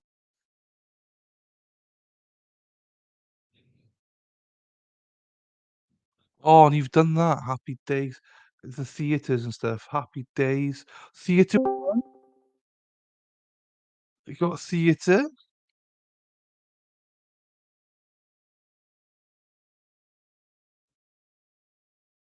So you don't come. Start an activity. Go on YouTube. Oh, look at this. Authorize. I don't know what I'm doing now, but look at this.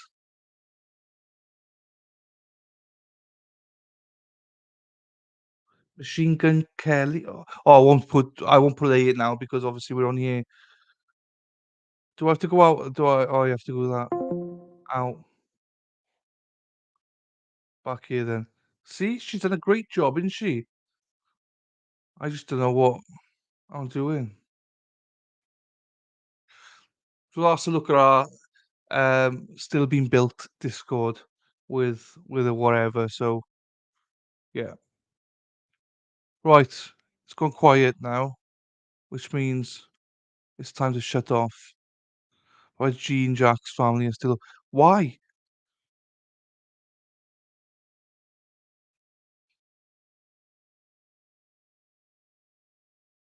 You wouldn't break Discord, Shelley.